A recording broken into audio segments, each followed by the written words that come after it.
ITV, certainly the best.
ITV, certainly the best.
ITV.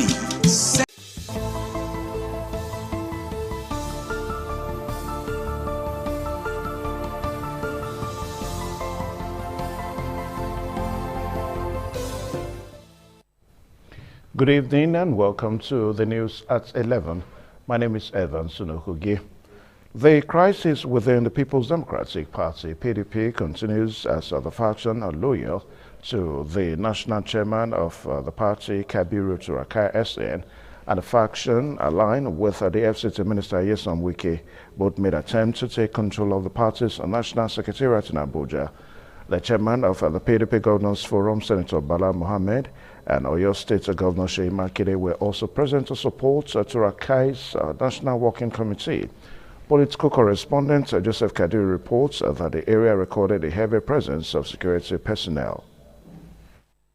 The massive deployment of heavily armed police officers for the separate NWC meetings by both factions at the same venue speaks clearly to an anticipated outbreak of violence. The Turaki faction arrived with Governors Bala Mohammed, Seyi Makinde, and former Governor of Kano State, Ibrahim Shekarau. After some struggles at the gate, they gained entrance and proceeded into the neck hall for their meeting. After a short while, they briefed the press. And you can see the Minister of the FCT coming himself in person, being backed by the police. We have been tear gassed as governors. We have been molested in spite of our immunity in time. I will advise the presidency that it should not keep people who are no longer useful in terms of managing the political space, managing our diversity. Shortly after they exited, an escort convoy announced the arrival of the FCT Minister Nyesom Wike. He experienced difficulty accessing the complex as the governors blocked the gate. But after the police fired tear gas canisters, he gained access into the building. The governors returned to the building. Another round of tear gas was fired by security personnel and Nigerian police. National Chairman Kabiru Turaki SAN calls on the international community, particularly the U.S. President Donald Trump, to intervene in support of democratic process in Nigeria. We will be now calling on international community. I want to call on President Trump. What is at stake is not just genocide against Nigerian Christians. He should come and save democracy in Nigeria. Democracy is under threat. I'm calling on all other developed nations, all advanced democracies, come and save Nigeria. Come and save democracy. During the standoff, Governor Bala Mohammed held a brief conversation with a representative of the police commissioner, stating he will remain at the premises until Wike left. He then reconvened with his team for their scheduled meeting. Then tell him, I will yes, otherwise we'll be here after the next tomorrow. Then it's not good for this boy. What we're fighting for, yes, this is not PDP issue at all. It's our survival. It is survival of democracy. Police continue to release tear gas canisters in the vicinity. Meanwhile, the Wike faction held its own meeting at the same time. During this meeting, it announced the expulsion of Bala Mohammed, Seyi Makinde, Dauda Lawan, and Bode George. Both meetings concluded around the same period, with Wike leaving the premises first. Wadata Plaza, the National Secretariat of the People's Democratic Party, PDP, is heavily tensed with two factions, one led by the FCT Minister Nyesom Wike, the other one led by two governors, Bala Mohammed and Seyi Makinde, leading the new national chairman, Kabiru Turaki SAN. All they want is to get hold of the complex as venue for their NWC meeting. But as we can see, the place is tensed with heavy deployment of police, and we have had several tear gas canister shots. We hope this will come to an end as soon as possible. From the National Secretariat of the PDP, Joseph Kadri, ITV News. Away from that now, 7 Edo federal lawmakers in the House of Representatives on Tuesday moved for urgent investigation into the establishment of funding and the implementation framework of the Museum of West African Arts MOWA. Organic Victor reports that Honorable Esosa Ayawe, a member representing Edo Federal Constituency of Edo State, who moved the motion under the urgent public importance, raised serious questions of alleged financial impropriety and foreign interference.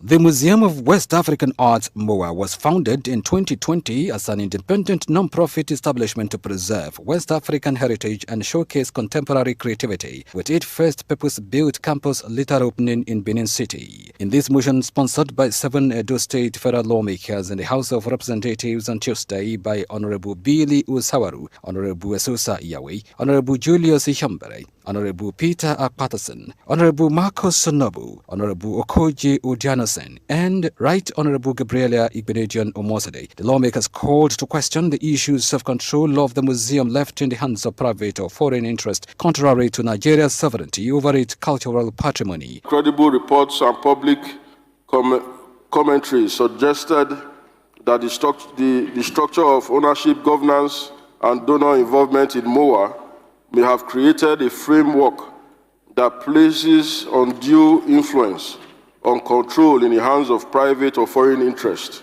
contrary to Nigeria's sovereignty over its cultural patrimony. We have a problem when it comes to the organizational and legal framework of this so-called Museum of West African Arts, otherwise known as MOA. Mr. Speaker, this whole exercise of MOA is shrouded in a lot of secrecy. We must be very careful because this involves a lot of international donors. The lawmakers want an ad hoc committee constituted to investigate the establishment, funding sources, governance framework, and donor agreement relating to the Museum of West African Art, MOA, in Edo State, with a view to determining the level of government involvement and oversight, the nature and extent of donor participation and influence, the legal and financial implications of all existing agreement, and the safeguard measures in place to protect Nigeria's ownership and control of its cultural assets. From the House of Representatives, Ogane Victor, ITV News. The Edo State House of Assembly has announced a public hearing on the outcome of investigations into the Radisson Blue Hotel and the Museum of West African Arts, MOA. Assembly correspondent Joy Obaisiagbon reports. A public hearing on the investigations into the Radisson Blue Hotel and the Museum of West African Art, MOA, scheduled for Thursday, November 20th and Friday, November 21st, 2025, will hold at the Edo State House of Assembly complex by 10 a.m. daily. The Speaker of the 8th Assembly, Right Honorable Blessing Agbebaku, made the announcement as lawmakers returned from recess during Tuesday's plenary. He also noted that invitations have been dispatched to all relevant stakeholders. Be a public hearing conducted by 2 ad hoc committees set up by the House to investigate the Museum of West African Arts, MOA, and Radisson Blue Hotel in Edo State, respectively. In another development, lawmakers deliberated on a bill seeking to establish the Edo State Economic Planning and Development Council. Honorable Isibo Ade, representing Esan Northeast Constituency 1, and other lawmakers expressed their support for the bill. It is very important that local government council chairmen work hand in hand with His Excellency the Governor of the state to have a proper economic direction of how the councils will operate in every financial year. Additionally, a bill aimed at regulating building construction and curbing irregularities in the real estate sector passed its second reading. Lawmakers, including Honorable Donald Okogbe, representing Akoko Edo Constituency 2, spoke in favor of its passage. In the area of regulation of rents of estate agency practitioner. You go to sites, everybody is an engineer, even the man who was a service yesterday.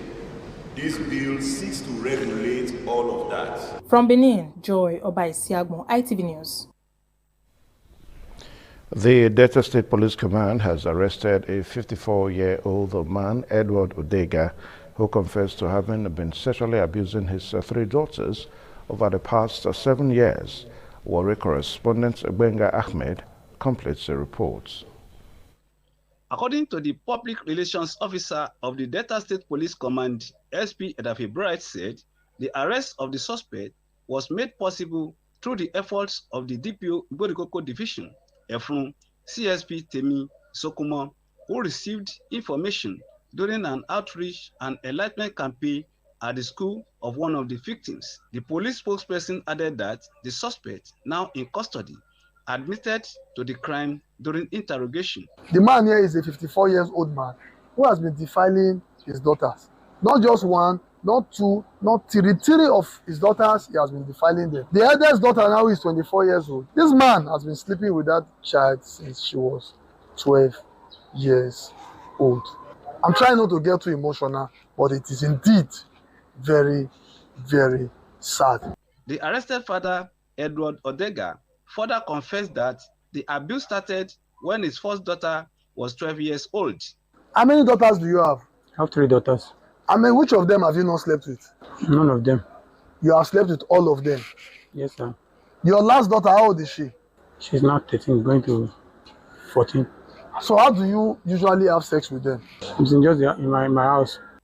The Delta State Police Command has urged students across the state to embrace the police enlightenment slogan, "If you see something, say something," assuring that the command remains committed to protecting their safety and reducing incidents of child abuse in the society.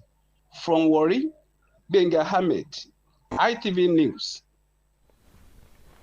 As a bank of honor and recognition of the fatherly disposition of the Esama of Benin, Sir Chief Dr. Gabriel Osawa Igbenedion, the Zonal Director of NTA Benin, Mrs. Tenny Ajayi, led by management and staff of the station to the house of Igbenedion on a courtesy visit.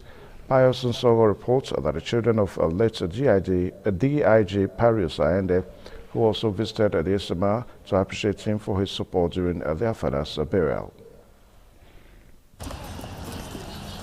The NTA management, led by the Zonal Director, Tenny Ajayi, were received on arrival at the House of Igbenedion by the Executive Director, Operations, ITV and Radio, Senior Edogbedo Honse. Mrs. Tenny Ajayi eulogized the shining leadership disposition of the Esama, whom she said has been a source of encouragement to her predecessors. She informed the Esama of Benin that she has recently been posted to head Benin Zonal Office and thought it wise to come and intimate the Esama of Benin about the progress of work in NTA Benin. Your Excellencies, Chief Dr. Gabriel Osawaru Igbenedion Esama of Benin Kingdom, I'm honored to visit your esteemed residence as the Zonal Director of NTA Benin with my management team. We bring warm greetings from the extended NTA family and appreciate your warm reception, unwavering support, and partnership. The host and Esama of Benin, an honorary Romanian consul to Edo and Delta states of Nigeria, His Excellency Sir Chief Dr. Gabriel Osawa Igbenedion, thanked the august visitor. The Esama praised NTA management for their dogged determination to continue to improve on the quality of their broadcast programs. He expressed the hope that Mrs. Tenny Ajayi will take the Benin Network Center to another level. Everybody that come do their own and go, they steady working from production, and this is a problem. I'm so happy. The children of late DIG Pari Osayende were also at the house of Igbenedion to thank the Esama of Benin for his support to the family during the recently concluded burial of their father. I came to say thank you to our very, very dear father, who has been such an immeasurable support to us since we lost our dad. He's just been there for us. Late Deputy Inspector General of Police, Pari Osayende, was a bosom friend of the Esama of Benin. He was the Esama's best man in London during the wedding of his late wife, Mrs. Irene Igbenedion, mother of former DG Nigerian Airports Authority, Mr. Peter Igbenedion. From Benin, Pius Nsogo, ITV News. The National Agency for the Prohibition of Trafficking in Persons, Nigeria State Command, has reiterated its resolve to crime and trafficking in persons in the state. Imam Mohammed has details. NAPTIP Commander, Niger State Command, Mr. Emmanuel Awen, assured that the agency will collaborate with other related agencies in the state to bring an end to the scourge of trafficking in persons. He urged the people to report any case of child trafficking to the command for prompt action. Mr. Awen, who said NAPTIP as an agency is new in Niger State, explained that it has visited all relevant sister security agencies in the state, namely the DSS, police, civil defense, and critical stakeholders. The visit, according to him, is to see how to collaborate with the agencies to bring an end to child trafficking, at least to the barest level in Niger State. He lamented the increasing rate of children of school age, particularly the girl child, being engaged as housemaid, and warned perpetrators to desist or be prepared to face the full wrath of the law. He hinted that NAPTIP will also go after medical personnel that are involved in trafficking in kidneys, disclosing that in the agency there is a law known as organ harvest. From Mina, Niger State Capital, Umar Muhammad, ITV News. And still on the news at 11, moving on now, Nigeria has again been thrown into anxiety following the abduction of 25 students of a government girls comprehensive secondary school, MEGA, in Danko, Wasago, local government area of Kebbi State, by suspected bandits in the early hours of Monday, November 17, 2025. Residents say the attack, which left the school's vice principal dead and another staff member critically injured, has revived fears similar to those experienced during 2014 Chibok girls abduction. Jola Deojo reports. On April 14, 2014, 276 female students of Government Girls Secondary School, Chibok, Borno State, sitting for their final examinations, were abducted by Boko Haram insurgents. Although smaller in scale, the recent abduction of 25 female students in Kebbi State mirrors the Chibok incident in its assault on education, its targeting of young girls, and its exposure of Nigerians' persistent security failures more than a decade on. Reacting to the incident, a senior security consultant from Kano, Detective Awal Bala, warned that without decisive and coordinated action, Nigeria risks continued cycles of mass abductions and worsening instability. The reason why bandits decided to kidnap our children in school is based on easy target, because there is no security personnel dedicated in that school. Our forest is awful. No security to take care of what is happening in the forest. Some stakeholders in Abuja say the latest incident again highlights lingering security gaps, especially in the protection of educational institutions repeatedly targeted over the years by criminal groups. If people are being killed, if children are being taken from school, it means that that country does not have hope. There was a general consensus that we are moving to protect schools. Then suddenly this government came and they stopped funding for the project or even showing interest for the Safe School program. My concern or my worry was the statement from the police in Kebbi. Said there was exchange of gun duel between the police and these criminal elements. And unfortunately for them, the criminals scaled the fence. What that means is that when they scaled, they couldn't scale. They were head wherever they were, and they couldn't go after the criminals. It's disappointing. The police should live up to their expectation. A businessman in Warri, Mr. Ronti Taiwo, said insurgency has overwhelmed Nigerian security architecture and called for immediate international assistance to prevent further deterioration. It's getting out of hand now. It's obvious we are not safe in the country. We are begging the United States to come and assist our army to fight against this insurgency. A legal practitioner, Barrister Godwin Owaikena, and an elder statesman, Chief Efeya Menze from Benin, described the abduction as a national embarrassment, questioning the value of the huge funds allocated to security when citizens continue to suffer violent attacks. Nigeria, as it were, is a failed state. They went to government school, kidnapped students, killed the vice principal, and they carried them away. Through where did they carry them? There was road. Where are the soldiers? Where are the police? It's a sad issue.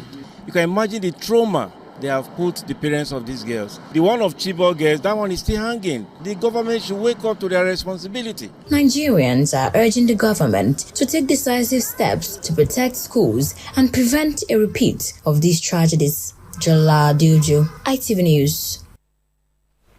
And now talking sports, Netherlands have confirmed that their place after the 2026 World Cup with a comfortable 4-0 home victory over Lithuania. The unbeaten Dutch were as good as qualified going into the final. They 3 points above Poland with a superior goal difference of 13. All of four of the Netherlands goal scorers were Premier League players. The first time that has happened in a game. Manchester City midfielder Tijani Riejagenda lashed them into 16th minute lead. Liverpool's Cody Gakpo added a penalty and Tottenham's Xavi Simons hammered in a third. Aston Villa's Norden Malen scored a fine solo goal to increase their lead further. Second placed Poland won 3-2 away to Malta and will now enter the playoffs. And with that story now went at the news of tonight on Independent Television. My name is Evan Sunohogi. Good night and God bless you.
Thank you very much for joining us on the program, Healthy Living. What is the kidney? The kidney is an excretory organ in the body, which is for metabolism. Tuberculosis affects many organs in the body, but the common ones it usually affects is the lungs. Epilepsy is a neurological problem. Okay. It is an injury in the brain, which causes someone to begin to convulse, to go into fits. It is curable, but the cure is a long-term thing. If you eat well and avoid those risk factors that will make your immunity to be down, then the risk of contracting tuberculosis will be reduced. If you're healthy, then you're wealthy.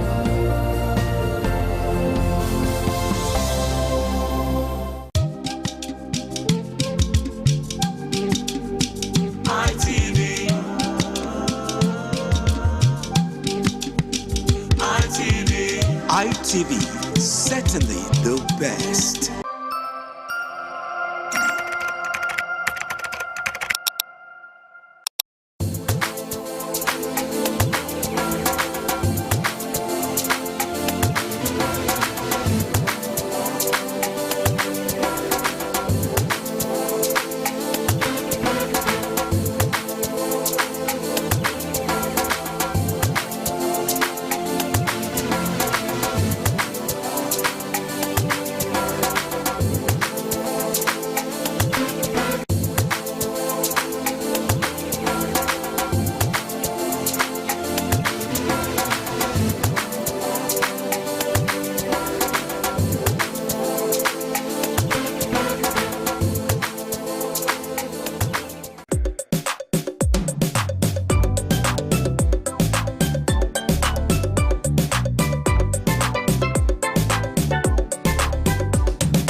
Thank you very much for joining us on the program, Healthy Living. What is the kidney? The kidney is an excretory organ in the body, which is for metabolism. Tuberculosis affects many organs in the body, but the common ones it usually affects is the lungs. Epilepsy is a neurological problem. Okay. It is an injury in the brain which causes someone to begin to convulse, to go into fits. It is curable, but the cure is a long-term thing. If you eat well and avoid those risk factors that will make your immunity to be down, then the risk of contracting tuberculosis will be reduced. If you're healthy, then you're wealthy.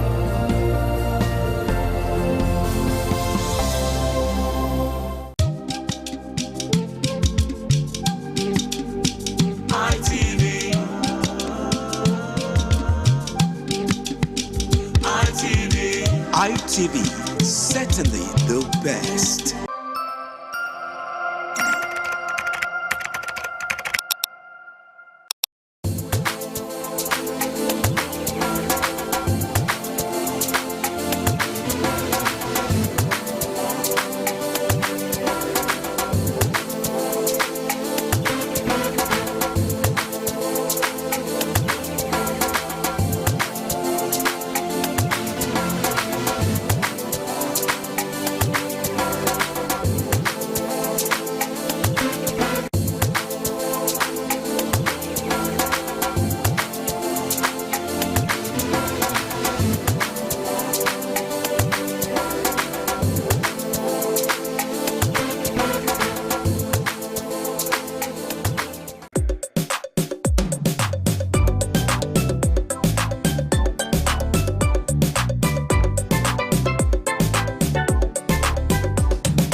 Waya bota na ni wa ugi bota we se ni ma gwa kandere na ni wa o ko e ne nori lohion nori le emata noria e mi no ke no ma bewo ke no we ria akugbo orewo ore ten orodun we ore logi oroka le na iwe mi na dèwé náà yà kí ni wọn aláwùdá ọwẹwò ọba ya yẹ àárín ọba rẹ ya yé náà yà fẹ náà yà áwọ rẹ gbé mànẹdò mànọkàyèlè mànẹdọwé mànọkà mànẹ ènìyí màyé wọn rẹ gbé mà àdéhùn màmá wọ rẹ gbé mà lèyí yẹ yà làwùdá ọrẹ rẹ kẹni mà yé oṣù ẹni màá gbà kan nàfin náà ni wọn àyùbó tàwẹ dẹ náà náà ọdẹ màá ọtún máa rẹ Victor Bizugbe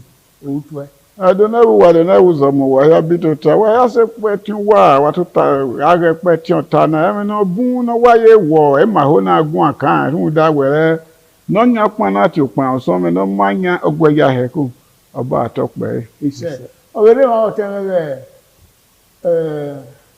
oye gboma no bi abe oka o abe obunya eni wa bota wa bebe de ge kai afuwe gbosa lo bo ogo wa yaro wa ya tota wa we dan here emi ni ma we you no kan we epetu we na wa we se oba atope ise mere ma so abose nje no bi e o no ri ejoba yo kai o we do ya fe ina be o ka gbo ye o ya fe worldwide me do to wa ya oba atope ise eri ma gwa kan ni wa o emi ni no kan ba rae ọkà ráẹ̀ ọ̀dọ́wé ráẹ̀ òhẹ́ ráẹ̀ ọ̀kàrẹ́lẹ́ ní anákìrẹ́wó elógèrèrọ̀ ùdẹ́mìnà fíánà elógèrè so ẹ̀wọ̀n elógèrè anámẹ̀ ọ̀dọ́wé náà ríra ọ̀dọ́wé ọ̀rọ̀ ọ̀dọ́ òhẹ́ ori we zelile ebo enogi eye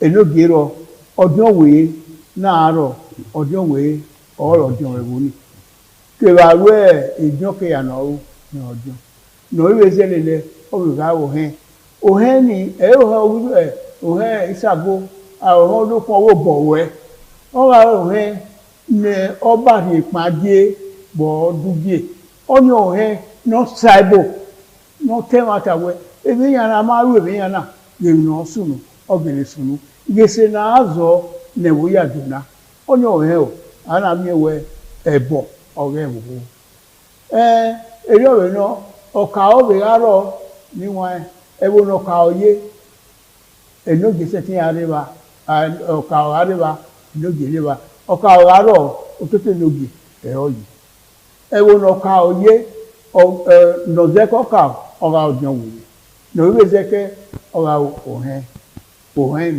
nọba lẹ́wọ́wé yẹn wéwé àlọ́wọ́ dáadọ́ ẹ̀rárẹ́ dáadọ́ wáyé ọdún wòye rárọ́ gbójọ ọdún wòye yọkà zẹ́kẹ́ lóbi gbójọ ẹ̀ ìyẹn ọkà zẹ́kẹ́ ọkà ìyẹn ọkà zẹ́kẹ́ òhìn tó bọ́ ẹ̀rárẹ́ rẹ̀ ọgbọ́ ẹ̀ yọkà rẹ̀ zẹ́ ẹni wọn èyí ìyẹn ẹ̀há náà àyàn náà dá sùn yìí náà nẹ́ẹ̀mẹ́ ẹ̀jẹ̀jẹ̀ ọ̀rẹ́ wò ẹ̀rọ nẹ́ẹ̀mẹ́ adọ̀lọ́ ìnáyà adọ̀lẹ̀ wò yí ẹ̀rọ nùsàlógún adíyòyí rẹ̀ ní nànà nọ́yà dọ̀lẹ̀ wò yí àánà bóyá yó àṣẹ ìrọ̀ nùsàlógún adíyòyí ní ẹ̀yàrá rẹ̀ nù kẹ̀kẹ́ náà rò àánà gbọ́ àlọ́ òtọ̀ sílẹ̀ ọmọ náà òbí ẹ̀ wò òṣè tí ọdún wò ẹ̀rọ wò òtẹ́dọ̀ lẹ́yìn ariwo ẹ̀ náà de era yu na ke wo bere ona do bi owe wo ni o se ti mo jo we uwa igi abun awon aruko gbeba o se ti mo jo we o yi wa sunu ni a o wa bi e ba odun o ma yesu egbe o wu wo ori odun o ya gboro e o bi ade egwa e ma ni je won yaro e ma o nu su ni eyin ewo no iro ile we o ta mo nu su ni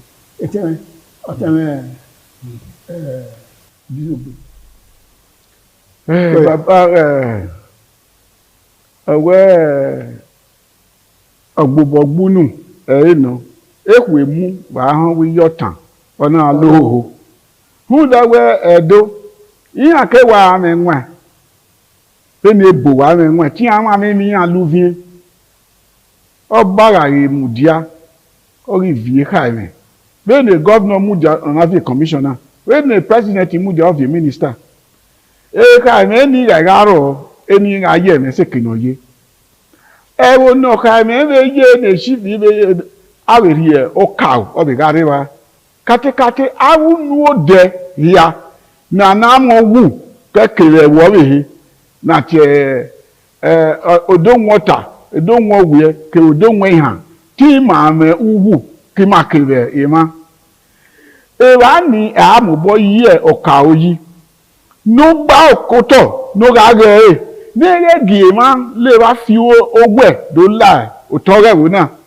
wo de no ma keke so pa ne de ye na ni ibunia amayilu yore inogi ne ari owo ka o ne ari owo jan we ne hu da we ave vie ave oka gele no gba o ma na gi ewu who that way ọjọ́ wèé kìí nà wọn ẹ̀ ẹ̀jẹ̀ tí alẹ́ lu wọ́ ahíán.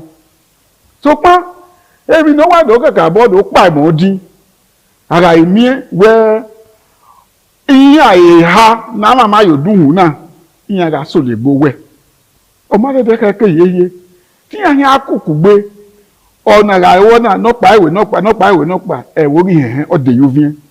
wèyí àrẹ ìbábọ̀ gàrà wẹ́ náà yà lè lè uvi ẹ̀ náà bọ̀ ọ̀kan lè lè ní anama mi wẹ́rà ìtọ́ kan náà wá sọ ẹ́ ìyẹn àmì ẹ̀nà wà ìṣẹ́zà ní wà múdáyò dẹ ìyẹn mú ìnìmù náà wẹ́hẹ́ déédé òru yẹn dé ní kéèmí ẹ̀ máa dé ìyẹn wà kó àìwò dẹ ní wà rọ̀ ní wà rí wìnà ìwà ní wà wìnà ìyẹn wà láàrin ìfi ọgí ẹ̀ èkún nìyàn ọ̀nì yìí nọ̀rọ̀ kẹ́kẹ́ èkín nìyàn ẹni wà rí wa ní wà rọ̀ ní wà bọ̀wọ̀ wa ẹni wà bọ̀ ẹni ọmọ ẹ̀ ògìròdùn ẹ̀dẹ̀ afẹ́ akọ̀tà ni ẹ̀dẹ̀ àrẹ gbogbo náà ìmọ̀ ẹ̀rẹ̀ adúwẹ̀ lòfìnrẹ́ gbẹ mami ti ama mi ana mi wa yin ami na me gbe nwa radio inu ino ni ma na gbon ni ma na wa we yi piripiri na ona wi yan nya yan ese owo bazo ma so ma wesi ana bi ta we ogie ayewo na ene ma so pe ne ma nu ogugie dole oyi oba atope wesi otan rewo oka orusu ina ka bo wa la no ive keke nan mo kon wa we ye mo he no ta tan re bisu gbezo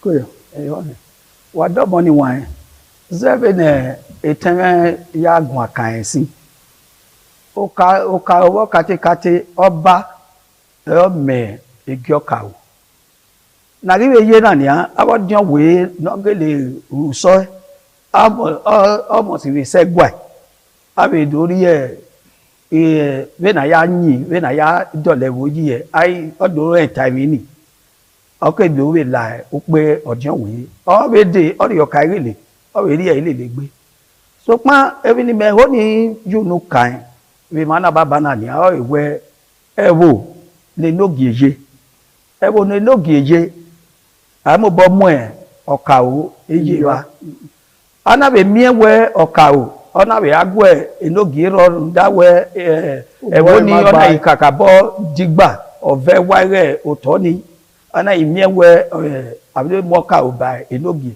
oka oni enogi okaze okeze ora ibe zero da egie ba mune odon we orize ba wa be ke ba pa igio hen no reba oribe ze vene oyale le gbe kian so pa ewo ni buro ne igi ohenje ojo we aro ewo ni buwe ro no kawe je ojo we aro ami ewo ne ojo we je ewo no ojo we je ni opa wa ye we ohen na be aro ojo we o ka mi se ohen ni o zebe ototo yi debe no yewe omo no bari na ebe wewe oye ohen so bedo ya so oni oba to bo ewo ni epo oni gangi ma ebun de ona aro so pa veni lele na ya de ki o to ade we ami oto no gboka okero ugbowede ro we ni ma do we wa re ma e ma ri egbe ni ma do afi emi no re iyi oge ni ka ode na do afi ewori ojo we ana aro gwejion ojo we o ka ze okan ewe ne logi are ewo ni be ogwejion abere egwa ogo hen o hen ni o ka be ize so pa an we emi na ubewo we ebu gba we na do mi agbaji awe we na ya izebe oka obode ebu ne enogi eje no enogi okaze ebu ne enogi eje oka o okaze ojo wuye o izelele iwo ni si ede wa bi ke wese eni wa hen matana ni to da we e won ka o ke wa ro no ye no wa we ilowo re na e wa so wo ka ogbe agbele bayi o dun aye ame ebo mata no yin agbele ni wa oka no re umode ya fe una gbe ye kovia eke na wo ka ora aye ko to ade wa mi umode no we no kata si o temege bizugbe umode eyin aye oka ko no ni edu agbe ni ori e ba mu na no ya goba to bo eru de ana ya mo ye ba no ko deni bege no ko na are emi na aba ana ya re ai mo ye ba e ba mi na e ma madugie e ma ri mi je gwa iyan owe ka bi abiyan ni re opese ni agbe o ya re izo be no wa no regbo tabi bi iyan emi no ore ogede emi no fi eze ko ye iyan be mi na be o be ya yimo a no rekeneze ye o keke no ya yimo ke wa gbaka ke wa be gugu ke ya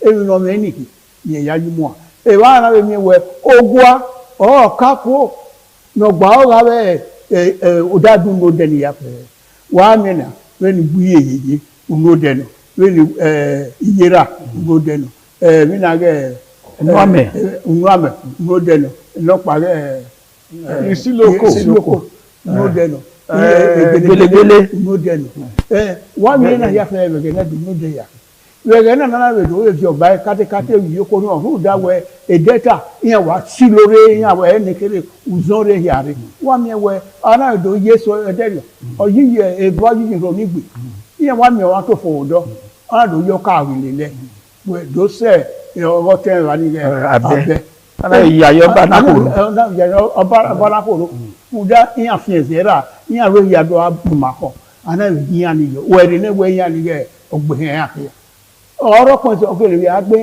ìmìnà ilẹ̀ ọ̀kà ọ̀yá ilẹ̀ ìmọ̀ràn ìlú na yẹ ite ọtí mọ̀nà ite ní ọ̀sábọ̀nà gbẹgbẹ náà ọ̀ká kò nù ó sọjà ẹ̀ èyí ní èyí wà rú ẹ̀ bá ọdún òwe náà rẹ̀ bá kẹ ọ̀ká yẹlẹ̀ ìyẹn máa kí yẹn pé yọ mọ̀dá ìgbé máa rà ẹ̀ èyí ọ̀rọ̀ iná náà ònú àmẹ̀ ọ̀rẹ̀ òdẹ náà wọ́n lẹ́yìn kọ̀ọ̀fì àgẹ̀nẹ́dẹ̀ ònú àmẹ̀ ẹ̀ wà lọ. Nwame ni wa esije akokudo emi nesije ya akokudo ya erewa okuta no ya agba ye mozu mi na ake ni ye owo si ye sije le maludo ni ye ya le maludo oye gede gbe ni wa oye riwe gbo ba oho bia wa re ba ge ni esije yi kon na gbe mi ne ijobo no ho bia iru ne ona no ri otin re ona ya moka ona wo no wa ka no le ba o yi le ba tene na oho bia oro kiren ona wo to pa ni ma yin ho oye na mi wo ho bia bi yan ri ba ma o ke ke wa egbin ayo ni wa o ka o dun he me ke o ya odun we o we din o he nítorí akin iye ọrẹ dọnù oye ní kàtà sí ọmọ náà orí ẹwọ ọyà amódún wò ìrẹjọ ọ̀rọ̀ tó dára bí ẹ bá àgbè ní ìyàfẹ́ àyà àgbò ẹ̀ òwe tọkọ ọ̀rọ̀ náà máa ní ọdún wò àyà amódún wò ẹ o àìsí ẹgbẹ́ ọdún wò bọ́ èyí ọ̀nà ìhẹ́ inú ni wọn aláìyékè náà ó sábà náà bí wàá mọ̀ màkà àbọ̀ ìlú wa ẹ̀wà níbi ìtẹ̀ ẹ̀wà ìrúnú àmẹ̀ ẹ̀wà ìrẹ́ ìtẹ̀ gbéyeye ẹ̀wà ìrẹ́ ìkìlọ̀rí ààfin ìyókòrí ọ̀nà àwọ̀kà wá dé báyà wọn náà ni wọn. Ògiri ni àwẹ̀ ọmọ náà bá ẹ̀ẹ́dẹ̀dọ̀rọ̀ kékeré náà ọ̀rẹ́ mọ́kà ọ̀yẹ́ ológun ọ̀nà ìyá máa yé o. Mo dé ìbìnà ẹ̀họ̀ dé ìbìnà lótọ̀ lọ́yà dọ̀lẹ́ ọ̀ká pò ọ̀bẹ̀rẹ̀ ìmúnakẹ́kà mú wò wá yàní jọjú bàtà ọkà ìsẹpòkì yàní ìsẹpòkì ọkà àmàyọ ọmọ àrùlé àwọn ọdún ọ̀nà mọ́ká àwọn ẹgbẹ́ ọkà ọ̀rẹ́ nọ́mbà 1 ọkà àyògbèrè rọ yàní báyọ̀ ọkà àyògbèrè rọ èmi ní wọn èní ní ọmọ náà káàrò náà yára àmúna ẹnu ọwọ́dún ọ̀nà káàrò wá ayọ̀ náà wáyé wá àwọn ẹgbẹ́ nga bueno kage lo se ti go ka wa ko no miere pe bueno da we ni keye o ma me ti pagbe o wa gbodo lewo wa ku gbe wa kan si ni na a ni kere wo arise de wo ma no mo no ba ne do ona yiri afere okay yiri te e ka bo ni kere ni aye ri te iwe da de wo na kana ne o kan o ligije na ibi ẹ̀bù ẹ̀yọ́ tó bọ̀ ẹ̀ wá jẹ́ ò bọ́ wá sí ẹ̀wọ́ ẹ̀rù dá àwọn náà ẹ̀bù náà wọ́n mọ̀ bọ́ ká náà ya fẹ́ kí náà náà sun 50 by 100 náà ìhìn ẹni èrè ọ̀jì ìsókè dóná nù 50 by 100 ní wáyé kàkà bọ́ ìyá mú pàmò wẹ̀rẹ̀ rẹ̀ ẹ̀ máa ní kí ó tọ̀ wẹ̀ dá dẹ́bù nẹ̀ nọ́kàwé ràn áwò rẹ̀ kọ̀ wúwa wáyé rẹ̀ máa ní wá kí ó tọ̀ bọ́ ẹ̀bẹ̀ ni àgbìyàn ìdò ayé ẹ̀rù kèkì àwọn náà wẹ̀rì náà máa ẹ̀ ayé gbé ta ne me kaka bol e ma wa yin mi e da do re no kan no we wa re eni e me etin nu me ya do level yi etin nu me the e by wan ni e bo be me na ya gwo ba do level yi arun pa etin ma foye fon pa da do re e o sa bo aye na la o ka re lo ki o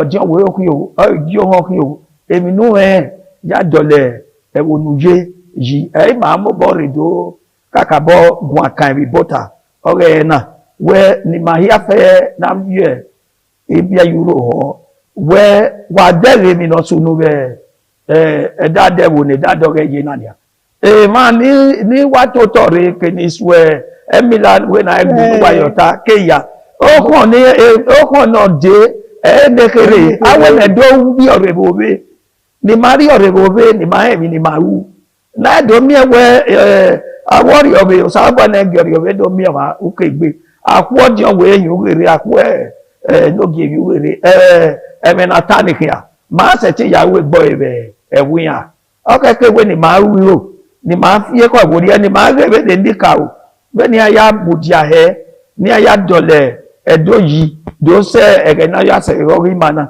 ni ma be le ni o debun wa kon we ni wa Jesus ni be jo o ke ke we ni abe win ni awin ni be Jesus erun no be keke o keke ni wa be 9 we na ya dole e wo yi ya be si ene wa no be gun ayo bi gbo ma me ege bi kan bo ni re for zukun bi na ina na ife na idere we ana mama na lo de bi no keke na la ami oge wo kiyeke so pon ana we na we gbo wa kan gbo bi huwe ni ma ke no gu ake no wo obe ya yi kan mami ọba àtọpẹ ọ mama ọba ọsàlóbù ayé ọ̀nà ayé ẹ̀wọ̀n àlélẹ́ lẹ́nu ayé King Solomon ọ̀nà ayé ẹ̀wọ̀n ẹ̀mẹ́ ọ̀nà màmá wẹ ìyàn pààwọ̀ ìyàn wà túnbọ̀ yé ya ẹsẹ̀ tí ọ̀nà bí ọ̀rẹ́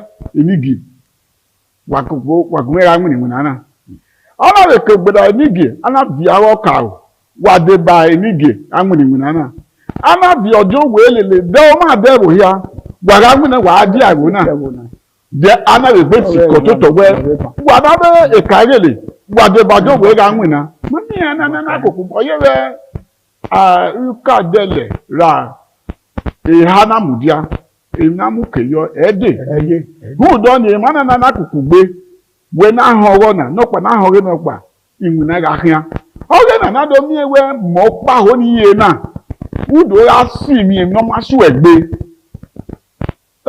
ọgbọgbọ gbúdù náà wà á hàn wẹ ọkàrèlè ọrìzèrè yọjọ wò bọ ara ìhàn wẹ ọgbọ ẹjọ ayé ọjọ wẹ ọrí kẹmẹ ní ọkà ọkàn yàwó rí o ìkẹwò rí gba ọkà orí ká ìrìn obìnrin arú ẹni bẹ́ẹ̀ ìrìn ọdẹ yìí bíi lẹ́nu ẹ̀yà màmá lè gbé mi èyí ọkọ̀ kẹ̀kẹ́ yà aga lè lẹ̀ rẹ́ẹ̀lì ọ ẹ̀wọ̀ ọyẹ hẹ̀nẹ̀hẹ̀nẹ̀ ẹ̀ẹ́bó lélẹ̀ nàmẹ́wẹ̀ èmi yàn náà hùwà lọ́nà wà lè lu òfin ní àrà àká náà sọ ẹgbẹ́ ọ̀tọ̀ rẹ nínú pàwọ́wọ́ rẹ dáwọn àdọ́rẹ́ mùnìmùnà rẹ èmi ní ìyá ìdèyí fi ọ̀gẹ́ ni mọ́tò agbín náà yóò bà mẹ́ nìwọ́ pàkín ayé ọmọ náà máa yé bí ayé bò wà rẹ̀ dùnà náà máa yé bí ẹ ọ̀rẹ́ lórí agbọ́n ọ̀dọ̀ èbò wá yé rè bí orí ẹ̀rẹ̀ bọ́ ìnáwó agbín náà bá náà wàdí màmá àtẹ̀mí ẹ̀wọ̀ ọ̀rẹ́ ọ̀rẹ́ dó mi mà ó kè gbé bí mà náà kà á gbèlè bí mà náà ẹ̀rọ wa àwọn wà náà rà gbé ẹ̀ẹ́dẹ̀ tí kò sì gbé àti had divided against himself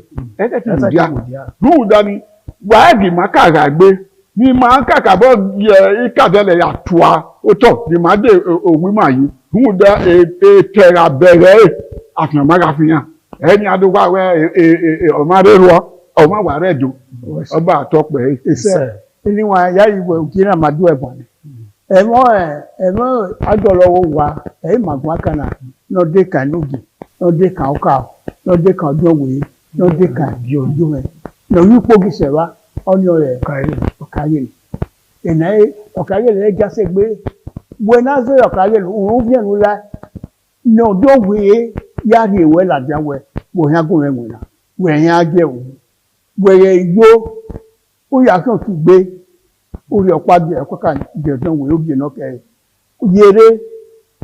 Ẹ̀bọ̀nú fẹ́rọ̀ bẹ́ẹ̀bù àìkéde ọdún yá kí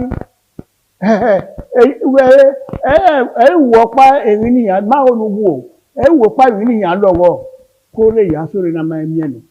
Wọ́n náà rò mí kọ́ ẹ̀bọ̀nú àgbọ̀ ẹ̀nẹ̀ ẹ̀mọ̀nú lè jẹ́ lọ yé bóyá kan sábẹ̀ má ní ìrò òwe yọ nòrò ẹ̀rí ẹ̀ ẹ̀ka wọ̀ pa náà wọ̀ ẹ̀rí ẹ̀gbẹ́ ni orí àwà èyí ni orí àwà. Dánmú èyí ni ẹ̀wọ̀ wọ́n bá tó sọ yèyí wẹ́ ìyádọ̀lẹ̀ wọn náà ó yà dọ̀lẹ̀ yìí ẹgbẹ́ náà tẹ́ ká máa bí wọn ọ̀rẹ́ bóyá ẹ̀ ti ẹ̀wọ́ di ẹ̀yẹ rẹ̀ ìfúnpá náà sọ ègbé ẹ̀yìn màkà bọ́gbọ́n akana wẹ́ẹ́ ní wẹ́ẹ́ wúrò bí ẹ̀wọ́ ni adùn àmọ́ yẹ ẹ̀ nígbà ọwọ́ nẹ́ẹ̀sì ní yọ ẹ̀ abákọ̀ọ̀fọ̀ ayé abẹ́ nínú wúrò bí ẹ̀wọ́ ni ẹgbìnà yọ ọmọ sọ ẹgbẹ́ yọ bí ẹ̀wọ́ nà ọ̀dán jẹ̀sọ̀ ìgbé lèyìn mèkè náà dúná tọ́ra dúná ní máa yà ó dúná tọ́ra ní bàbá yìí dúná tọ́ra dúná ní máa yà bàbá tọ́ra dúná náà rí ìgbé rẹ̀. Dúná tọ́ra ní máa yà ó kó dúná. Ọ̀dùnà ní màá yá ìyá yìí sí wàlẹ́ ayé wà náwó kàwé ni wà náwó jókòó wà náwó ká o wà náwó níbi ọ̀dùnà ní wà yá kẹ́lẹ́ wà láwọ́ àjẹsí ìwé ọba àtọ́pẹ́ Iṣẹ́.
ITV, certainly the best.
certainly the best.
Viewers on independent television, where a lot, we must say, happen to us, and we must make sure that we find a way of balancing issues as they come. It's one thing for us to have issues surrounding family members, and of course, it's another to also look at the government. Well, how are the policies of the government affecting you as a family man or as a lady? Well, you need to really take time to take care of their family responsibilities. Well, let's take our minds away from the responsibilities and wahala at home, but let's look at how we can make governance close to us. You agree with me that if we must tackle issue about governance, then we must x-ray or spotlight the governance that is closest to the people.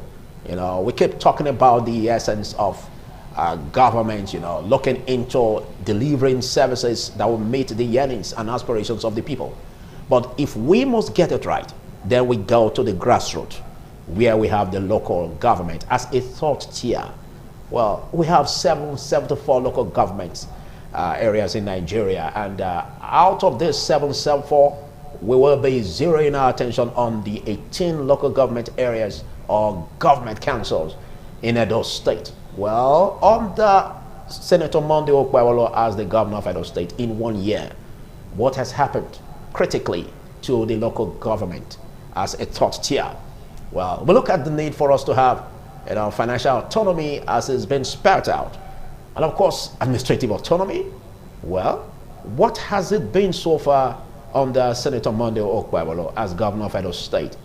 There seems to be this apron string or this attachment that seems to give us a two-tier kind of administration or government in Nigeria, where the state, you know, covers up the local government. But with the advent of what has been happening so far, you know, under the administration of President Bola Ahmed Tinubu, there's this respite that we're saying is coming to the local government. Has it really touched our local governments, or have we felt it in the 18 local governments, you know, we have in Edo State? Since assumption of the governor of Senator Monday Okpebholo as governor of Edo State, can we say that there has been some administrative autonomy or financial autonomy being felt by the local government councils? Can we say that there isn't this aspect of acting or appointing, you know, bosses of the local government councils based on party loyalty, but based on meritocracy? Can we say that of the Senator Monday Okpebholo-led administration, looking at the 18 local government councils? This is what we're about today. Because if we must get it right, then we must see how these local government councils can really bet service delivery to the people. Well, let's take you over to Lagos Network Center, and where we have Joshua and of course Patricia. Well, we will be looking at this, where we also have Dominic Eyemese in Abuja. First of all, let's get your bite. Dominic Eyemese, good morning. Very good morning to you, Philip and Joshua, right there in Lagos and Benin. Of course, it's still live from the nation's capital, Abuja. This morning is a delight to be on the program with you guys.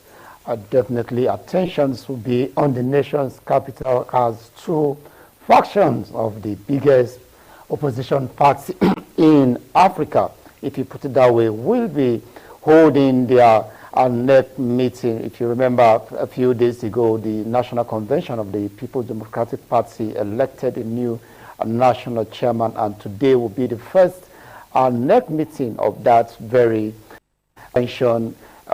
Those who were elected from that convention, but the Wike-led faction will also be holding its own NEC meeting today at the same venue. And now what will be the case of the Wadata House is what ITV will be looking at today later in our bulletin, if you only stay clear, so that you see what will turn out. We saw Taraki visited the FCT Police Command, where he seek the president of police to ensure that peace and order is installed at the Wadata House this very morning. So it's going to be the case of who occupies Wadata House this morning at the headquarters here in the nation's capital. But we'll be turning our attention away from politics. In our discussion this morning will be the kidnap of 25 female students from a school in Kebbi State. Most persons said this is always the case when we are looking at activities building up to elections. If you remember, in 2023, prior to 2023, we had similar cases in Kaduna State. With the issue of Chibok is still there, and even the Dapchi, where we have one of the adopters, one of the adoptees as the girl who was adopted there, and she's still in captivity. And now we're having 25 girls already taken from a school in Kebbi State. So that will be our focus from our Abuja studio this morning on TMI. Philip. Thank you, Dominic. Well, you've got a full plate, and no doubt you've got the capacity to act on that. Well, let's take our minds to the spotlight to Lagos Network Center, basically where Josh is standing by, and of course our gorgeous lady Patricia. Let's get a bite. Good morning to you, Philip, and my greetings to you, Dominic, right there in Abuja. And right here, Patricia Gabriel, we want to say hi to you both. Good morning, Philip, in Abuja. Thank you for joining us this morning. So, of course, for our Lagos Network Center, we'll be looking at insecurity issues with respect to the deadly attack which Dominic alluded to that happened in a school called Maga Comprehensive Girls Secondary School in Danko local government down there in Kenya, where no fewer than 25 girls were dead by this dangerous terror group. The concern that has been raised as a result of this is the pattern at which guys actually struck, which some persons are comparing it, just as Dominic said, to the attack which happened, far back in 2014, precisely on April 14, 2014. No fewer than about 276 girls from Chibok School were abducted. Now, the issue is, some persons are asking, why is it that time there was an intel came that these guys were going to strike? Of course, they were deployed to that particular location, but why did they eventually leave that, giving way for these guys and abduct these girls? Some persons are saying that could it be a premeditated action?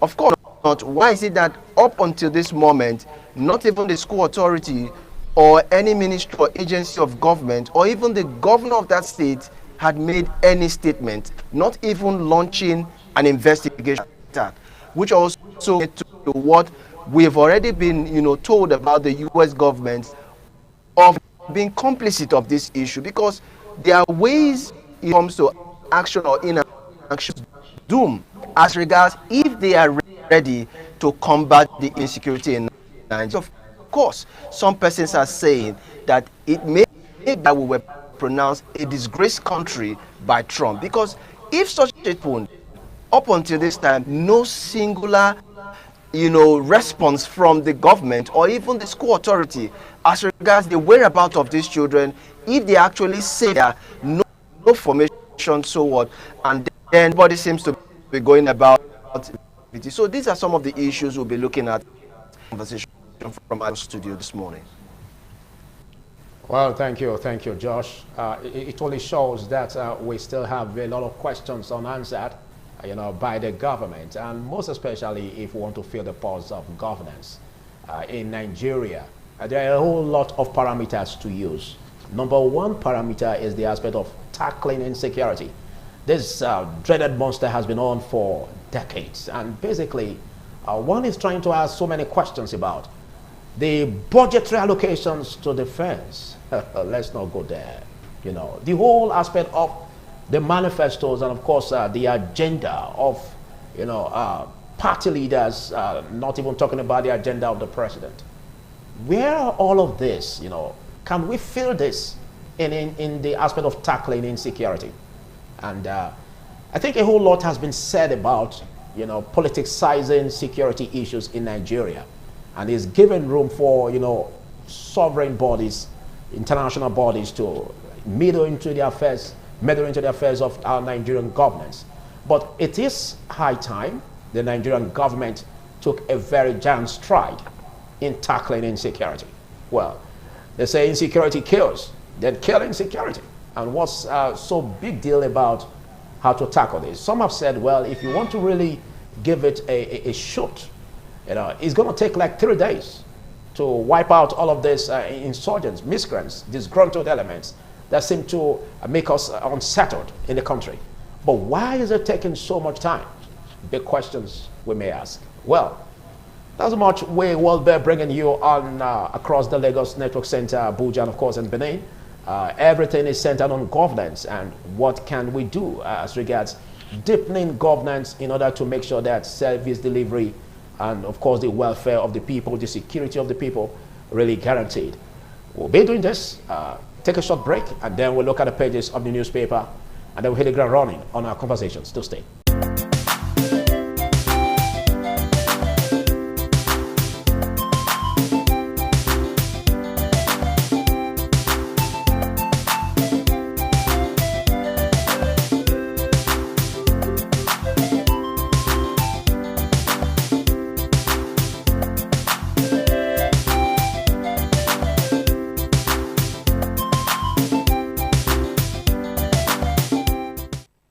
In the business of fetching the headlines on the pages of the newspaper, we'll be having this segment, and basically we're gonna be looking at the first hitting the screen on the pages of the newspaper, which is the leadership.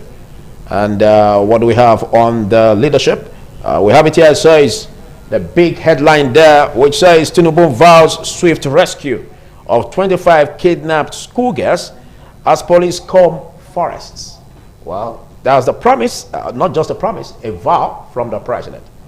Whether you call it political or otherwise, but he has vowed. And we want to see actions, really coming out to make sure that these 25 schoolgirls are rescued. And of course, to also make sure that there are proactive measures taken in order to forestall any recurrence. Because it's one thing for us to get this, it's another for us to also put our spotlight on how governance can be proactive in tackling all of these issues instead of being reactive. All right, this says media icon Dan Agbese passes on. That's quite a huge loss. His demise has deprived the nation of a distinct voice, and Garba Shehu has that to say. Death marks end of an era in journalism, and David Mack made that statement. He was an exceptional editor and leader, says former colleague at Newswatch, Babarinsha. You get that on page 7. May his gentle soul rest in peace. Well, let's look at the headlines at the side of the cover page. We have it that says Zulum calls for joint military operation in Lake Chad. You get that on page 17. Justice must never be for sale, President tells judiciary. Well, I love when the president speaks, most especially on some nuggets that has to do with governance, Justice must never be for sale. Well, I think that's a big one where everybody must, weigh himself or herself over that, including the president. All right, this says continental free trade area. Nigeria rolls out preferential tariffs. You get that on page 23. Wike and the Rule of Law by J.B. Daudu SAN. Well, that's a big one there. Wike and the Rule of Law. We understand what will come to issues surrounding the rule of law as propounded by Ever Dicey, where he says equality before the law, no one is above the law. And there is this big question: is Wike really above the law, or is he equal with others, before the law? Big question there. It's a must read. Wike and the Rule of Law by J.B. Daudu SAN. You get that on page 16 and 20. Well, let's get to the top of the cover page. We're not leaving that. It says inflation rate slows to 16.1% in October as food prices hit 8-year low. Well, you may call that good news. Let's see how you're going to react to that. That's all we have there on the leadership. Let's get to the next. Let's get to the next on the screen. Yeah, we have Tribune, and well, so sad, so sad. 25 schoolgirls abducted in Kebbi must be rescued. We mustn't politicize this. All hands must be on deck, both the federal and subnational government, not excluding the third tier, to make sure that these schoolgirls are really rescued. And apart from that, like I said earlier, proactive measures being taken, well, to forestall a recurrence. Federal government to security agencies, make sure you get them unharmed. All right, this says Fayose abuses Obasanjo again. Well, you get that on the Tribune, Nigerian Tribune. PDP, despite expulsion, Wike faction summons neck. BOT meetings today. Well, that's quite ripples in PDP, and of course the advent of Wike's incidents or antecedents cannot but also make the ripples more when it comes to the political party PDP and what it represents and all the troubles it's been going through. Well, that's what we're looking at on the Nigerian Tribune. Let's get to the next.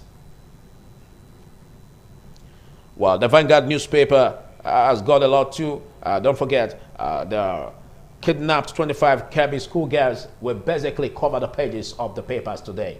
And that's for you to know the urgency, for the government to also, act quickly to make sure that these girls are rescued. Quite a very sad commentary when insecurity is taking a huge part and a huge toll of the Nigerian space. And that's where the government must be proactive. We are having elections coming in 2027. Some will say all of this is also tailored towards that end to make sure that there is a way to, make themselves relevant in order to get a big catch of what they call, financial power. Well, let's see that opposition playing the game on insecurity. Well, we can't tell. Let's get a fetch on the very, very top of the cover page where we have this. It says food inflation still rising, but at slower pace. What? At slower pace? Can we call that a good news? Oh, well, let's leave that. This is Akpabio, Mark, Shehu, others mourn as media icon Dan Agbese dies at 81. Sad one there. Tinubu to judiciary. Justice must never be for sale. That's a big question everybody must ask himself, including the president. Let's leave that. This says Pope warns against escalating violence and persecution against Christians in Nigeria. Don't forget, the president of America, Donald Trump, also echoed this. And could this be an opportunity to evade our sovereignty? Well, a lot of issues emanate from that aspect. But well, let's come to this bigger picture here. You have Duke of Edinburgh visits Tinubu, the president. And you can see very, very, very beautiful pics here. You can see the #1 citizen of the Federal Republic of Nigeria. You see that. You see what it represents. And of course, what do we call that? Could we call that a plaque or an artifact? But quite interesting. The big story here is being shared from what we are seeing here. And whatever you see could depict what it represents. Okay, let's look at more here. It says PDP tension as factions battle for Wadata Secretariat. Taraba Speaker, 15 PDP Assembly members defect to APC, the ruling All Progressives Congress. And of course, tension in Enugu community as Governor Mba's kinsmen protest alleged military invasion. You get it on page 8. Eric Chili accuses Congo DRO of using voodoo. Well, big one here, you may say. Let's get this cartoon, Mr. and Mrs. What has he got to say? Well, any man who beats his wife is an animal. So don't mix things up. All right? Well, husband is an animal. Period. Well, that's quite a funny one there. Well, for men beaters, don't forget what you just got to see at that pocket cartoon. You're an animal if you do that. And so what can we do to animals? We give them that kind of treatment that animals are given. Well, that's on the softer side. That shows, please quickly, don't be a woman beater. Okay. Well, let's quickly look at what we have next on the pages of the newspaper. All right, we have this on the Nation's newspaper, and we'll be closing with this. It says, factions head for showdown at PDP Secretariat. Well, we're still having this pics being played here. We have a lot here to talk about. Must this also, probably this could also come with some financial gains. We can only say that as the president receives all of this, he should remember to keep to his promise and making sure that whatever is being received really being done to make sure that the people benefit from it. Okay. Will the president hear that? All right, let's look at this. It says Tinubu orders manhunt for abductors, rescue of 25 pupils, and vice principal killed during dawn attack on Kebbi Girls School. We will bring them back, says governor. Declining inflation raises hope of lower interest rate. CPI drops to 16.05%. And of course, a lot there. Well, one spirit is a little bit dampened by the fact that even a principal was killed in the process of abducting the 25 schoolgirls. And this is a clear call, a call to action. Where do we go from here? 2027 election is close by.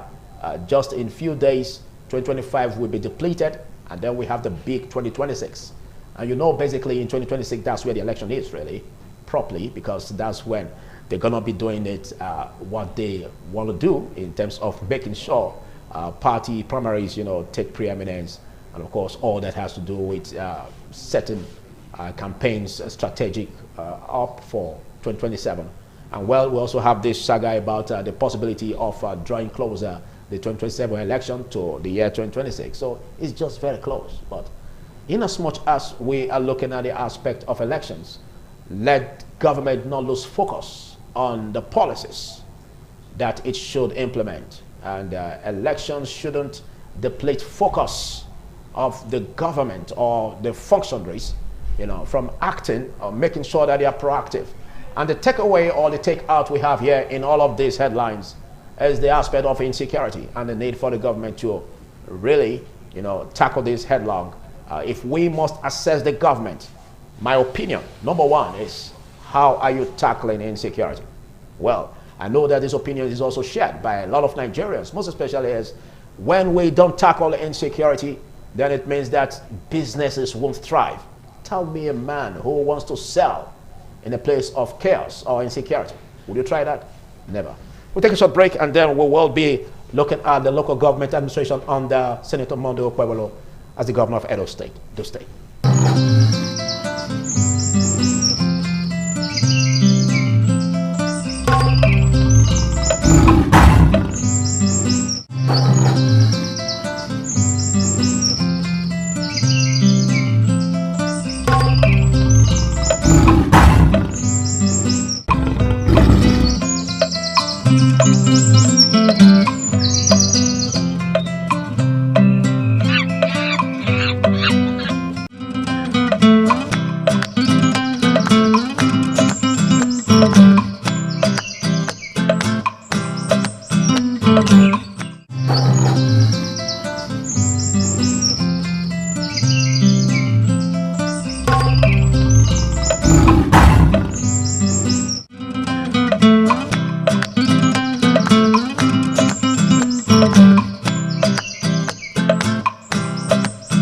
From the 774 local government areas we have in Nigeria, we are zeroing our attention on the 18 local government in those states, and of course how it has fared under Senator Monday Okpebholo as the governor of Edo State in 1 year.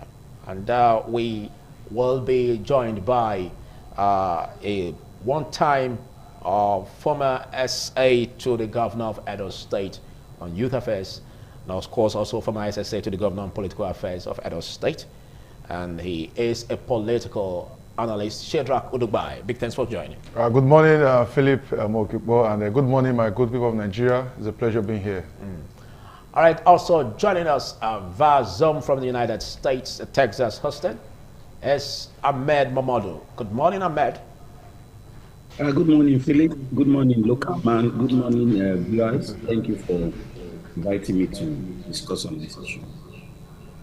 Well, like you always say, politics is local, and so we have the local man here to handle that. Yeah, so we will also be joined in a short while by Dennis Oyomere, who will also be taking part in this discussion. But quickly, let's look at how the local governments, have been breathing. We have 774 local governments, and of course, out of that, we have 18 in Edo State. We usually, when I was growing up, believed that, local governments are supposed to be the closest to the people. Yes.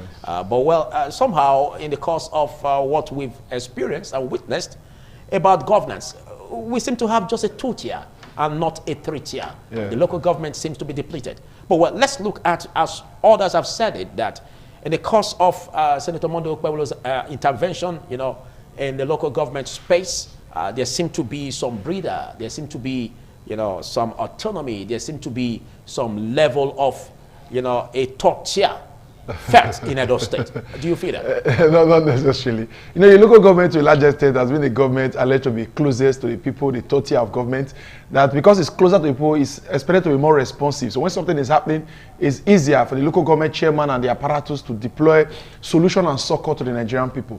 But scholars have evaluated that in this Fourth Republic, that the local government has grossly underperformed, that there have been some maladministration across board, and they said it to be structural and financial problems across the local government. Some have even agitated that in this Fourth Republic, it should be scrapped out, actually scrapped out. Let's just have a 2-tier government, the federal and the state, and let the state governor appoint an administrator. Let us see it for what it is and not what it ought to be. Because as a government, they ought to operate under the dictates of their constituents. That's what defines a government. In every democratic setting, once you are a government, you listen to the yearnings and aspirations and you respond to the people and not to your superior, because as a government, you are said to be independent and not to have a superior. But what we have across Nigeria, not just Edo State in particular, is a system of government whereby it's like the governor appoints a commissioner to be a local government chairman, and he does his bidding. Both his financial, there's what called financial and political independence is totally absent, and that's why these calls have been ongoing for long. And it was also good when Bola Ahmed Tinubu came into office and he picked up the mantle to say, yes, we should give them some form of autonomy. They should be fully in autonomy,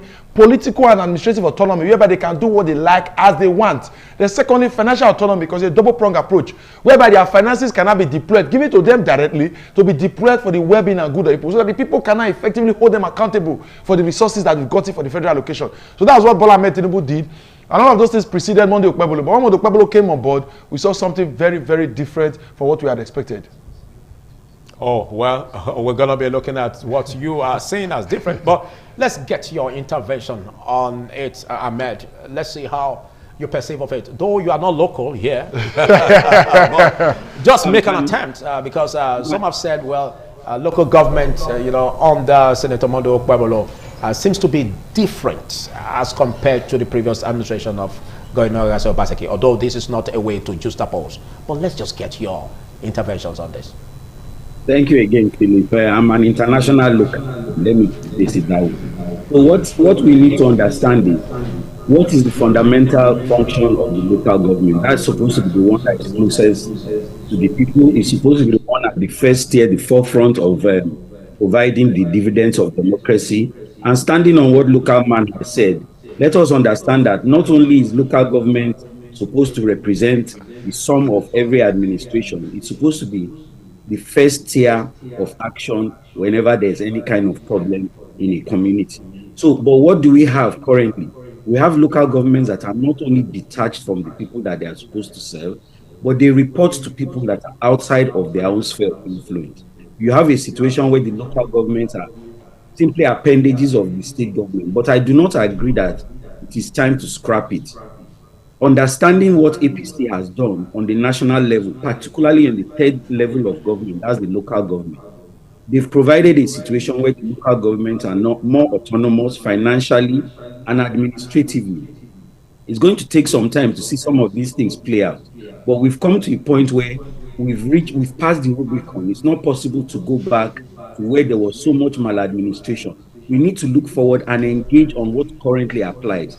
It may not be the ideal situation, but it's the best situation that we currently have. We have financial autonomy, we have administrative autonomy, and now we are going to look for the best kind of people to man and push forward those developments. If we have a situation where the local government is completely autonomous, of course, we are going to be able to hold them to account, and then development is going to come from the grassroots as is envisaged by Constitution. I like the way you put it when you said what the APC has done at the national level. Most especially, that signals a whole lot when the president, did all he did to make sure that there is a financial and, of course, administrative autonomy.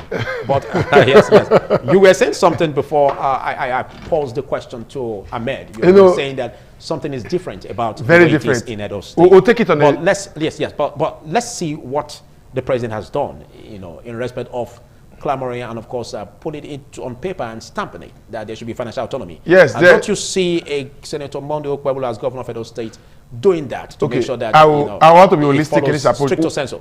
I will give you a deep analysis about the political administrative autonomy, and I also take you through the financial autonomy. Maybe when I finish on political, we'll go back to the financial. All right. For political autonomy, when you call political autonomy, that means they have the will to do as they please. When Monday Okpebholo came into office in November 12th, he saw already well-constituted and running local government structure across the 18 local governments of Edo State.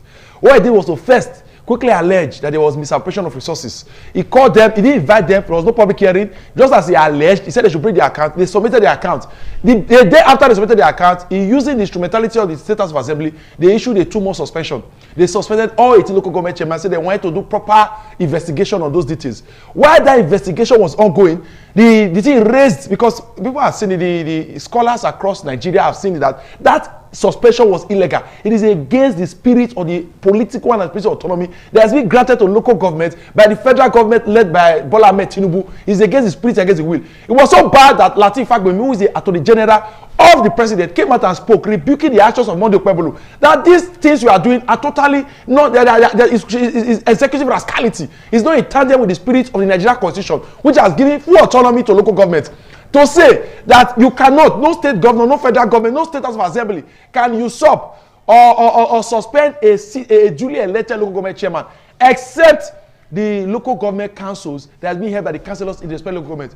As if that was a green light, Monday Okpebholo just took it up with immediate alacrity and started engaging in the usurping or perhaps the kangaroo impeachment of all local governments. I dare say Monday Okpebholo, I'll give you analysis. On West local government, my own local government was the first local government that this kangaroo impeachment took place. What happened was that we saw that the state government brought in some of the officials. The chief of staff to the Edo State government, Gani Audu, was visibly present in Afusi the day that kangaroo impeachment came out. They were able to bring together about 6 out of the 8 lawmakers. They took them to the House of Assembly. They were military cover, there was police cover. So notable APC chiefs were there, and they carried out a kangaroo impeachment, impeaching the local government chairman, the then local government chairman, Kadiri Aminu, and his vice, Clement Ojebowo, and immediately appointed a councillor from Ward 10, Wane Haruna, making him the acting local government chairman. And immediately after they did that kangaroo arrangement, they took that boy, the Haruna, the acting local chairman, to government house in Edo State, and the boy took a picture with Monday Okpebholo on the same day. That will tell you that what they did was in tandem with what Monday Okpebholo has instructed. And that was how that kangaroo impeachment ran across all 18 local governments of Edo State. And in some local governments, it was marred with force and resistance. There was blood, there was bullet, there was gunshot. Bloodshed and bullets were flying to the air. In Esan West, it was very bloody. In Esan North, it was very bloody. In some local governments, the councillors were so loyal to the extent that they couldn't even find more than 1 or 2 that was willing and ready to engage in that impeachment arrangement to kick out the local government chairman. For example, in Esako West, there was about one. What they not in Esako West, there was no councillor in Orion 1, in Oredo. What they not in Ukubaka, what they did in Esako West was to go and look for some Okada riders front of the Auchi Polytechnic. And they brought those Okada riders into the holo chamber. And many of them sat back in the camera. And they said, oh, we are removing the local government chairman. Say, they are. Say, they not using boah. Their faces were not shown. They couldn't even respond properly like persons were educated. Okay. And they kicked out the local government chairman. That was because they had noticed They said, okay, it was because they said that the local government, the State House Assembly cannot, because those ones acted the pure rascality. What happened after that was that they said, okay, the 2 months, they did that within that 2 months of investigation, they kicked all of them out. 2 months has expired. Let these people be restated. It became another ball game. They said no, that this acting chairman will remain here. And the House of Assembly, whom had previously said under another suspension, refused to carry out any form of investigation, and they became a criminal. Okay. After that 2 months, the whole thing lingered on for long. The chairman went to court. They had 2 restraining orders, restraining them from being impeached and restating them. Monday Okpebholo blandly refused to obey that court order. They proceeded. They took those cases to court, they challenged, and today over like 10 of them have gotten victory. It was a declarative order saying this local government chairman were unduly usurped and kicked out of office. They should be restated. And till today, Monday Okpebholo has not obeyed that court order because they pick and choose. I don't say government pick and choose which court order to obey. The court order that came out from Kabaka's hotel that was destroyed, Monday Okpebholo chose to pay that man 900 million for a man who built his house, a hotel on government property as alleged. The case was not in court. He got judgment in the High Court. APC government came over and refused to appeal, and they said they must obey court judgment. They went to give that man 900 million of our taxpayer money, your money and my money that we suffer to pay for this government. They gave it to one man, 900 million. And that's it. What was the excuse? They said they were simply obeying court order. But all the court order that prevented them from doing the right thing, prevented them from doing the wrong thing, the court order that enthroned the rule of law, the international best practices, and the tenets of democracy, they have flagrantly disobeyed every one of them. Even the Kagara election they had, they had 2 restraining orders, one from the industrial court and one from the High Court, restraining them. And even the EDSEC official acknowledged the acknowledgement or order, the court order from the declaration order from the court. But yet, they proceed in error. They proceed in illegality because they pick and choose who to obey. As long as it festers their interest, it empowers them, it embodies them, it brings in some of their cronies and surrogates to power to harvest and to bite on the dividends of democracy. All right. They have nothing to say. No, we proceed in illegality. No doubt you have a thing for the governor. I don't know if it's positive or negative, but I know basically it will also help for viral opposition. You made mention of a lot, but you forgot to make mention of the fact that the governor gave them an ample opportunity, to peruse their books, which they refuse to submit, for public scrutiny. Don't forget that in governance, even an elected office, a political office, it's not a personal office, and it's expected that whatever you do, you give account. And we celebrated it at the media when the governor started it. That this is an opportunity for us to see how. The thought here, starting with the thought here, how they can give account of what they've done in the course of the duration that they've spent in office. But I will ask you that question after this short break.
Thank you for being there. Edo Local Government Administration assessing performance under Senator Monday Okpebholo as the governor of Edo State is what we are about. And while we had a break, we were opportune to be joined by a political analyst, of course, in the person of Osaro Dennis Oyomari. Yeah, Thanks for coming. Good morning. All right. I hope you didn't have it hard finding your way down to the studio. No. We know we are witnessing some new constructions along the Benin Sapero. So those were some of the issues I came with. Okay, a new construction. Okpebholo is working very well to maintain those bad roads along the Sapero that was being abandoned by the past administration. Oh, really? Yes. Abandoned by the past administration. Yes. All right, that's fine. But let's get your thoughts about this local government administration so far.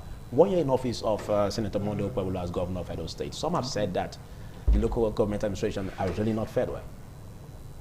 Okay. So what's your bite on that? First of all, I totally disagree with that notion, because now when you look at the way the local government administration of Edo State is going simultaneously now, you see the magnificent increase in what Senator Monday have put in place in terms of financial allocation, in terms of carrying along the local government administration to give the dividends of democracy to the people in the local level. I'll give you, take for example, in the 18 local government of Edo State today, there are each of these local governments that have been awarded a school of construction. That's to say, all local governments in Edo State, there are ongoing school construction in any of these local governments. And secondly, there are also health facilities being provided to each and one of these local governments in Edo State in courses in the Monday Okpebholo administration. So when you talk about lack of the inefficiency of Senator Monday Okpebholo in administration or in local government administration, that's totally lie. And I feel those are the shine syndrome of Monday Okpebholo affecting the opposition parties. But how do you see the removal of the former local government bosses that were elected? Now, when you talk about the removal, first of all, the removal of the local government, those past local government chairman, there's a fact that backed it up. Now, what was the fact? Monday Okpebholo, as at November 16, petitioned those local government chairmen for gross misconduct and financial misappropriation to the House of Assembly. As at November 17, 2024, the House of Assembly took out their legislative duty by suspending them for 2 months in order for them to go after investigative process. Now, you can't be a chairman and undergoing an investigative process. Now, after the suspension for 2 months, each of, according to the section 20B and 20C, gave this right unanimously to the House of Assembly to suspend any chairman be petitioned by the governor. So now, after this suspension followed up, the next in Kadia was the legislative leaders, which were having their own due process in impeaching this chairman who was found guilty of financial misconduct. So now, this process were being backed up by law. And Monday Okpebholo is an accountable leader, which will not want this local government chairman to work or embezzle Edo State money. After all, my brother is here. How do we not believe that this was like a script being acted out? No, it wasn't a script. Actually, it was like a political witch. No, not a and also an opportunity to grab, what comes to the top tier. No, Monday Okpebholo is not even interested in what comes at the third tier. Now, what Monday Okpebholo is interested is accountability, and that was what the past local government chairman failed to give to Monday Okpebholo and the State of Assembly. That's why they were being suspended for the period of 2 months before the legislative house of each of these local government finding it fit to suspend this local government chairman. Okay, let's get to you, Ahmed Momodu. Let's get your reaction, because we understand like where you are. Basically, they follow due process, rule of law. Some have said that the removal of the former local government bosses, by that act that transpired, even to a point where they were impeached, seems to be like a political witch hunt. To every problem, there has to be a solution, whether it's a political solution, a legal solution, or a man-made solution. If you recall, Goodluck Jonathan was made president by an act of necessity of the National Assembly. What does this mean? When leaders refuse to be accountable to the people who put them in office, in this case, it was even a dubious election because these men were simply allocated offices by the outgoing administration of Godwin Obaseki. When they were now called to come and account for the monies, our patrimony, our collective patrimony, where was the money spent, what has been done with it, and how has it been allocated? They refuse to abide by the basic norm of any democratic engagement, which is accountability for public funds. And so when they were called to question and they failed to address the issue appropriately, there must be a remedy. And the remedy was to ask them to stand aside and be investigated. Following which the investigation was concluded and they were asked to permanently step aside and other people were asked to take their place. So look, there are a lot of allegations about what has happened and how it could have happened better. But at the end of the day, when there is a lack of proper accountability, it's the people that suffer. There were allegations that these outgone local government chairmen were simply conduits to the administration of Godwin Obaseki, funneling money monthly towards that administration. All these things, they refuse to come out and defend themselves. So look, we know that there was a problem, a solution was found. The important thing and the most important takeaway is that the people must continue to be served, and they must be served by democratic governance. Thank you. Well, let's get your reactions in all of this, Shedrack. Yes. When you want to kill a dog, you first of all give it a bad name. When he brought his antecedents of what has transpired within the Monday Okpebholo administration, and how he kicked out, how he aided and abated the illegality that kicked out the local government chairman. The first thing I want to point out is the rule of the State House of Assembly.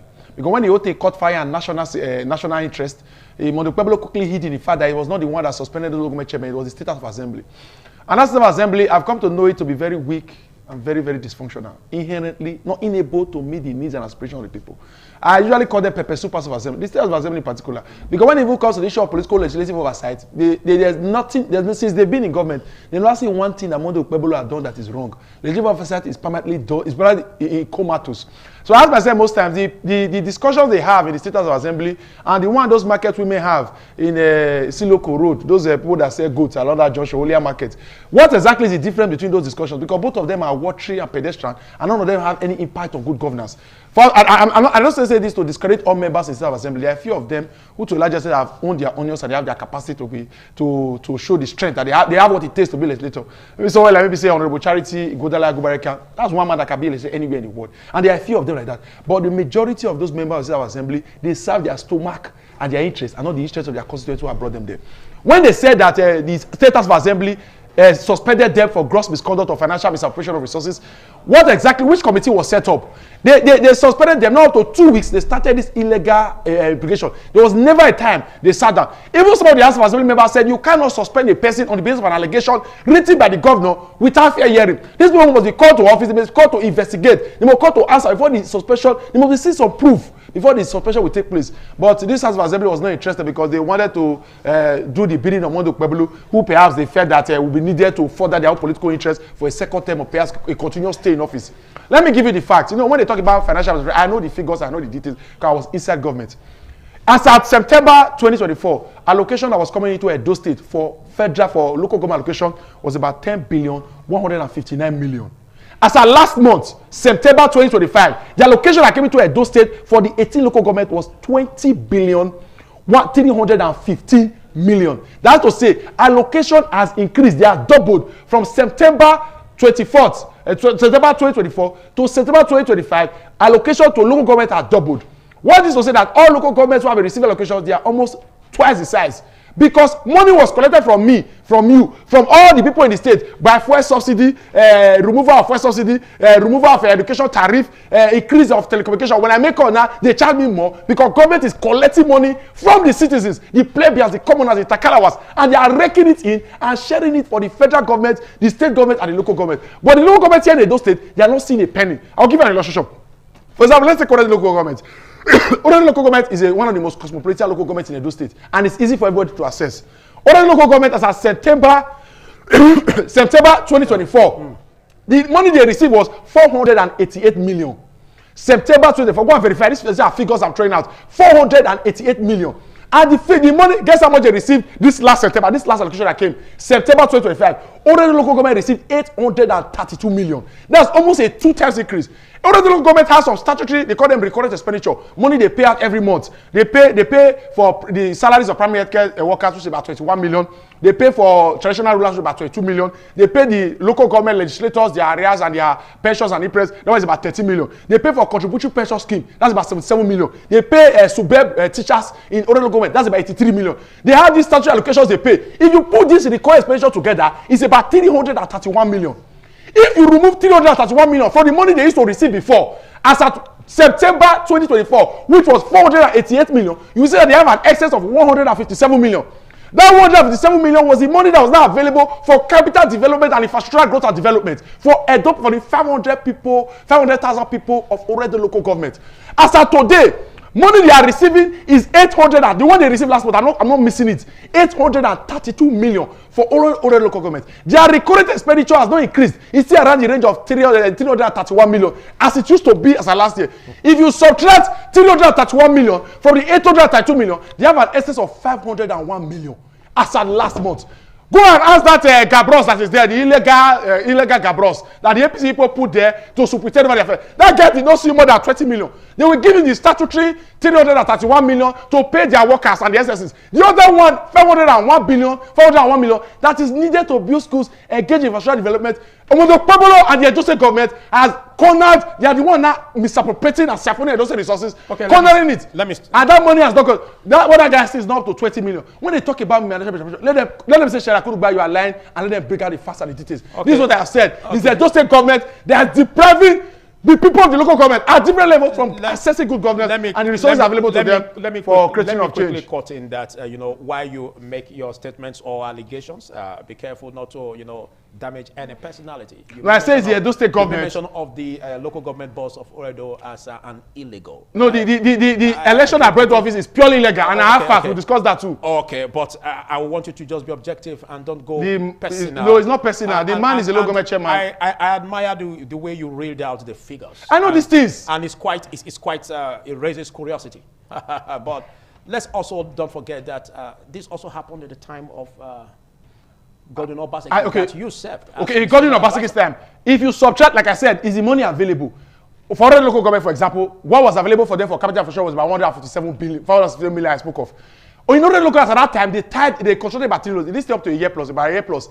The other local government chairman, Tom Obaseki, awarded 3 roads. If you go to, there's a road called Azama Road, off Wire Road in Ward 5, already Ward 5. That road, it remains one of the best trunk C road in Edo State, Benin City.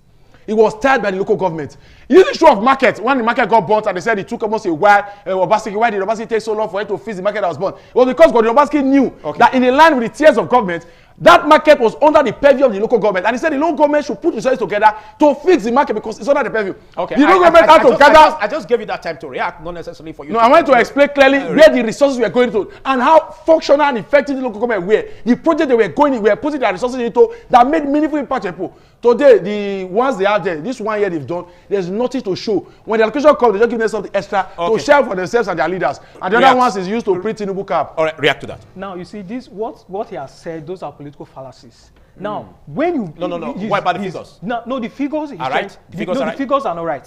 That's why I said they are political fallacies, propaganda fallacies. He's trying to... I'll get there. Points now, first of all, let me make a very clear stand that he's trying to divert for the reason behind that suspicion.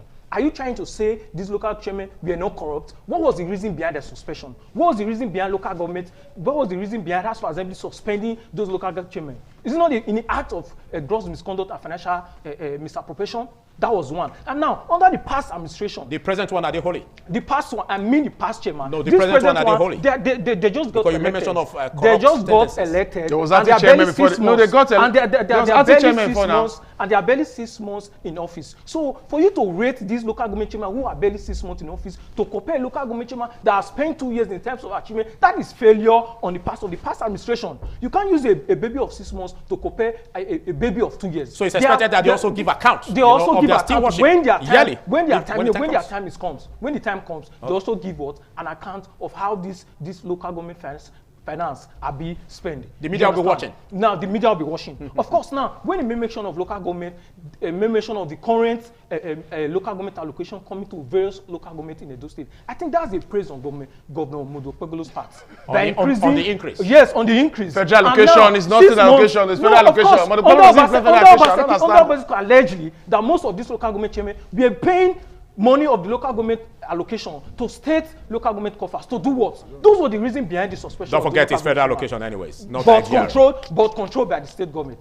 Allegedly controlled by the state government under the previous administration. Do you really see financial autonomy under Senator Governor Mondo Okpebholo? Yes, of course. Do you see financial autonomy for the local government? Yes, of course. It's just a script that seems mystical? No, it's not a script. My local government, for example, is an example. Is a very, very clear example of Governor Modo Okpebholo financial support and financial strength to local government. For the past years, yes, for the past years, my local government has been dilapidated. But since the inception of Governor Modo Okpebholo, you can go to one local government as a case study. The renovation is there. The what is it called? Solar system is there. Staff bus is there. Increase in staff and staff empowerment. So now with all of this, it is because of the increase in local government fiscal allocation and the independence of local government chairman, those active chairmen, to be able to control control the total resources. Are you saying it reflects on infrastructural development? Of course. Go to Azagba. Go to Azagba community. You see local government erecting primary school structure from the very foundation to the roof. Go to other communities. Haven't we had that? Go to other communities. Haven't we had that? Is that all about what the increase should speak for? No, the increase should speak on farm health. And I can give you very quickly some of these criteria that these locations are moved on to health and what's called agriculture. All right. As at I think 6 months ago when I was still in council, the local government was able to sponsor agricultural training across the 10 wards in the local government, picking individuals who are interested in agricultural resources and agricultural development across the 10 wards. I'll come back with a question for you because you were in council then. Yes. I will come back with a question for you. Let's get your thoughts. Ahmed Momodu, look, going forward, what do you see as what Senator Monday Okpebholo should do? You know, in terms of making sure that there's a clear cut, as what the president also instituted, there's a clear cut financial autonomy where the state shouldn't be seen as, you know, teleguiding the finances of the local government. Well, unlike the previous administration that was referred to as the Hitler of Edo by Omonuba Nkolopolo, the Oba of Benin, we now have an administration that is interested not just in the well-being of citizens, but in their financial well-being, in their accountability. We now have a servant government. And what has he done? He has instituted thorough accountability in all levels of government, starting from subnational to the local government level. And like the other speaker rightly pointed out, when it comes time it goes around, what goes around must come around. There is going to be a time for them to come out and give us the information, give us a breakdown of what they've earned and how they've spent it. And these are times that we need to remind these people that that time is coming and we are looking forward to it eagerly. We need to know what you've earned, what you've spent it on, what your priorities are, and moving forward, where these monies are going to be directed at. Let me highlight that among some of the gains of this last administration is not just the synergy. The other speaker was talking about how the State House of Assembly is a rubber stamp. No. Just because you are a separate arm of government doesn't mean you must be at loggerheads. Because we had a past administration that didn't have a State House of Assembly for 4 years, and that administration turned himself not just to a lawless person, but someone, a complete vagabond in office. Now we have an administration that respects the separation of powers and is constantly discussing with all of them how to better the lot of the Edo people. That must never be seen as a weakness. That must be seen as a sign of a leader that is embracing all aspects of leadership to make sure that the dividends of democracy are properly spread out to the people. Now, also, we have to look at how this relationship between the state government and the local government strengthens some arms of the democratic practice.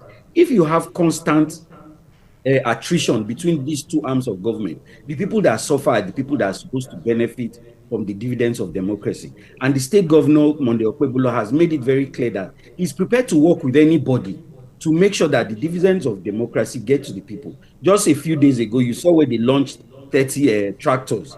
Now we are going to turn Edo State into an agricultural El Dorado. Each of those tractors, 10 is going to be given to each senatorial district. And you can imagine the kind of progress that is going to happen. If you did not have a governor that was comfortable working with the local government authorities, he would not be able to put those kind of funds and deploy those kind of resources. So there are things that need to be done. Most of all is accountability. Anybody that is not ready to be accountable for the money that comes to them and how they spend it, they should step aside and let us move on. Edo is more important than anybody else. Okay, what should Edo people expect in terms of the policies at the local level, looking at the present administration? Do you see respite coming? No, I do not see respite. There may be gross instability across the local government, 30 of government when Monday Okpebholo came. Okay. The Okpebholo has done 1 year, and some local governments have had 3 local government chairmen in this 1 year. He solved one, he sacked them, brought in one from Arty Councillor where he served. He didn't do up to 10 months. You were kicked out of office, and then they brought another one now to Nabiat. So I don't know how people talk about political administrative political autonomy, where 3 local government chairmen have sat in one seat for 3 years. When the Okebolo keeps changing them until he gets the one that is willing and ready to do his bidding, to join him to misappropriate resources. Is he spoke about, there is my man, so I want to attack him at a personal level. Because he spoke about the issue of the local government autonomy, that the suspension that took place. When the Attorney General of the Federation came out in public domain to say the suspension is illegal, you see coming on air to say the suspension was illegal. There was no committee that was set up to say, go and investigate what this local government chairman did. The House of Assembly never sat down one day after that illegal suspension to look into what these people had done. Just after they said the suspension was illegal, it was widely acknowledged. They quickly ran behind but to start impeaching people, carrying Kagari impeachment around. We see what the Okebolo is doing at that level. But what I want to state clearly is that we have come to a point, a crescendo in this issue, whereby many of these local chairmen has gone to court, and many of them have received what called declarative judgments to say that they should be reinstated. Many of them are often written to the Inspector Police to reinstate this chairman back in the place that they were duly elected, and that suspension was purely legal. Even the election that took place some days ago, where the State of Assembly erroneously did also declared 60 seats vacant, and they came out one Saturday to do one concocted or purported election that brought a few other persons, which they now also used to replace his Oga that kicked him out of the House of Assembly. That one is also illegal because there were 2 court injunctions that restrained them from proceeding with the election. But Monday Okebolo proceeded. We have taken this issue to court and we have gotten our judgment. What we are doing now, in no distant time, we will write to the IGP to arrest all those illegal chairmen who are imposing at the respective local government, siphoning our resources in Edo State, ensuring that the money that is meant for the people is not there. Go out, all right, though. Does that place look like where they see 500 million to work every single month? He's making all this. I don't want to. Let me leave him alone. The question of the real onus is that we are going to take action. This time our party will be coming out and making a strong stand. Those local governments shall not stand. When the Pueblo cannot eat state resources, and those state government cannot finish spending their own state resources in a way and manner they choose, and still go forward to collect local government resources because they have their cronies and surrogates there. We will resist it. We will take all costs. We will write to the ICPC, we will write to the FCC. We will get them arrested. We will get them kicked out of office. We will resist every form of opposition that will deprive the people from getting the 30th of government of democracy at the 3rd level. Election is coming July 2026. That's the local government election. That one is, we have to address what we are now. Because before now till then, money that have been siphoned, I said 20 billion is coming to Edo State every single month for local government administration. That money does not touch the floor. It hangs in the air and is being used to sow Tinubu cap among themselves. Is it not a shame that across the 36 states of Nigeria, it's only Edo State that has built secretariat or organized secretariat for Tinubu's election? Even Tinubu himself does not have a campaign office, does not have a DG, does not have people. Edo State has a full cadre of army. They appointed people from Edo North to Edo South. How will we use money that's supposed to be meant for our development? Money that was taken from the people, they didn't work new money. They collected money from fuel subsidy, collected money from education tariff, collected money, squeezed the people dry, took the money, want to in attempt to give it to government to provide succor. Monopolo and the Edo State government will now stand on the way, hook the money for coming in, and put their cronies and local government. It's too bad. It's pitiable. It's irritating. It's nauseating. If we do not act, we will just be here. Our money will be siphoned, will be lost to the streets. I know everybody will want to defend the government they are in. People who want to fall into the good book of Monday Babylon will come out and defend the local government is doing well. If you go to my own local government, it's not like New York. We are developing well. We have built school. All of those ones will pass. Those ones will pass. You seem to suggest that our common patrimony, our treasury, is not in good hands. In Edo State. Is it not obvious? Was it in good hands at the time of Godwin Obaseki? In the time of Godwin Obaseki, there are projects that you can see. Today, everybody is shouting Godwin Obaseki, because it is the project of Godwin Obaseki that Monday Okebolo is still working on. He's working on what Obaseki has worked on. If we talk about from MOA, from the ICT Hub, from all the projects that Obaseki did, from the modular refinery and power plant, Monday Okebolo has not done anything. All Monday has been doing so far is buying. Not so quick to say that because it's just 1 year in office. 1 year, when people say that thing, it gets me very, very angry. Because the only 1 year Monday Okebolo we have in these 4 years that does not have political incursion is this first 1 year. Because when we get to 2026 now, all Monday Okebolo we're doing is 2027 election. We'll get to 2027, all Monday Okebolo we're doing with his own election 2028. Monday Okebolo will not have any time to pay attention to governance outside this first 1 year. If it does not put anything substantive in this 1 year, forget it. Edo State is gone. I totally disagree with that. React to that. First of all, let me correct the impression. I don't think we have to be emotional here. For him to have said that I was being kicked out of office, no, that's not true. In each of these local government that was conducted, I think 59 wards. Sorry, 59 units. Well, your position then was what? I'm coming. I was the chief press secretary to Omonde local government as a few months ago. CPS. Yes, CPS. Now, most of this position was being declared vacant, and some of these councillors resigned out of their selfish interest. Just like already, for example, how can you be elected as a councillor to represent your ward, and you are following your party leaders, which was the past administration? They all travel. Some travel to Lagos State, some travel to Bayelsa, some travel to Delta State to to be able to benefit from their own self, from their leaders, and leaving the dividends of democracy for your people as a councillor representing your ward. That was wrong, and that was what the House of Assembly saw and declared as it vacant for Edo Sec to conduct election to represent the dividends of democracy back to the people in the world level. And I feel they have been emotional by Monday Okpebholo's shine syndrome. They have just been affected. You understand? So now let's quickly move on to when he said, I totally disagree with him. When he said Monday Okpebholo 1 year in office have not known new things. Now let me ask him a question. That he was working on the projects of the former administration. And that is totally lie. Destroying the project, so it's not working. He didn't destroy any project. No, destroying. That is the job. Destroying the project. He didn't destroy any project. Rather, Monday Okpebholo is building more. Now let me run through. Like the flyover. Under the past, no, not just the flyover. Under the past administration of Godwin Obaseki, if you can't go through Okpoba Road, you can't go through Saple Road, you can't go through the Benin Interjudicial Federal Roads. All federal roads is back to this, what's it called? Back to Oluku flyover here. Now, when Monday Okpebholo came, in the past administration, we have where we see in all Federal Road, you see a signpost that carry this is Federal Road, this is Federal Road, and that was very bad. But in this present administration by Senator Monday Okpebholo, he says no, we cannot leave Edo people to be suffering. Yeah. This road should be fixed by Edo State money, and if there's possibility for the federal government to relocate. Are they good now? You said you nearly died in traffic this morning. He has the floor.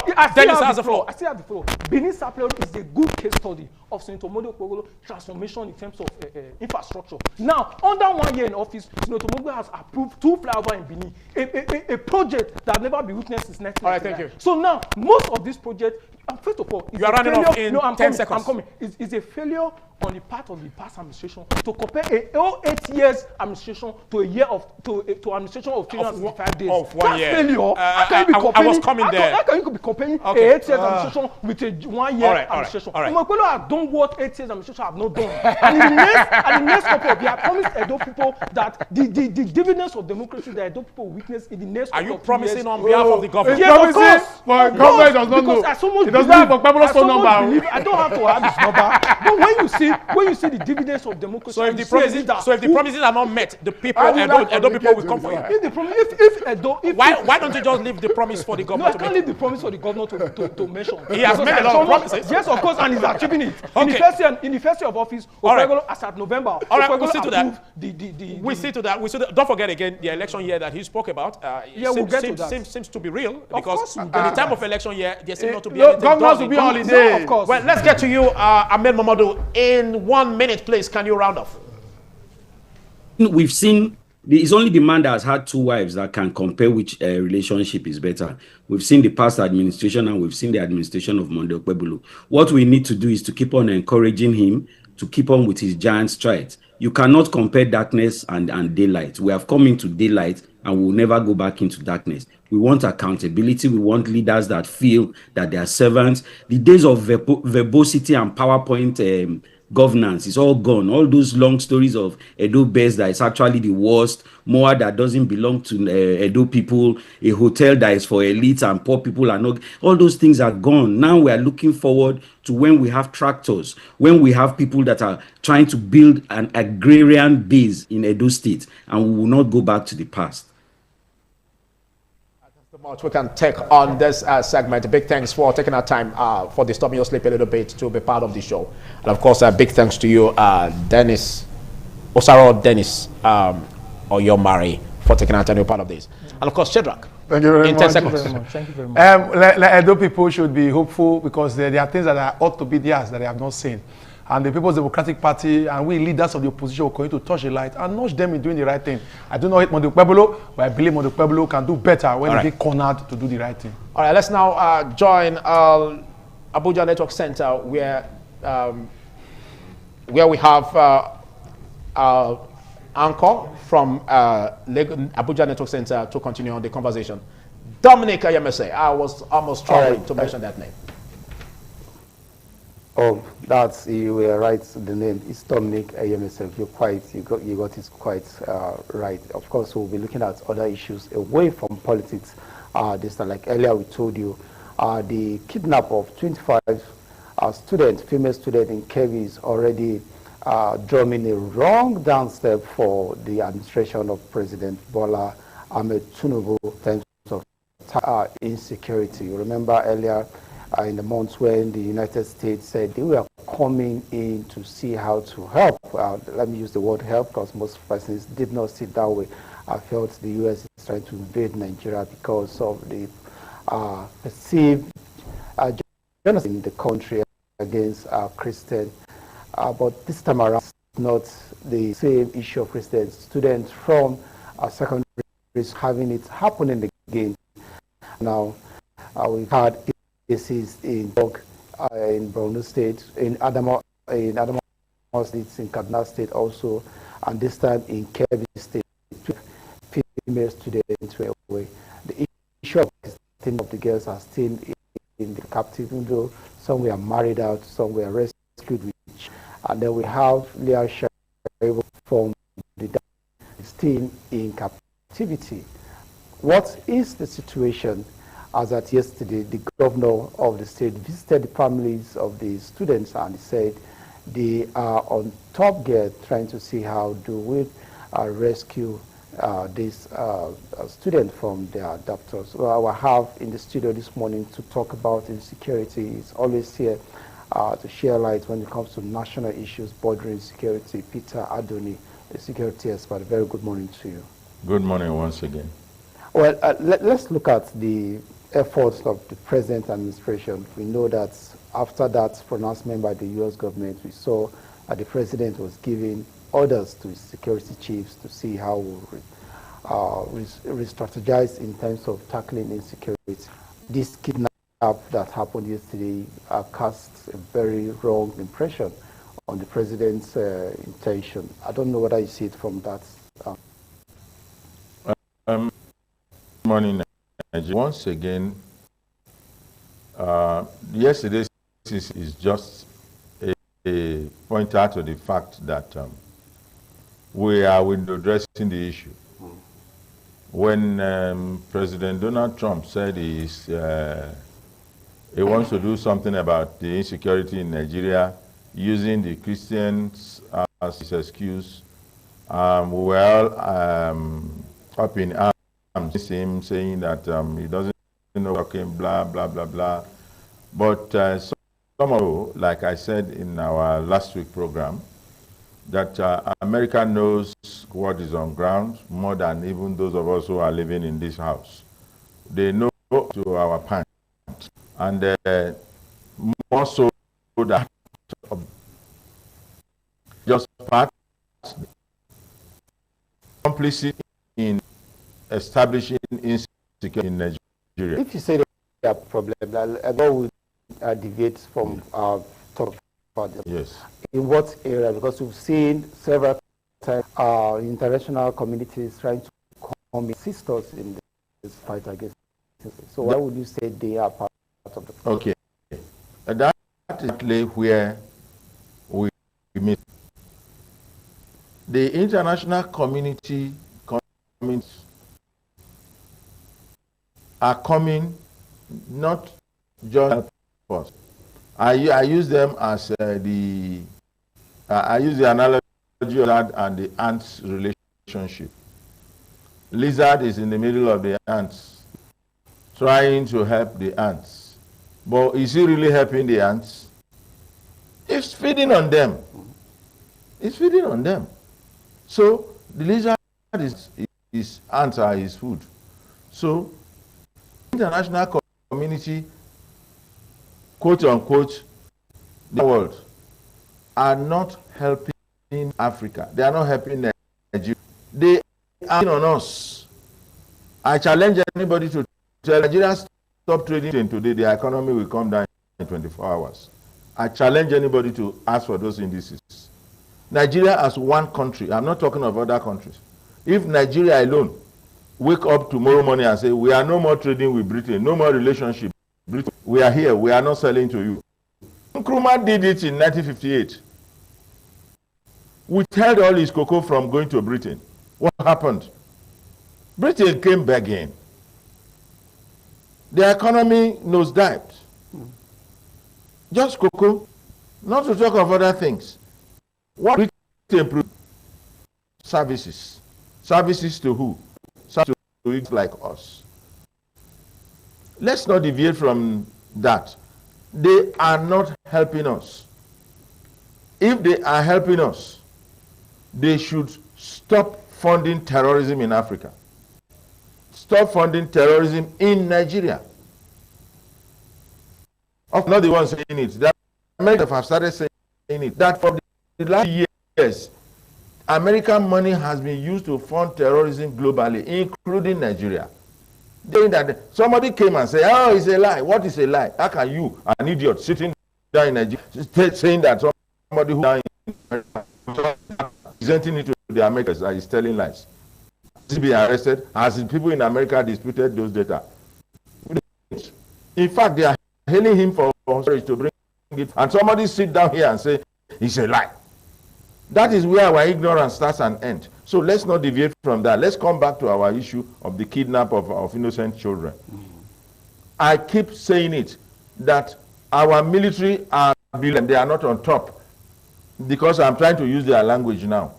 Or our security agencies, let me just say the military. Our security agencies are below the problem. They are not on top of the problem. So they can't solve it. What do I mean by that? Since the beginning of this crisis, 16 years down the line, these kidnappers have always used the same template to kidnap school children, to kill school children. The same template. They did not change it. Are we suggesting all our ex in the security services can't sit down and analyze and see people have been using the same template? Is that what we are saying? And my answer is no. These people are well trained. These people have all the knowledge and the experience and the skill to be able to do it. So why they are not doing it is a question they need to answer. Because it's a question repeated, just like you mentioned, the same template. The case of Kirby was the same. The same. Military, according to all these feelers were getting, military were informed that these persons would strike, and then they were withdrawn from that very area. So you see what I mean? Template. They've been doing it the same way, and nobody is checking them. No, the same.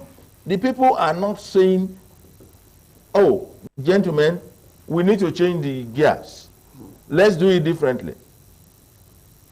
So for me, they are complicit, because if you know something and you refuse to do it, yeah, it means you have a reason not to do it. So what are they supposed to do? Just like you've mentioned, the same method, the same ideology gets to the school, pick the student, and most times they invaded early in the morning and they leave with large numbers of students. Yes, that is even the most worrisome part of it. They always live with a very large number. How? Do they carry them on their head? Do they put them in their pocket? How? They come in large number, take away a large number. Sometimes they will even take them on foot and just guide them like sheep into the forest. So why have you not been able to address this with the Safe School initiative by the previous administrations? Which Safe School initiative? Who is saving who? Security are deployed to most of these schools. My dear, that is one of my own basic core area. There is nothing like, see, on several occasions I have engaged these people who are talking about safe schools. There is a unit in the Federal Ministry of Education dedicated to Safe School Initiative. What are they doing in that unit? What are they doing? What do they go there to do every day from 8 to 4? And at the end of 30 days, they earn a salary. What are they doing? Are they coming up with initiative? There is nothing like Safe School Initiative. What you have is people simply, wasting government resources and earning salary for doing nothing. They even set up a unit in the civil defense. They call it Safe School Initiative. What are they doing? Safe School Initiative is not about arms. It's not about putting soldiers around the school. It's not about wearing uniform. Safe School Initiative is initiative, something from the head. Some from the brain, not arms. And I have challenged all those who are involved in Safe School Initiative from the beginning to the end. And they are all focusing on this issue of let's bring soldiers, let's bring civil defense. That is even more a risk for the schools. It's even more a security problem for the schools. Let me not go into that because it's another ball game altogether. The Safe School Initiative. Now, you were hearing that there was a time under Obama when schools were being attacked, children were, and so all of a sudden that came down drastically. What did they do differently? Has anybody asked that question? What did they do differently? They did something. They did something that brought it down. I am not going to say because nobody has paid me to do that yet. It's a product of my own research. I know that part of your research work also provides solutions for Nigeria case because the US case is quite different from what we're experiencing in Nigeria. But let's see,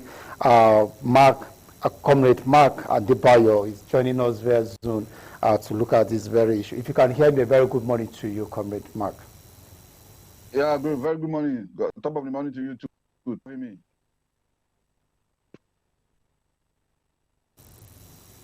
All right, with Peter Adoni, we were talking about solutions here. We know that we operate in a different platform, the US, where we have school attacks, and Nigeria. Now, in terms of solutions, many persons have argued that we know we have ungoverned areas in Nigeria where this person is called strike and go back. How come it's becoming so difficult for us to actually deploy technology? For instance, we gave an analogy where they come in large number, move with children as if you're guiding sheep into the forest.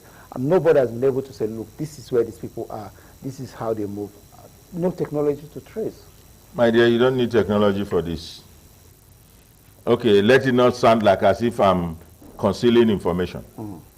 Now, when America was going through this, the first thing they did was give information to these children. Train the children on what to do. How do they respond to insecurity? Have we been doing that? No. Somebody should be able to give these bits of information and training to these children. Now, let me give you a practical example. There was an attack on one of the schools in Niger State some few years back. And when the kidnappers came, one of the children said, "Run, we are not safe." He was intelligent enough to know that government security forces will not come and meet them in their dormitory in the middle of the night to say, come, we are taking you somewhere. And on the way, but they shot that boy that opened their cover. Right? Fine. Somebody had to pay. He paid with his life. You get it now. But at least he succeeded in thwarting the effort of the kidnappers. Do we have such information? Go back to the Dapchi kidnap. When they brought a bus and told the children to enter the bus, one of them was intelligent enough to say, "Kai, these ones are not government security. Government cannot come and just pack us without information. Our school authority does not know." What did they do to the girl? They asked her, "Come down, get out of the bus. You are not going to be saved." So the girl was not kidnapped. Others were taken away. But because she was intelligent enough to say, this cannot be. Are you getting it? Go ahead. So what kind of information do these children have? None. Has anybody ever sat down to say, let us develop a curriculum for safe school. Let us develop a basket of information that should be taught to these children. Up to university, they need to be taught. That's why nobody can go in Israel now to say you want to go and kidnap children from the school, because from the age 11, they start teaching the children concern, which is supposed to be a global best practice. In any country where they know what they are doing, you don't expect that kidnapping will be visited with rhetorics, visit to family and that kind of thing. Kidnapping should be responded to with the same measure of force, with the intention to clear out and establish one fact. What is that fact? Make the kidnappers know that it is not a lucrative business. They will die in the process. So kidnapping becomes a very dangerous business anybody will want to go into. For us in Nigeria, kidnapping is a very lucrative and safe business. Somebody can go kidnap, collect 100 million, and tomorrow he goes and do it again. We are fueling the business. In other crimes, if your loved ones are kidnapped and you go and pay ransom, you are guilty of an offense. You will be charged to court and sentenced to jail. Just to discourage you from going to negotiate with kidnappers. At the same time, they have SWAT teams that will be deployed immediately there is a kidnap. The SWAT teams will be deployed not to go there and rescue the victim. Rescuing the victim is a product of the exercise. Go there, kill everybody, kill the kidnappers, kill the victims. Could that be the reason why we keep having kidnappers or bandits taking away children and nothing is being done? Yes. For instance, when the Chibok girls were taken, Jonathan was advised to clear out this thing. We will rescue some of the students. Some will die. Say no, he doesn't want collateral damage. You don't want collateral damage in a situation where there are collateral damages already. Okay, now, 16 years down the line, did we get the girls back? Did we? If we had stormed the place militarily and we got maybe 60 to 70% of the girls and 30%, get, killed in the process, are we not better? We would have put a closure to that issue. We will have let the kidnappers know that anytime they do it, they will die. So what about the community effort? Because I know we have issues with vigilantes and all that. If you look at the recent reports from Zamfara, where we have about 16 vigilantes were killed and communities, some person's community were adopted. What role does the community play in terms of... community cannot play any role in this issue because in the first place, the community have arms to defend themselves. The kidnappers are more well armed than the community. Even our military that we are calling on to go there, they are not given enough arms. I don't say they don't have. They are not given. Because if you give a soldier 20 bullets to go and look for kidnappers, you are wasting. You know the kidnappers are more armed. They have more bullets. So we needed to deploy superior force. But are we deploying the superior force? I don't. Are you getting it? So for me, if Nigerian security agencies want to respond and put a stop to this business, two things should be done. Two things. One, anybody that's why you see countries that know what they are doing. You can't carry 20,000 naira cash around. Or let me not say naira now. You go to places like the US now, you can't walk into a bank and just draw out $100,000. What are you going to do with it? What are you going to do with it? That you go to the bank and withdraw $100,000. When you can do your transaction cashless, even for $1, why must you carry cash? So if you are not a drug pusher, must you carry? That's one of the things they use to profile drug pushers in the US, carrying cash all over the place. So Nigeria, let me tell you where I worked before. Well, let's see if we can get back, even though we are almost wrapping up this very segment. Mark, we are looking at solutions to these repeated attacks on government schools, particularly. I don't know if you can hear me. Where do you think we are getting it wrong, and what should be the solution, listening to what Peter Adoni have said so far? Well, I've been hearing you all along. I don't know whether you are hearing me now. Are you hearing me now? I can hear you. I can hear you. Okay, now, yeah, you see, look, all these things we are saying, there's no point blaming another country for our own challenges. It is our own making, it's our own problems, our own challenges. What we are witnessing is pure and simple failure of leadership. And failure of leadership will lead to a failed country. And this is what we have been saying for over 20 years. When this thing started in 2014, when those Chibok girls, 276 Chibok girls were kidnapped in 2014, when the president was informed, first and foremost, they said it was a lie. President Jonathan said it was a lie. But in fact, it was better off then. But for the past 10 years of the APC leadership, it has been from one disaster to the other. After the 276 Chibok girls were kidnapped in 2014, more than 5,000 school girls and boys have been kidnapped. Some have been killed up to date. Well, we should not blame America. We should not blame colonialism. We should not blame all those things for our own failure. But the typical African person will look for someone to blame for the errors of his own life. So it is no longer a fashionable thing to blame colonialism, to blame America. If they are sponsoring terrorism in Nigeria, it is our responsibility as a people, as a country, as a government to be able to roll back on those ones. But what has the government been able to do since terrorists got to rampage this country? You know, we have a DSS,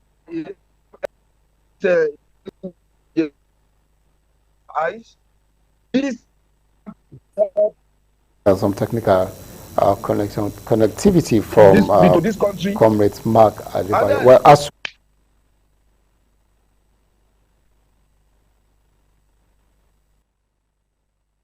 definitely to affect their psychology, even those who are still students in that school. Well, you said it's one of your area of specialty. I don't know the psychological effect this will have on children.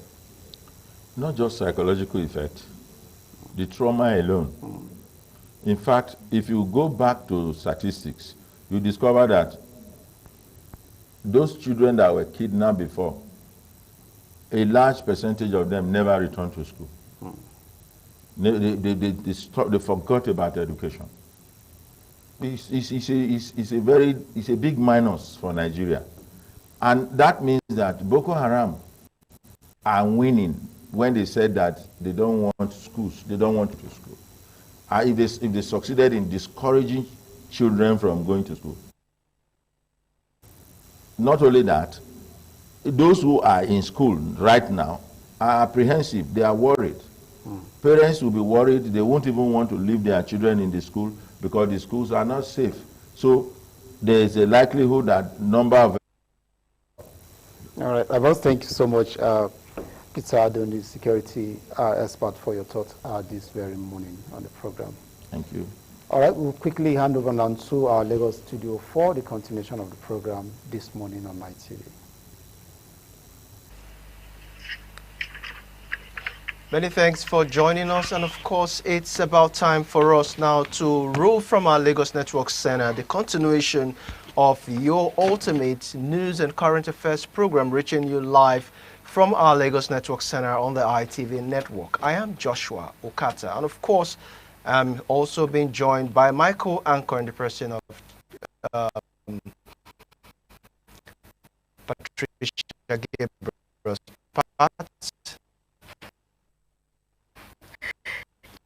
Josh, good morning. I see that my name escaped your mouth, but that's fine. I'm Patricia. How can you colleagues in a book? That's fine. Thanks for joining us.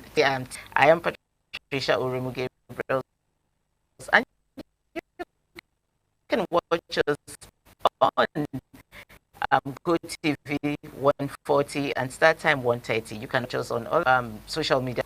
You have the TikTok and the Facebook. You can, of course, watch us live from our YouTube channels. Josh?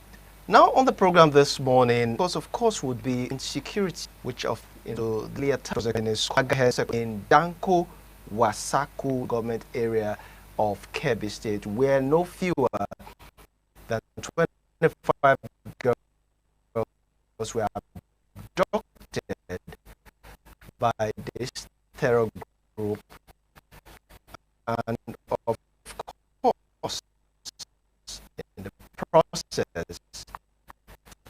the vice principal of that school actually lost her life, and of course a security guard. Now the question I ask, was so far back, as 4th April, the Chibok unit of pattern seen by these guys, and of course, what is the safety of these girls? Where are they right about now?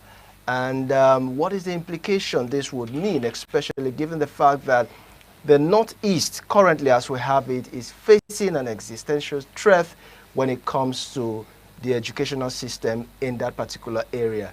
Children will be afraid, especially going to school in those areas. And of course, the educational system would no doubt be having some very negative impact when it comes to people who are very interested in going to school. Of course, we have a guest right here in the studio who will be laying layers to this conversation and, of course, trying to help us make sense out of it. We're being joined by Mr. Tochukwu Ezukama, who is a public affairs analyst. Good morning once again, and thank you so much for joining us. Good morning, and thank you so very much for having me. Good morning, Mr. Tochukwu. Thank you very much. All right, now, looking at the educational system in the Northeast, for instance, it is felt that there is a certain attack on the educational system back there in the Northeast, given the fact that we've had series of attacks on secondary schools, and in every attack, children are always abducted. Is this a way or a pattern, as it were, where the number of people who attack these schools are usually so much that it overwhelms the security agencies? What would you say about the crowd that usually storm this school when this attack happens? Well, first of all, let me make a point before I say anything. My heart goes to the family of the vice principal that was killed and the security man. The vice principal was trying to protect his students from being abducted, which is a very unusual phenomenon in Nigeria. The average Nigerian is selfish. The average Nigerian is greedy. The average Nigerian is cowardly. So it's a very rare quality among Nigerians to risk your life to protect others. And that's what, based on my understanding of what unfolded, that's what this principal did. So he's a man to be honored. And my heart goes out to his family. May God give them the fortitude to bear this loss. Then secondly, in the abduction of the student, you can see two different patterns. The Boko Haram said Western education is wrong. So we are against Western education. Not surprisingly, they went to abduct or kidnap children who are in the epicenter of Western education, a secondary school, who had gathered, I think, to take their WAEC examination. So that's the motive. It was ideological, or there was a religious motivation to it. And in this other case, it's strictly business. The bandits kidnap people so as to get paid ransom. So it's a business operation. So they studied their business calculus, determined the kidnapping, and not too very soon you hear people saying, pay them this much, and ultimately they will be paid, because Nigeria is a failed state. Nigeria is a state, a country where the government cannot play its most fundamental role, which the Constitution specifies that it is the protection of life and property. And where that's the case, it's a case of failed state. There's so much happening in Nigeria. And in the Chibok abduction, there was conspiracies. The principal and a bunch of other people knew. And in the Chibok abduction, there was inaction of the government. Nothing happened. Because think of the logistics of moving 270 girls, yes, be it on a motorbike, be it on buses, or whether you're marching them through the forest. It takes so much. So it's like a whole village on the move.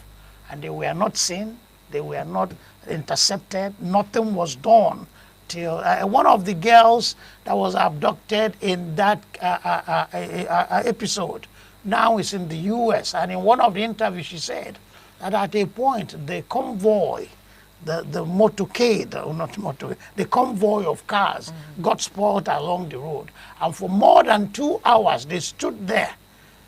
The terrorists without any resistance, and their captives stood there trying to repair this car. That was when those terrorists around moved towards the front the bomb shit.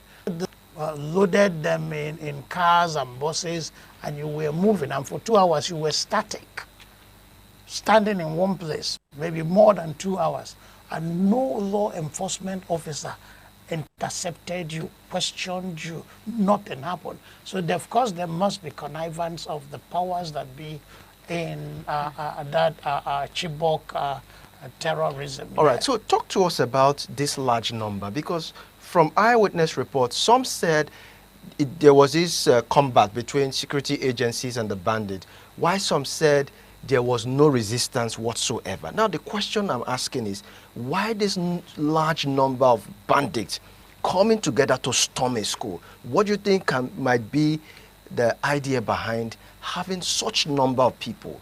And of course, without any form of resistance, some would say. Strategy. Those are fighting strategy. The Germans what they call Blitzkrieg. Blitzkrieg, which translated into English, lightning warfare. That was the strategic doctrine Adolf Hitler used to overrun Europe on the short run.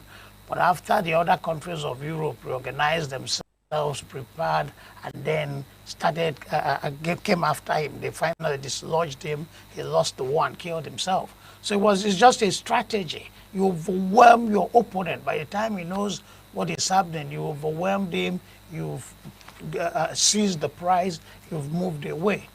That's just an issue of strategy. Okay, so some persons are saying, just like the Chibok experience, that the governor of Kebbi State received an intel. Okay. And then security agencies, the soldiers precisely, were asked to move. They were deployed to that location. But surprisingly, they left, which gave way for these guys to come in. Some Nigerians are saying, could this be a premeditated and coordinated attempt? Could it be? Yes. It is. Say that again. It is. It's not, could it be? It is. It has always been.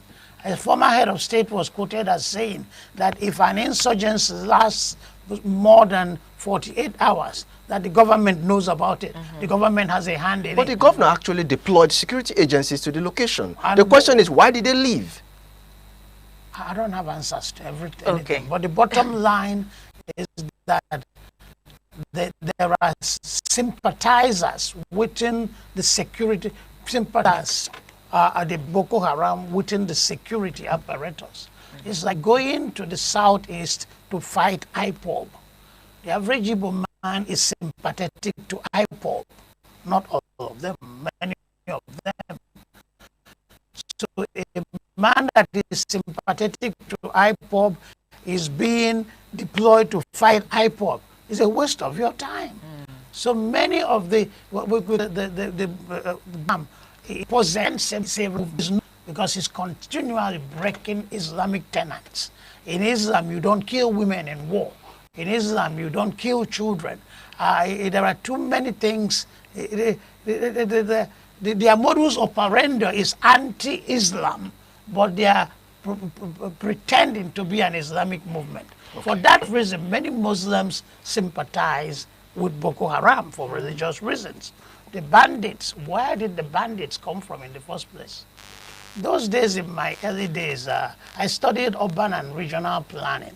And in urban and regional, was it 101 it was called, Introduction to Urban and Regional Planning. We were told that to solve an urban problem, you have to first of all identify the cause of the problem. Before you talk about the effect. Because you talk about the solution. Yeah. So the question is, where did the bandits come from?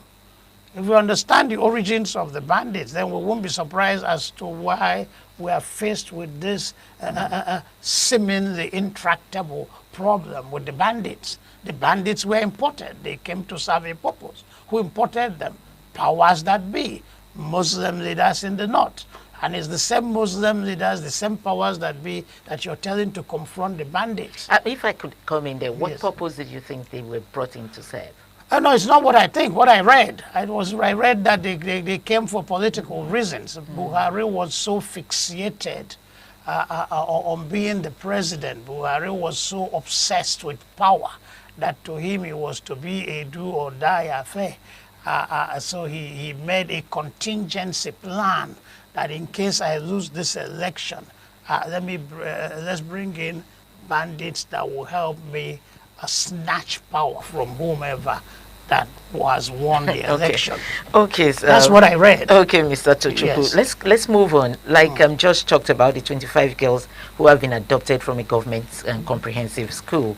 You know, the former president Atiku Abubakar has Vice spoken. President. Yes, Vice sorry, President. former vice president has spoken, and he has said that this is another alarming sign of Nigerians' worsening insecurity. Do you agree with him on this? Insecurity is terrible already. We're just seeing symptoms of a festering, pervading problem. It's been there, it has been there. It started under Goodluck Jonathan, and Goodluck Jonathan did not address the issue properly. He did a terrible job as a president, and we were all opposed to him. I campaigned against him in my very limited, within my very limited means.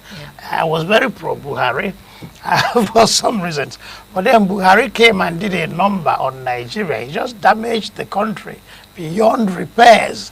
He said he was coming to revamp the economy, secure Nigeria, and curb corruption. Let me cut you short. As at the time of President Goodluck Ebele Jonathan, that you said he did poorly in security, do you think his hands were tied, or he just didn't know what to do? President Tinubu's hands tied, was Buhari's hands tied. So if you make an excuse for one president, then you make an excuse for every president. We have elected you to do the job, and while you were asking for our votes, you didn't say my hands will be tied. You didn't say I will compound your problems. You didn't say I have no solution to the problem. You say I'll solve the problem. Trust me. So when you fail, you have betrayed your promises. You have breached your.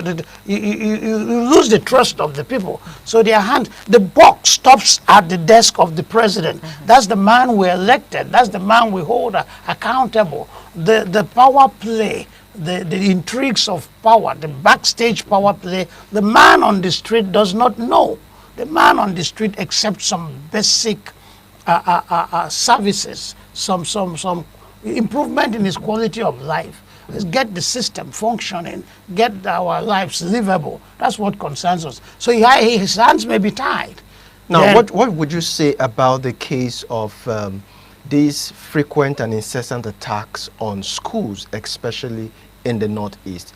What does this say about the educational system in the Northeast and Nigeria at large? Especially what measures do you schools. think also could be taken, given that these guys, just as you said, are anti-Western education? That's Boko Haram. Oh, yes. Not the bandits. The bandits are businessmen. Whatever nomenclature you may call it. No, but they're terrorists anyway. It's motivation. These guys are motivated by money. You see them displaying their money, billions of dollars on TV, on Facebook, YouTube. But Boko Haram doesn't display their wealth. Boko Haram supposedly is ideologically driven. The bandits are out to make money. Those that brought in took care of them. But after they abandoned them, they had to feed, they had to cater to some needs. Yes, yeah. So in the case of Boko Haram specifically, unequivocally is against Western education. That's what Boko Haram means. Haram means abominable, forbidden. Boko is book knowledge. Western education is forbidden. So their own is motivated, but these other ones are making money. They are all terrorists. Call them So are bandits. you saying that this latest kidnapping, if ransoms are paid to them, the students will be released, unlike the Chibok girls? Well, I lack prophetic powers, so I cannot prophesy. But on the other hand, history has established instructive precedents. They kidnap these children or whoever, and if they get paid, they release them. Some still get died, some still get killed in the process of kidnapping, holding them in captivity and then releasing them. But that's what we've known from precedents. Okay, I'm going to go international Okay. a little bit. Okay, so the U.S. lawmaker Moore, we all know him, speaking about the insecurity in Nigeria, has reacted to the reports of the 25 schoolgirls that have been kidnapped, while the vice principal was also killed, just like you mentioned. Our condolences to the family. He says this attack occurred in a Christian enclave in the northern Nigeria. Would you say it's right that they actually targeted at the Christians? Most part. I mean, there have been peripheral issues where non-Christians were killed, but the attack has mostly centered on in the middle belt and sometimes towards the south, where the population is predominantly Christian. Yeah, so it's not wrong to call it Christian genocide, but there might have been some cases of killing of Muslims. But the Fulani, Buhari was a Fulani expansionist, and he did not hide it. Buhari was a narrow-minded religious bigot, and he did not hide it. So before you talk about farmers' headers clash. Farmers and headers will always clash, because some farmers are sedentary. They sit down, plant their crops, yes. And project what they will make out of it in the next 6 months or 1 year. Headers are itinerant, they move around. So by the time headers move around one way or the other, they might trample on the works on the farm of but under Buhari became deliberate. The culture of impunity, the might is right became a factor. We can do it and nothing will happen. So they deliberately started wandering into people's farms just to deliberately destroy their farms. Secondly, in the past, if there was a clash, it was with bludgeons and knives. So one person gets bludgeoned to the head, one person gets his finger cut off, one person might die. But under Buhari, it changed. It became with AK-47. The farmers, the headers had AK-47 and can massacre people, put a whole village on the run, and touch the whole village, sack a whole village. So Buhari encouraged Fulani expansionism. This is unquestionable. Now, the question is, what impact would this have on the educational system? Because obviously, whether or not you like it, if you call it bandits, if you call it Boko Haram, children right about now who hear of this news, who perhaps their colleagues might be in those schools, will be apprehensive of going to school. So what negative impact would this have on the educational system in that particular region? It's terrible. Now, of course, it would. Already the North is a bastion of feudal obscurantism. That was what got the Emir of Kano into trouble. He wanted to liberalize the system, reawaken people's aspiration. Young women should go to school. You enlighten people. You give them the opportunity to do their own thing and rise to their God-given, use their talents to rise to great heights. They didn't want that. So it's a place where an elite holds the rest of the people down. And a wonderful way of holding people down is denying them education. So it's not a place where education has been very much encouraged. And with this repeated attacks on educational institutions, of course you're undoubtedly frightening people, discouraging people from going to school. So it's having a terrible effect. It will definitely have a terrible effect. So what's the governor of the state and of course the school authorities saying as regards, because everyone, including the parents, are worried for the safety of their children. So what is the governor's position on this case?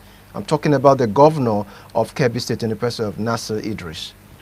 Who is the governor? The governor has, they receive security vote, 500 million a month, but they offer no security. The paradox of Nigerian life, you're giving so much money, 6 billion a year. That's the minimum a governor takes as security vote.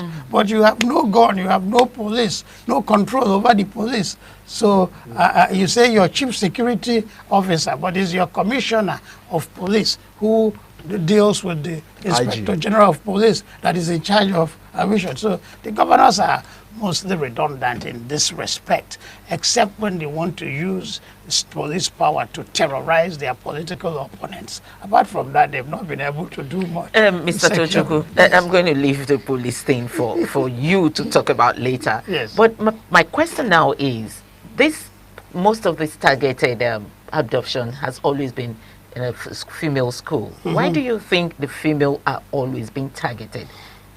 It goes to what we said earlier. It's a patriarchal system. It's Islam. Well, most societies are patriarchal. Even the Jewish society, you read the writings of St. Paul, he belittled women so much. Women shouldn't talk in the church. Wow. If you have something to say. Josh, why are you looking at me? I concur. That's Christianity. I concur. So we talk about Islam, but look at the Christian, our Bible.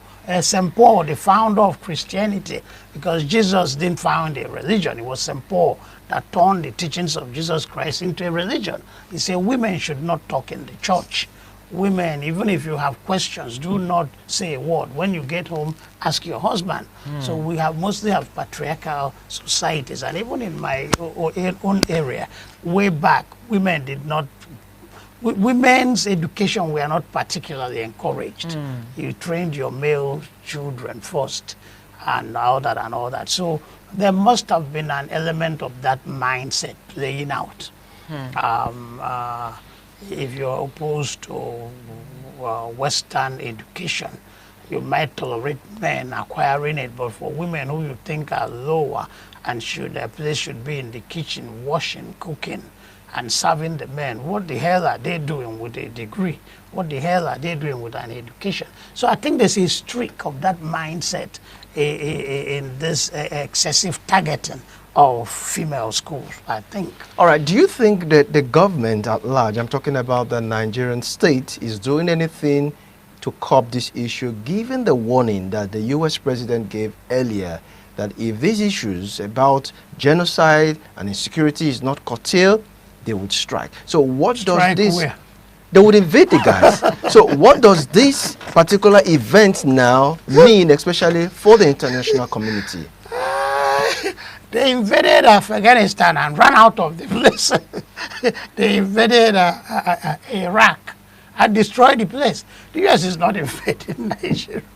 The U.S. cannot invade Nigeria. The U.S. can work with agencies, with Nigerian institutions, Nigerian opposition, Nigerian agencies to deal with the Nigerian problem.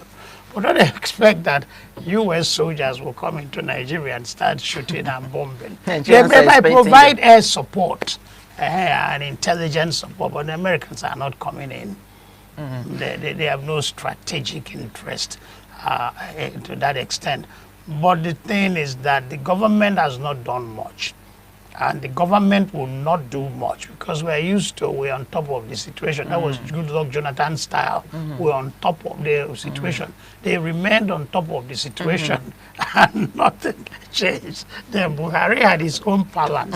And this present administration has its own. That's going to bring me to the question. Yes. So this question is from President Bola Ahmed Tinubu, who has directed the security agencies to immediately rescue the 25 female students adopted.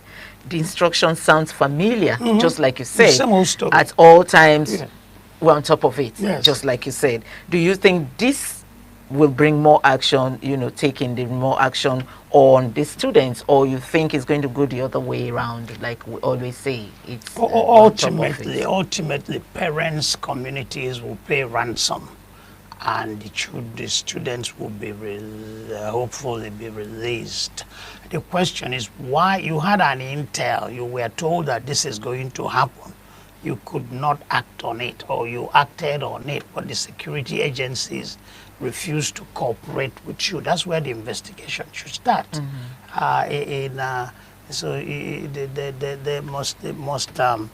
They will look into first things first. So why would you be ordered to protect a school because it's to be attacked the next minute and you withdrew your men? So that's where the rest, the government will not do anything for you. And in cases like this, it becomes extremely dangerous, extremely risky for the captives, because if you storm the place, the terrorists will fight back, and you fight back. And in the crossfire a lot of young people might die. So since the situation is this bad, the thing is to work something out with the terrorists. And that's what victims end up doing. They report to the police. The police, there are too many informants, counter informants in the system. So many people don't even report to the police or work with the police. They try to sort it out themselves. And the bandits know that. So each time they strike, they know that they will be smiling to the bank. Their pockets will be loaded with money, because ultimately ransom will be paid. All right, so as we coast home, what do you think could be done differently, given the fact that you said governors are just executive officers of their state, perhaps on paper, they do not control the security forces. So what do you think could be done differently to better protect our schools? First of all, the political will on the part of the government. We were told that... At what level are you talking about, the federal or state? Federal. Federal is in charge of security. Okay. Okay. We were told that the government know the sponsors of terrorism. They've not exposed them. They've not arrested them. They've not prosecuted them. They've held them. What does that tell you? That's where they're at. Well, there are too many problems in Nigeria to be handled. Electoral fraud, corruption, security. But none is being handled because we lack the political will. So when you see a thief go and capture a thief and prosecute him and jail him, he cannot, because he's guilty of the same offense. And when he tries to arrest and prosecute and capture, he does it not with vehemence, not with audacity. The power of the so the president will party or for any headsmen with any determination. Because he got into his position pandering to... Anyway, that remains, a subject to be debated. But of course, we've gotten your point, and the point our audience would want to take home at this point would be the buck, as it were, stops at the table of the president. Yes. And of course, political will is seen on the part of the president, or expected on the part of the president, to be able to match words with action to make sure that the real essence of governance is about ensuring that lives and property are being protected. That's a beautiful place to leave the conversation. You've got something to say before we wrap up? That's a beautiful place to leave the conversation, because I was going to ask you one word for the security agent or to the presidency, but you have just said it all. The president might not do anything. So we're going to wrap it up there. All right. Thank you so much, Mr. Tochukwu Ezukama, for giving us your two takes on the matter. We really appreciate it. You're welcome. That's our offering for you from our Lagos Network Center. Much thanks for joining us. And of course, the program continues from our Benin Network studio. It's quite amazing and awesome knowing that you're there fully, and basically that's where we draw the curtains onto this episode of This Man ITV. I will continue to bring you interesting stories, of course, spotlight on how to bridge the gap between those who govern and the governed. I am Philip Omo Gyupo. Bye for now.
ITV, certainly the best.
ITV, certainly the best.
My name is Evan Sunokoge. Well, when we talk about Donald Trump in the past few months now, it's something that is been so much about African issues. And the way Donald Trump has always reacted and said things about Africa as a continent has been so disturbing. Now, recently, we understand that he has said that the United States of America is not going to be at the G20 summit, which is supposed which is intended to start on Saturday. That's only 22nd of this month of November through to the 23rd. That's just a one-day summit in Johannesburg in South Africa. Well, he has said that the U.S. is not going to be there, and world leaders are already making reactions and counter reactions. Well, on this program today, we're going to be looking at the first ever summit, G20 summit, that is going to be held in Africa. And we understand that when we talk about the G20 now, we're talking about a group of some 20 nations of the world. And it is an international forum that brings together the world's leading economies to discuss global economic issues. And it consists of 19 countries and the European Union, and they're representing about 80% of the world's GDP and 2/3 of the population. Then also we understand that the G20 summit aims to promote global economic growth, stability and cooperation, addressing issues like investment, and also addressing issues like financial regulations and also climate change, among other issues there. Issues of development are also discussed when it comes to the G20. Now, the nations that make up the G20 are Argentina, Australia, Brazil, Canada, China, France, Germany, India, Indonesia, Italy, Japan, Mexico, and Russia. And the others are Saudi Arabia, South Africa, and South Korea, Turkey, United Kingdom, and the United States, and also European Union. So these are the 20 countries that make up the G20. Well, unfortunately enough, Nigeria is not among, but for the fact that the African continent is there, and also South Africa is also there, I think when we begin to talk about the G20 now, whatever happens to the African continent, then of course it will spill over to Nigeria. So on Saturday, there's going to be the G20 summit in South Africa. Now, how will Africa as a continent benefit from this now? What does it hold for the African continent? That's what basically we're going to be talking about today on the program, African Discourse. And to look at all these issues with us today, we are so privileged to have a guest. Ahmed Momodu is going to be joining us virtually this afternoon, all the way from Houston. That's the United States of America. He's going to be joining us. Anyway, let's quickly see how some of the issues are now. Talking about the G20 summit, some of the information that we are following. We understand that Donald Trump has reacted that he's not going to be there, and it has to do with the white supremacist movement, that has to do with land ownership and all that, the Africans' issues in South Africa. So he has said that he's not going to be there, that the U.S. is not going to be represented at the G20 summit. And the president of South Africa, Cyril Ramaphosa, has also made a counter reaction that it is the loss of United States of America if America is not going to be at the G20 summit. Then also, there is also this other narrative, that comes from South Africa. Some South Africans are reacting that South Africa cannot host the G20 summit because of issues there and all that. We understand that some parts of Johannesburg is going through some underdevelopmental issues and all that. So for a country like that to be having those issues and thinking of hosting the G20 summit is questionable. Remember, I told you that when we talk about the G20 now, we're talking about countries, 20 countries, 20 countries in the world, economic superpowers of the world coming together to be together as a group. Well, later on, we're going to be looking at some other issues as it relates to the information that we need to gather. But quickly, let us welcome our guest on the program this afternoon, Mr. Ahmed Momodu, who is joining us virtually from Houston, all the way from United States of America. Mr. Ahmed Momodu, good afternoon. Good morning, Evans. I greet you and I greet all the viewers and everybody over there in the studio. Thank you for having me on the show. Okay, you're welcome. Now, Nigeria may not be part of the G20, but for the fact that it resides in a continent that is fully represented when we talk about the G20, obviously, whatever happens, to the G20 somehow will snowball into our developmental space as a country. But away from that now let us look at South Africa hosting the G20 this year, 2025 edition of the G20. Now, how do you see it? What's, at the end of the day, what do you think is going to come out from the hosting? Again, thank you for having me and giving me the opportunity to share some of my thoughts on this issue. So your question is, what do I think is going to happen with the hosting by South Africa of the G20? I believe you've laid a robust foundation for the discussion. There are 20 powerful countries of the world who make up the G20, including one bloc, the European Union. And now they've added a second bloc, which is the African Union. So what has happened now is that Africa is represented twofold through the African Union and through South Africa's membership of the G20.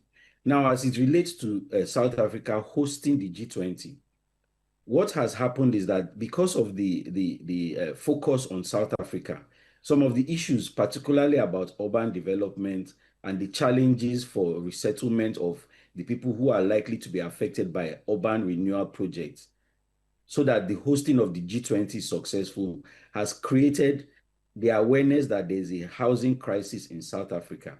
What is that housing crisis? There are government blocks, apartment complexes, blocks of flats, so as we call them in Nigeria, high-rise buildings, over 100 of them, that are not just abandoned, they've been completely left to the whims and caprices of gangs that are now in control of all these properties. And so these gangs have hijacked them and they are using them as centers for either crime, for theft, for drug trafficking, etc., prostitution, and so on and so forth. So the government of South Africa is trying to reclaim the narrative by reclaiming some of these properties from destitution and neglect. And it's going to be an uphill battle at this time because they've left it so late in the game to try and do this. That's one of the things they have, is that the funding is just not there to be able to reclaim these properties and put them in proper perspective before the G20 summit is held. How does this lead to a challenge? The challenge here is that the hosting city is just a one-day summit, but with the hosting city, they want to be able to assure that there will be security, there won't be any untoward development by any of the criminal gangs, and that nothing is going to inflame or cause an embarrassment to the hosting city, because this is the first time that Africa has been granted this right. So South Africa is trying to put their best foot forward. They are trying to make sure that the hosting is successful. And a lot of all these challenges primarily depend on whether there's enough funding to be able to do it. It's something that they should have addressed a long time ago, but now pushed to the wall, they are trying to address it as quickly as possible.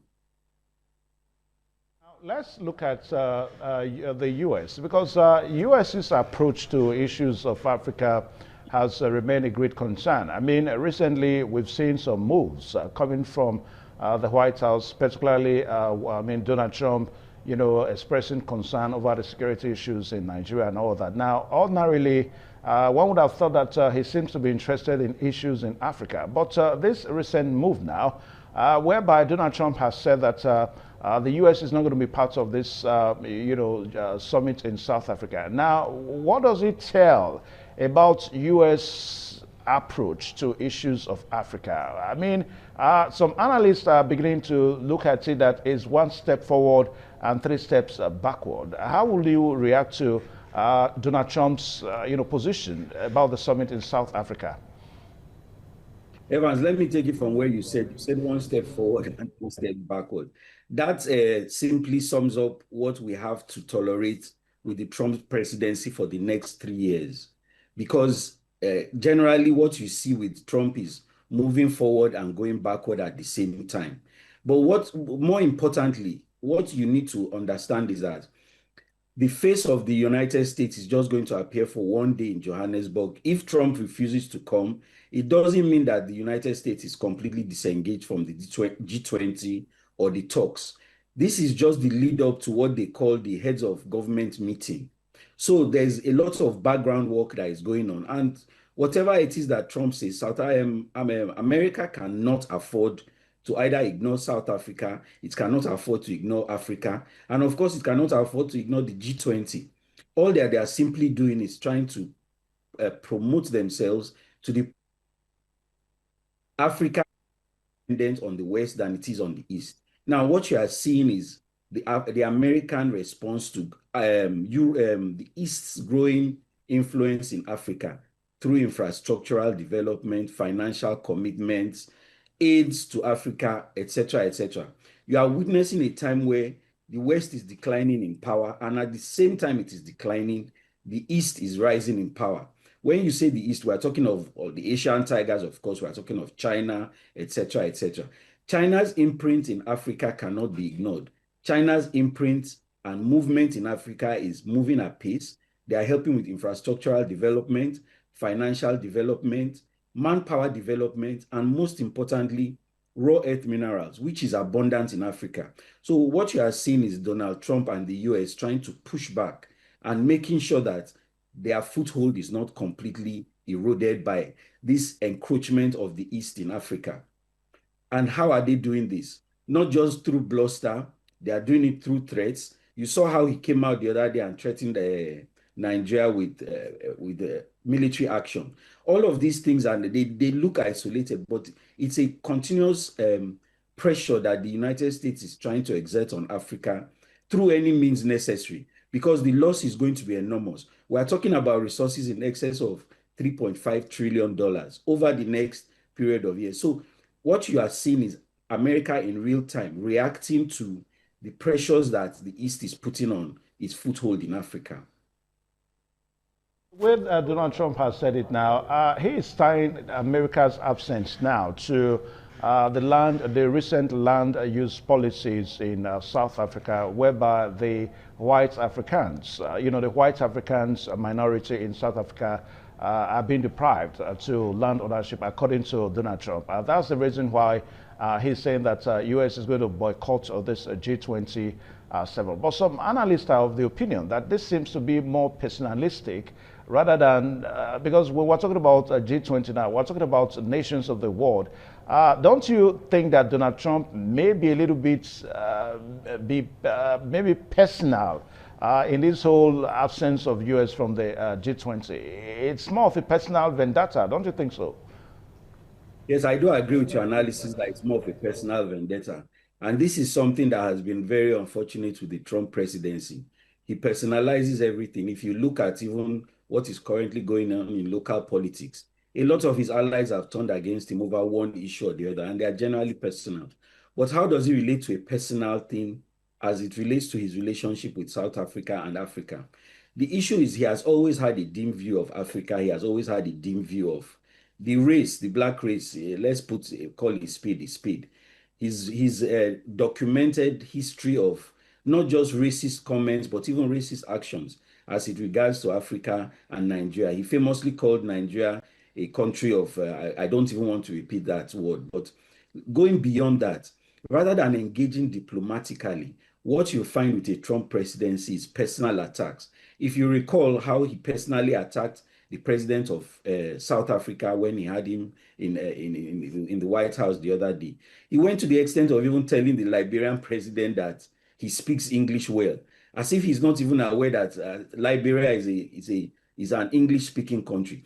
So what you are seeing is not just the personal approach that Trump has, which is sometimes very caustic, very buffoonish, very undiplomatic, but it now comes down to a point where he wants all the world leaders to come to him and seek approval from him before making their decisions, which a lot of African countries are pushing back. Nigeria is pushing back. South Africa is pushing back.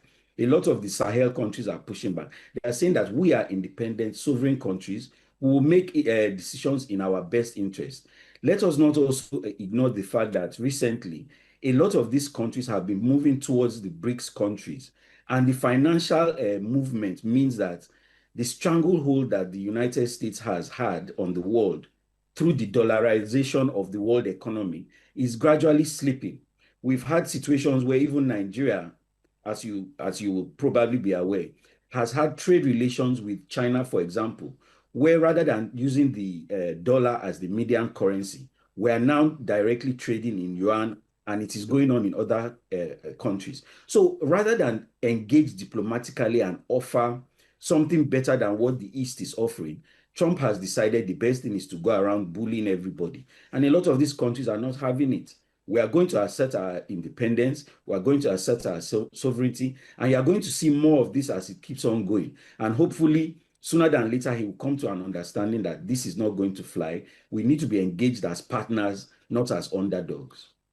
Okay. All right, so the program is still Africa Discourse on Independent Television, and our special focus this afternoon is looking at the G20 summit, whereby South Africa is going to be hosting the world. G20, great nations of the world, made up of 20 countries, superpowers in terms of political power and, of course, economic powers of the world. So they're going to be in South Africa, in Johannesburg on Saturday. It's just a one-day summit, Saturday, Sunday, of this month of November 2025.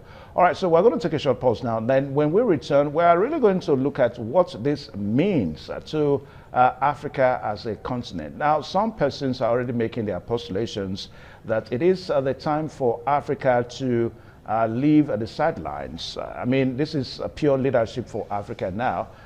To maybe now define the political policy of the world or economic policy of the world. So we'll take a short pause. When we return, we're going to be looking at all of that. So we'll be right back. ITV.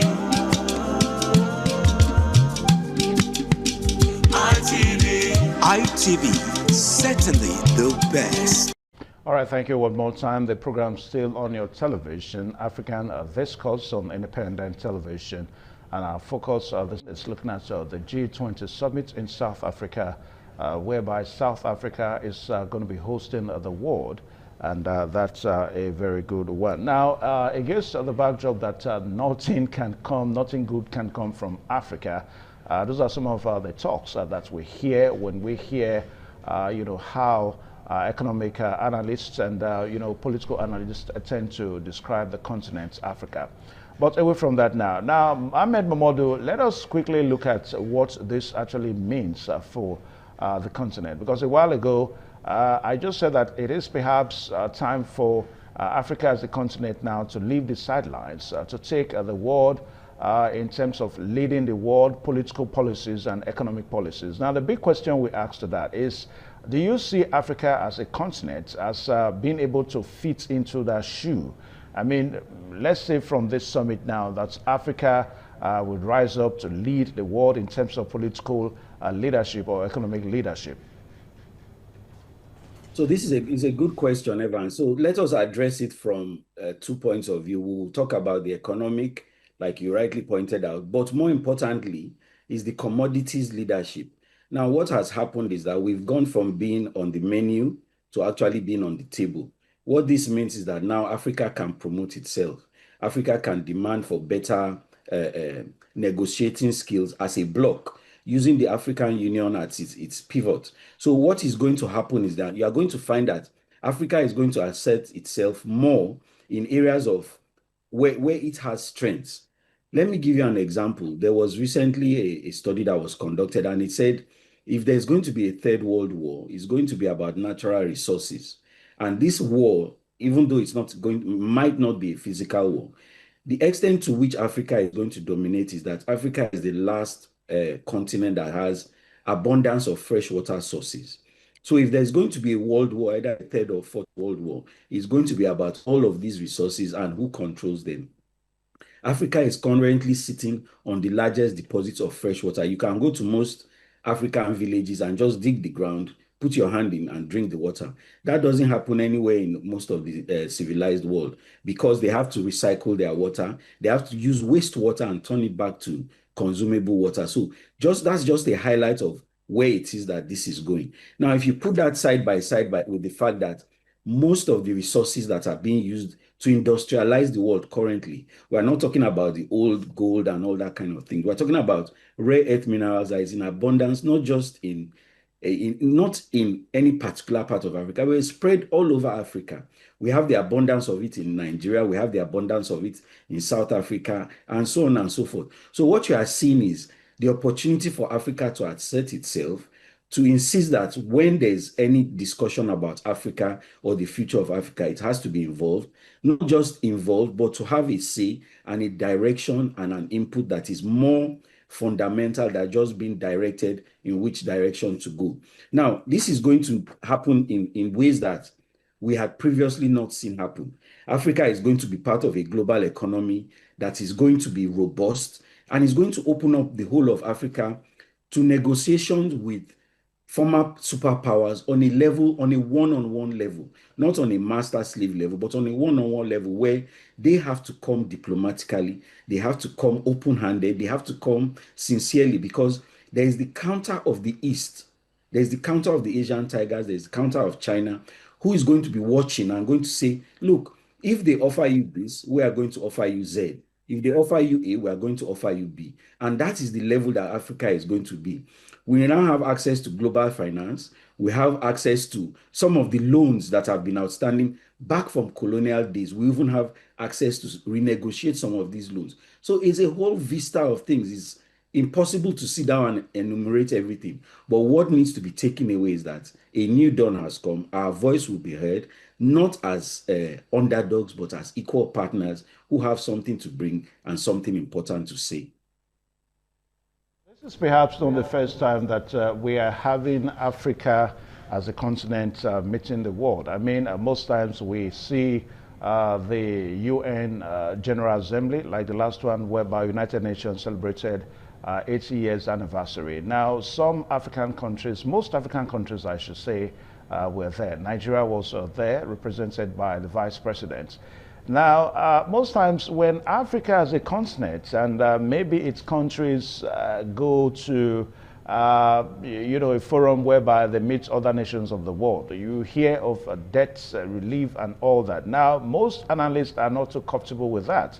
And perhaps you may also want to agree with us on this program today that the superpowers of the world are not too comfortable with that. Now, what I'm trying to say is that whereas you hear, superpowers of the world, giving advancements that they have made in terms of economic advancements on the global scale and all that. But on the other side, you hear African nations pleading for debt relief and all that. Now, I want you to look at that vis-a-vis what seems to be a major problem to the continent now. I mean, we talk about the trade imbalance in Africa today. I mean, recently we saw Donald Trump coming in as the U.S. president, how imports tariffs, being increased from certain percentage, shooting above 15-18% for African nations. So with all these countries, with all of all these issues, do we see Africa as a continent taking something out at the end of the day after this summit? So one thing that cannot be overemphasized is that with these emerging economies, particularly with the strength of the commodities that we are bringing to the table, it gives us a lot of leverage. It gives us a lot of bargaining power. How we choose to use that bargaining power and how we choose to leverage on some of these advantages is what is going to have to challenge the minds of the African elite.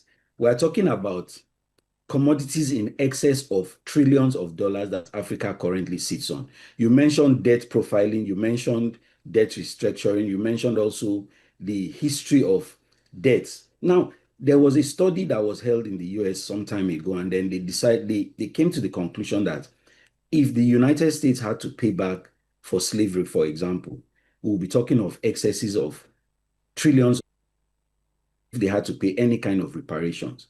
So on the back of this is the leverage that Africa has to say, yes, we do owe you some money, but how are we going to be able to move forward if this debt overhang does not allow our economies to grow? We are not able to build infrastructure. We are not able to develop human capital. And this overhang is so crushing that it affects the GDP of the countries advertently, and it reduces our ability to make growth for our people. These are the discussions that Africa has to champion, and we have to come at it with a clear-headed approach. Because whether they like it or not, there is so much that Africa has in abundance that the world is coming to look at. Just the fact that it has agreed to come to South Africa and allowed Africa to host this event is an indication of where they are going. On a countermeasure, there's Turkey that is pushing against Africa. There's the East that is pushing against Africa. There's India, Russia, there's China, the EU. All of these are contending forces that the G20 has to understand that we have partners that we can discuss with in the event that they are unable or unwilling to make the provisions that we need so that Africa can develop for Africans. So we are at an advantage, but it has to be a conversation that has to be had openly, intelligently, and with a clear focus on making sure that we are getting what we deserve and not what they are willing to give. All right, so we'll go for another short break. Don't forget the program is still African Discourse on Independent Television. We'll be right back.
All right, thank you one more time. The program still on your television, African Discourse on Independent TV. Now, we are looking at the G20 summit that is going to be on Saturday in South Africa, in Johannesburg, to precise, whereby Cyril Ramaphosa, their South African president, is going to be hosting other nations of the world. Our guest this afternoon is Ahmed Mamodu. Join us virtually all the way from Houston in the United States of America. Now, Ahmed Mamodu, little wonder, what do you think? We started by looking at the absence of U.S. at this summit, but little wonder, at the end of the day, what do you think is going to be the quality of this summit without the United States of America? What do you think is going to be the quality? So Evans, looking at it on a larger, let's expand our view a little bit. This lack of interaction is not just with the G20. It's not just with African countries. It's with our neighbors.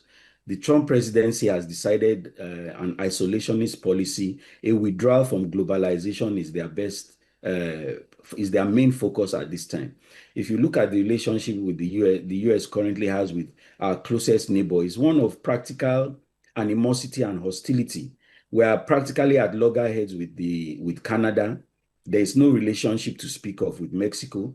And even some of the other South American countries have been completely, he constantly deprecates on them. He calls them countries of low quality, where they export their worst characters to come and invade the US. So it's not just, it's all around the world. Look at the relationship that the US currently has with most other countries around the world. There's all this animosity, there's this hostility. So I think the world has come to an understanding that for the period that Trump is the president, they need to look beyond the US to look for other partners that are willing to engage better, engage more robustly, engage more diplomatically, rather than this ad hoc engagement where people are called names and bullied and threatened with some kind of military action or the other and coerced. So we are looking beyond, the world is looking beyond Africa, America's control of resources, America's control of either the diplomatic channels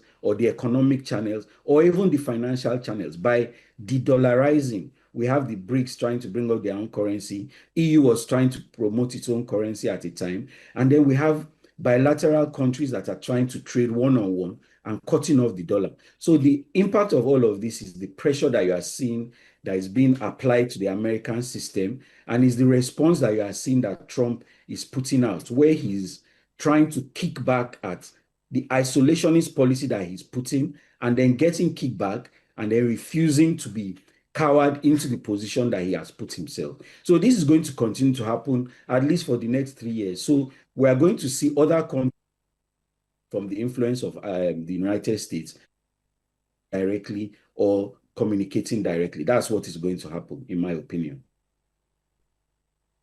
A while ago, you were looking at practical challenges, practical issues in South Africa, whereby, as it's told now, that South Africa faces a huge amount of infrastructural problems and all that. Now, some analysts are of the opinion that perhaps South Africa wouldn't have accepted to host this summit because at the end of the day, I mean, the whole world coming to South Africa now. At the end of the day, it may mean that South Africa may not be allowed to host a future, international gathering. I mean, going by the position of things in South Africa. What is your take on that?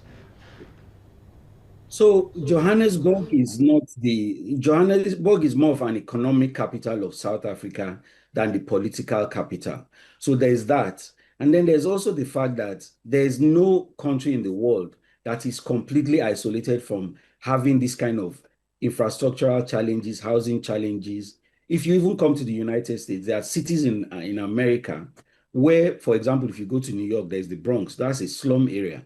But when you are hosting something on this level, there's the dual challenge of not just projecting your country, but using that opportunity for infrastructural development. So what is going to happen is that the world is going to come to South Africa, and a lot of the challenges that South Africa has is going to be highlighted, and it's going to give them the opportunity to discuss with other partners in ways to develop some of these infrastructural deficits. So it's a two-pronged approach. South Africa, yes, has a housing problem. Yes, they do have infrastructural problem. But as they invite the world to come and see, they are also going to tell the world that these are the opportunities that are available to you if you want to come and invest. Now, imagine if one of the Asian tigers, for example, let's say Taiwan, decides that they want to invest in the infrastructure or the housing development. Because like I pointed out earlier, we're talking about over 100 housing developments that have been taken over or have been completely abandoned, but they are in the city center. They are very economic, they are very strategically placed. They are also an avenue for development. So it's a two-pronged approach, and I believe that South Africa is going to use this opportunity, not just to showcase the opportunities that they have, the challenges that they have, but to be better for it. If you remember when Brazil wanted to host even just the World Cup the other time, they had to develop the slums, they had to develop a lot of areas. So it's not a challenge that is unique to South Africa or any part of the world. It's something that happens across the continent, but the governments must be seen to be doing something and be using that opportunity to develop the country. All right, so we understand that 2 years ago, 2023 to be precise, India hosted the G20 summit, and India is also going to be at this summit. So I don't know, but analysts are perhaps of the opinion now that the hosting of the G20 somehow brings some economic relief and all that. So would we want to say on this program this afternoon that I think right from 2-3 years or 5 years down the record now, India's economy, their political space and all that seems to have improved. So is it in any way connected to hosting the G20? Well, in terms of the fact that it highlights whatever the investment opportunities are, and it attracts foreign investors, there is also the showcasing of what is possible in an economy. Now, one thing we need to keep on emphasizing, Evans, is that we have what is known as a youth boom. Africa has the largest population of the growing population. It has the largest population of the youth population. All these things are domiciled in Africa. If you recall, a lot of Western countries, they warehouse or they outsource a lot of their international operations, voice operations, let's be specific, voice operations, internet operations, out of office operations in Africa. They do it for Kenya, they do it for India, they do it for Turkey, etc., etc. So as Africa becomes more and more attractive for some of these investment destinations, you are going to see an improvement in the lives of the Africans who are involved in these areas. Let us focus on things like the internet and the boom that brings. A lot of outsourcing is going on. A lot of outsourcing is going on, not just in Nigeria, it's going on in different parts of Africa. So this is going to be South Africa's opportunity to showcase the talent it has, the youth boom it has, the infrastructural development required for it to be a good partner in development, and then to even depopulate a lot of other developed economies. So there are even economies in the world who are developed, for example, Italy, that has a population growth that is almost depressing its own growth. And there are opportunities for them to diversify, for them to come out and build outside of their country. So this is an opportunity, yes, for South Africa to showcase what is available, what people can come and invest, and how they can make investments possible for themselves and for the people who will come in. Now, a while ago, we ran through the members' countries of this G20, and we saw that Nigeria is not directly a member, except the fact that Nigeria is part of a continent that is a member, that's Africa now. But if you look at some nations that are members, take for example, you have Argentina, Australia, Brazil.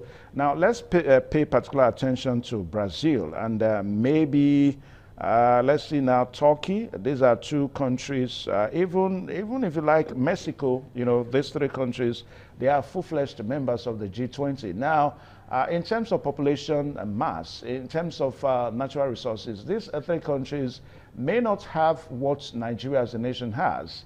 Now, what are we going to suggest for our country, Nigeria, to be a direct member of the G20? I mean, if we have nations like Brazil, like Turkey and Mexico being direct members, Nigeria is not, direct member. So what are we saying about Nigeria? So, Evans, interestingly, what happens in this kind of multilateral engagements is not necessarily a requirement to be a member directly before you can influence either the direction or the course, or to even make appreciable gains in your own economy. The countries that you mentioned rightly, if you also want to recall, they are also members of BRICS. Nigeria is trying to be a member of BRICS. We will continue to push, of course, to be a member of the G20 and expand it.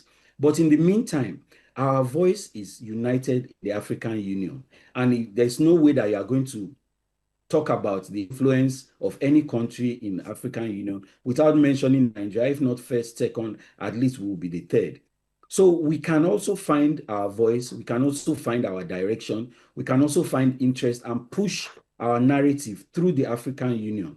And I'm sure that with the membership of the African Union as an equal partner in the G20, our voice will not be lacking, our interest will not be lacking. All it takes is robust engagement and to continue to push our leadership in the African Union, and by proxy, leadership on the seats of the G20.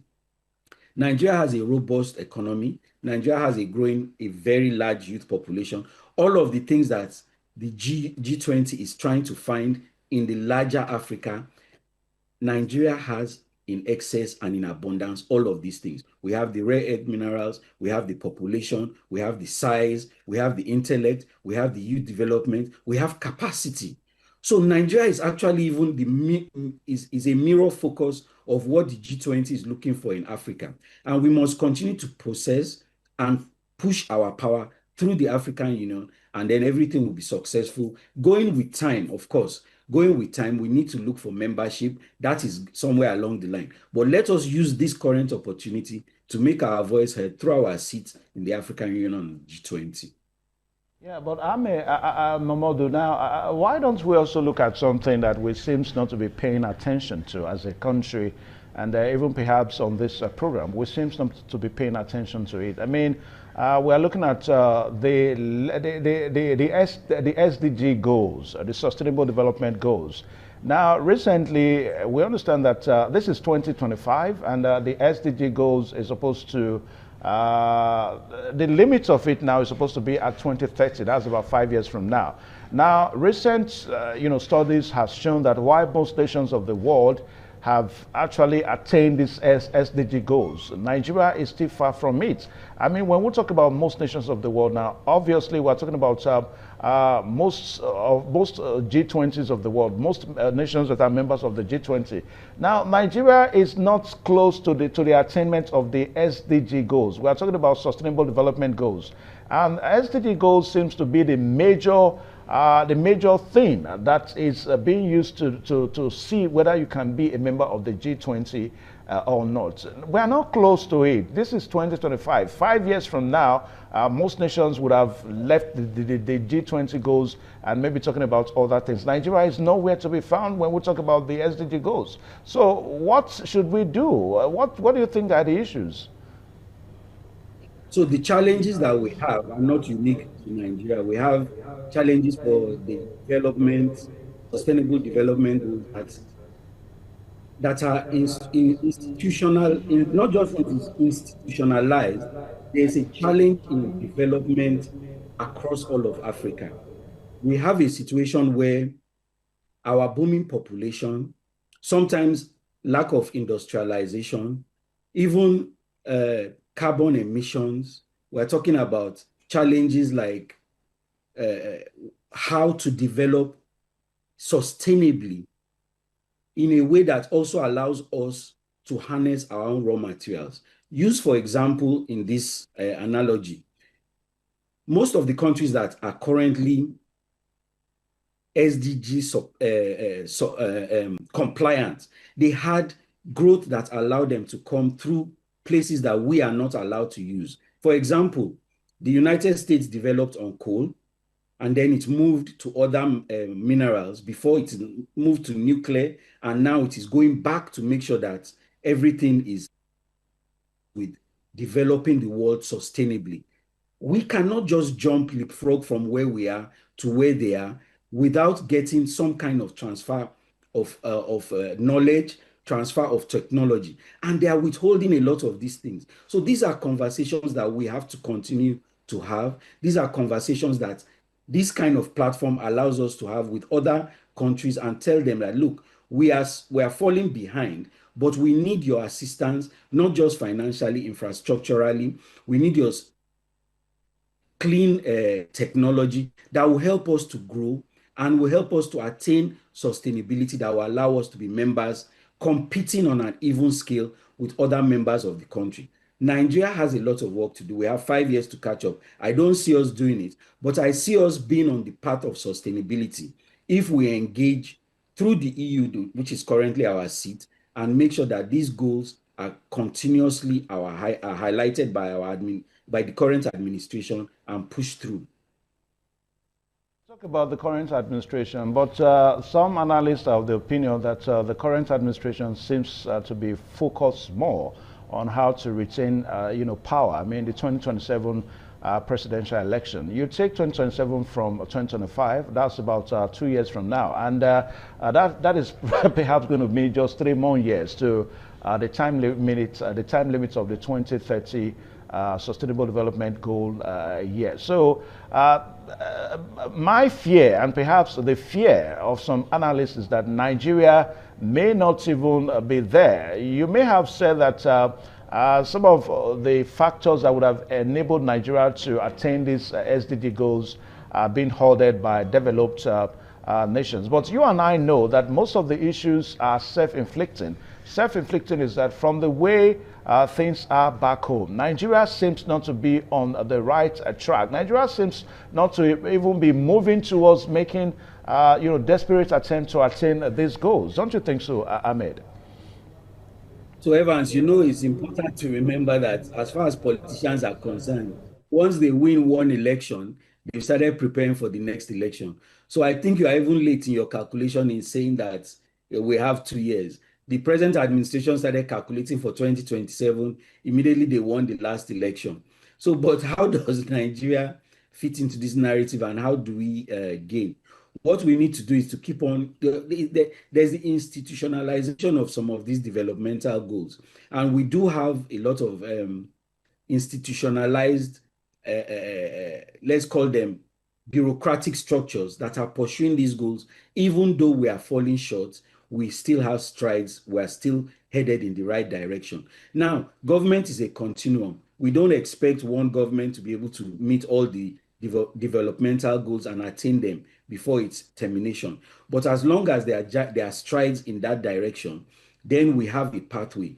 Now, you highlighted and you pointed out that those SDG goals are the measure by which countries are accepted into the G20. It is not just the attainment of the goals, it is that you have a pathway to the attainment of the goals, and you have institutionalized those pathways that allows them to take you as a serious, either an upcoming partner or an observer nation, as the case may be. But as long as we're able to put our voice through with the African Union, I think for now we are fine. Whatever else we are falling short of, we can develop. If this administration is not able to meet all of the challenges, which you and I have already agreed they are not going to be able to, as long as the goals are institutionalized and they keep on being pursued, I think we're on the right path. Rome was not built in a day, and Nigeria will not be built in a day. But if we keep asking the administration to do what is right and ask our governments to continue to push us in the right direction, I see us getting there one day. It might not be next couple of years, but eventually, with what Africa needs, I mean, what the rest of the world needs from Africa, they will continue to look for partners. It might not be partners in places like the G20, but also even on a bilateral level. Now, you cannot put away from the fact that some of these member countries also engage Nigeria and Africa on a bilateral level outside of all of these formal joinings of the G20, the United Nations, EU, etc., etc. So there's also that. We have a relationship with Turkey. We have a relationship with Mexico. I think they even just recently started direct flights to Brazil. Argentina is in scope. When you're in Brazil, you are practically in Argentina. So some of these things are on a bilateral level, and we need to keep on pursuing as many of these avenues as possible that allow us to better the lives of our people. So as the whole world, I'm tempted to say the whole world. Well, even if I say the whole world now, somehow I'm correct. But as the G20, come to Africa, to South Africa, so what are your parting, words? What do you think as a continent we need to watch out for as this summit holds on Saturday? So this is very interesting. What are we going to be able to take away from this summit? We need to be able to let the world know that we are finally on the table, and this table, we are going to ask for our own share. We are not going to be apportioned what they think is necessary for us. We need to come out clearly. We need to come out with a voice. We need to come out with a clear and concise voice. We are not going to divide ourselves into 55 countries asking for 55 different things. That's not going to work. That's not going to help us. We need to be able to come out in one direction and use the the African Union mandate and say, this is what is the most pressing thing for the continent at this point in time. I believe that one of the things that they are going to pursue is some kind of debt rescheduling, access to multilateral loans from some of these multilateral donor agencies. They are also going to look for reduced terms, reduction in the interest rates. They are going to look for avenues of the migration. There are so many issues that affect Africa as a whole that this is going to give us an opportunity to speak as one voice. We are going to talk about if I was there, I would talk about some of the inherent problems that Africa has had as a result of colonialism. So some of these are conversations that need to be had in a robust fashion. But more importantly, I think at this initial juncture, because this is going to be an annual thing. Thank you, Ahmed. Yeah, I want to say thank you because of time now. Now, some of the facts file that we are following concerning this summit is that the group of 20G was founded in 1999, so following the Asian financial crisis of 1997. So that goes to show that for the past 26 years, the G20 has been on. And kudos to South Africa and Cyril Ramaphosa, the South African president, for giving the opportunity to host great nations of the world in South Africa. I mean, there are some members of the G20 that have not hosted. I mean, for the past 26 years that the G20 has been on. But kudos to South Africa, you know, given the opportunity to host. So I want to say big congratulations to South Africa, and also we also want to say to these other nations that they are welcome to our continent. So I want to say thank you also to Ahmed Momodu for joining us on the program today. A very big thank you. Your contributions have been so educating. Thank you so much for the program. Well, this is where we end the program today, African Discourse on Independent Television. Until same time next week when we return with another topic and with another guest. My name is Evan Sunokuge.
ITV, certainly the best.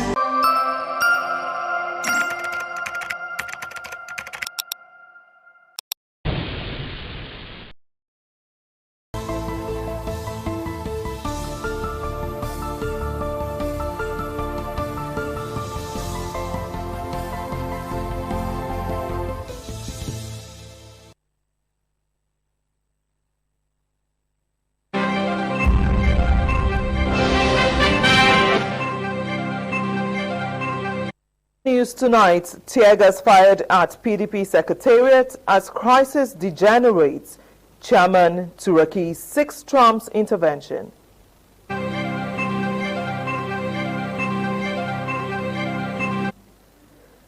Edo federal lawmakers decry alleged sharp practices in MOA, demand urgent investigation.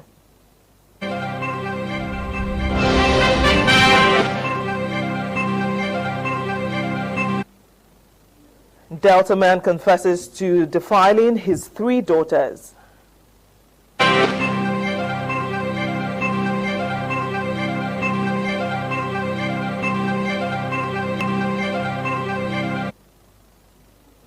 Asukan Zone raises fresh concerns over lingering challenges in public universities.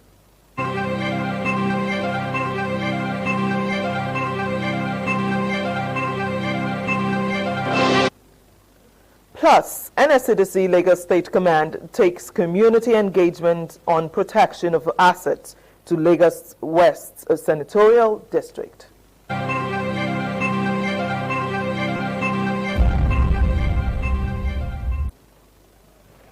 Good evening and welcome to the main news on Independent Television. I am Joyce Ikogu, and now the news in details.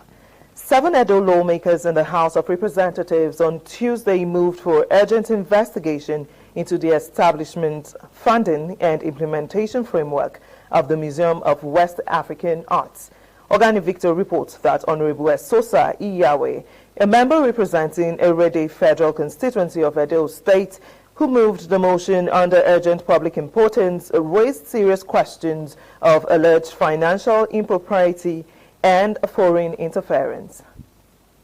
The Museum of West African Art, MOA, was founded in 2020 as an independent non-profit establishment to preserve West African heritage and showcase contemporary creativity, with its first purpose-built campus later opening in Benin City. In this motion, sponsored by 7 Edo State federal lawmakers in the House of Representatives on Tuesday by Honorable Billy Usawaru, Honorable Esosa Iyawe, Honorable Julius Ihombere, Honorable Peter R. Patterson, Honorable Marcos Sonobu, Honorable Okoji Odianosen, and Right Honorable Gabriela Igbenedion Omosade. The lawmakers called to question the issues of control of the museum in the hands of the foreign interest to Nigeria's sovereignty over its cultural patrimony. Credible reports and public commentary suggested that the structure of ownership, governance, and donor involvement in MOA may have created work that places undue influence on control of private interest, contrary to Nigeria's sovereignty over its cultural patrimony. We have a problem when it comes to the organizational and legal framework of this so-called Museum of West African Arts, otherwise known as MOA. Mr. Speaker, this whole exercise of MOA is shrouded in a lot of secrecy.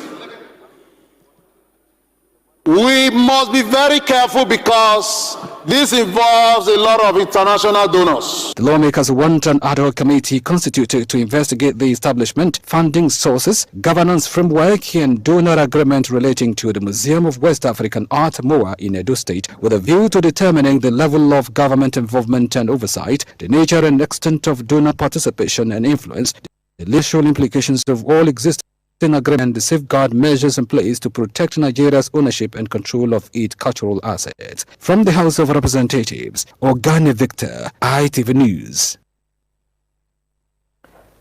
Moving on, the Medical Laboratory Science Council of Nigeria today commenced the comprehensive 5-day quality management system workshop in Abuja, bringing together laboratory professionals from across the country. The workshop is designed to equip participants with the practical skills and knowledge required to implement internationally recognized quality standards aimed at strengthening laboratory operations and enhancing the accuracy and reliability of diagnostic services. Declaring the workshop open, the Acting Registrar Chief Executive Officer of MLSCN, Dr. Donald Ofili, emphasized the critical importance of quality management in medical laboratory practice. He urged participants to fully engage with the training and apply the knowledge acquired to improve service delivery within their respective institutions. According to him, adopting robust QMS practices is essential to ensuring patient safety, boosting public confidence, and aligning Nigeria's laboratory systems with global best practices. On ITV's Network News, we now take you to our Benin Network Center. Over to you, Wilson. Thanks a lot, Joyce, and welcome to our Benin Network Center. Delta State Police Command has arrested a 54-year-old man, Edward Odega, who confessed of having been sexually abusing his 3 daughters over the past 7 years. Warri correspondent Benga Ahmed reports. According to the public relations officer of the Delta State Police Command, SP Edafe Bright said, the arrest of the suspect was made possible through the efforts of the DPO Iborikoko Division, Efrun, CSP Temi Sokuma, who received information during an outreach and enlightenment campaign at the school of one of the victims. The police spokesperson added that the suspect, now in custody, admitted to the crime during interrogation. The man here is a 54-year-old man who has been defiling his daughters. Not just one, not two, not three. 3 of his daughters, he has been defiling them. The eldest daughter now is 24 years old. This man has been sleeping with that child since she was 12 years old. I'm trying not to get too emotional, but it is indeed very, very sad. The arrested father, Edward Odega, further confessed that the abuse started when his first daughter was 12 years old. How many daughters do you have? I have 3 daughters. I mean, which of them have you not slept with? None of them. You have slept with all of them? Yes, sir. Your last daughter, how old is she? She's now 13, going to 14. So how do you usually have sex with them? It's in just in my house. The Delta State Police Command has urged students across the state to embrace the police enlightenment slogan, "If you see something, say something," assuring that the command remains committed to protecting their safety and reducing incidents of child abuse in the society. From Warri, Benga Ahmed, ITV News. The Edo State House of Assembly has announced a public hearing on the outcome of investigation into the Radisson Blu Hotel and the Museum of West African Arts, MOA. Assembly correspondent Joy Obaisiabo reports. A public hearing on the investigations into the Radisson Blu Hotel and the Museum of West African Art, MOA, scheduled for Thursday, November 20th and Friday, November 21st, 2025, will hold at the Edo State House of Assembly complex by 10 a.m. daily. The Speaker of the 8th Assembly, Right Honorable Blessing Agbebaku, made the announcement as lawmakers returned from recess during Tuesday's plenary. He also noted that invitations have been dispatched to all relevant stakeholders. There will be a public hearing conducted by two ad hoc committees set up by the House to investigate the Museum of West African Arts, MOA, and Radisson Blu Hotel in Edo State, respectively. In another development, lawmakers deliberated on a bill seeking to establish the Edo State Economic Planning and Development Council. Honorable Isibo Ade, representing Esan Northeast Constituency 1, and other lawmakers expressed their support for the bill. It is very important that local government council chairmen work hand in hand with His Excellency the Governor of the state to have a proper economic direction of how the councils will operate in every financial year. Additionally, a bill aimed at regulating building construction and curbing irregularities in the real estate sector passed its second reading. Lawmakers, including Honorable Donald Okogbe, representing Akoko Edo Constituency 2, spoke in favor of its passage. In the area of regulation of rents, of estate agency practitioner. You go to site, everybody is an engineer, even the man who was a service yesterday. This bill seeks to regulate all of that. From Benin, Joy Obaisiagmo, ITV News. The National Agency for the Trafficking in Person, NAPTIP, will take a short break. We'll be right back. Don't go away.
If you just joined us, this is ITV Network News. Moving on, National Agency for the Prohibition of Trafficking in Persons, Nigeria State Command has reinstated its resolve to crime and trafficking in person.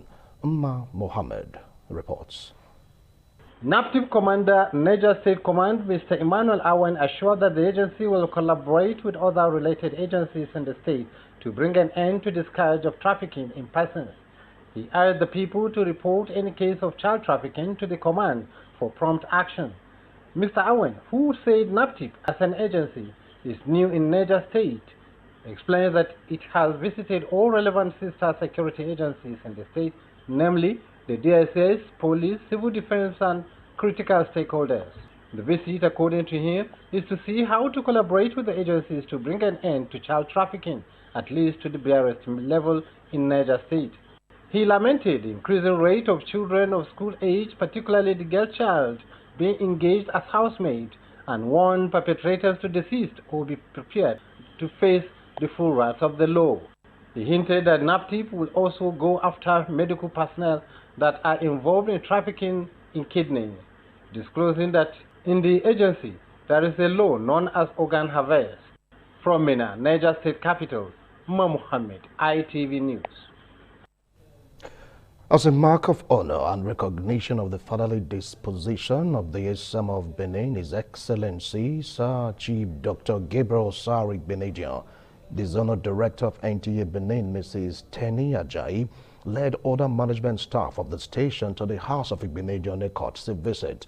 Pius Nsogo reports that the children of late DIG Pari Osayinde also paid a visit to the Esama to appreciate him for his support during their father's burial.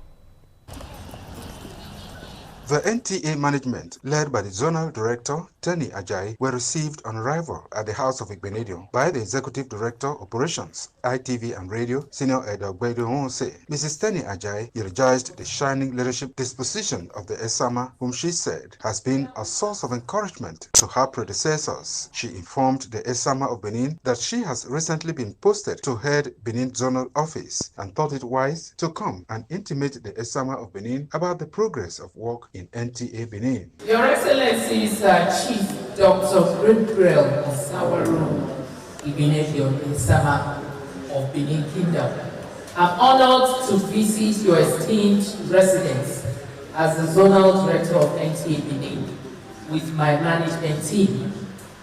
We bring warm greetings from the extended NTA family and appreciate your warm reception, unwavering support, and partnership. The host and Esama of Benin, an honorary Romanian consul to Edo and Delta states of Nigeria, His Excellency Sir Chief Dr. Gabriel Osaro Igbenedion, thanked the august visitor. The Esama praised NTA management for their dogged determination to continue to improve on the quality of their broadcast programs. He expressed the hope that Mrs. Tenny Ajayi will take the Benin Network Center to another level. Everybody that come do their own and go, they steady working, the production, and it's a problem. I'm so happy. The children of late DIG Pari Osayinde were also at the House of Igbenedion to thank the Esama of Benin for his support to the family during the recently concluded burial of their father. I came to say thank you to our very, very dear father, who has been such an immeasurable support to us since we lost our dad. He's just been there for us. Late Deputy Inspector General of Police Pari Osayinde was a bosom friend of the Esama of Benin. He was the Esama's best man in London during the wedding of his late wife, Mrs. Irene Igbenedion, mother of former DG Nigerian Airports Authority, Mr. Peter Igbenedion. From Benin, Pius Nsogo, ITV News. Nigeria again has been thrown into anxiety following the abduction of 25 students of Government Girls Comprehensive Secondary School, MAGA, in Danko Wasagu local government area of Kebbi State by suspected bandits in the early hours of Monday, November 17. Resident says the attack, which left the school's vice principal dead and another staff member critically injured, has revived fears similar to those experienced during the 2014 Chibok abduction. Jaladojo reports. On April 14, 2014, 276 female students of Government Girls Secondary School, Chibok, Borno State, sitting for their final examinations, were abducted by Boko Haram insurgents. Although smaller in scale, the recent abduction of 25 female students in Kebbi State mirrors the Chibok incident in its assault on education, its targeting of young girls, and its exposure of Nigerians' persistent security failures more than a decade on. Reacting to the incident, a senior security consultant from Kano, Detective Awa Bala, warned that without decisive and coordinated action, Nigeria risks continued cycles of mass abductions and worsening instability. The reason why bandits decided to kidnap our children in school is based on easy target because there is no security personnel dedicated in that school. Our forest is awful. No security to take care of what is happening in the forest. Some stakeholders in Abuja say the latest incident again highlights lingering security gaps, especially in the protection of educational institutions repeatedly targeted over the years by criminal groups. If people are being killed, if children are being taken from school, it means that that country does not have hope. There was a general consensus that we are moving to protect schools. Then suddenly this government came and they stopped funding for the project or even showing interest for the Safe School program. My concern or my worry was the statement from the police in Kebbi. Said there was exchange of gun duel between the police and these criminal elements. And unfortunately for them, the criminals scaled the fence. What that means is that when they scaled, they couldn't scale. They were head wherever they were, and they couldn't go after the criminals. It's disappointing. The police should live up to their expectation. A businessman in Warri, Mr. Ronti Taiwo, said insurgency has overwhelmed Nigerian security architecture and called for immediate international assistance to prevent further deterioration. It's getting out of hand now. Soldiers, we are not safe in the country. We are begging the United States to come and assist our army to fight against this insurgency. A legal practitioner, Barrister Godwin Ohaikena, and an elder statesman, Chief Efe Menze from Benin, described the abduction as a national embarrassment, questioning the value of the huge funds allocated to security when citizens continue to suffer violent attacks. Nigeria, as it were, is a failed state. They went to government school, kidnapped students, killed the vice principal, and they carried them away. Through where did they carry them? There was room. Where are the soldiers? Where are the police? It's a sad issue. You can imagine the trauma they have put the parents of these girls. The one of Chibok girls, that one is still hanging. The government should wake up to their responsibility. Nigerians are urging the government to take decisive steps to protect schools and prevent a repeat of these tragedies. Jola Diojo, ITV News. The crisis within the People's Democratic Party continues as the faction loyal to the national chairman Kabiru Turaki, SAN, and a faction aligned with FCT Minister Nyesom Wike both made attempts to take control of the party's national secretariat in Abuja. The chairman of the PDP Governors Forum, Senator Bala Mohammed, and Oyo State Governor Seyi Makinde were also present to support Turaki's National Working Committee.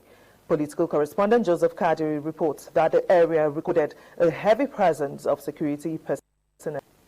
The massive deployment of heavily armed police officers for the separate NWC meetings by both factions at the same venue speaks clearly to an anticipated outbreak of violence. The Turaki faction arrived with Governors Bala Mohammed, Seyi Makinde, and former Governor of Kano State, Ibrahim Shekaro. After some struggles at the gate, they gained entrance and proceeded into the neck hall for their meeting. After a short while, they briefed the press. And you can see the minister of the FCT coming himself in person, being backed by the police. We have been tear gassed as governors. We have been molested in spite of our immunity in time. I will advise the presidency that it should not keep people who are no longer useful in terms of managing the political space, managing our diversity. Shortly after they exited, an escort convoy announced the arrival of the FCT Minister Nyesom Wike. He experienced difficulty accessing the complex as the governors blocked the gate. But after the police fired tear gas canisters, he gained access into the building. the governors returned to the building. Another round of tear gas was fired by security personnel of the Nigerian police. National Chairman Kabiru Turaki, SAN, calls on the international community, particularly the U.S. President Donald Trump, to intervene in support of democratic process in Nigeria. We will be now calling on international community. I want to call on President Trump.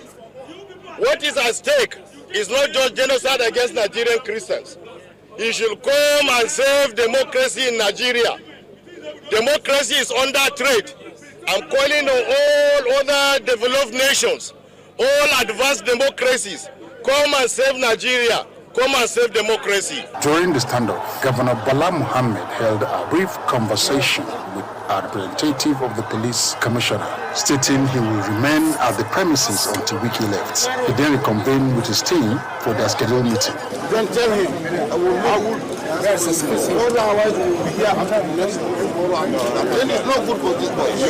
What we are fighting for? Yes. This is not PDP issue at all. It's our survival. It is survival of democracy.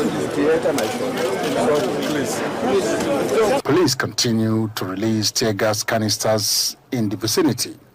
Meanwhile, the Wiki faction held its own meeting at the same time. During this meeting, it announced the expulsion of Bala Muhammad, Sheyi Makinde, Dauda Lawan, and Bode George. Both meetings concluded around the same period, with Wiki leaving the premises first.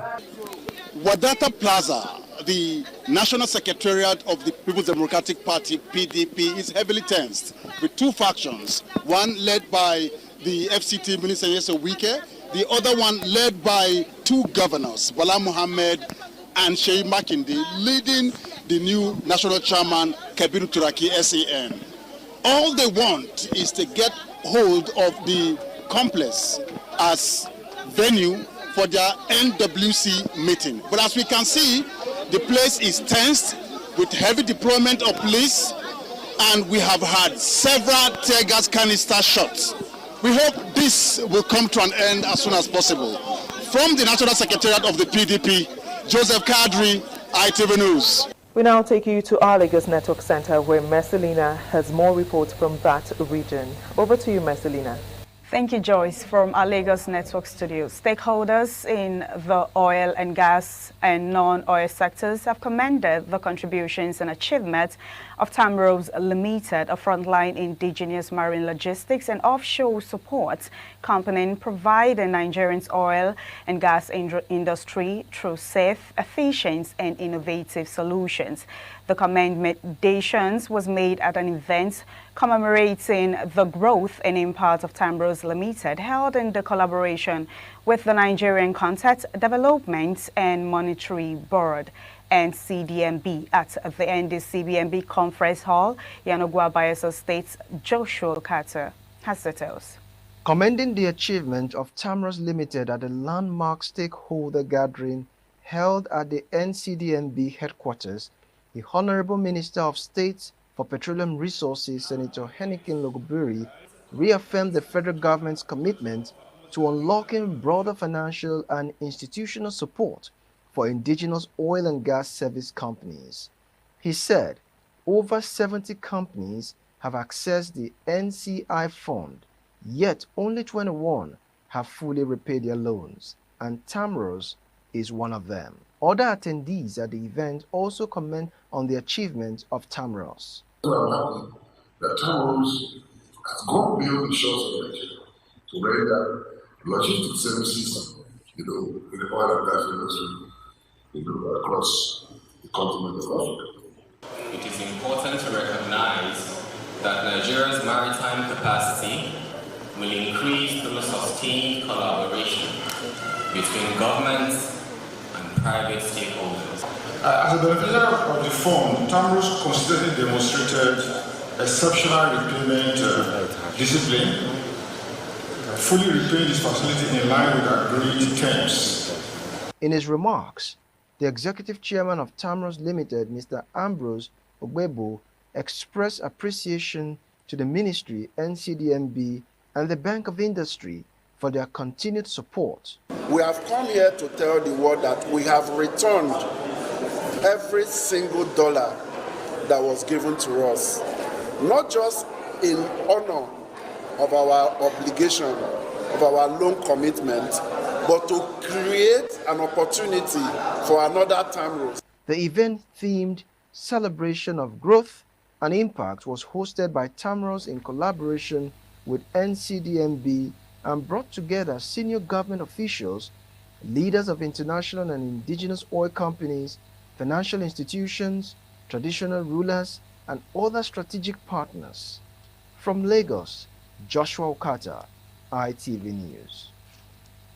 The Lagos State Commandant of the Nigerian Security and Civil Defense Corps, NSCDC, Adedotun Keshiru, has advised community leaders, youth, market leaders, religious leaders, security agencies, and also telecommunication companies, electricity distribution firms, local security networks, and other stakeholders to collaborate with the Corps in safeguarding critical assets and infrastructure that support the safety, stability, and economic well-being of the states. Agbaje Queria has details. The Community Engagement Initiative, which kicked off in Lagos East Central District, aims to spread awareness and strengthen campaign against vandalism, illegal dredging, illegal mining activities, illegal scrap dealings, and other acts of sabotage. The event also provided an avenue for the state commandant to seek deeper collaboration with the communities in the fight against crime.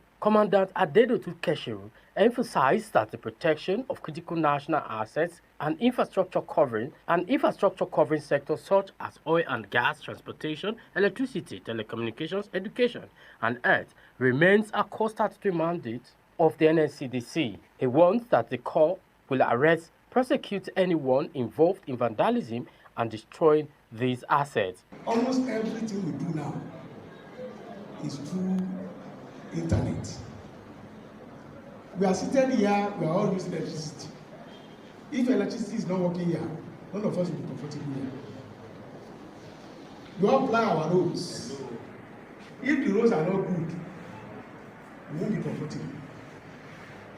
So it goes on to show that everything that makes life comfortable for us are the things that belongs to all of us. The commandant expressed dissatisfaction with the activities of some scrap dealers, noting that if there's no buyer, there cannot be sellers. He urged the association to expose bad elements among them to help drastically reduce vandalism across the state. The meeting featured goodwill message from representatives of various local government areas including Ikorodu, Ijede, Imota, and Igbogbo, traditional institutions, the Seriki Hausa of Ekpe, the National Youth Council of Nigeria, Lagos State Crafts Dealers Association, Community Development Associations, and the National Union of Road Transport Workers, amongst others. From Lagos, Agboje Korea, ITV News.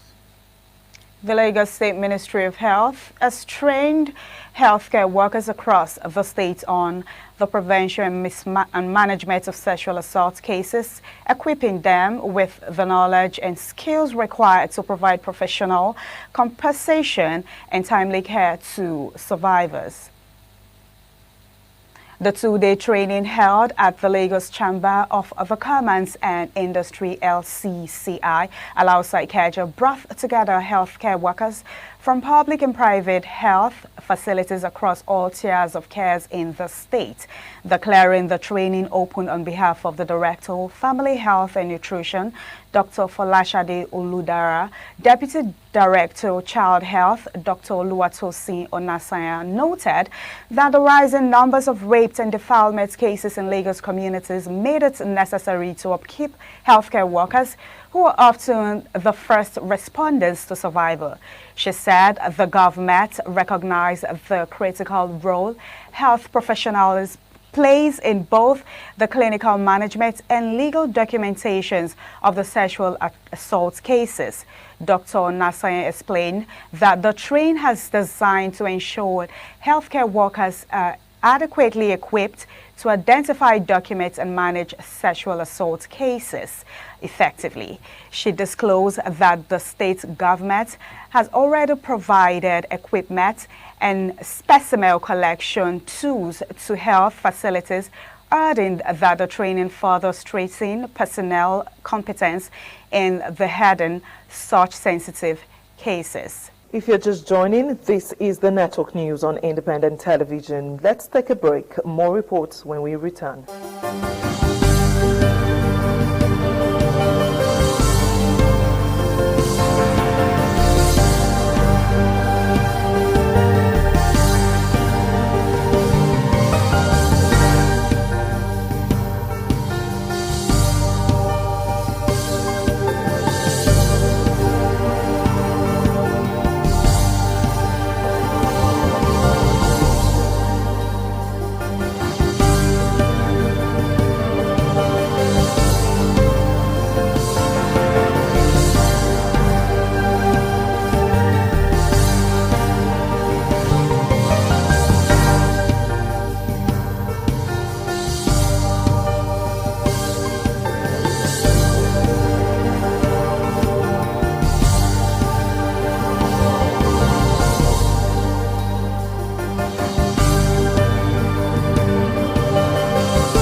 ITV, certainly the best.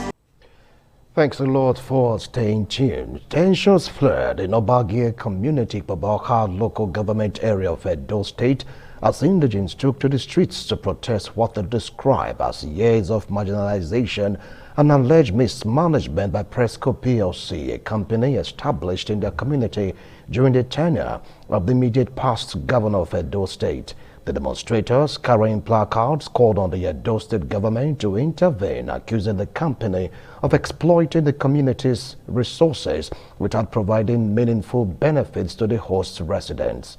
Oluwapelumi Abioye reports.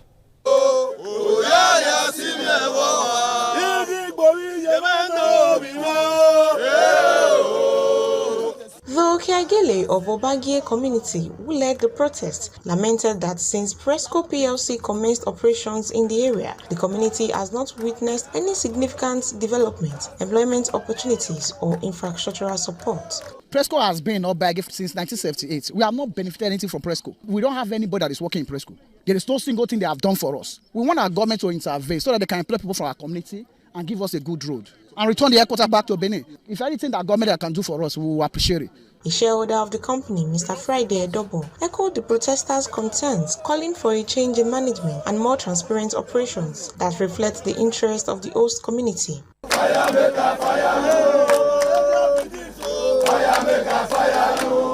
They have been here for 34 years. This is our money. It's a private company.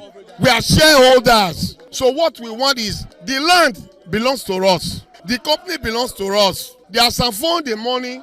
They'll take it to Lagos. No Benin person is working here. Responding to the protest, the Chief Security Officer of Presco PLC, who preferred not to be named, assured the protesters that their grievances would be communicated to the appropriate authorities within the company. The protesters say they will continue their peaceful demonstrations until concrete and measurable steps are taken to address their demands. I will never follow you to that station.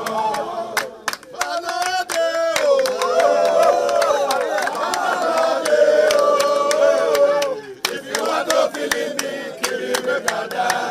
I will never follow you to that station. From Obagie community, Oluwapelumi Abioye, ITV News. On Tuesday afternoon, Oba Market traders staged a heated protest at King Square, blocking the entrance to the Edo State House of Assembly. The protesters appealed to the legislators to help them resolve the recent order for traders to vacate the market by January 2025. Joy Obaisiagbon reports. Oba Market is by far one of the busiest daily markets in Edo State, located on Ring Road in the heart of Benin City. Due to recent reoccurrence of fire outbreaks in the market, renovation is ongoing by the Governor Monday Okpewolo-led administration on the affected parts of the market. While the renovations promises to improve the market infrastructure, traders on the unaffected parts of the market staged a heated protest at King Square, blocking the entrance to the Edo State House of Assembly complex. They lamented that they were given an eviction notice to vacate the market by January 2025 by the renovation contractors, citing concerns on their means of livelihoods being threatened as they were not adequately consulted about the eviction order. They appealed to Edo lawmakers for intervention. Where he bought, they never finish am. So they go announce now, may we put our load come out by January. When we want pack my loads go. They happy, say we want renovate am. Now make it give us time. If you want renovate am, may we leave our load. We go lock the site. While they are doing innovation, the traders can as well still be doing their business. But ask not to leave the market totally. It is not going to be okay with the traders. The situation was tense, with security personnel on the ground to maintain order. The Speaker of the 8th Assembly, Right Honorable Blessing Agbebaku, finally addressed the crowd. He told them to continue their businesses on the unaffected parts of the market, as the matter is being reviewed. The governor of Edo State, Senator Monday Okpewolo, he knew well for that to the markets. We will see how we want to talk to the governor. So this area will be say in a bond, make the show go first. Those areas will be say in bond, make them do am. If they finish am, those areas will be bond, so people will go there to renovate the area. The traders were able to breathe a sigh of relief after the speaker's address. From Benin, Joy Obaisiagbon, ITV News. The acting chairman of Owedo local government, Honorable Engineer Gabriel Duseri, has met with protesters from the Oba market who stormed the council secretariat to oppose restrictions placed on the market areas by the government. The chairman assured the traders that their concerns will be addressed once the proper channels were followed. Efosa Owangwe reports. Honorable Gabriel Dusiri further assured the traders that he would meet with them again shortly as part of efforts to find lasting solutions to the issue. Whatever the problem be, it not be past the governor of the state. Governor like una, he love una. Now make can say make it can repair Oba market for una. He don't start the work. If contractor want make them give am space, make him maintain the place. He go discuss with us for local government. We go find another space where we go stay.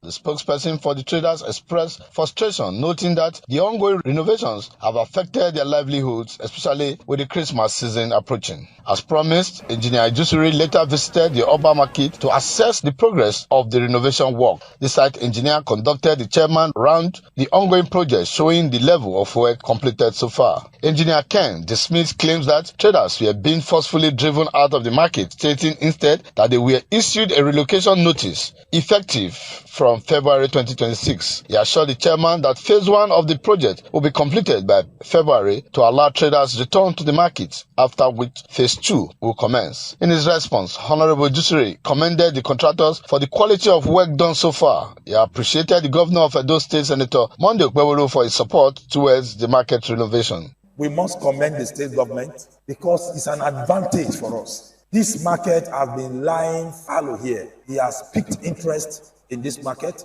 and is doing a laudable job here. Mr. Sunday Omochua, one of the leaders in Oba Market, speaking on behalf of the traders, thanked the chairman for his swift intervention. The chairman was accompanied by his chief of staff, Honorable Ebegwe Igu Osaige, supervising councillors, SA Social Mobilization, Engineer Peter Asamota, Mary Jane Omofese, and Comrade John Osaboye, among others. From Benin, Efosa Wangwe, ITV News.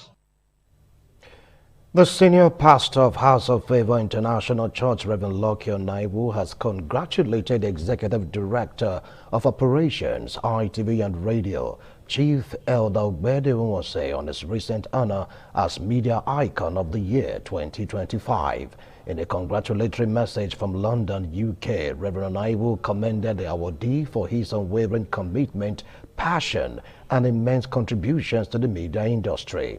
He noted that although Chief Elder Ogbede Umose has received numerous awards in the past for his visionary leadership and outstanding service in the media sector, the Best of Edo Icon Award coming at this time stands as a testament to his continuous dedication, resilience, hard work, and tireless efforts towards the growth of the broadcast industry. According to him, ITV and Radio has become a household name among Nigerians, especially the Edo community in the UK, and the award ceremony was watched by many in London.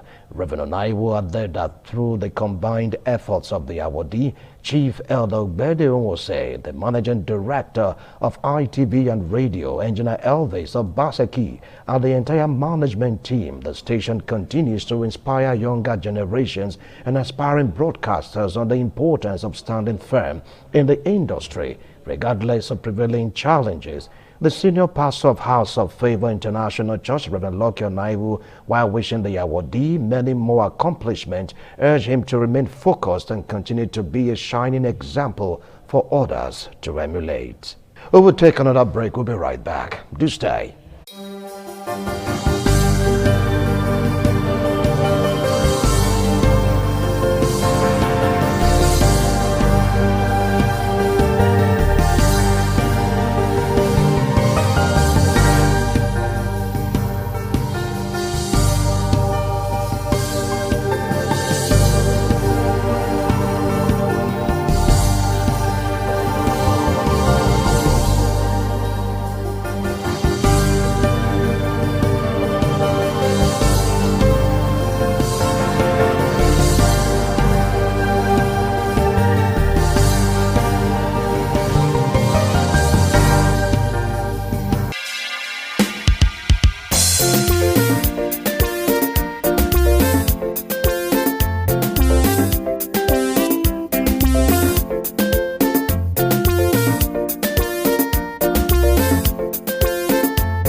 ITV, certainly the best.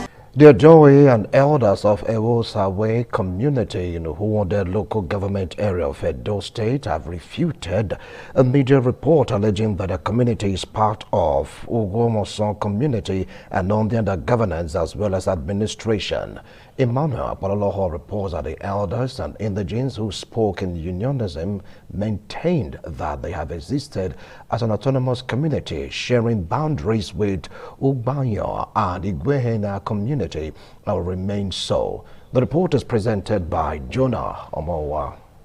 Voices of elders and other residents of Ewosawe community affirming their independence as an autonomous community, adding that there has never been any time they existed as an appendage of Ugomoson. The people explained that a moat in between the two communities has remained a landmark ancient boundaries between both communities, which is very tenable as evidence of boundaries in Edo South Senatorial District.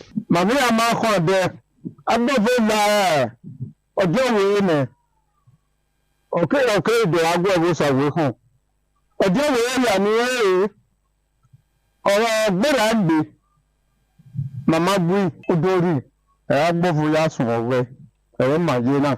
We are now, but there are 5 communities, Emma boundary with. And by the grace of God, I'm not going any issue anyway, unless the national demand issue that my government vaccine and we don't have any problem with anybody. We've not been having any interference with anybody. It is an autonomous community of its own. We don't pay allegiance to anybody. Only of recent, Ugomoson started trouble with us because development is coming. All this while, we have been living in peace. They've been on their own, we've been on our own. You got a development near no all the Ewosawe, a community, Madam the Secretary Raja, Nogario, I'm on the mountain. Zero Ewosawe, Agboya. This place has been very peaceful. My I'm aware of Zona Onore Totori. Ikanaka Coco Bada. The elders and indigenes of Ewosawe said they are peace-loving, noting that they have lived harmoniously with their neighbors. From Ewosawe community, Jonah Omowa, ITV News. Excitement filled the air as trainees of the ITF NECA Technical Skills Development Project in collaboration with Brighton's Electronics Company International Limited gathered to mark the completion of their training program. The trainees were trained in inverter machine construction, solar panel installations, assembly, and maintenance. The event held at the corporate headquarters of Brighton's Engineering Company on Federal Government Girls College Road was attended by relatives of the graduates and key partners. The report filed by Ibrahim Adedeji is presented by Wellington Akodeja.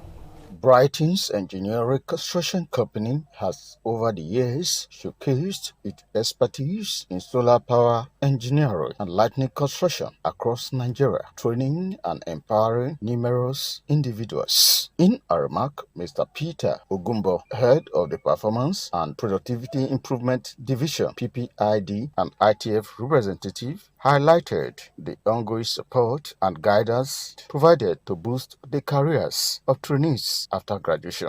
On behalf of the management of the Industrial Training Fund, we convey our appreciation to Brighton's Electronics and NECA for their continued support of national skills development and human capital growth. In his speech, Dr. Brighton's Ogimeyi, MD and CEO of Brighton's Electronics Company Limited, shared that he has been in the power generation business for several years and expressed gratitude to partners for their support in removing idle youths from the streets. It's a program endorsed by Industrial Training Fund, ITF, and the Nigeria Employers Consultative Association, be rest assured that you have something to back your business. Mr. Ben Andrew, manager of Brighton's Electronics Company Limited, shared the vision and mission of the company. The collaboration is to make self-employed entrepreneurs in society. Some of the graduates expressed their gratitude to their benefactors for the training and empowering programs. A huge thank you to all the sponsors of the program,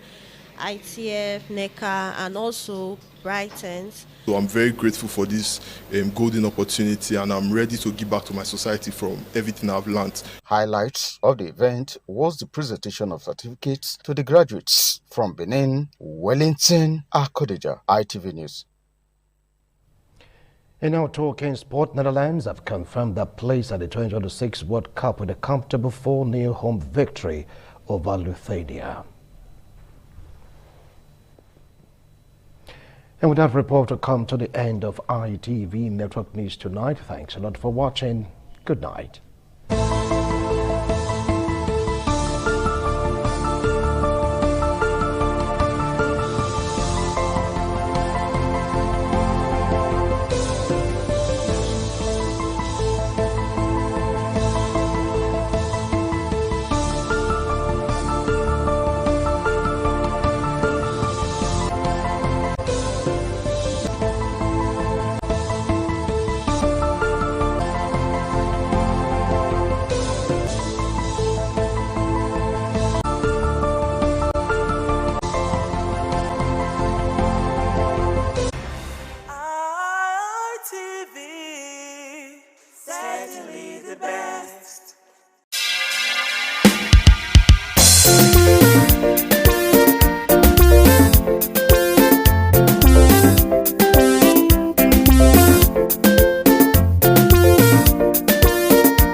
ITV, certainly the best.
ITV.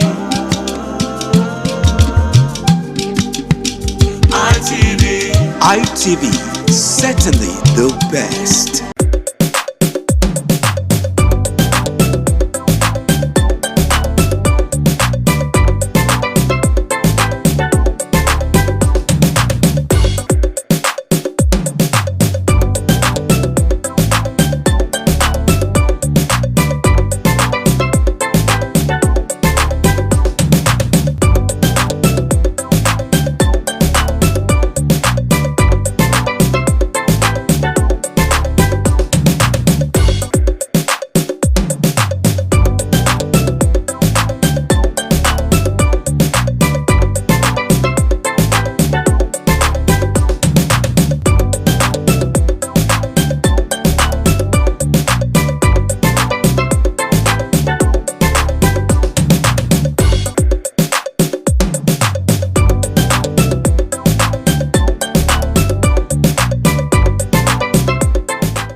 Thank you so much for staying tuned. Welcome to another edition of International Forum.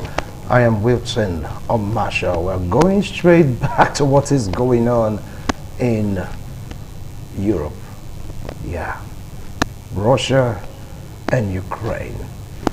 The war's been going on now, going to 4 years, and it's like the war seems to be not coming to an end anytime soon. People have been watching. They've been waiting. They've been looking at how things can just take a turn or take a dive for the betterment of Ukraine, because it stands right now Ukraine is a theater. Yes, they've done 1 or 2 damages to Russia, but it can be quantified to the damage done by Russia. When I talk about Ukraine, Kyiv constantly bombarded by drones. Eastern part of the country, talk about Ukraine, have been sacked by Russian forces. Zaporizhia, you know the story too well. And the pressure is mounting. And guess what? The winter is approaching. Despite the sanctions, despite all, Putin seems not to be listening to anyone.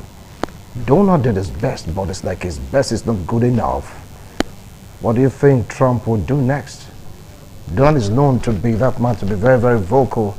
If he says something, he's going to see it through, but this time it's like an unstable object in collision with an immovable object. So it's like cancelling out each other. Well, today is all about the war, a critical look at the theater as the winter approaches. With me here in the studio, I have a legal practitioner, a legal affairs commentator. Join me to welcome Barrister Emmanuel Obakpolo. Barrister, thank you so much for coming on today's show. It's a delight being here. Good afternoon, Wilson. All right. Going to the 4th year right now, it's like there is no glimmer of hope, no glimmer for peace, not even the glimmer of this olive branch to say, come to the round table, let's talk about what is happening in Ukraine, occasioned by a Russian offensive. Some are saying Russia was about fought, Russia was provoked. Had it been that US were to be in the position of Russia, they would have done twice, even 4 times as worse as what Russia is doing. Remember when they talk about the Red Line in 1967 or thereabout, where Russia was going to have a base in Cuba. America said, if you draw or if you cross the red line, the world is going to bleed. And now Russia is not making the world bleed, but a country is bleeding. and is bleeding profusely. Ukraine. Take it up from there. Yes, and when you go back to memory lane, and before the war commenced, we saw a lot of threats by Putin, the president of Russia, wherein he even threatened with the production of a weapon called Satan II. And we thought Satan II was going to do the damage, and Putin, according to him then, he did say that he was going to release it, and when he does, that the whole world will sniff, and there is going to be a shake from the foundation of the earth. And some of us gave a different interpretation. We said, like myself, I did say that with or without Satan II, or Satan II was mere symbolic. But we have come to see that the man meant business, just like he said. But how Ukraine, on the other hand, was able to absorb the heat from Russia to this very moment is something that one may not be privy to tell how it did happen or how it went. But again, when you take a summary of the war just now, you would agree with me that Ukraine is really going through a lot of pain, being hit left, right, center. And all the promises that we saw from NATO and even from some sympathizers, European countries, from that did promise Ukraine on how they were going to be of assistance to Ukraine, perhaps to help Ukraine to absorb the heat that would come from Russia. Just now, I will tell you that that is not feasible. Though a lot of assistance was made to Ukraine, but we've also seen that on the side of Russia, who is the big brother with the big stick, they've also got some mercenaries assistance. Just now, there are allegations, even from South Africa here, that some South Africans are being involved as mercenaries for Russia. And you know, Africa being considered the dark world, there is a possibility, or there are possibilities, as the case may be, that some Africans may be the scapegoats, wherein they may be given the toga of mercenaries. Meanwhile, they are only being used as test to the war. So Africans could be privy, could be disadvantaged to be used as, in quotes now, mercenaries, why it is not mercenaries, but as victims of the crisis that is going on between Russia and Ukraine, perhaps because of the kind of system we have from this part of the world. Now, going to the war proper. Just now, Russia is pushing towards the border between Ukraine and another NATO ally, Poland. And just a few hours ago, to be precise, there was a heat that hit near the border of Poland in Ukraine. And a city, one of the viable and productive city in Ukraine called Polorovsky, something like that. Yeah, is where Russia is gradually heading towards. And God forbid that Russia succeed in getting that city. Now they have Dombrowski on the Dakar. They are heading towards the region of Donbass. And if they now succeed in getting that, what is left? Because even Kiev, that is the capital of Ukraine, we've seen that Kiev has been hit severally. And just now, Ukraine is experiencing some partial darkness as it is. And these are people who have not seen anything like darkness before. But just now, they are going through a lot of heat. And like you did say, the winter is approaching. So what is going to be the fate of Ukraine? And France just promised Ukraine some 100 jet fighters. So you begin to see that Ukraine has lived on promises from European countries and NATO members. But we will not be see that force from Ukraine, because Ukraine, even from the outset of the crisis, the war, Ukraine has been a younger brother to Russia. But just now, we've seen the big stick of the elder brother on the younger one. And it's really hitting Ukraine hard. So I, for one, we thought that when Donald Trump emerges as the president of America, or immediately he was declared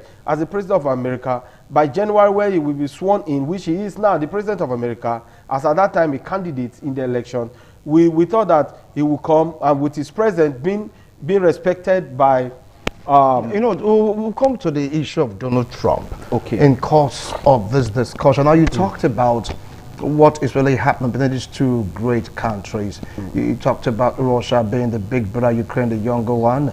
But it stands right now, one is really hammering on the other, and it's like Russia is beginning to fulfill their promise, saying that the eastern part of Ukraine, Donbass region, definitely will be part of Mother Russia, because they're responding to the cry of the citizens of Ukraine that are of Russian origin, that they want to be part of Mother Russia. Now that winter is approaching, do you see or feel anything that's going to make it difficult for Russia to outrun the Donbass region? Yes, I think that it is going to, Russia may have a slow down towards the heat, because this is a period where any country that is involved in any crisis or war tends to slow down because of the hot and the hotness of the atmosphere at that time, or this period, so to speak. And if you look from when the war started and to this very moment, for the past 1 year now, Russia has been slow towards their bombardment, even the use of drones and other missiles that was used to prosecute the war. They've been that slow, and I think they will be slower this time, because if since the peace that was attempted to achieve was not able to achieve at this moment, it really goes to tell that Ukraine is really getting the heat. And hold on, now you talk about Russia getting slow. So I'm saying that this war, with the approach of the winter, might make Russia outrun Ukrainian forces with ease. Because they did it the other time. No gas, no electricity. They're crying for manpower and weapons. And Russia seems to be having all this at their back and core. Yes, that is true. That even just now, we'll be able to capture situations where mercenaries from North Korea and some other sympathizers of Russia are beginning to give Russia assistance. But on the side of Ukraine, we cannot really tell if Ukraine is giving the supposed assistance as promised by NATO and Other European countries that are sympathizers with Ukraine. So, if Russia tries to or want to really get a hit of Ukraine at this moment, it will be devastating on Ukraine. You just want to go for a break. When we return, we'll definitely continue with this analysis. Don't go away. We'll be right back.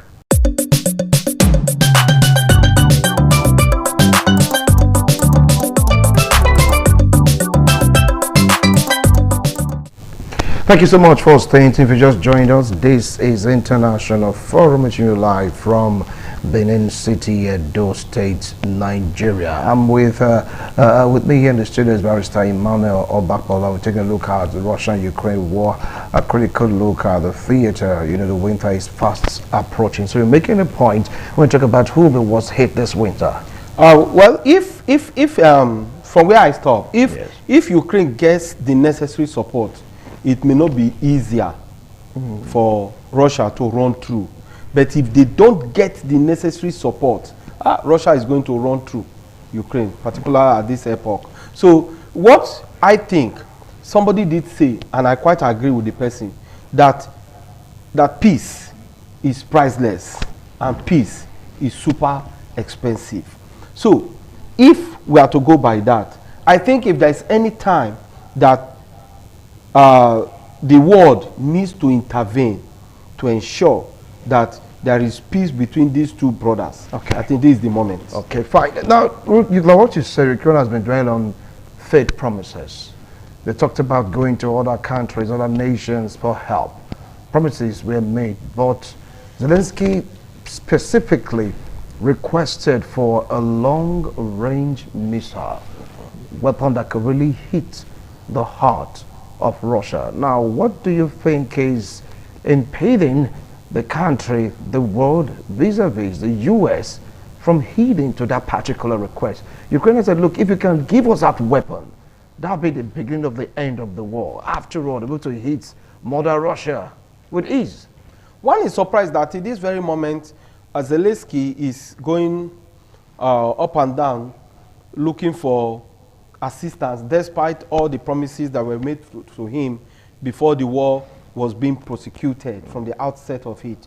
Because if you look at it, I think I will give a term to Zelensky to be able to manage this war for about 4 years now or more. But again, if you want to consider the fact that when you go into war and you choose to go into war, to prosecute a war, then you must first of all count the cost of what was going to come out of that war. So just now, I think that Zelensky didn't take time to count the cost. And that is why, with all the failed promises here and there, the man is busy running up and down, looking for how he could get assistance so that he can secure his country. But I want to tell you that I think what he's just doing just now is damage control, because a lot of damage has been done to Ukraine. Ukraine is bleeding. That we must not shy from that. So if indeed that those countries, sister countries, who did promise that they were going to give assistance, were really ready to give assistance to Ukraine, why after 4 years?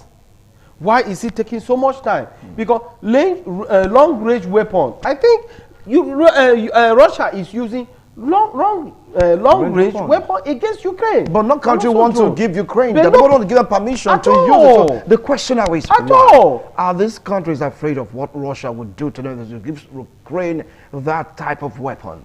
No, it goes to tell the nature of man, generally. That man by nature can fail you by whatever promise or promises they've given to you. That is what it goes to show. That look, you must not rely on the promises of any person, be whether or not that person is close to you, whether or not that person is a brother or a sister or an uncle, whether or not that person is so special or super special to you. No, but what you should do, we're talking about international relations here, allies. But it has failed, because even NATO that lured Ukraine to join it, just now have failed Ukraine.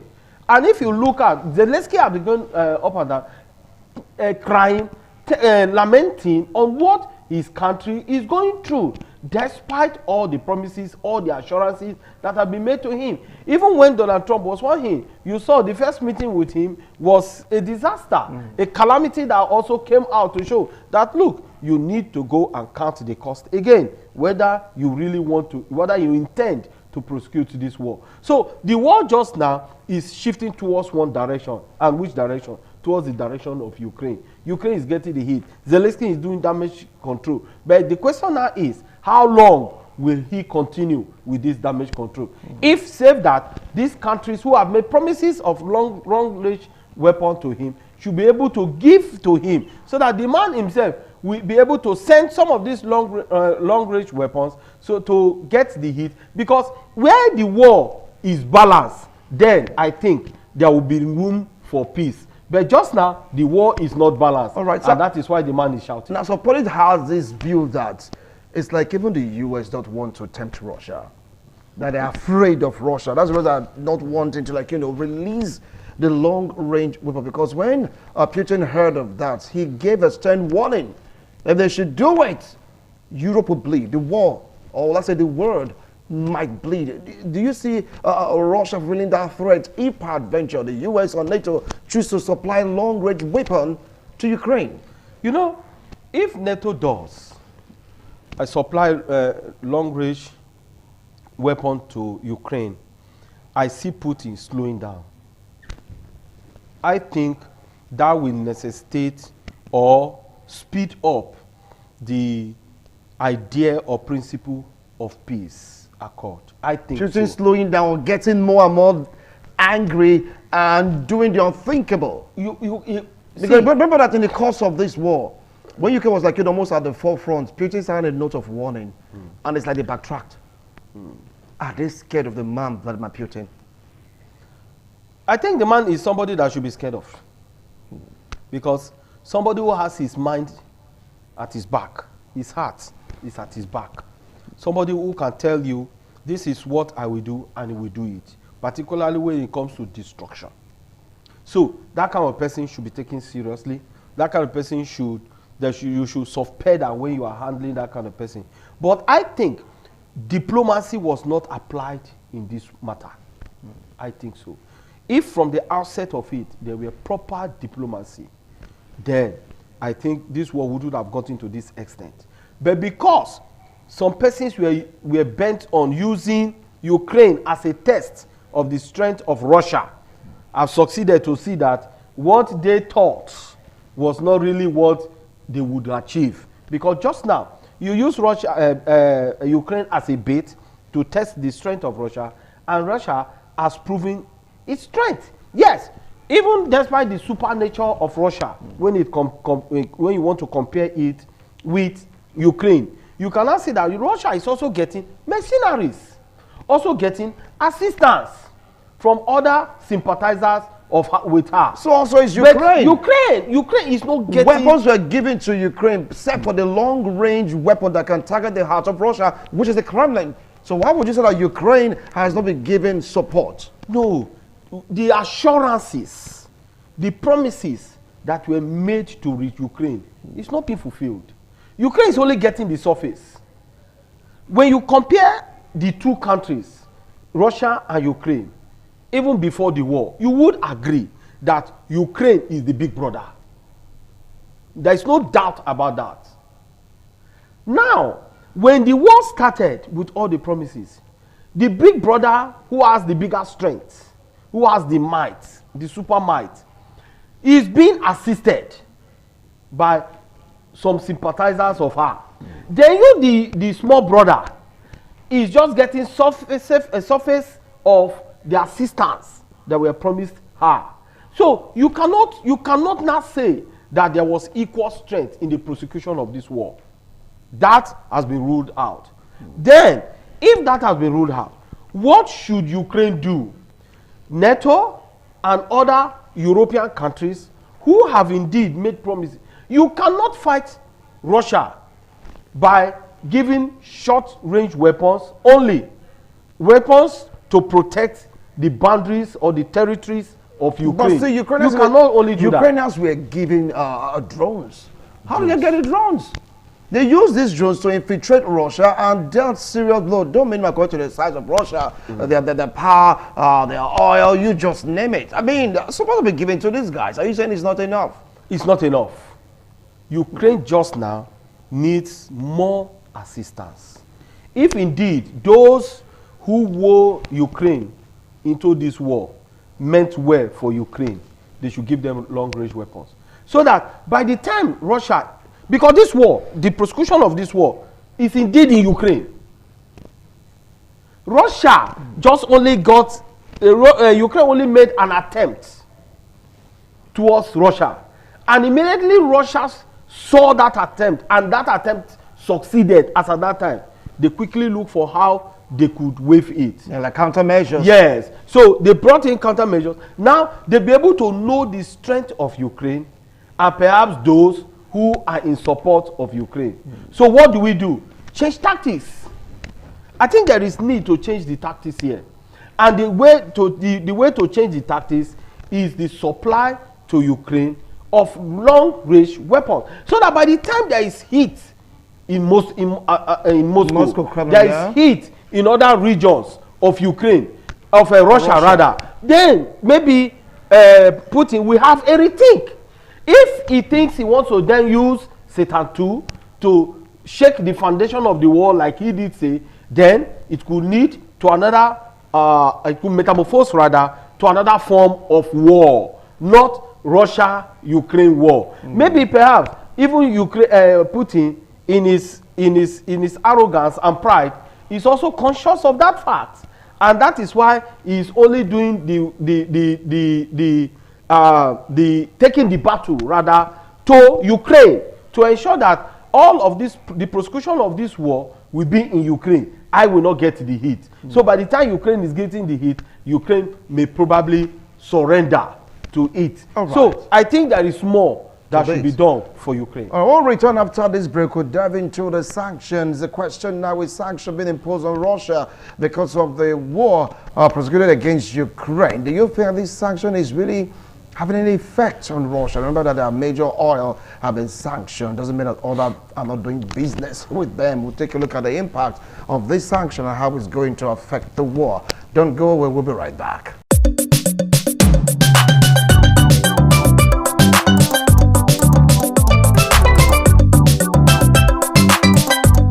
Much for staying tuned. If you just joined us, this is International Forum, reaching you live from Benin City, Edo State, Nigeria. It's all about the Russia-Ukraine war, and we are taking a look at the war theater because winter is fast approaching. Of recent, Donald, President of America, chose to agree to a sanction netted on major oil giants in Russia. Some are saying that with that, it is going to weaken the financial strength of Russia to prosecute the war. But do you see that having the effect the U.S. NATO thought that that will have in the prosecution of the war against Ukraine?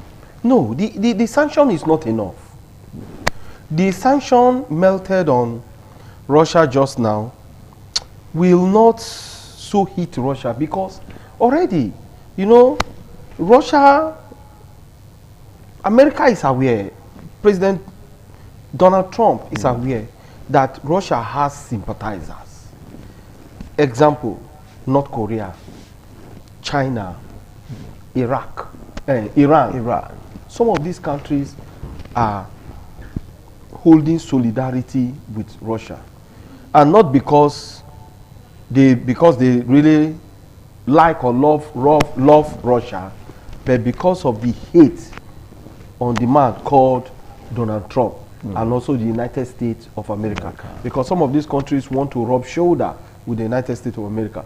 If you tell them that United States of America is the world's police, they will disagree with you that no, United States of America is not world police. But you and I know that over the years, they've been able to prove to the world that they are world police. But just now, we have some countries like China who economically, they are developing, they are growing. Yeah. So there is this temptation to say, oh, we too, we could pose a threat to become world police. So because of this political gimmick that is being played by some of these countries, these nations, you discover that there is really need for a more stronger sanction. Like what kind of sanction? They've been sanctioning Russia to the end that Russia too got angry and sanctioned USA products also in Russia. It was sanction for sanction. You don't buy my oil, I don't buy your oil. After all, Russia, as we speak right now, is the major supplier of gas to Europe, even to Ukraine.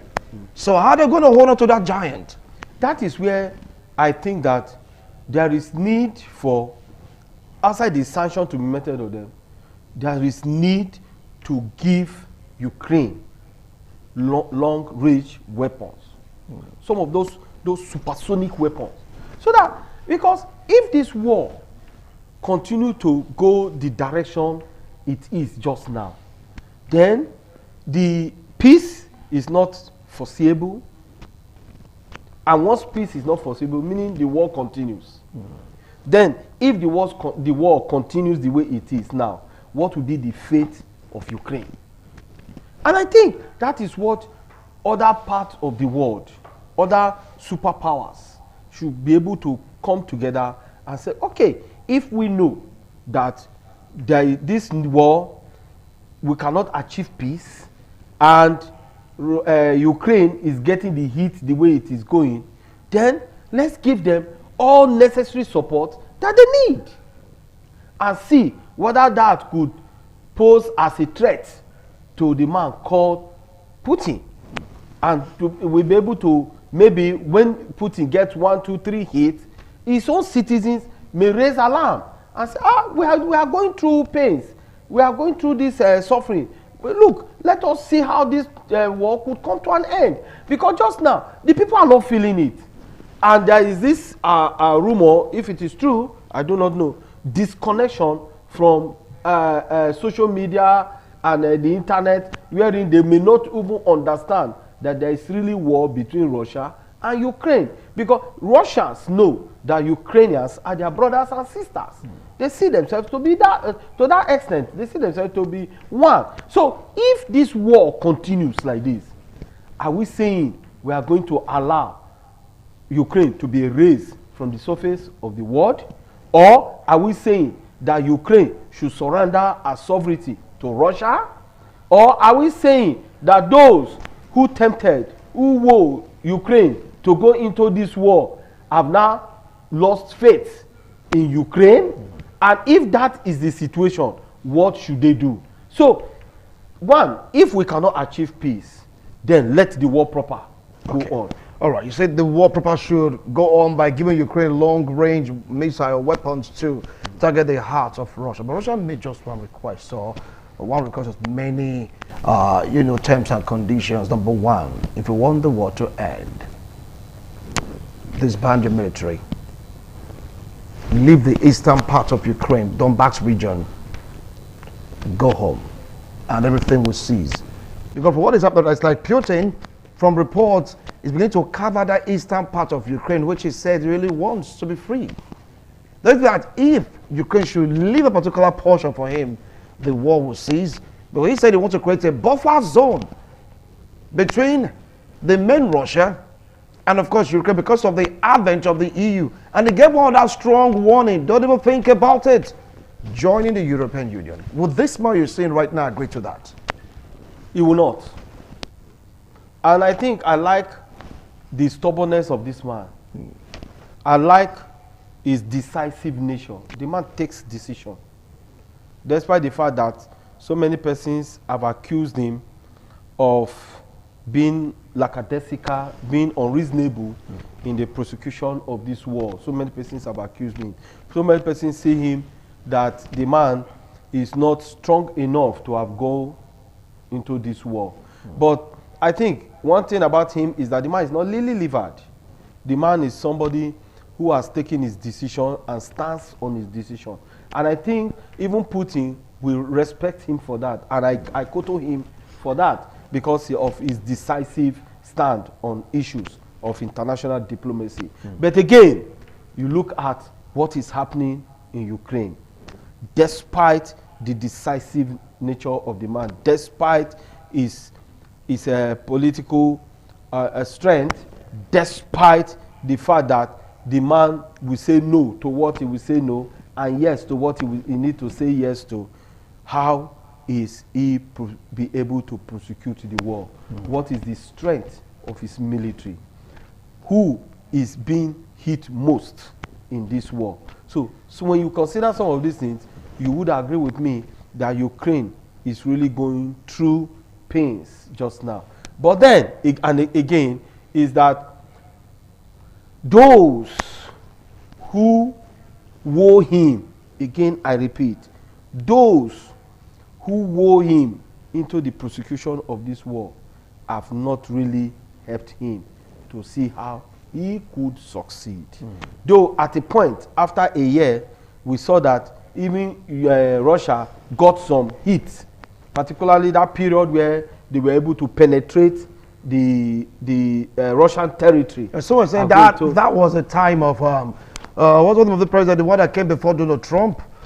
Joe Biden. Yes, Joe Biden, that it was like, giving them massive support. But Trump, according to report, according to speculation, choose to wither on this support. Yes, because Trump is also considering his relationship with a man called Putin.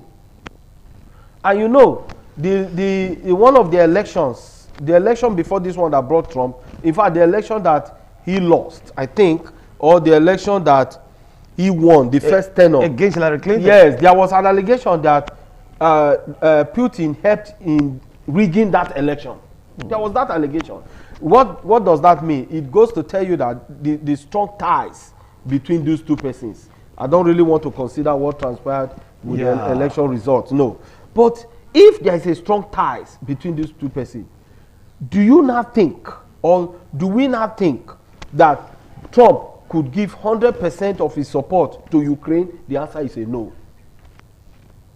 Because I think that if Trump finds himself in this kind of situation, quagmire, where he needed to take decision on how to invade a country called XYZ, just as Putin has invaded Ukraine. He will get the nod from Putin to so do. So there is this political arrangement, this political arithmetics between these two personalities. So that again will go on to say that was Putin really, Zelensky relying on America totally for the prosecution of the war against Russia, even when he knew that at a point the tenure of then President Joe Biden would expire. 2, the NATO was the promise and assurances given to Zelensky by NATO on 100% reliance on the United States of America. 3, what was the stand of European Union in the war between Russia and Ukraine? And I think that is why I said that from the outset of this program, that Zelensky did not count the cost before the prosecution of this war. If he had done that, the dimiano of the European Union, the United States of America, and NATO members would have suggested to him that, look, don't go this direction, take the other parts. But because he did not take his time to do that, he relied absolutely on the assurances and promises that he was being given by the European Union and NATO. See where he found himself.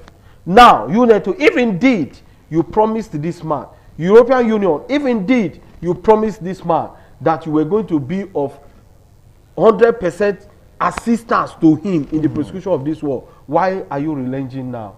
Why are you breaking that contract? Whether or not that contract was express or gentlemanly agreement. Yes, why? So it goes to tell that in anything you do as a leader, you must first consider the fate of your nation, the fate of your people, before making any agreement with any person outside your jurisdiction.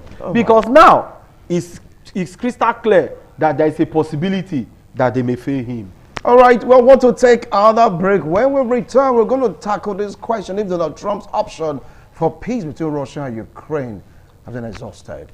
Because he said if he's elected as Mr. President, the Russian war will be a thing of the past. So we are still there, and winter, they say, is coming to stay.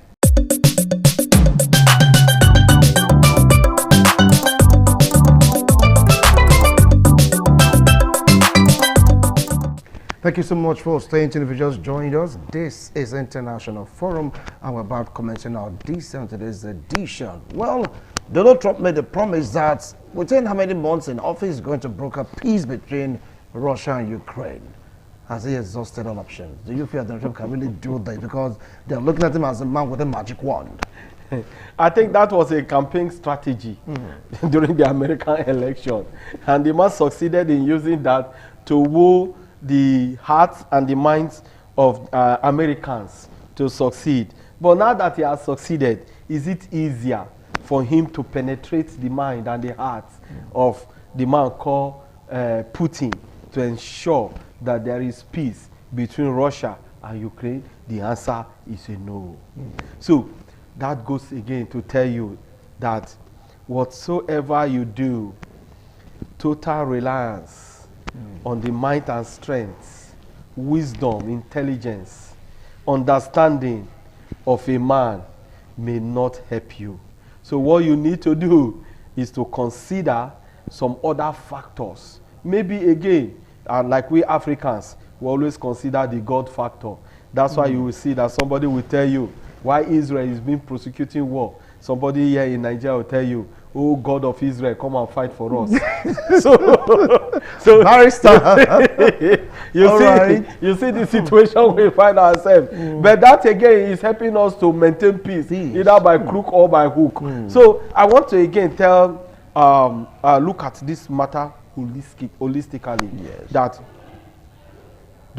Donald Trump may not really be the factor that could broker peace between Russia and Ukraine. Then what do you think will be the factor? Other European nations should intervene. But they seem to be scared. They were not scared because they wore Ukraine into this war. They weren't scared. So now, if they can see how European Union could intervene and meet maybe 50% of the conditions of the man called Putin, even if those conditions will be deemed tyrannical, I think they should see how they go. Because I tell you, my brother, Ukraine is bleeding. Ukraine is going. Are we going to be silent and pretend that nothing is happening? But when the heat is there, and you cannot see that even Ukrainians are not giving up towards their strength. Then what is the world?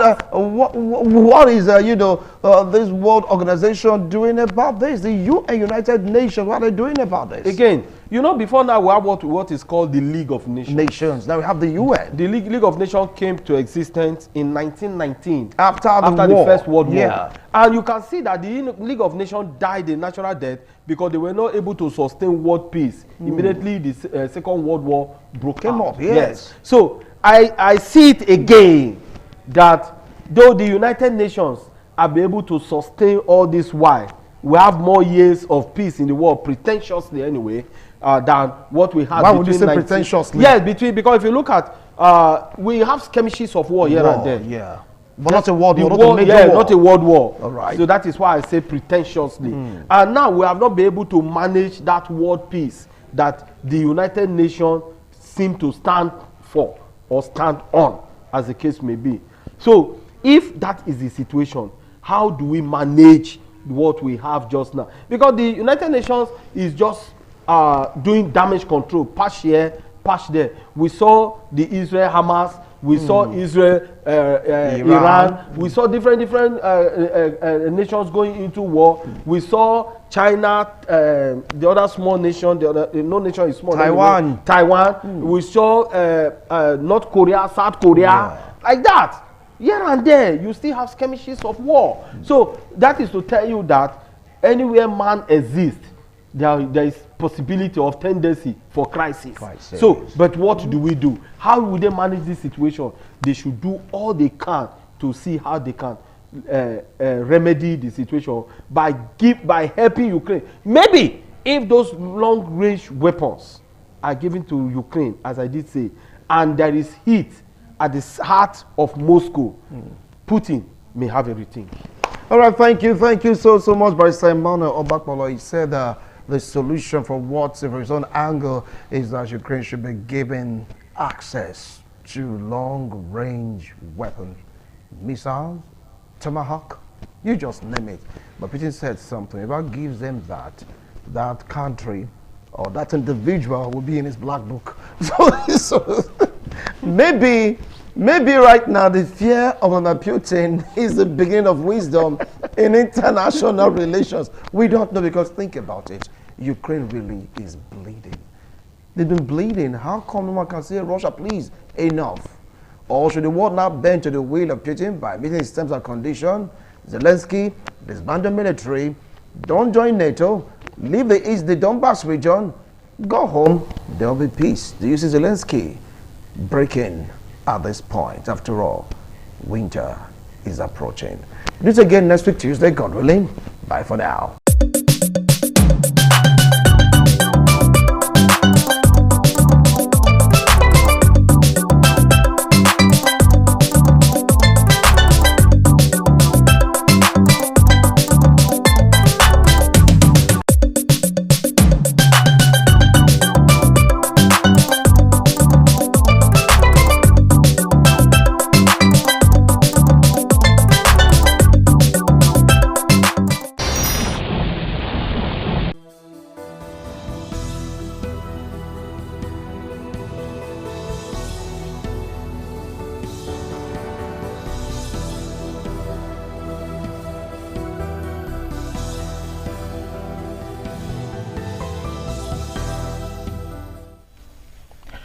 A lovely Saturday morning. Much obliged as always to have you join us on the program Politics Today on independent television and radio. Today's program promises to be very, very exciting, interesting, and very explosive with all the issues that we'll be looking at as much as time will permit us to do on the show.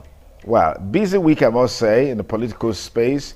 Controversy, serious one on that, with the PDP convention supposedly bid for today. But we hear INEC is saying we don't have anything to do with that convention, but the party insists on going ahead. We hear that Ibadan is agog. So we'll be joining my colleague Agboje Horia, who is covering Southwest, to give us on-the-spot assessment of the situation at Ibadan. I think that should be at the Liberty Stadium. Okay, on Wednesday, the Edo State government celebrated 1 year in office with fanfare. A lot of talking points on that one. But I think to a large extent, that celebration was a bit overshadowed by the Museum of West African Arts MOA controversy, in which some foreigners, some international personalities, ambassadors to be specific, were in Benin City. It was said that they were harassed at that premiere, or the pre-event event, so to speak. And that has been a major talking point, with the federal government getting involved, the state government also getting involved in a way by setting up a panel to unravel all the mysteries surrounding that gigantic project. So much talking point as well. And then, of course, Wike can never stay away from news or from the headlines. And we saw the controversy between the FCT minister and, of course, the young soldier, a naval officer to be specific, in a war of words, in a confrontation with the minister, using swear words at the young officer who maintained the school. We've seen what that has brought to the young man in question on social media. It's like a cult figure now, with so much following, a lot of skits, a lot of content, and what have you been done just to appreciate him. I recall someone calling to our radio program yesterday saying somebody should help him with his contact, that he wants to gift the young man some money to appreciate him for his demure, his candor in that altercation. But some are saying Wike should be sanctioned. Do you subscribe to that? Well, I'm sure in the course of the program you let us into all of those issues as we make progress on the program Politics Today on independent television and radio. And I'm Sonny Duke. So my guest on the show for now is Dr. Esegbe Ohai, who is a senior lecturer at the Igbinedion University, Okada. Thank you for joining us. Thank you very much. Good morning once again, Dr. Sonny Duke, and good morning, Nigerians. Okay, Idris Zakari will be here as well. Sosa Ewe is joining us via Zoom. Sosa, good to have you on the show.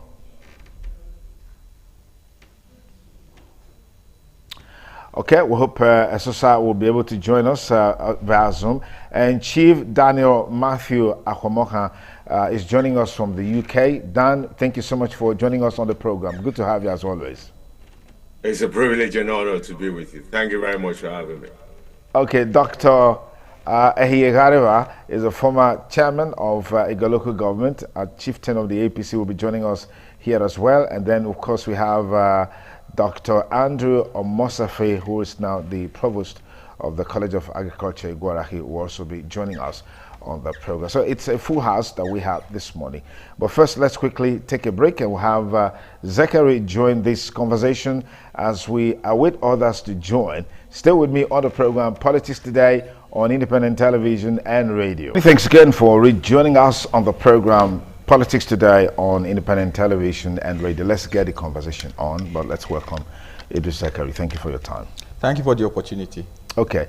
I actually expected Sosa, who is chieftain of the People's Democratic Party, to also join this conversation via Zoom. Okay, good to have you on the show as well. Thank you. Thank you very much, Dr. Sonny. How are you doing, sir? Awesome. Awesome. Okay, let's get the show on course. Let's begin from home, where what ordinarily should be a blessing has now become a source of huge controversy involving different critical stakeholders. And some say, well, that's because there's a lot of secrecy around this whole stuff, and that seems to be generating this controversy. But before that, let's talk about the 1-year anniversary of Senator Monday Okpebholo as the distinguished senator, the former senator of the Federal Republic of Nigeria, but now the governor of Edo State. I mean, 1 year in office, 365 days. Are you comfortable with what has been achieved so far? Is there something to celebrate for? Let me begin with you, Dr. Haifo. Well, it will be an understatement to say that there's nothing to celebrate.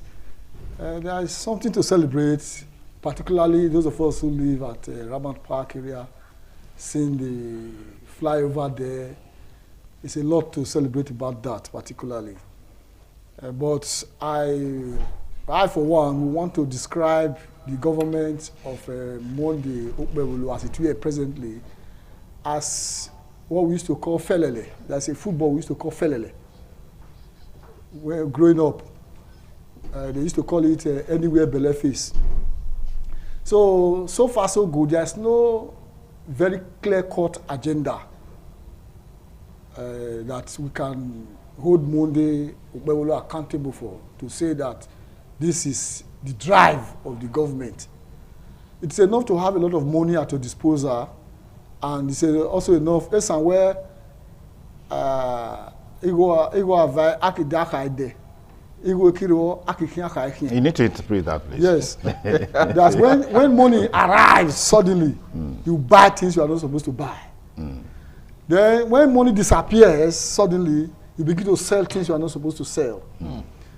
So the governor has a lot of money at his disposal, but the way they are being dispensed, I am not comfortable with it. Okay. So I would say that the governor, as it were, is operating high-service governance, high-service governance, a form of promoting self and promoting political parties in an attempt to promote political agenda.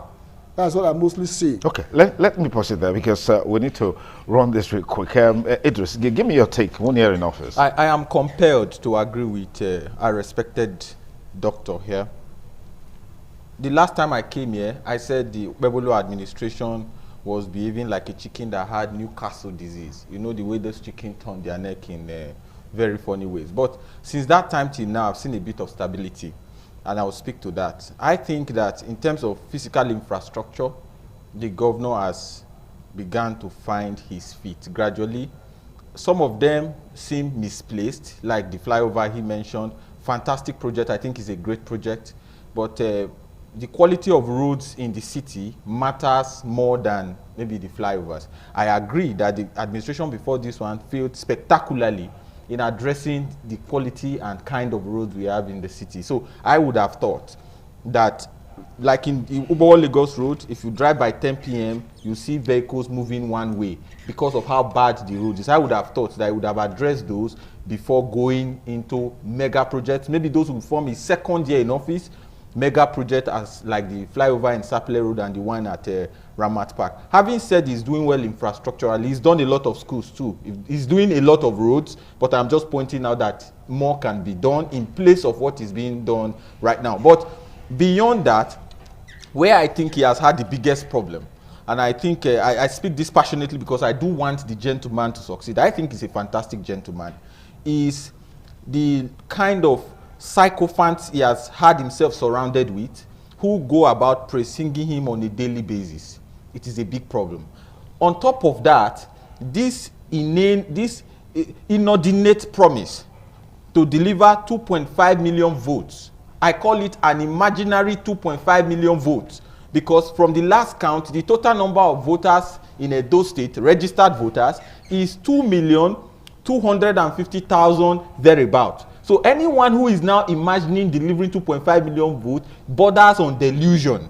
And then they took the absurd to a new level when I heard the party chairman saying they have now elevated that imaginary 2.5 million to a further 3.5, impossibly, logistically impossible, practically impossible, and illogical 3.5 million votes. So these are the crazy things that happen around the government that I am concerned about. But in terms of infrastructure, in terms of the heart to get things done, I see it in him If he can cure some of this psychophancy and this chaos around him, I think he will make a fantastic governor. All right, thank you very much. Chief Daniel Matthew Akomoha, let's get your take on this. And I'd also like you to comment on the controversy surrounding the Museum of West African Arts, MOA, which came to the fore, earlier this week. Chief.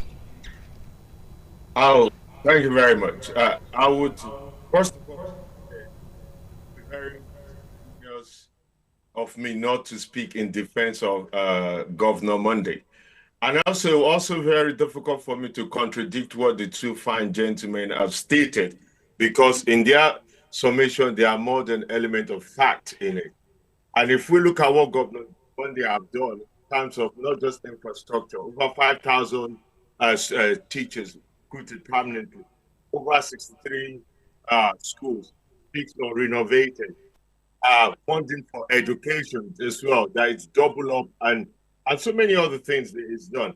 And also security, able to invest in security, bought cars and everything, recruited over 2,500 officers in the security. However, can you hear me? Because I'm seeing the feedback. Hello? Yes, we can hear you loud and clear. Go ahead. All right, because there's a live feedback that I'm just hearing up from. So having said that, I must also agree with you that. Hello? Loud and clear. Hello? Just continue. Yeah. All right. So I can also agree with the two fine gentlemen that Governor Monday need to expand its reach beyond the control or beyond the advice of his limited circles, because it is true that we need more vision, more sense of purpose and urgency with the sense of direction where it's going with Governor Monday. I mean, we know there are some people in this administration that are actually blocking reasonable access to him so that the level of intelligence can expand. We all voted for Governor Monday, not Sylvester or anybody else. Sylvester is not the governor we voted for. So I think the governor should open up its advice and not to be surrounded by sycophants that only want to sing his praises, who are not critical or intelligent to bring about deliverance of what Edo promised. That I will agree with the fine gentleman saying that.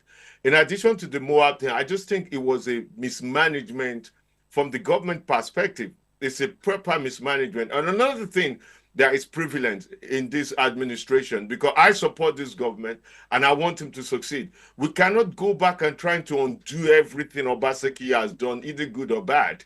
We should try to go forward. And going forward means you have to address things with intelligence, with diplomacy and calmness, and also to address things with the sense of urgency that is needed. We should not have waited until these visitors came to town before start pulling out license and the old drama that happened. It's a disgrace on the government. It's not on Obaseki that's left office. It's a disgrace on the government that they handle it. No matter how righteous or indignitious that was, even though if they're on right path, the way it was handled, it was a disgrace to the state, it was a disgrace to the government, and it shows lack of critical thinkers or people who know how to manage public affairs without doing everything with force. Not everything we do with force and gra-gra. Not everything we do with power. Sometimes diplomacy. Yeah. In the situation where the guests are in town, you could have let it slide. Okay. You could have let it slide. Chief, let me pause you there, Chief, and bring one of our other guests into the conversation. Esosa where is also joining us via Zoom. Esosa, can you take it off from where Chief left? Let me also welcome Dr. Ehigariwa. Thank you for joining us this morning. Thank you for having me. Good morning, viewers. Okay, Esosa, you're live on the show. Can we have your thoughts on the 1-year anniversary and the MOA issue that, I mean, really was at the front burner earlier this week? Thank you so much, Okusoni, for having me, and very warm regards to my brothers in the studio. I think the Okpebholo-led government has, like my brother described it, is felele. It's shapeless, anywhere below is. We really don't know where we are going with this administration. It's a sad one, and it's unfortunate, particularly considering recent developments as it concerns the MOA issue, the CFO issue, $250 million investment deal that became nothing, and there are a lot of issues that has happened and all that. So I think the 1 year anniversary is more of celebrating the exit from office of the past governor, Godwin Obaseki, than celebrating Okpebholo 365 days. It's a sad one, and if I were to score it, I'll manage to give it 2 over 10. 2 over 10 because I'm a human being, and it is human beings that are running the administration. Otherwise, it's nothing. It's 0 over 10. But basically, I think there's still enough time for the administration to rejig and redirect itself, pull back, and see where there are a lot of issues. So honestly, there are issues everywhere. First of all, the administration does not have any policy program. It works offhand. It works from its head. There is no policy program. There's no clear-cut direction. And administrations are run on policies. Administrations are run on programs. Administrations are run on plans. You don't just wake up in the morning and probably you see a program going on in maybe in a neighboring state, and you borrow it and you want to bring it to it. It doesn't work like that. You must have a team. You must have a think tank. We used to have a think tank in our government. I think during the Obasanjo era, we had something like a think tank. People who are not necessarily political persons, people who you may draw from the academia, you draw from the business world, you draw from industries and all of that, and you bring them together from the CSOs. You bring them together and you create a think tank. These guys think for you. These guys project the future for you. These guys develop policies, programs, and plans for you to run your administration. You can't just wake up and There, we hope we can reconnect with SOS. Let me come to you, Dr. Ighareva. Yeah, 1 year in office and the MOA controversy has been a major talking point in the last couple of days. Yeah. Well, thank you for this opportunity to at least get a right of reply on behalf of my party, the APC, to what I would say information, in my opinion, that are inaccurate has been put out here in the media. I would like to start from the last person who spoke, Esosai, where he talked about a government not having an agenda. If he had paid attention to what the SHINE agenda meant, he probably would have known that there was an agenda.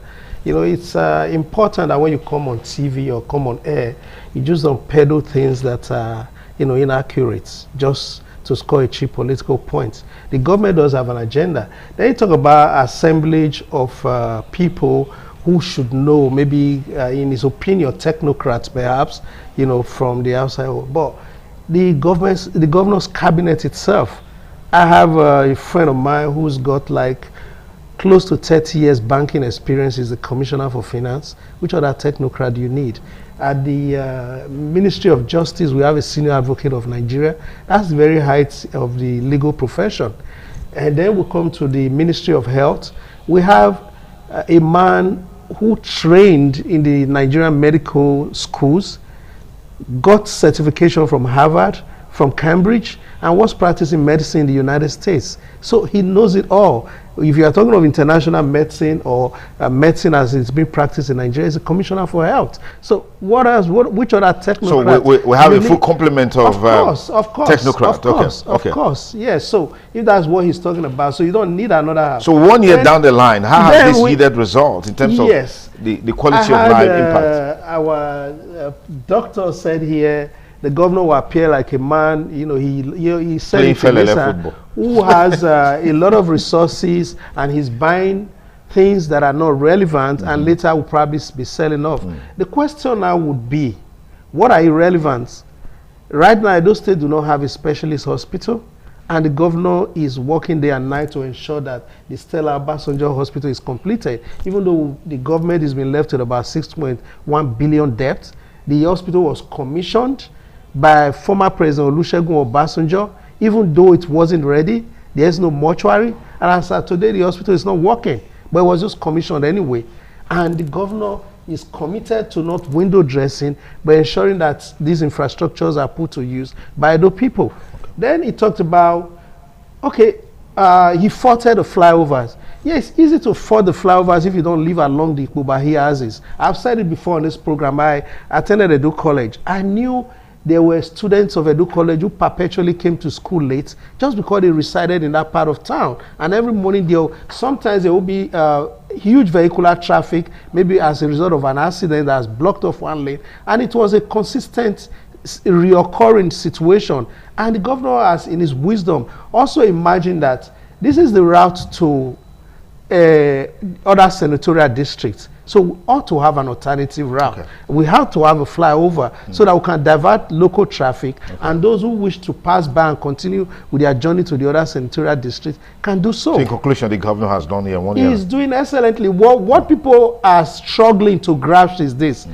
The former government also left a lot of, what I would call mines, traps for the governor, hoping that the governor will stumble because he had a lot of things. So what are these traps, if I may ask? Oh, if you look at the MOA situation you brought up, the governor, some people I read on social media, they are just misconstruing concrete facts. I'll come back to you on that point in just a moment. But let me quickly get back to Ibadan, your state capital, where Agboje Warrior is covering the PDP convention. We don't know if it's still going on.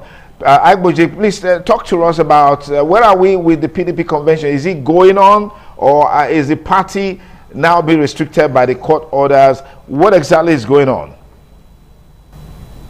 Yes, of course, Dr. Sonny Duke. We are right here live in the stadium, which is proposed for the convention. And like you can see behind me, that is the stage behind me where the speakers are going to be standing to present their speeches. And the stadium right now is very busy with activities of this convention, despite the court order we saw yesterday coming from Abuja. Yeah, have you been able to speak to any of the officials? I mean, we know that for a convention of this magnitude, INEC is supposed to be there, but we are following some stories that INEC may likely boycott this convention. Yes, of course. The court order came with instructing the Independent National Electoral Commission to actually not participate in the process.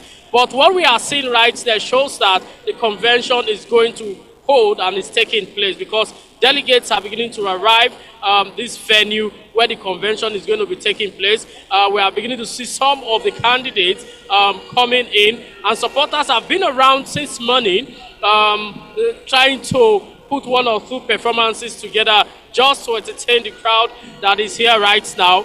And just that we've not seen any of the governors around. Not to forget that the former governor of Taraba State, who went to court challenging this convention, yesterday we got informed that the governor of Oyo State, Seyi Makinde, doctor, was talking to him to see if he can be part of this convention. We are aware that so many dignitaries are already on ground, but they've not arrived the stadium for this convention. But nevertheless, what we are seeing here shows that the convention is going on.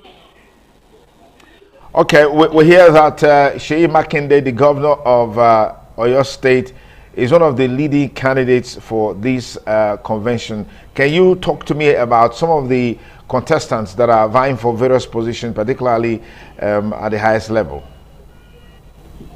Yeah, of course. Most of the candidates that are vying for various positions here, we're also seeing the governor of Bauchi State taking the lead in terms of participation with supporters all around.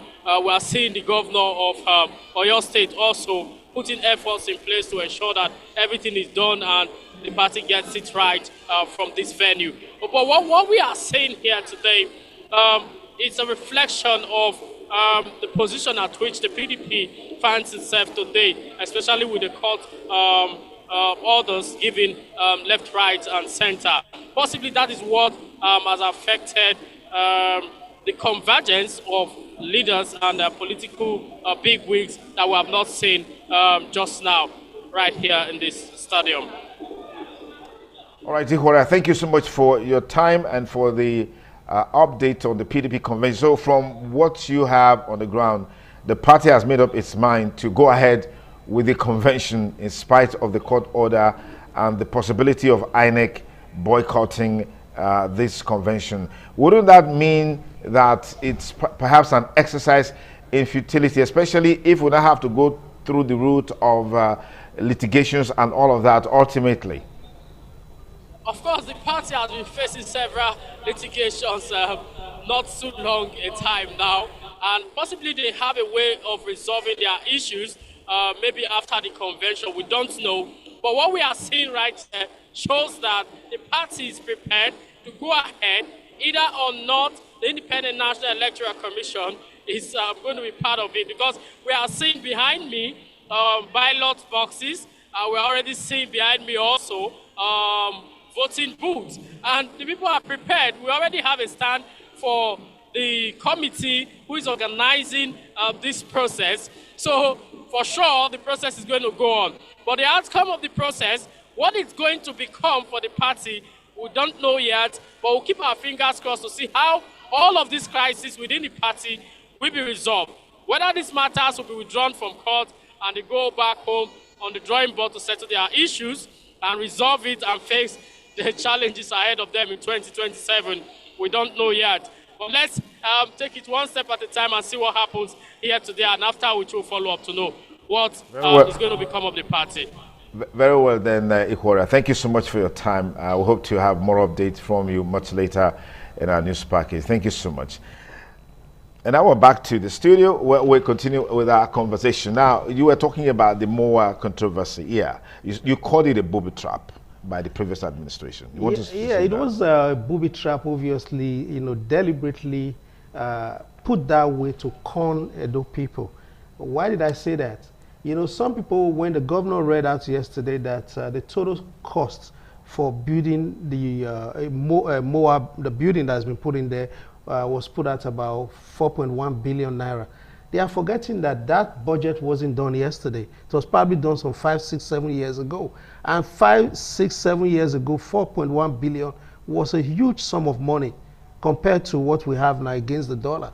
So if Edo State put out 3.8 billion of that amount of money, which means there was just a shortfall of about 300 million, and yet we have no say in what happens at MOA, then we contributed what I would say Edo State people ought to be weeping and protesting at what Obaseki did. He says he's a technocrat. He traveled around the world, right? Hospitals all across the world, as a safety measure, they usually don't have one entrance from only one road, just in case there's a blockade or something happens along that road, so there's another exit. So Central Hospital was built like that. There was a road coming from Izoti and one on Sapler Road. For safety reasons, it's created. If you look at, what's it called, UBTH, they have several outlets just for that same reason. All hospitals around the world, it's a norm. But Obaseki cut off completely one exit, leaving us with just the Sapler Road exit, which is an anomaly. And no one put. Okay, the question I even put to Edo people, with our gross inadequacy in healthcare facilities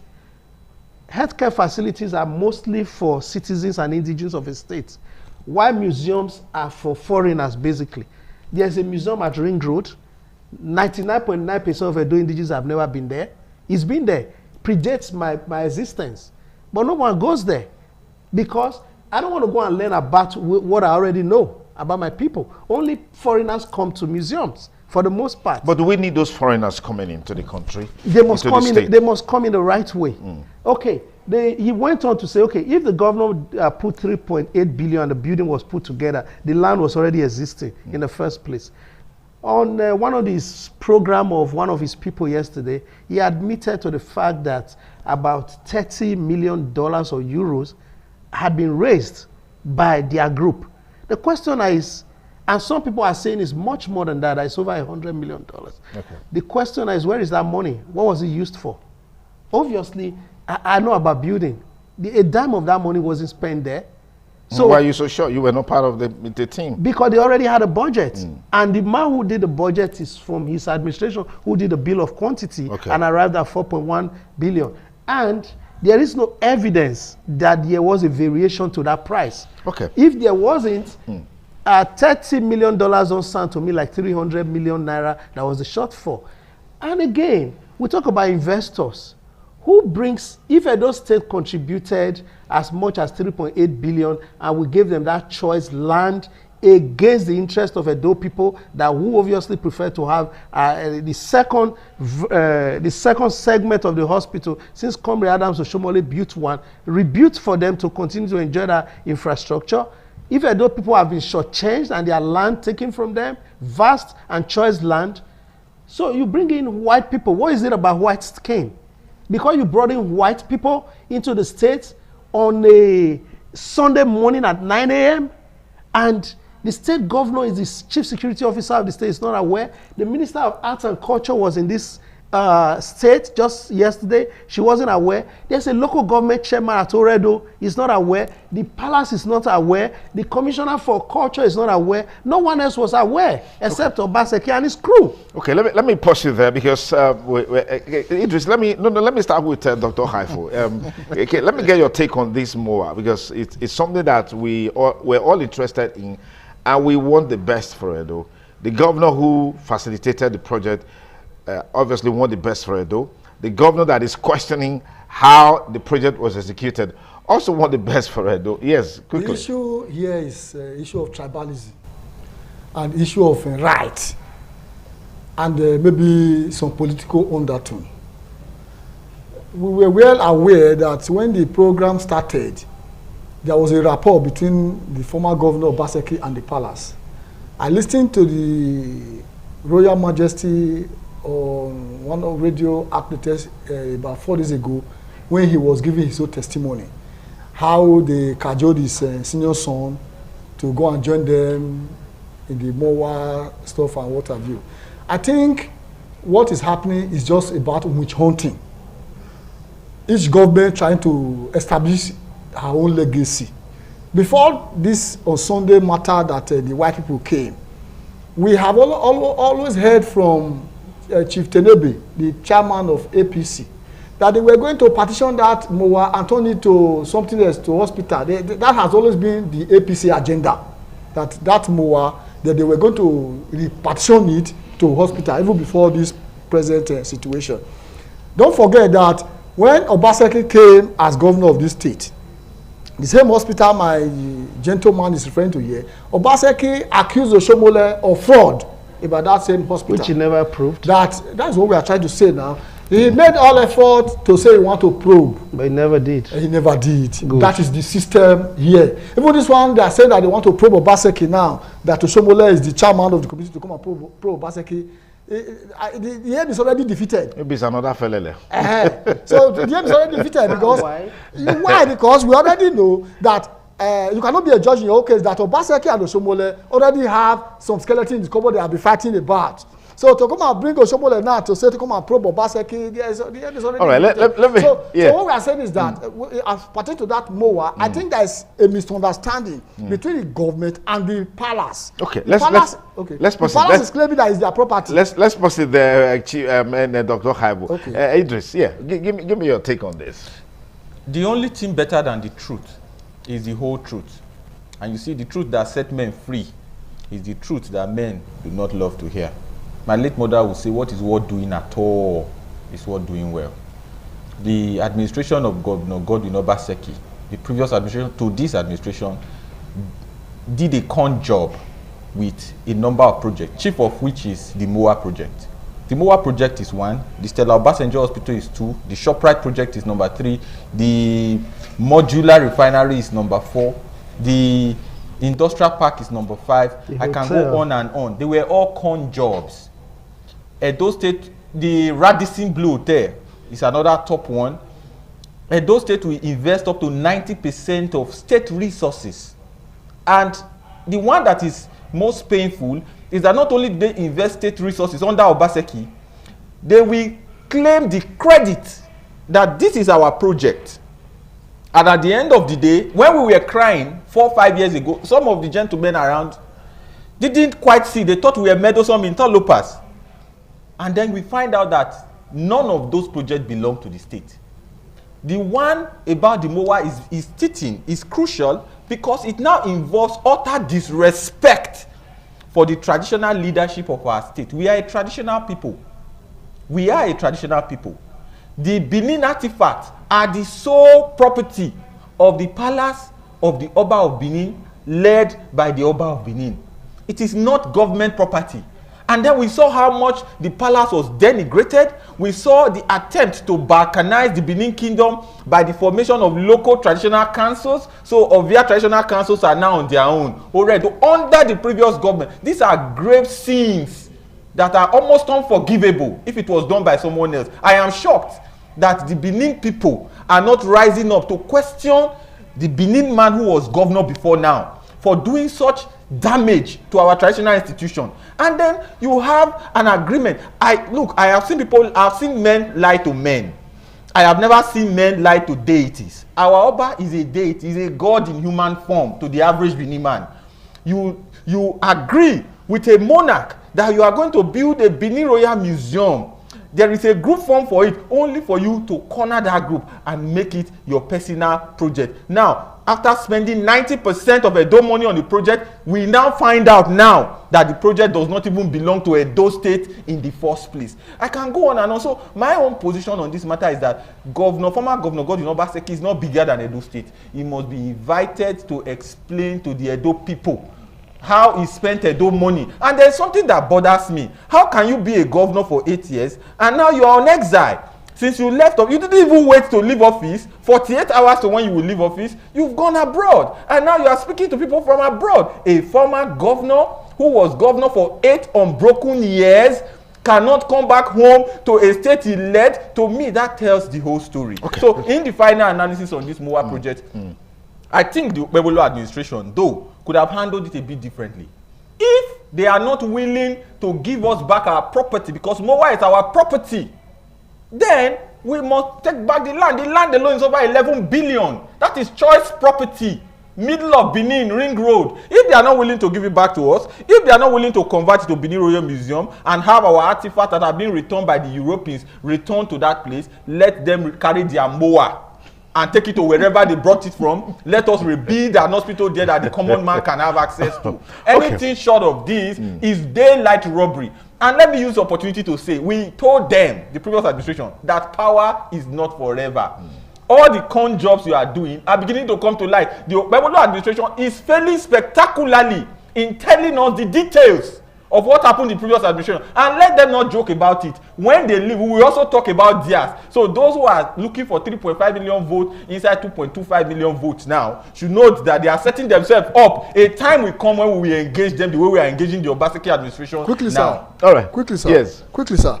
I admire the flyover bridge going on in Ramat Park. I was born in Ramat Park. That area, okay. In that area, I attended Ogbeni Primary School. I lived most of the, I know how, so over the years, no government presence, particularly in that place. So seeing the bridge there is a very welcome, we welcome with all of our heart. But first of all, the Okpebholo administration have not told us how much that bridge cost. Yes, they have not told us. And that was how Obaseki also led. They, hey, we are doing project, we are doing this other one, the Gelegele will come online, this one will come online. That's the same process. That. So let Okpebholo also tell us now how much that bridge, sometimes we are hearing the rumor that that bridge is being constructed by federal government.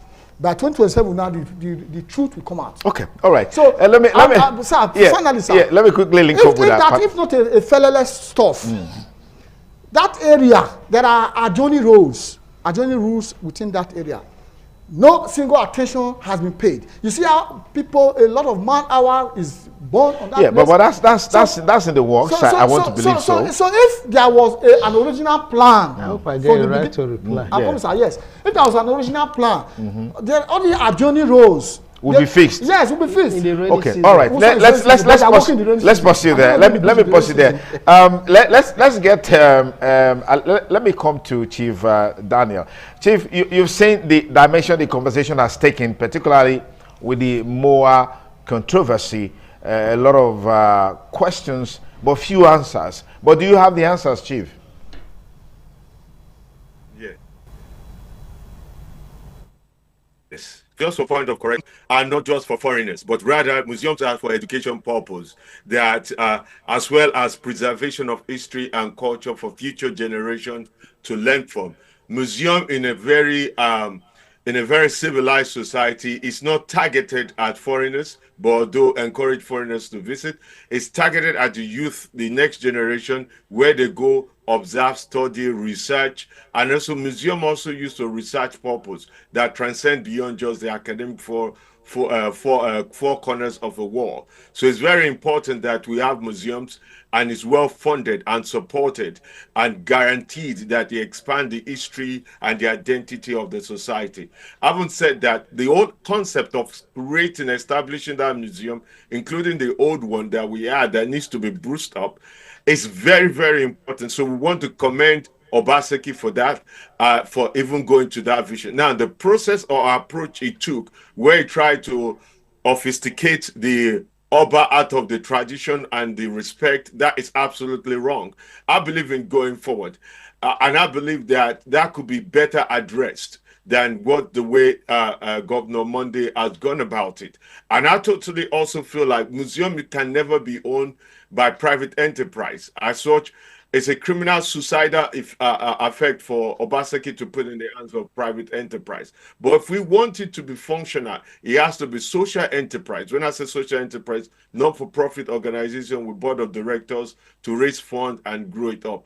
That's been said. Let us be fair to Governor Monday. Governor Monday has just been a year in office. My own greatest concern, as somebody who love and support Governor Monday, we have this common phrase which my mom used to say: no matter how a Babylonian may dance rich, at some point it will go back home. Governor Monday must realize that we, the people, most especially those of us also from the abstract of Eastern land, support him, but we, the people, is what made him governor. As such, we, the people, must be carried along in all respect. He should be very careful he also doesn't fall into the trap of Obaseki and Ambode in Lagos. Ambode was a beautiful, wonderful governor, but he forgot that he didn't appoint himself. He was voted for by the people. As such, he narrowed the spectrum of those who give him advice to one or two people. And that, in a sense, fell in the politics and in the management of the state. And Governor Monday is doing fantastic well, but we can't compare him to nothing. We cannot also be comparing to previous administration. We have to compare him to functional society, functional governor in Nigeria. Take Governor Oti. Governor Oti in Abia State, what he achieved in a year and in 2 years, it needs to be studied. And I went about it. I carried people along. I involved people from the local community leaders all the way to his commissioners and all the way to spectrum of people. And to be fair to those critics of Governor Monday, including my dear brother, the young man Zeki, I really loved him. I follow him on social media. To be fair to him, Governor Monday needs to show more vision and sense of purpose and direction. We can't be copy into jumping and everything, and it seems that we're trying to put fire everywhere. Some fire has to be allowed to burn. Yeah, let me pause you there. We're going to open our studio line so we can get contributions from our listeners and our viewers. I actually thought we'll be able to take on the issue of Wike versus Jerema, the young naval officer that actually stood his ground following orders at the Choice Property in Abuja recently. We have our callers in here, but let me get Esosa to quickly comment on some of the issues around MOA, so we'll have that balance in the conversation. Esosa, are you still there? Thank you. Thank you so much. I'm very much here. Okay. I would have thought that considering the global attention that MOA brings to Benin City, we will be able to find a rallying point to have such a magnificent facility in Benin. It does not. It's not an excuse not to have a Benin Royal Museum. Benin is a big place, like we always say in Benin, Edopolo. You can have facilities that addresses the same issues across the town. So when you hear people say they should carry their mower away, I think that is a retrogressive opinion. It doesn't necessarily mean that we shouldn't find out how monies were spent on it. But I think it is clear, like my senior brother said here, about 4.1 billion naira is just for a section of the MOA that has been built. MOA is a 3-year program, and what we have currently is just about 10 to 12% of the entire deal. So it's not a program, it's not a facility that has been completed. You still have about 2 or 3 years for MOA to get to where it is actually going to. Then on the issue of the governor not being aware, I think I addressed that yesterday. There was a letter from the Belgian embassy to the federal government, and that letter trickled down to Edo. I think our problem basically for now is that we are focusing so much attention on petty and primitive politics, dirty politics, unhygienic, unhealthy politics, rather than facing the real issues of governance like security, real issues of infrastructure, real issues of road, I'll pause you there so we can take some calls. Employment for youth and plan for women. Yeah, let me pause you there, so sir. Hello, caller. Good morning. What's your name? Good morning. My name is Comrade Abe. I'm calling from Benin. Yes, Comrade Abe, please go ahead with your contribution. We have to say the truth and nothing but the truth. I will commend the former governor, Mr. Godwin Obaseki. He has done well. It makes us to know that if you are in governance, you have to work. The issue of MOA, the truth has to be said, though. Okay, you were just on the verge of telling us your own truth. I didn't seem to know the truth. Network took him off. Network took you off, not me. So please try to recall, get back to us so we can have your contribution. Hello, good morning. Good morning, Tony Duke. Yes, good morning. What's your name? My name is Mr. Janla, calling from St. Silvio. Go ahead, please. Let me try to my brother, I follow your social media. You are spoken well, and you are spoken well. But the man outside Nigeria, you are spoken well. The thing is this: Obaseki run Edo State government as a private business. Governor Obaseki run Edo State as a private business. Take for example, when we were complaining, what are you going to build in that place? He keep on telling us they want to expand hospital. They want to expand hospital. We were shocked. Is that a MOA? I cannot just say we investing on projects. I know people is not carrying along. It's ring road at Apple Road only at those states. It's only ring road at Apple Road only at those states. Lastly, my take is this: the problem with that MOA is insincerity. Those people will not carry along. That's my take. Good morning, ITV Radio and television. Thank you for your contribution. Tell us your name and where you're calling from. The studio number is 08077770300. Hello, caller. Good morning. What's your name and where you calling us from? Very much. Yes. Good morning. Hello. Good morning. Yes, Steve is Comrade Abe. I'm calling back now. Comrade Thank you very much. Just quickly conclude the See, truth. Yeah. I'm in support of what Mr. Governor has done, the former governor, Mr. Godwin Obaseki. Okay. For me, he has not done anything wrong concerning that MOA issue. The truth has to be said. Thank you very much. All right, thank you, Comrade Abe. 08077770300. That's our studio number. Dial it right now and let's make your contribution. Please be quick because several others are on the queue. Hello, good morning. Yeah, I'm JB Dennis, calling from Ota Sakombaru. All right, JB Dennis, please go ahead. Yes. Concerning that MOA, the former governor has not done well. In the sense that where he destroyed special hospital, I believe to build that it was a wrong motive. What he could do, he could go to Odo, where the historical Arwan found. So he's supposed to establish that thing there. At the end of the day, he also defeated the palace to tell them that he want to build a palace museum to honor the Oba of Benin. At the end of the day, he do the opposite. Now, let me talk about the present governor of the state. People will say that the governor of the state does not go to school. Now, the state government almost about 3.something billion on the project. At the end of the day, the state government has no stake in that project. Look at the ocean of the same thing.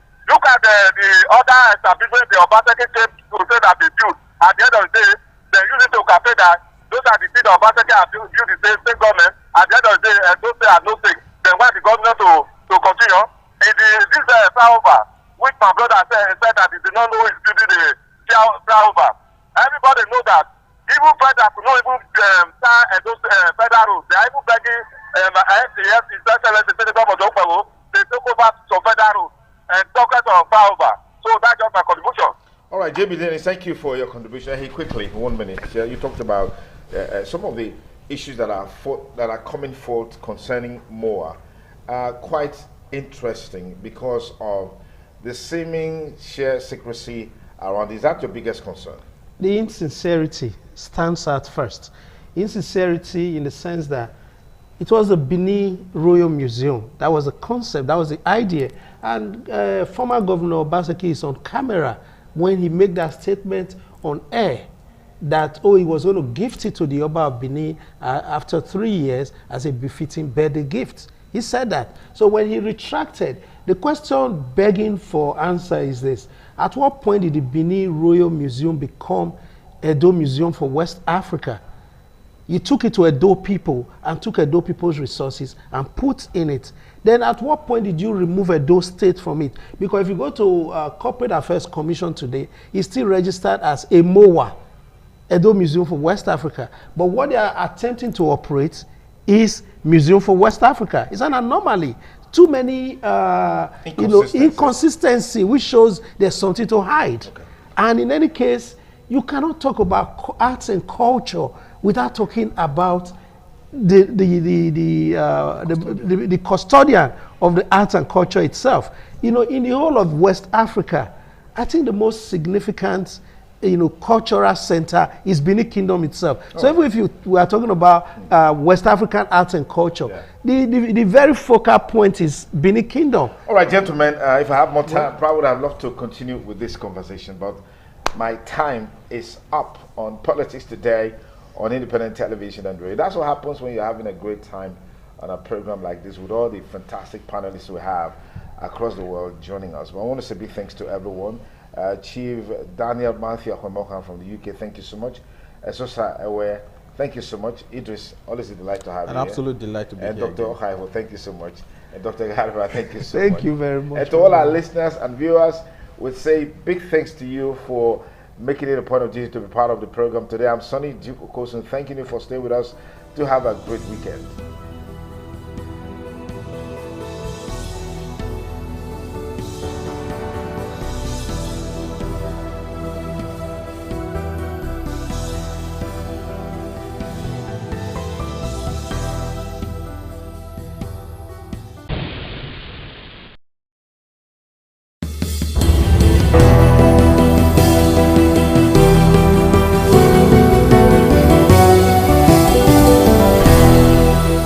All right, ladies and gentlemen, it's another beautiful Monday evening, and it's my pleasure to say welcome to yet another amazing episode of the Guys Hangout Show on Independence Television, reaching you live from the City of Bronze. Now, for starters, the Guys Hangout Show is one very unique show that gives men a voice in the society. You know, it's no news that a whole lot is expected of men in our society, and as such, we really can't afford, not to live up to expectation, because if we fail, then nobody is even going to give us a chance to explain.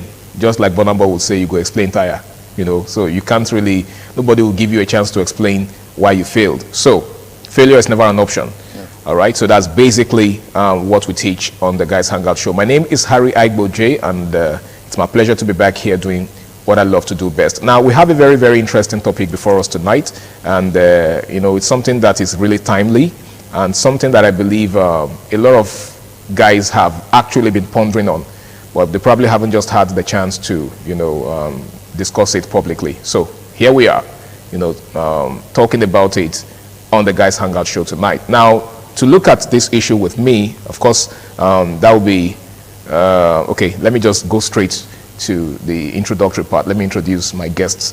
He goes by the name of Michael Imagbedia. It's good to have you in the house, Michael. Thank you very much. It's a scintillating feeling to be here again. Absolutely. On time, Thank you very much for putting on this show. it's really be of tremendous help to the society, and especially the male gender. Thank you, and thanks to the independent television for the rare privilege. It's indeed a privilege to to be here to give our fellow men a chance to express themselves, and also to see the amazing things that we are opportune to do on the show. Yeah. All right, so we have a very interesting topic tonight. Okay, it's something that has to do with the controversies surrounding the society's definition of a real man. Nowadays, it is not uncommon to hear people talk about a real man, especially the other gender. Okay, so the average woman has her own definition of a real man. Yeah. For example, it's quite common to hear people say, oh, a real man is a man who would never lift a finger on a woman. A real man is a man who is ready to pay a woman's bills without requiring anything in return, right? A real man is a man who would tolerate all forms of abuse from a woman and not retaliate. A real man is a man who doesn't care what a woman does with her body or with her life, as long as she is in his life, so to speak. Yeah. Do you understand? So to society, a real man is someone who just tolerates all sorts of things, who's ready to swallow all sorts of things that society throws at him. So that's how society defines a real man. You are a man, Michael. So do you agree with those definitions? All right, thank you very much. First of all, I think we should stop allowing people's definition to define the way we live our life. All right, yeah, we should stop doing that. All right, so let's go like this. What is a real man in my own perspective? Because, like I said in one of our episodes, we all look but see differently. Yeah. All right, so a real man for me, I think, is a man that takes his own responsibility seriously. His own. You don't have not somebody else's responsibility. No. You don't have to do that. Just take your own responsibility seriously and do it to the fullest minimum. Let me put that in that way. And to the best of your ability. Of course, the best of your ability. Understand? So the real man should not be the one that pries into. He wants to be exhibitionistic. He wants to impress the woman. In fact, that makes you spurious. Okay. Yeah, it makes you look bogus. You get? So a real man should, chest his responsibility and do it the way it's supposed to be. You're not supposed to shun or run away from things that he's supposed to do. Okay. You get? Now, for example, now some men believe that other men will be saying that why is your wife dressing like this? Why is your wife doing like this? Now that man will start thinking. He will start thinking that you want to start, transferring those thoughts on the wife. Like, I want to start dressing like this. That one is allowing the society to define his life. Okay. So a real man shouldn't allow. He should listen to the society, but it's not everything that he should take. He should follow his heart and do the thing that is just and things that are right. Now you just said that it's what makes a real man is his ability to handle his own responsibility. Of course. Right? Now you will agree with me that some of these responsibilities are also from the woman and from other members of society, right? For example, men are expected to be able to provide for not just the women in their lives, but also the children, everyone basically. So it is a man's responsibility to carry all of these things. So do you think this also defines a real man, his ability to cater for the needs of everyone around him? Definitely. See, I think the man is the head of the family in all ways. His say should be final, but he should have a consensus, right? He should have a tete-a-tete with the wife, but his say should be final, right? I think I saw a clip there about where some person were asking that, a man bore a child on his back, you understand? Some person were like, this is not a real man. A real man will not do that. See, you're not helping your wife.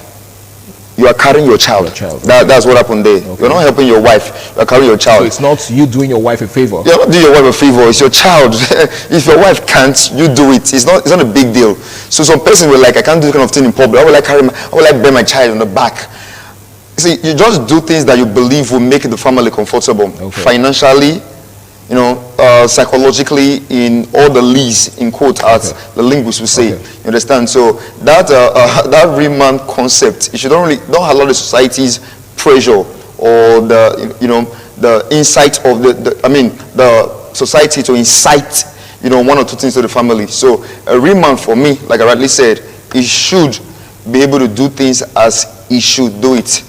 Understand? All right. Now let's take a look at societal demands and stereotypes. Yeah. The example you just gave of the man who strapped his baby in public, and of course had people talking about it, had people saying that a real man would not do a thing like that.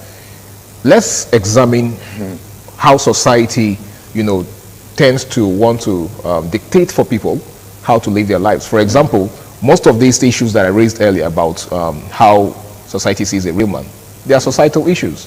For example, society believes that, a man should be able to protect his woman.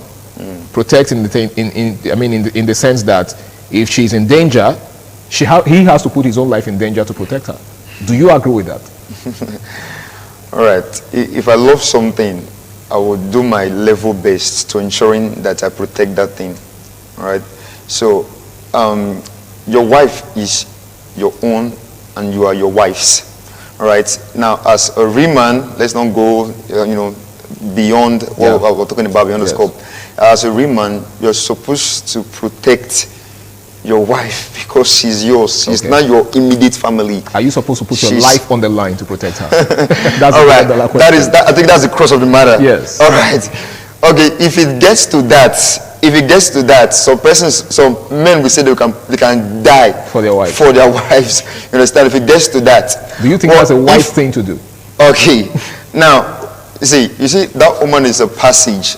She's the bearer of your fruits. All right. Okay, let's do it like this. Everybody has their own opinion. Everybody have their own, the way the extreme, the way they love their own, the limits of the way they love their wife or something like that. Now, some men, I'll come to what I think. Some men want to do that, but they want to show to the society that they're actually the man, that they can, no matter what, even if the wife is at fault. They want to show to the society. They don't want to be exhibitionistic. You get? They want to show to the society that I'm a man. I can do this for my wife and this and that. You get?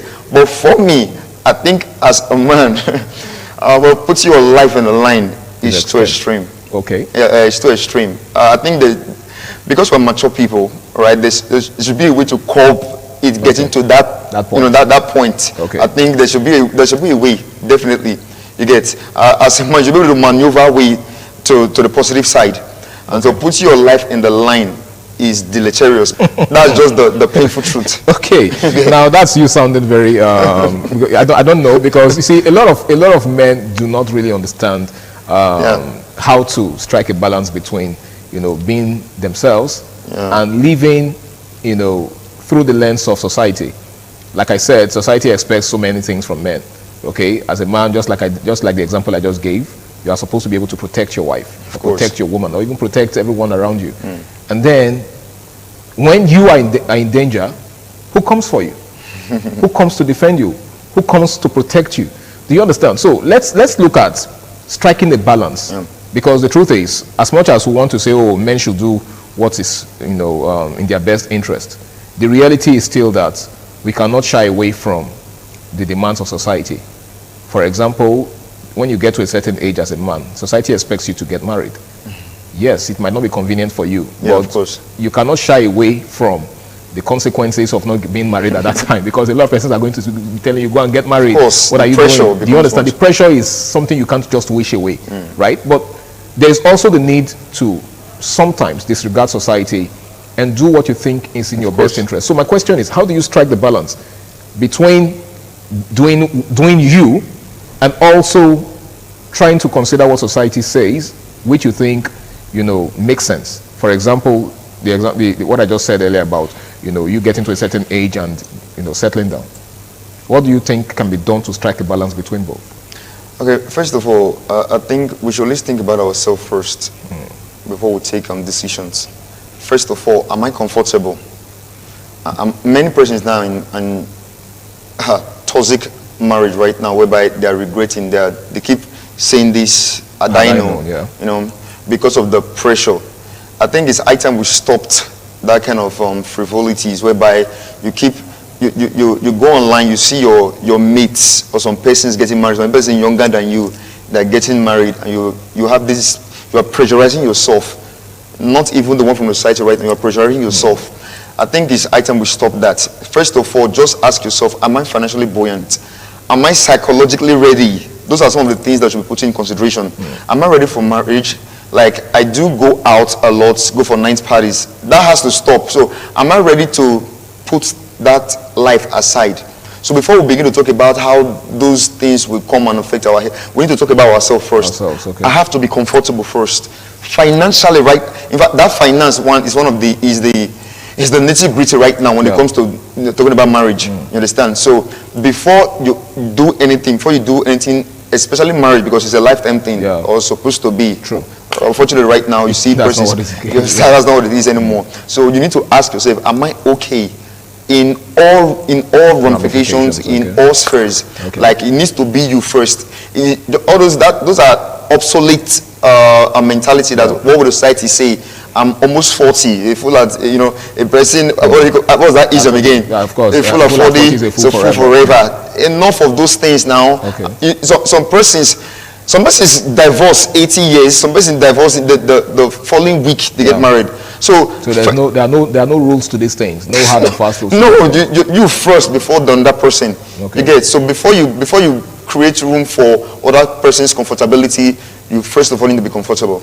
All right, in case you're just joining us, it's still the Guys Hangout Show on Independent Television, and tonight we're taking a look at the society's definition of a real man and our own definition of a real man. We are guys, right? So we should be able to define ourselves before allowing anybody else define us, because people, it doesn't make any sense letting people define you. No, of course. You must first define yourself, right? So it's very important that we give ourselves an identity.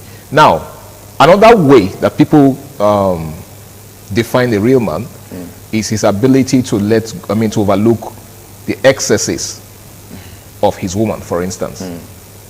For example, some men are married to women who just want to do whatever they will. For example, she wants to go out clubbing with her friends, and as a man, you're supposed to just sit back and let her.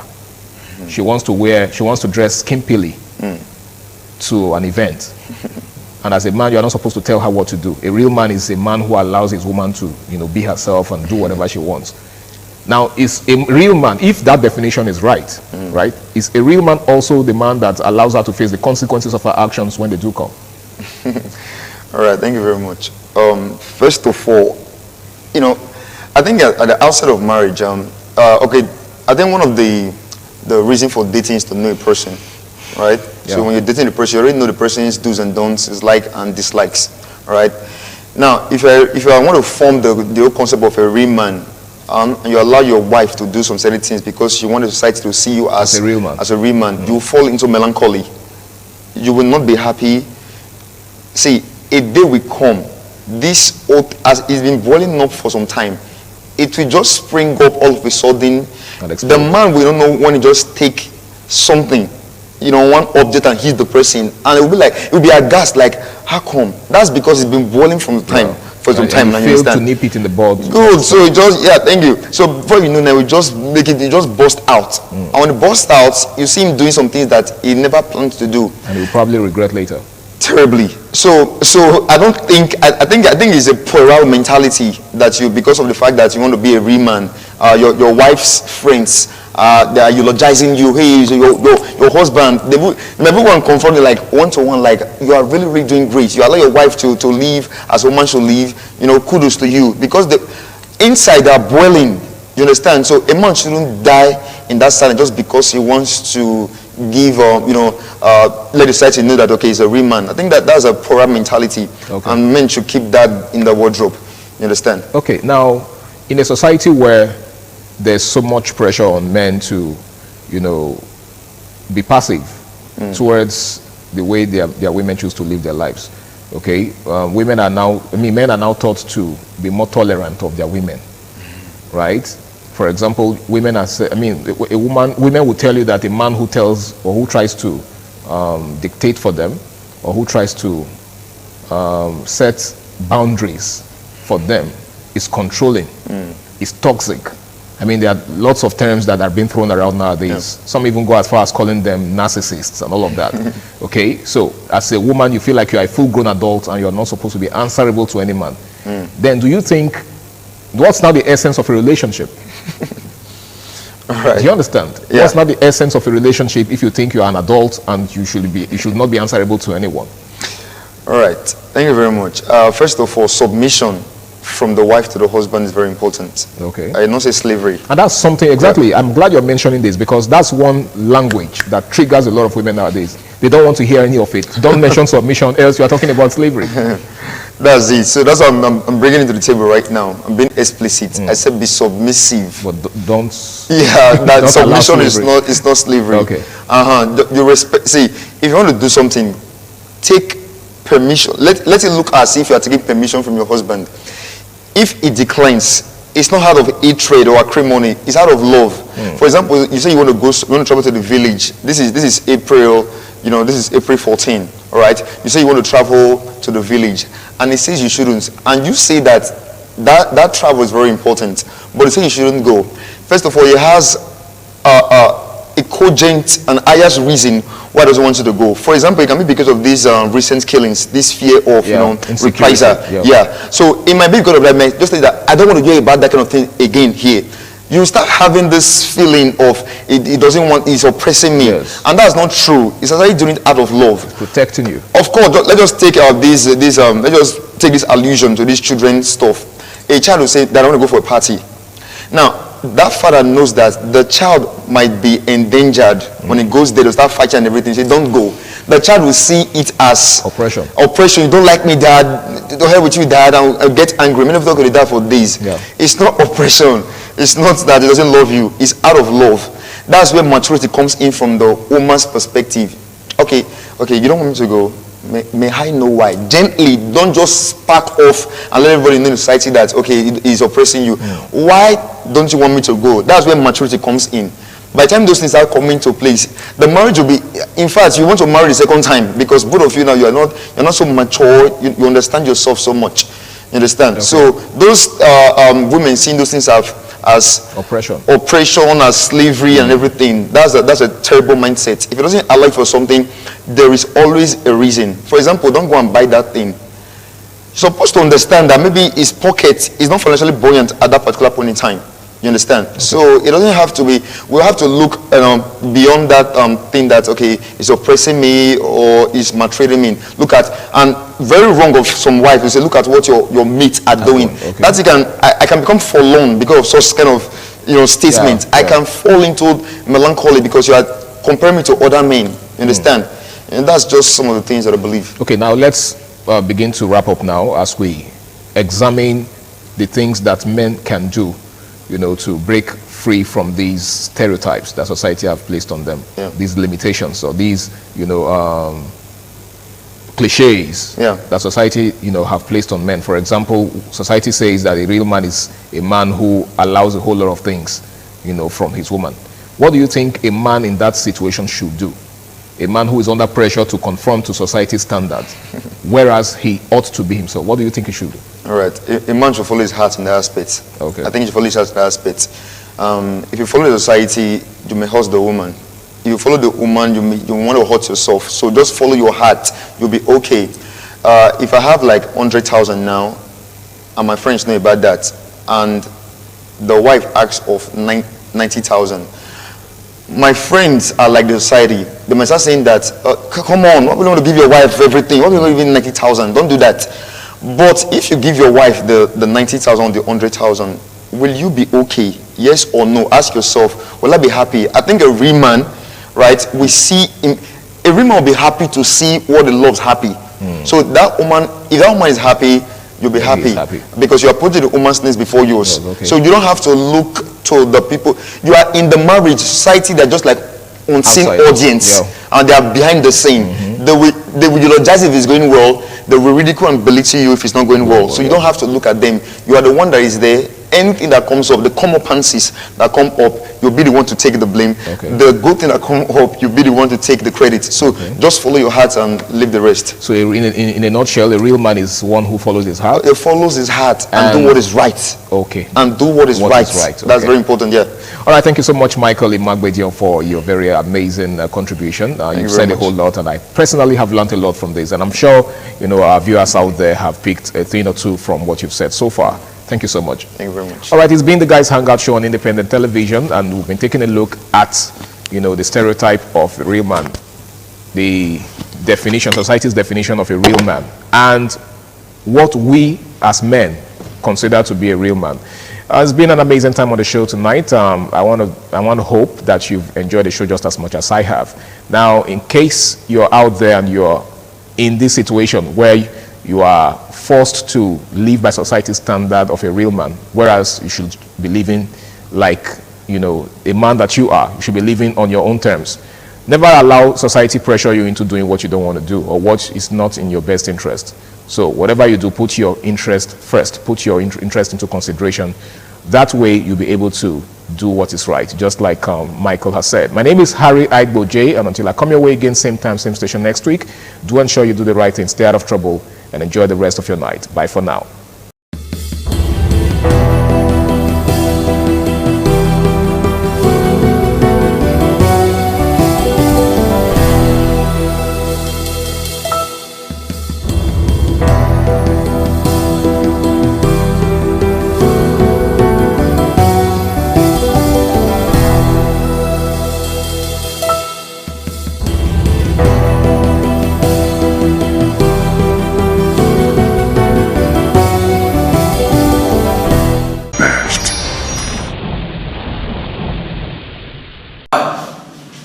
Once again, welcome to this fitness show on ITV this morning. I'm Gato Destiny, aka Man of Steel. Already, I've introduced us to the use of cardiorespiratory exercises, and aerobics. This morning, once again, we want to take another variation of the aerobics. Thank you as you watch. We will be stretching first, of course, otherwise called the warm-up, which is very essential and necessary in every workout. Afterwards, we'll do a cool down. 1, 2, 3, 4, 5. Inward, please. 1, 2, 3, 4, 5. Outward. 1, 2, 3, 4, 5. Please return that. This. 1, 2, 3, 4, 5. Inward. 1, 2, 3, 4, 5. And outward. 1, 2, 3, 4, 5. Alright. For our waist and of course on our torso, we have to do some stretching. Please place your hand by your side. And let's go. This direction first, please. Let's go. 1, 2, 3. Alright, that will be fine. And of course this way. 1, 2, 3. Alright. And before the last one, let's place our hand behind our back. Mind you, it's proper this way. Don't go like this, it's wrong. Just do this or alternatively do this. Alright, but I prefer this personally. 1, 2, 3. Yeah, that should stretch your back for you. Of course, let's do our thigh stretch. 1, 2, 3. Remember, when you pull your thigh, ensure that your elbow is directly facing, your knee is directly facing the ground. Alright? 1, 2, 3. Yeah, that'll be fine. Guys, are we good? Yeah. Alright, the first program to be run this morning will be the mountain climb. Yeah, many of you are conversant with this move. And of course, we will be introducing more to you. But for now, let's hit this. Alright, let's step down to it. Yeah, all good? Yeah, good. Let's go. We're going 3 sets and 10 reps each. Let's go.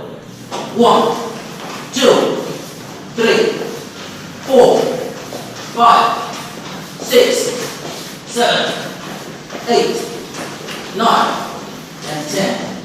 Woo. Alright, please. Woo. Yeah. How do you feel? Yeah. That was set 1. It's necessary you do your workout, the reps, and it's set. Alright, so that was the first set, and we're not wasting time waiting for the second set. The minimum break duration for every set should not exceed 20 seconds, and a minimum of 10 seconds. Alright, we're good with 10. Of course. Let's do it again. Right, let's go. 3, 2, hit it. 1, 2, 3, 4, 5, 6, 7, 8, 9, and 10. Alright, when you do this, more effect will come to your abdominal region if you just look up while doing it. What I mean is this.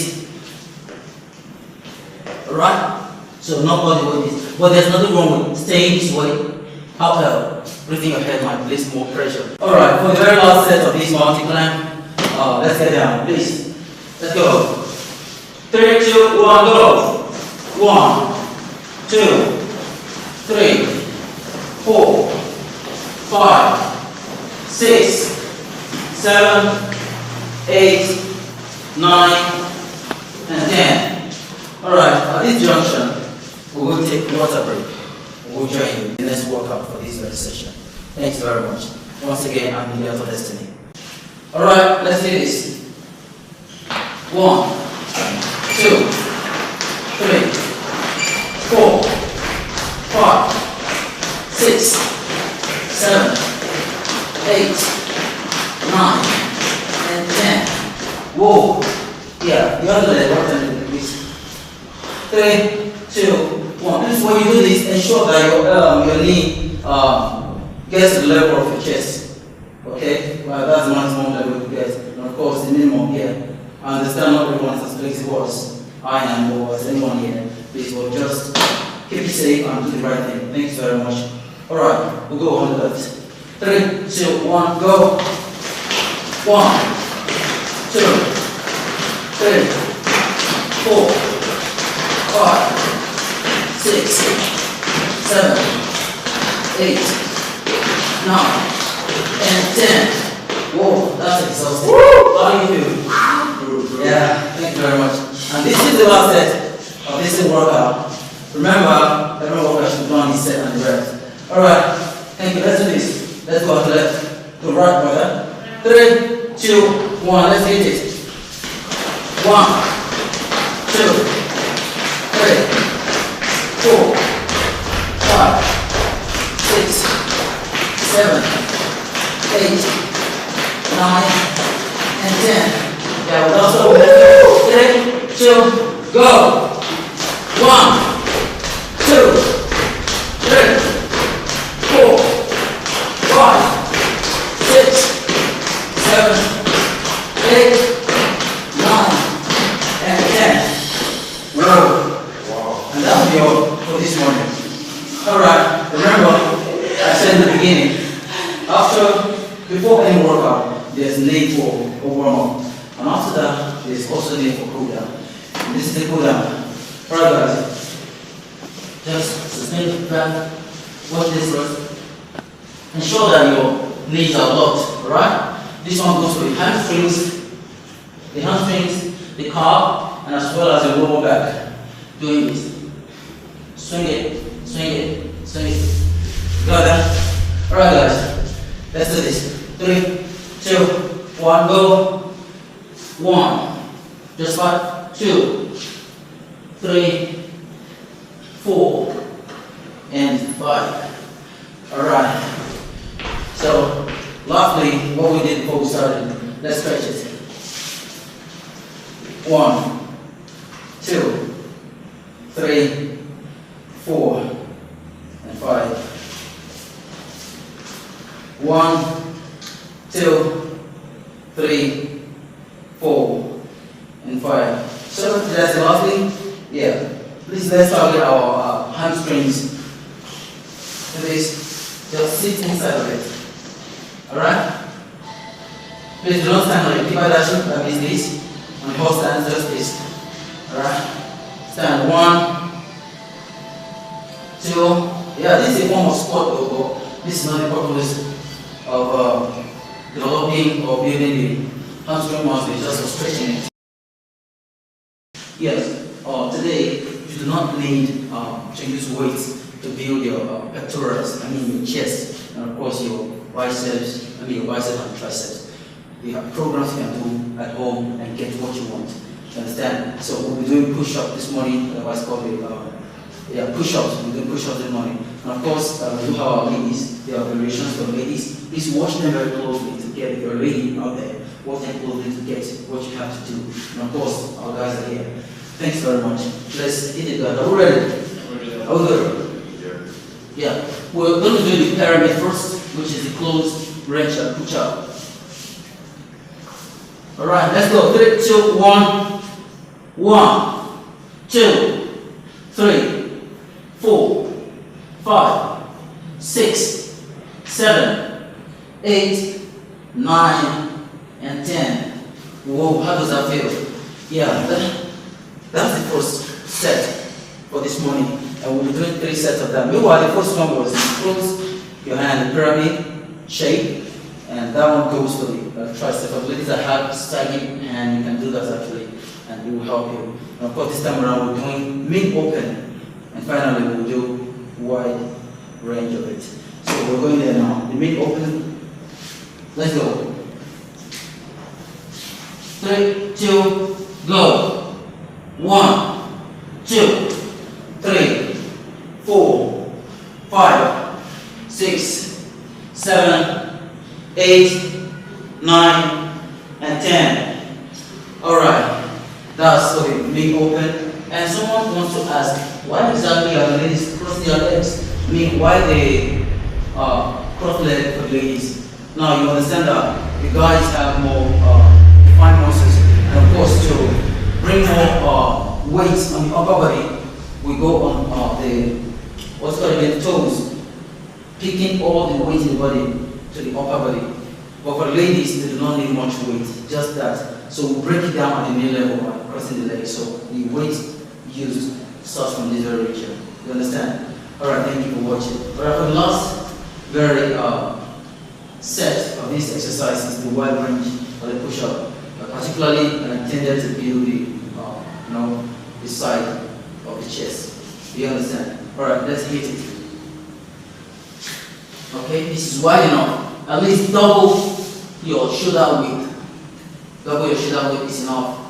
3, 2, 1, go. 1, 2, 3, 4, 5, 6, 7, 8, 9, and 10. How many of you noticed I cheated there? I actually did 1. I did 2 and called it 1. Yeah, just 2.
ITV, certainly the best.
ITV, certainly the best.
A very good morning to you. You're welcome to the AM News on Independent Television.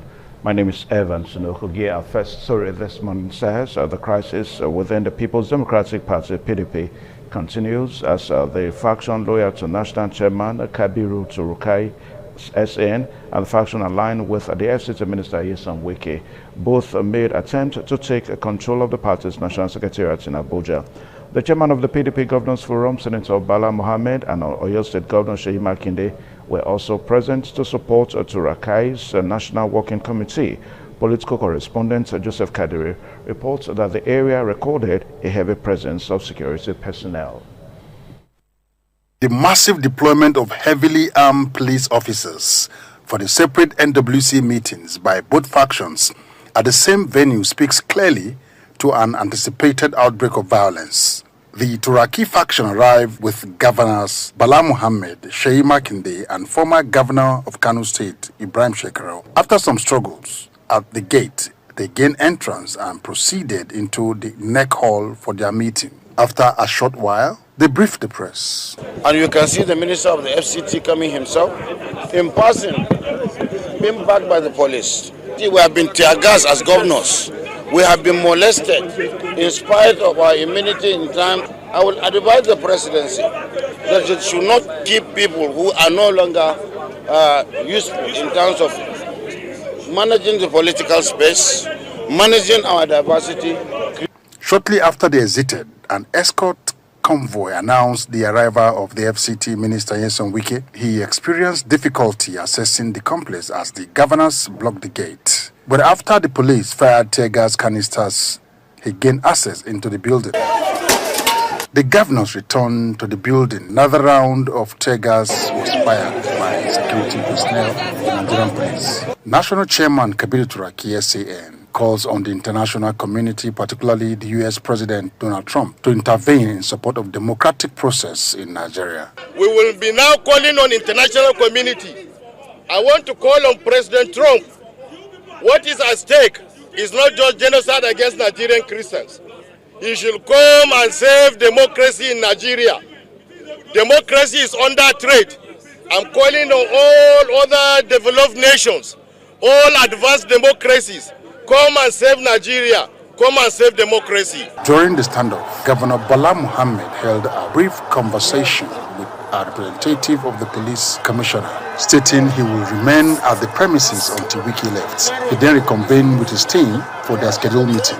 Then tell him, I will otherwise we will be here after the next then it's not good for this boy. What we're fighting for, this is not PDP issue at all. It's our survival. It is survival of democracy. Police continue to release tear gas canisters in the vicinity. Meanwhile, the Wike faction held its own meeting at the same time. During this meeting, it announced the expulsion of Bala Mohammed, Seyi Makinde, Dauda Lawan, and Bode George. Both meetings concluded around the same period, with Wike leaving the premises first. Wadata Plaza, the National Secretariat of the People's Democratic Party, PDP, is heavily tensed with two factions, one led by the FCT Minister Nyesom Wike, the other one led by two governors, Bala Mohammed and Seyi Makinde, leading the new national chairman, Kabiru Turaki SAN. All they want is to get hold of the complex as venue for their NWC meeting. But as we can see, the place is tensed with heavy deployment of police, and we have had several tear gas canister shots. We hope this will come to an end as soon as possible. From the National Secretariat of the PDP, Joseph Kadri, ITV News. Moving on now, 7 Edo federal lawmakers in the House of Representatives on Tuesday moved for urgent investigation into the establishment, funding and implementation framework of the Museum of West African Arts, MOWA. Organic Victor reports that Honorable Esosa Yahweh, a member representing Oedo Federal Constituency of Edo State, who moved the motion on the urgent public importance, raised serious questions of alleged financial impropriety and foreign interference. The Museum of West African Art, MOA, was founded in 2020 as an independent non-profit establishment to preserve West African heritage and showcase contemporary creativity, with its first purpose-built campus later opening in Benin City. In this motion, sponsored by 7 Edo State federal lawmakers in the House of Representatives on Tuesday by Honorable Billy Usawaru, Honorable Esosa Iyawe, Honorable Julius Ihambere, Honorable Peter Patterson, Honorable Marcos Sonobu, Honorable Okoji Udianosen, and Right Honorable Gabriela Igbenedion Omosade, the lawmakers called to question the issues of control of the museum left in the hands of private or foreign interest, contrary to Nigeria's sovereignty over its cultural patrimony. Credible reports and public commentary suggested that the structure of ownership, governance, and donor involvement in MOA may have created a framework that places undue influence on control in the hands of private or foreign interest, contrary to Nigeria's sovereignty over its cultural patrimony. We have a problem when it comes to the organizational and legal framework of this so-called Museum of West African Arts, otherwise known as MOA. Mr. Speaker, this whole exercise of MOA is shrouded in a lot of secrecy.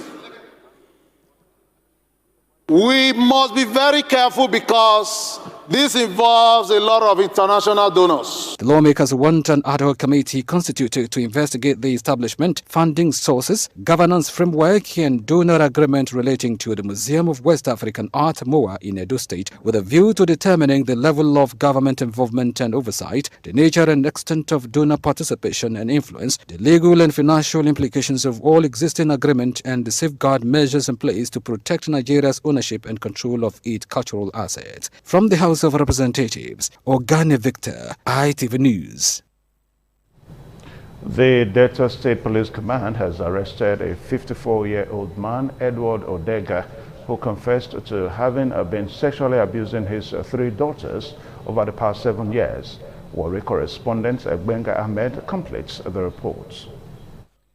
According to the public relations officer of the Delta State Police Command, SP Edafe Bright said, the arrest of the suspect was made possible through the efforts of the DPO Iborikoko Division, Efrun, CSP Temi Sokuma, who received information during an outreach and enlightenment campaign at the school of one of the victims. The police spokesperson added that the suspect, now in custody, admitted to the crime during interrogation. The man here is a 54-year-old man who has been defiling his daughters. Not just one, not 2, not 3. 3 of his daughters, he has been defiling them. The eldest daughter now is 24 years old. This man has been sleeping with that child since she was 12 years old. I'm trying not to get too emotional, but it is indeed very, very sad. The arrested father, Edward Odega, further confessed that the abuse started when his first daughter was 12 years old. How many daughters do you have? I have 3 daughters. I mean, which of them have you not slept with? None of them. You have slept with all of them? Yes, sir. Your last daughter, how old is she? She's now 13, going to 14. So how do you usually have sex with them? It's in just in my house. The Delta State Police Command has urged students across the state to embrace the police enlightenment slogan, "If you see something, say something," assuring that the command remains committed to protecting their safety and reducing incidents of child abuse in the society. From Warri, Benga Ahmed, ITV News. The Edo State House of Assembly has announced a public hearing on the outcome of investigations into the Radisson Blu Hotel and Museum of West African Art, MOA. Assembly correspondent Joy Obaise reports. A public hearing on the investigations into the Radisson Blu Hotel and the Museum of West African Art, MOA, scheduled for Thursday, November 20th and Friday, November 21st, 2025, will hold at the Edo State House of Assembly complex by 10 a.m. daily. The Speaker of the 8th Assembly, Right Honorable Blessing Agbebaku, made the announcement as lawmakers returned from recess during Tuesday's plenary. He also noted that invitations have been dispatched to all relevant stakeholders. Public hearing conducted by 2 ad hoc committees set up by the House to investigate the Museum of West Africa at MOA and Radisson Blu Hotel in Edo State, respectively. In another development, lawmakers deliberated on a bill seeking to establish the Edo State Economic Planning and Development Council. Honorable Isibo Ade, representing Esa Northeast Constituency 1, and other lawmakers expressed their support for the bill. It is very important that local government council chairmen work hand in hand with His Excellency the Governor of the state to have a proper economic direction of how the councils will operate in every financial year. Additionally, a bill aimed at regulating building construction and curbing irregularities in the real estate sector passed its second reading. Lawmakers, including Honorable Donald Okogbe, representing Akoko Edo Constituency 2, spoke in favor of its passage. In the area of regulation of rents, of estate agency practitioner. You go to site, everybody is an engineer, even the man who was a service yesterday. This bill seeks to regulate all of that. From Benin, Joy Obaisiagmo, ITV News. As a mark of honor and a recognition of the fatherly disposition of the Esama of Benin, Sir Chief Dr. Gabriel Usawa Igbenedion, the Zonal Director of NTA Benin, Mrs. Tenny Ajayi, led all the management staff of the station to the house of Igbenedion on a courtesy visit. Pius Nsogo reports that the children of late DIJ Pari Osayande also visited the Esama to appreciate him for his support during their father's burial. The NTA management, led by the Zonal Director, Tenny Ajayi, were received on arrival at the House of Igbenedion by the Executive Director, Operations, ITV and Radio, Senior Edo Gbedonse. Mrs. Tenny Ajayi eulogized the shining leadership disposition of the Esama, whom she said has been a source of encouragement to her predecessors. She informed the Esama of Benin that she has recently been posted to head Benin Zonal Office and thought it wise to come and intimate the Esama of Benin about the progress of work in NTA Benin. Your Excellencies, Chief Dr. Gabriel Osawaru Igbenedion Esama of Benin Kingdom, I'm honored to visit your esteemed residence as the Zonal Director of NTA Benin with my management team. We bring warm greetings from the extended NTA family and appreciate your warm reception, unwavering support, and partnership. The host and Esama of Benin, an honorary Romanian consul to Edo and Delta states of Nigeria, His Excellency Sir Chief Dr. Gabriel Usawa Igbenedion, thanked the august visitor. The Esama praised NTA management for their dogged determination to continue to improve on the quality of their broadcast programs. He expressed the hope that Mrs. Tenny Ajayi will take the Benin Network Center to another level. When people that come do their own and go, they study working, production, and it's a problem. I'm so happy. The children of late DIG Pari Osayande were also at the house of Igbenedion to thank the Esama of Benin for his support to the family during the recently concluded burial of their father. I came to say thank you to our very, very dear father, who has been such an immeasurable support to us since we lost our dad. He's just been there for us. Late Deputy Inspector General of Police Pari Osayande was a bosom friend of the Esama of Benin. He was the Esama's best man in London during the wedding of his late wife, Mrs. Irene Igbenedion, mother of former DG Nigerian Airports Authority, Mr. Peter Igbenedion. From Benin, Pius Nsogo, ITV News. The National Agency for the Prohibition of Trafficking in Persons in Niger State Command has reiterated its resolve to crime and trafficking in persons in the state. Umar Mohammed has details. NAPTIP Commander, Niger State Command, Mr. Emmanuel Awen, assured that the agency will collaborate with other related agencies in the state to bring an end to the scourge of trafficking in persons. He urged the people to report any case of child trafficking to the command for prompt action. Mr. Awen, who said NAPTIP as an agency is new in Niger State, explained that it has visited all relevant sister security agencies in the state, namely the DSS, police, civil defense, and critical stakeholders. The visit, according to him, is to see how to collaborate with the agencies to bring an end to child trafficking, at least to the barest level in Niger State. He lamented the increasing rate of children of school age, particularly the girl child, being engaged as housemaid, and warned perpetrators to desist or be prepared to face the full wrath of the law.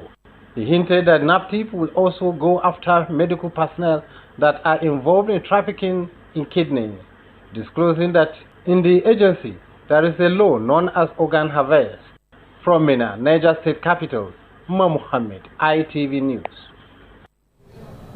Nigeria again has been thrown into anxiety following the abduction of 25 students of Government Girls Comprehensive Secondary School, MAGA, in Danko, Wasago local government area of Kebbi State by suspected bandits in the early hours of Monday, November 17th.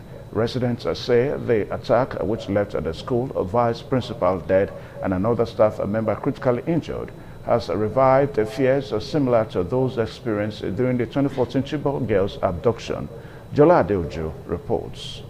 On April 14, 2014, 276 female students of Government Girls Secondary School, Chibok, Borno State, sitting for their final examinations, were abducted by Boko Haram insurgents. Although smaller in scale, the recent abduction of 25 female students in Kebbi State mirrors the Chibok incident in its assault on education, its targeting of young girls, and its exposure of Nigerians' persistent security failures more than a decade on. Reacting to the incident, a senior security consultant from Kano, Detective Awal Bala, warned that without decisive and coordinated action, Nigeria risks continued cycles of mass abductions and worsening instability. The reason why bandits decided to kidnap our children in school is based on easy target because there is no security personnel dedicated in that school. Our forest is open. No security to take care of what is happening in the forest. Some stakeholders in Abuja say the latest incident again highlights lingering security gaps, especially in the protection of educational institutions repeatedly targeted over the years by criminal groups. If people are being killed, if children are being taken from school, it means that that country does not have hope. There was a general consensus that we are moving to protect schools. Then suddenly this government came and they stopped funding for the project or even showing interest for the Safe School program. My concern or my worry was the statement from the police in Kebbi. Said there was exchange of gun duel between the police and these criminal elements. And unfortunately for them, the criminals scaled the fence. What that means is that when they scaled, they couldn't scale. They were head wherever they were, and they couldn't go after the criminals. It's disappointing. The police should live up to their expectation. A businessman in Warri, Mr. Ronti Taiwo, said insurgency has overwhelmed Nigerian security architecture and called for immediate international assistance to prevent further deterioration. It is getting out of hand now. It's obvious we are not safe in the country. We are begging the United States to come and assist our army to fight against this insurgency. A legal practitioner, Barrister Godwin Owaikena, and an elder statesman, Chief Efeya Menze from Benin, described the abduction as a national embarrassment, questioning the value of the huge funds allocated to security when citizens continue to suffer violent attacks. Nigeria, as it were, is a failed state. They went to government school, kidnapped students, killed the vice principal, and they carried them away. Through where did they carry them? There was road. Where are the soldiers? Where are the police? It's a sad issue. You can imagine the trauma they have put the parents of these girls. The one of Chibok girls, that one is still hanging. The government should wake up to their responsibility. Nigerians are urging the government to take decisive steps to protect schools and prevent a repeat of these tragedies. Jola Adeojo, ITV News. You're still watching the AM News on Independent Television. More stories ahead. Please stay tuned.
You're still watching the news. Moving on now, tensions flared in Obage community, Bubaka local government area of Edo State, as indigents took to the streets to protest what they described as years of marginalization and alleged mismanagement by Presco PLC, a company established in their community during the tenure of the immediate past governor of Edo State. The demonstrators carrying placards called on the Edo State government to intervene, accusing the company of exploiting the community. Sources without providing meaningful benefits to the host residents. Oluwakbelumi Abioye reports.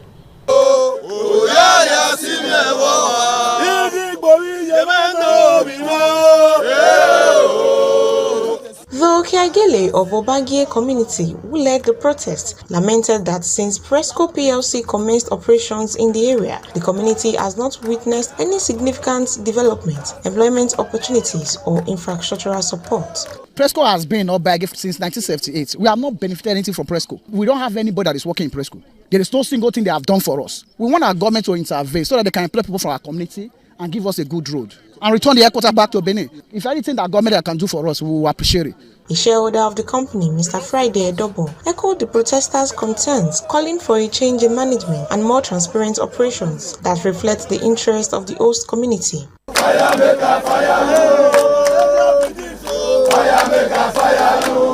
They have been here for 34 years. This is our money. It's a private company. We are shareholders. So what we want is the land belongs to us. The company belongs to us. They have found the money. They'll take it to Lagos. No Benin person is working here. Responding to the protest, the Chief Security Officer of Presco PLC, who preferred not to be named, assured the protesters that their grievances would be communicated to the appropriate authorities within the company. The protesters say they will continue their peaceful demonstrations until concrete and measurable steps are taken to address their demands. I will never follow you to that station.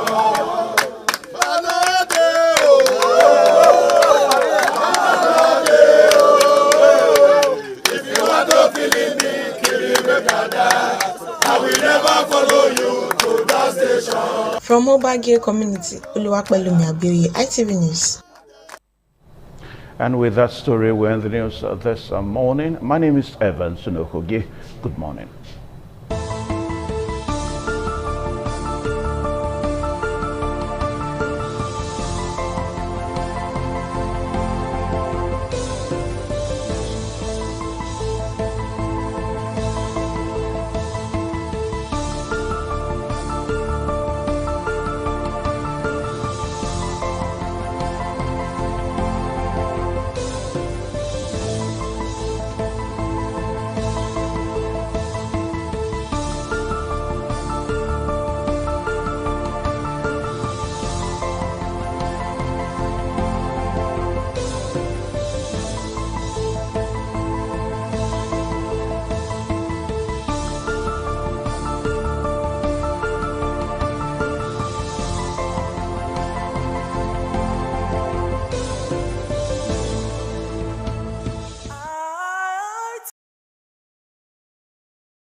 Thank you very much for joining us on the program, Healthy Living. What is the kidney? The kidney is an excretory organ in the body, which is for metabolism. Tuberculosis affects many organs in the body, but the common ones it usually affects is the lungs. Epilepsy is a neurological problem. Okay. It is an injury in the brain, which causes someone to begin to convulse, to go into fits. It is curable, but the cure is a long-term thing. If you eat well and avoid those risk factors that will make your immunity to be down, then the risk of contracting tuberculosis will be reduced. If you're healthy, then you're wealthy.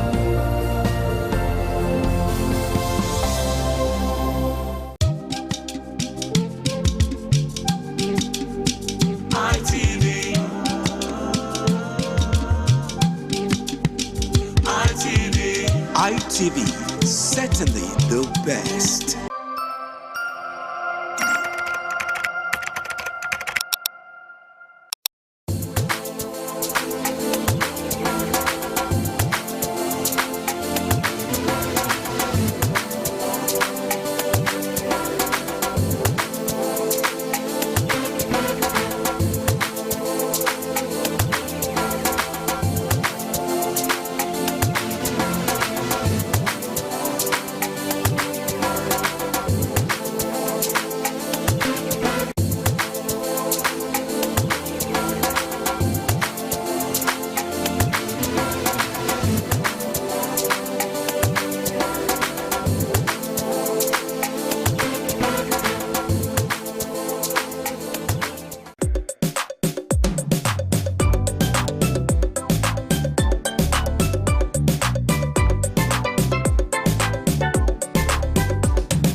Right now, a very good morning to you. You're welcome to another exciting program on your television this morning on ITV. We call it TMI, and of course, you know how it is. What we do here, we ensure that we inform you, we entertain you, and above it all, we give you opportunity for you to know what is going on in our society, in our country, and of course, in the world. My name is Evan Sunokogie. Today being Wednesday, the 19th day of the month of November 2025. Now, it goes to show that the season is so on now.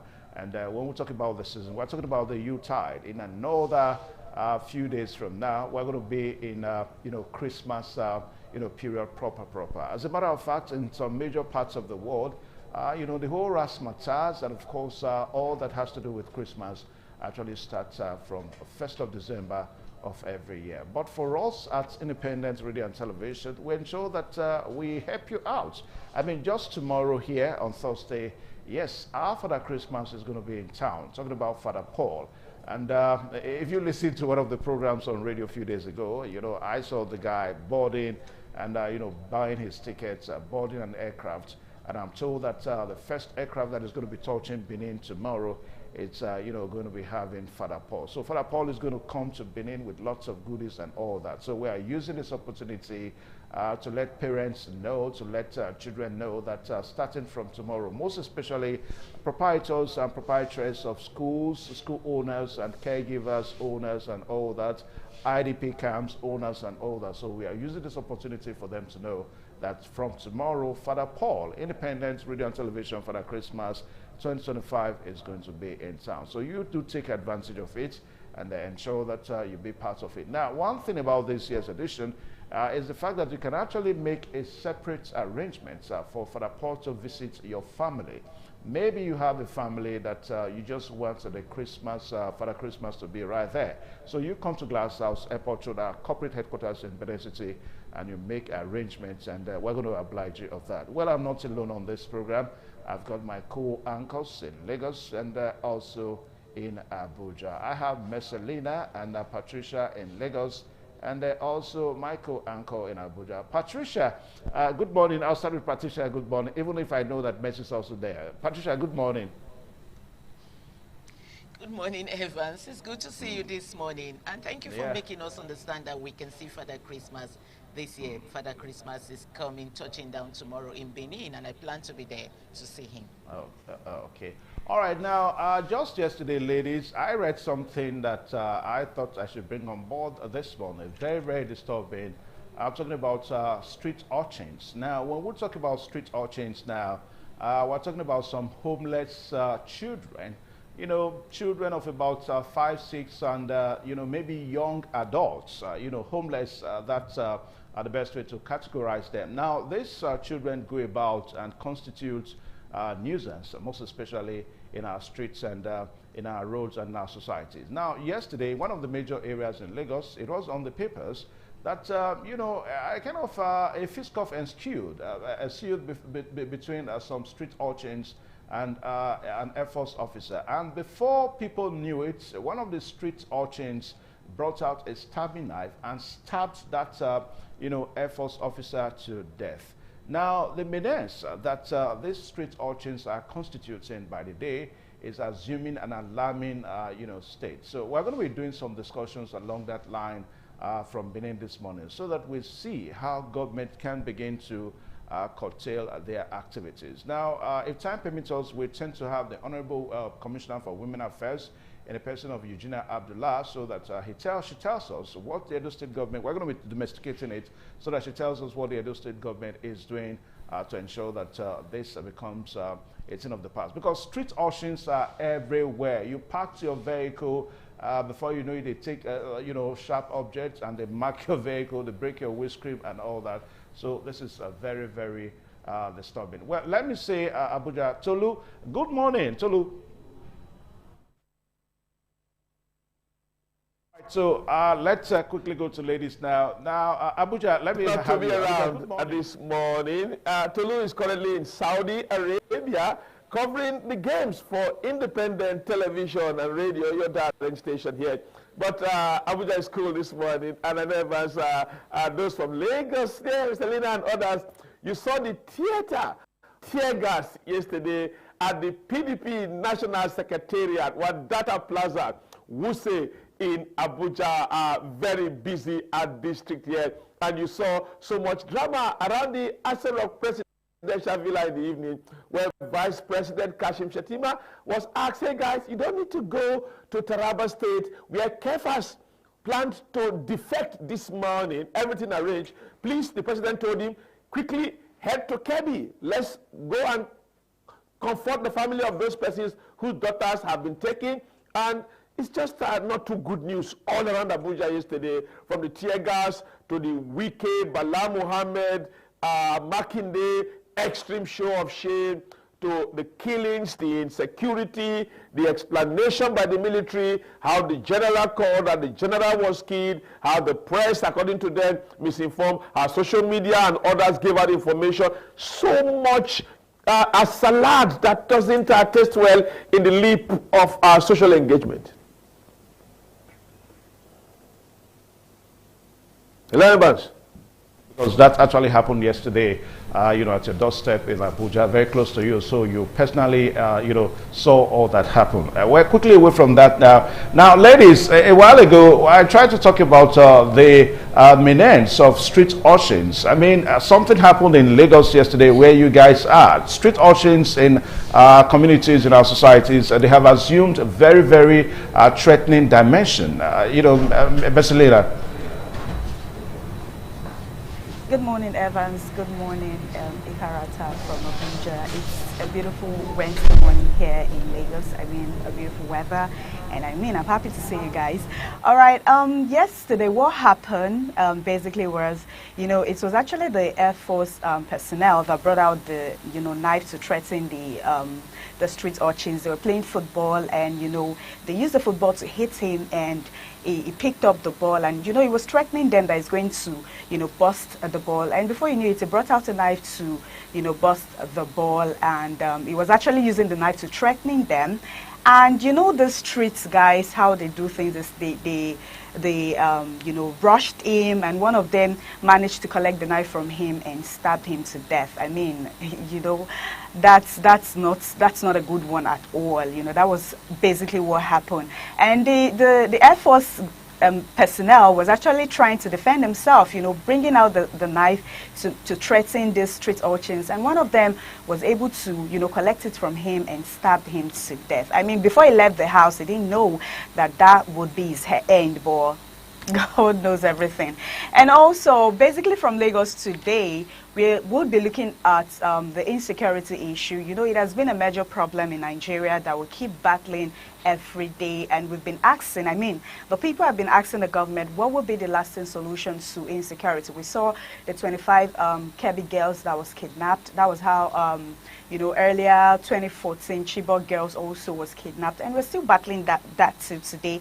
And just a few days ago, we saw that 25 girls was kidnapped. And the question is, why just girls? You know, I mean, guys are also being kidnapped, but, you know, the rate which ladies, girls are being kidnapped, it's alarming. And, you know, we'll be also looking at the general that was also kidnapped, you know, few days ago. It was later announced that he has returned back, but earlier again they said he has been killed. You know, where are we going to in this country? I mean, the general is out there to protect the country, right?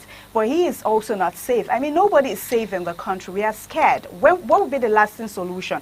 Every day we come out to see different crises. Currently in Kwara State of Benue State, I think so, you know, insecurity issue. You cannot be in the house. If you're sleeping at night, you can't close your eyes. You're scared. You don't even know what's happening. You're driving on the road. You're walking on the road. You don't know what will happen next. You know, the people are crying, and they're crying to the government, you know, to our president to come to our aid. I keep asking this question: what will be the lasting solution to insecurity? We've been battling insecurity for long, and what the people want, what we Nigerians want, is a lasting solution to insecurity. So we're going to be having Dr. Victor Ohai, you know, he would help us analyze this topic for today.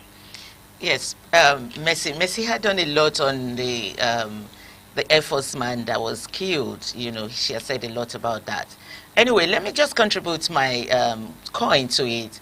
So the Air Force guy was actually protecting himself with the knife that he had. He brought out the knife first. And you know how it is in Lagos, Evans. These boys come on the street, especially, they don't care. Even if it's a driving street, they just come and start playing football. It's a big problem here in Lagos anyways. So, but he was passing and they used the football to hit him. And then because he was on Mufti, I'm sure they didn't know who exactly he was. So he brought out the knife to protect himself when they attacked him. And then, unfortunately for him, they all attacked, and one of them got the knife from him and stabbed him. He was rushed to the hospital but confirmed dead. And then, of course, you know what the Air Force can do. They have coined that place. They are there. They are arresting people. They insist that the boy that stabbed him must be brought out. And that's a big problem for us here in Nigeria. We are crying for insecurity, just like Messi said. We saw a few days ago the 25 girls that were kidnapped in Kebbi State. And we also saw yesterday in church where this terrorists went into church to kidnap people from church. I mean, it's alarming. It's serious. It's alarming. And we also see a general who was ambushed. Their vehicle was ambushed in the bush, and then he was able to escape from the terrorists and communicated with his people and told them, look, when the helicopter is flying, I'll raise my cap up so you identify where I am. But unfortunately, he was also captured and killed. The question now is there an insider giving this information to the terrorists? Because if he had discussed with his men, and he was protected where he was. Of course, he's a general in the army, and he would have gotten all the trainings to get to the general position. If he had said, I am going to be hiding somewhere, when the helicopter comes close, I will raise up my cap for you to know where I am. And the terrorists identified where he was and killed him. The question is there an insider in the military? Evans. We are asking, as far as trying to understand the insecurity situation in the country, and I think that Donald Trump is more being vindicated now. I mean, a few weeks ago, the media was agog with analysis trying to say no, Nigeria is not a country of particular concern in terms of genocide against Christianity, genocide against Christians in the country. But with what happened yesterday in Kogi State, I mean, it's even more disturbing that the CCTV video footage is almost everywhere. You go to social media this morning, it's everywhere, whereby the terrorists were captured, as they unleashed that terror on worshippers in the church yesterday in Kogi State. It's very, very disturbing. Very, very disturbing, I must say.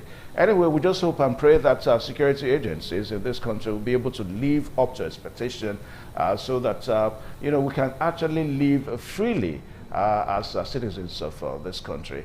Anyways, we take a short pause now so that we join Inuagata Nusahai, the corporate trainer, so that he talks to you for today. I mean, you need to hear the guy, whether you like it or not. He must say his own. And let's quickly take a short pause for Inuagata Nusahai. Our shepherds watch their flock.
Thank you very much for joining us on the program, Healthy Living. What is the kidney? The kidney is an excretory organ in the body, which is for metabolism. Tuberculosis affects many organs in the body, but the common ones it usually affects is the lungs. Epilepsy is a neurological problem. Okay. It is an injury in the brain which causes someone to begin to convulse, to go into fits. It is cured. To come your way today and add value to your day. My name hasn't changed. It is still the amiable Inuarata No Sahai. And this morning, the topic of my conversation with you is 5 benefits of psychological safety in the workplace. 5 benefits of psychological safety in the workplace. There are so many benefits, but as time we allow on this segment of TMI, we'll be looking at 5 of them. Now, psychological safety in the workplace is that situation or condition whereby employees, team members are not afraid to express themselves. They are not afraid to contribute their ideas. They are not afraid to contribute their innovation, for the advancement of the organization or the advancement of the system. They are not afraid, to make their opinions known, make their views known. They are not afraid of being embarrassed. They are not afraid of being shamed. They are not afraid of their psychology or their emotion or their self-esteem taking a hit because, they were expressive of their ideas, they were expressive of their opinion and of their views.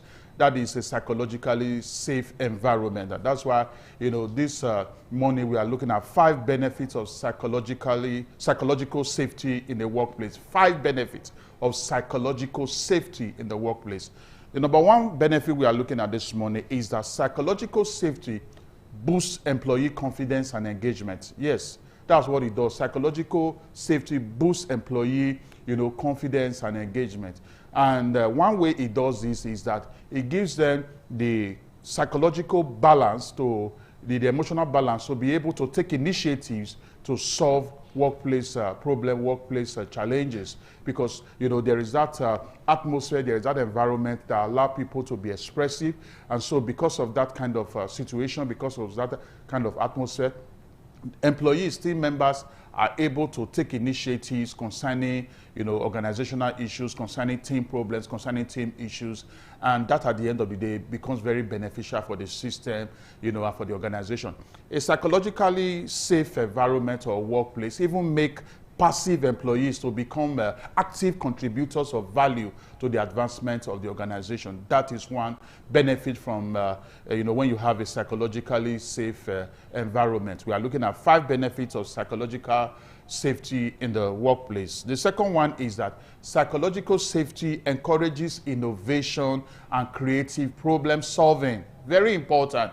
Remember what psychological safe environment is. That environment where employees and team members are not ashamed to express themselves. They are not ashamed or afraid of bringing their own value, their views and opinions to the table. They know they will not be embarrassed. They know that they will not be shamed. They know that their self-esteem or emotion will not take a negative hit.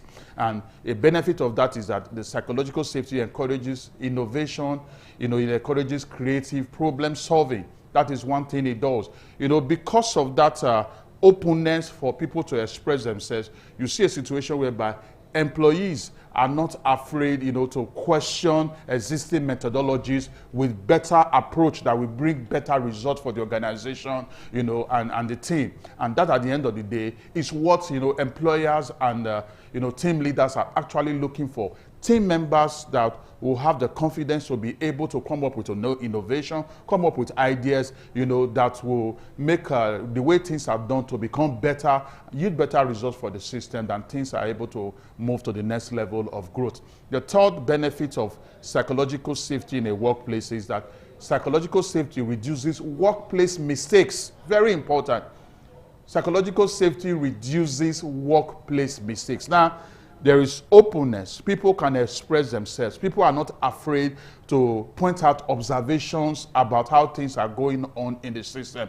So as a result of that, mistakes are reduced to the barest minimum. Now, when mistakes are reduced, what that means is that loss is reduced. And when loss is reduced, profit is maximized. So because of that platform of employees being able to express themselves, they're able to communicate their views, their perspective.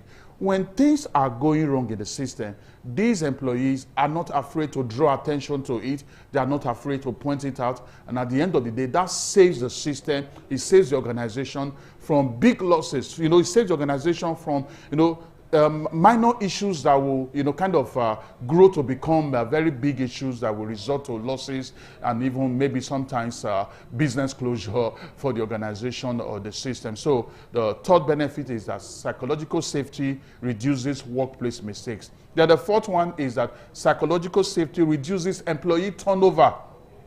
Yes. Now, a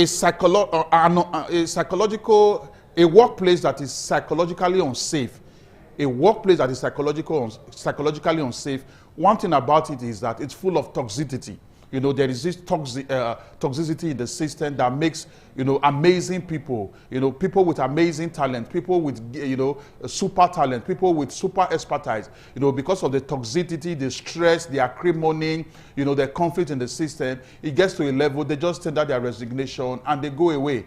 But if a workplace has psychological safety, if a workplace is psychologically safe, people will want to remain there, people will want to work there, because why? There is that platform, there is that opportunity for them to express themselves, there's that opportunity for them to release their potential to the very peak, there's that opportunity for them to, release their expertise to the very, very peak, and at the end of the day, it is for the good of the system, and good hands, great hands are, retained. But like I said just now, if the environment, if the workplace is not psychologically safe, good hands are lost. So one amazing benefit of psychological safety to an organization, to a system, is that it results to retaining good and it reduces employee turnover. Then the last one this morning, remember we are looking at 5 benefits of psychological safety in a workplace. The first one, I said psychological safety boosts employee confidence and engagement. The second one, psychological safety encourages innovation and creative problem solving. The third one, psychological safety reduces workplace mistakes. And when mistakes are reduced, profits is maximized. Then the fourth one is that psychological safety reduces employee turnover. When people see that they have a workplace, an environment where they can express themselves, where they will not be always embarrassed, where they will not be shamed, they would like to stay in that place, even when there are other organizations that may be tempting them with better pay offer, they still, want to remain in that place where there is psychological safety, because everything is not always all about, money, as, it is popularly said. People just also want a place where, they know that their self-esteem is preserved, they have opportunity to bring their A game to the table, and then they are also celebrated as a result of that. The fifth one is psychological safety strengthens customer service. Very powerful. Now, psychological safety ensures that there is emotional and psychological stability, in the workplace. It ensures that employees are emotionally stable. It ensures that employees are psychologically stable. Now, if you have employees with unstable emotions or unstable psychology attending to your customers, they are going to attend to those customers with not so pleasant attitude that may result to customer loss. But if there is that emotional stability, that psychological stability, as a result of the psychological safety of the workplace, as a result of that kind of psychological safety of the workplace, you are going to see a situation whereby these employees that have that emotional balance, that psychological balance, we are going to see a situation whereby they relate with customers with pleasant attitude. During their interface with the customers, they are able to exhibit, amazing, pleasant dispositions that will make the customer to continue to come back for repeated patronage. In other words, the customer will be retained. This is so important.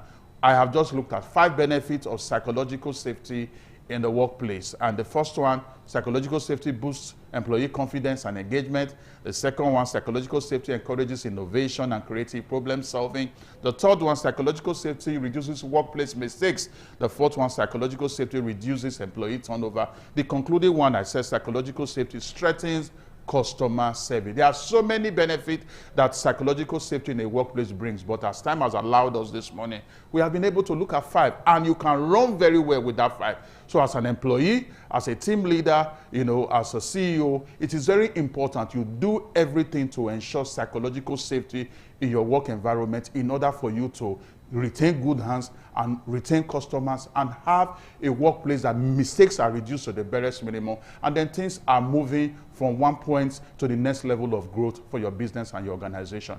I believe, and I know very well, that profound value have been added to you this morning. It's always good you contact me as you have been doing through my email, inuarata@gmail.com. Send your inquiries, send your questions, and provide answers to you. And, we just keep making sure that we build a better workplace for you, build a better workplace for our country and the world in general. I'll be seeing you next week, Wednesday. And when I return, my name will still remain the amiable Inuarata No Sahai. Your day is so blessed. Thank you.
Thank you very much for joining us on the program.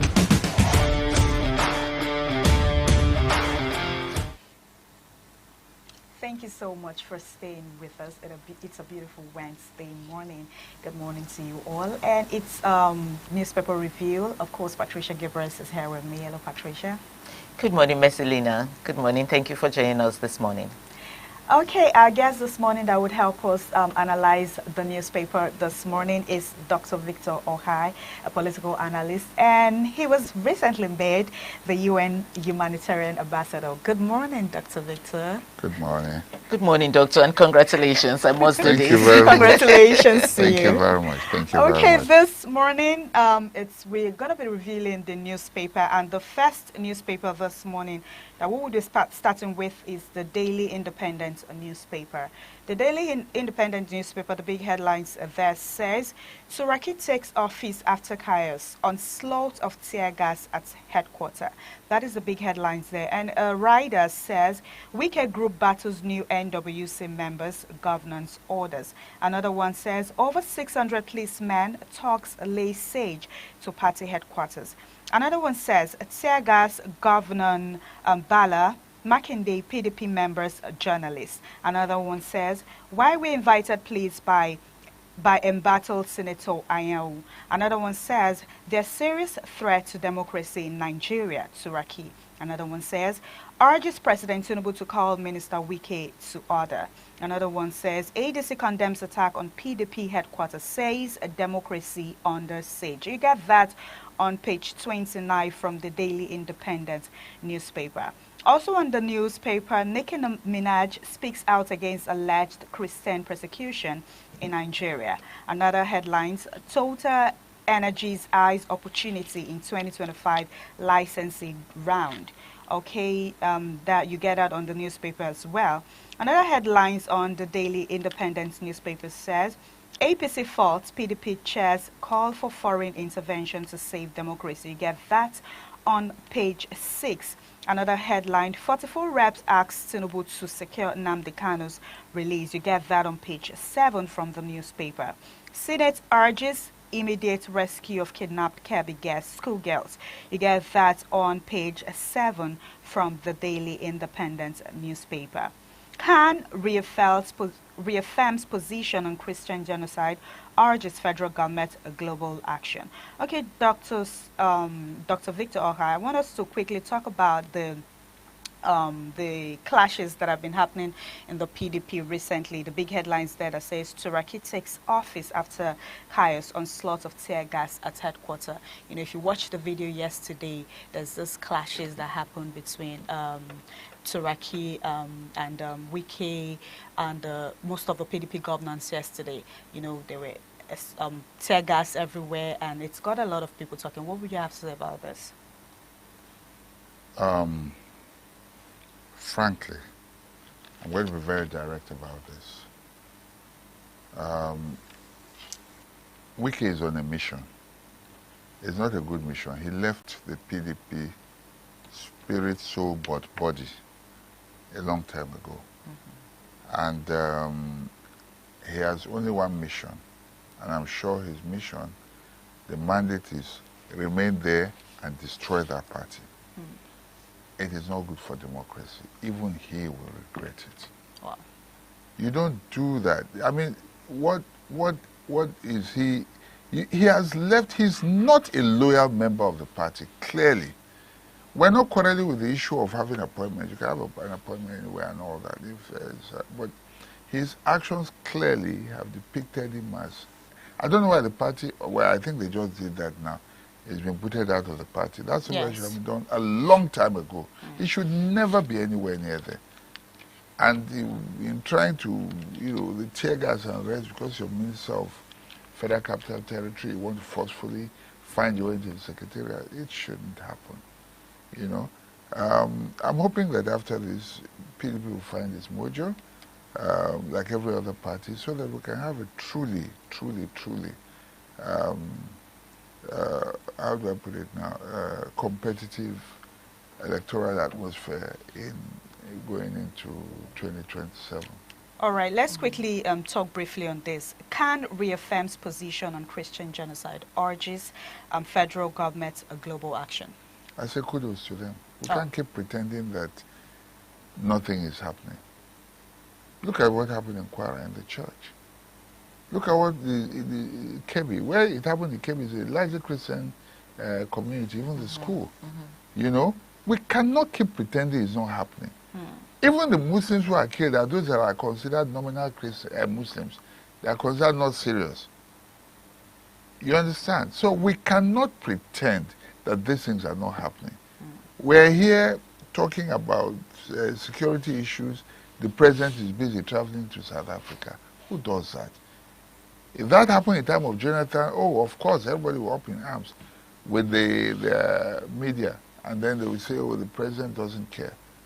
But look at this. It's something has got to be done. Every life matters. Okay, Doctor, let's go to the next newspaper because of our time. We're going to be retaking our headlines from Punch newspaper. And the biggest headline there is the Kebbi school kidnap that you just talked about. So survivors relive night of horror. And then you can get that on page 2. Up in the newspaper, we have UN discourse. U.S. envoy Nicki Minaj decree killings in Nigeria. And then we also have Tinubu heads to South Africa, Angola for G20 EU summit. We have FS reserve soar to $86.7 billion. Let's go down to the newspaper. High-stake face-off, PDP governors resist Wike Secretariat takeover. And we also have on the Punch, pension fund surges to 26 trillion. Missing FRC officer's daughter feared killed by Osun herbalist. We also have reps probe foreign interest in Edo Museum. Let's go to this insecurity, the Kebbi school kidnap. You had just mentioned it. It's very sad. But like the vice principal was killed and the wife was speaking, we saw the wife speaking saying that she saw the terrorists, they wore uniforms of the military and they were speaking in Fulani language. What exactly can our government do to stop this? Because this is really, really getting out of hand. We just saw the one of Kwara State just yesterday in the church. And it's quite the alarming. unfortunate case with the Brigadier General who was just slaughtered like a chicken. Yes. It's a shame. We cannot keep pretending that all is well. Who does that? And we're just moving on like nothing is happening. The president shouldn't be going to South Africa. After he didn't go to United Nations General, he didn't go for UNGA, he didn't go for the UN. This is the world in trouble. He sent Shetima there to the UN. What's with the G20 that he cannot stay back and face it? He was sworn to secure the lives and properties of Nigerians. Yeah. We need to prioritize human lives in this country. Human lives matter. So okay, so the big question is, yes, like you said, the president didn't have to travel at this time. He didn't have because to. the country is actually facing a lot right now. Maybe a VDM should have gone to that place so that it would force him to go, like he did in Benue. We cannot continue to do that. No, absolutely not. I say this from a very non-partisan point of view. I have no interest, nothing, but as a Nigerian. And because every life matters and should matter. Every life should count. It's not until a big man dies before we know that something is happening. It's not fair. Okay, it's not proper. Doctor, Nicki Minaj has spoken. Yes. And so do you think this will push Trump to come into Nigeria faster than expected? Nothing will stop Trump if Trump wants to come. That's the truth. And if anything, government's mistake is even making things worse. I'd advise on this program and across several other forums that what the government should have done is admit that something is going on and say it may not be only Christians, it may be across board, but affirm that human lives matter and then ask for help in the area of intelligence because they can see what we can't see. They can see the movement of these terrorists. We don't have that sophistication. And ask for help because clearly we can see that it's either government is complicit or is totally helpless in the face of what is going on. If a whole general can be slaughtered like a chicken, what hope is there for the rest of us? All right, thank you so much for that. Moving on, we're still on revealing the newspaper. Let's take a look at the Nigerian Tribune newspaper. The big headline there says, PDP's a day of tear gas chaos. That is on page 3. And a sub-headline says, Makinde Bala Mohammed, Wike Ayen orders clash over Wadata Plaza. That is a sub-writer there. Okay, let's quickly go to another headline that says, Kebbi School Children's Adoptions, How My Husband Was Killed, Wife of Slain Vice President. You get that on page 4 from the Nigerian Vice Principal. Thank you so much. You get that on page 4 on the Nigerian Tribune newspaper. Okay, again, ASU accuses federal government of non-readiness to meet demands. You get that on page 21. A writer says, threatens fresh nationwide strike. You get that on page 21 from the Nigerian Tribune newspaper. Technology has ended era of voters impersonation. INEC chairman. You get that on page 2. Owen Katz could double one's risk. You get that on page 3 from the Nigerian Tribune newspaper. Okay, I've said that. Eurobond insurance boosts Nigerians' foreign reserves to $46.7 billion CBN. You get that on page 5 from the Nigerian Tribune newspaper. Dr. Victor, I want us to talk about ASU. Again, ASU accuses federal government of non-readiness to meet demands. Let's talk about that. And they're already thinking of going on strike again. I don't know how many times we're going to say this. This same people in government now, when they were not in government, accused previous governments of not taking care of education. ASU should not, we must prioritize education in this country. The ASU issue cannot continue to linger. We waste money on so much frivolities, things that could have settled this matter a long time ago. However we look at it, I stand with ASU. And the reason is that this is one country where I know where, I mean, I've been to other countries, also done adjunct work in universities in other countries, and I know that research is paid for by government and the university. Here, you pay for your research, you pay for your publications, you so many things that are so that doesn't happen in any other country in the world. ASU cannot continue to ask for the same thing. They're not asking necessarily for themselves. They're asking for things that will be better for the educational sector in Nigeria. And I think that if it will take a strike, although unfortunately the students are the ones that have to pay for it, but if it will take the embarrassment to force them to their knees and do what is right, like the issue of security, then so be it. I'm going to come in there quickly. Yes. We've been doing this strike even in my days in the university, and it has really not proved anything. Don't you think they should seek for another means to maybe let the government come into What other means? They've been, strikes don't just happen. As a trade union, there are processes and procedures. You will dialogue, you will give warning strike before you do actual strike. There are processes, okay? They've been talking and talking. They've sat down, they've negotiated. Government has never lived to its own end of the bargain. So what else are we talking about? Okay, let's go to the Vanguard newspaper. All the papers actually have the same headlines. So, Wike, PDP leadership tussle. Wike governors clash as police fires tear gas. And we also have Shettima heads to Kebbi as Tinubu vows rescue of kidnapped students. We also have on the top of Vanguard today, it says, Afe Babalola to NUC, clamp down on illegal varsities. And we also have on the top of Vanguard, says, can insist there's Christian genocide in Nigeria. We have reps to seek low eligibility age for governors, senators to 30. And Nigeria external reserve rises to $46 billion, highest in 7 years. Anyway, to make it softer this morning, we have the Mr. and Mrs. It says, your father had 5 wives and 6 mistresses. They bore him 25 children. So Papa was busy snowing wild dates. Not old sister. Anyways, just to make it softer because of all the killings and everything going on. Let's talk about PDP. I know Messelina had asked you this question on PDP. Why does Wike have so much power? Because I've seen somewhere this morning to where the president backs Wike and says what Wike is doing in the party is legal. Why does he have so much power in the party? But of course, the presidency will back Wike because it's not in his interest for PDP to survive and contest against it.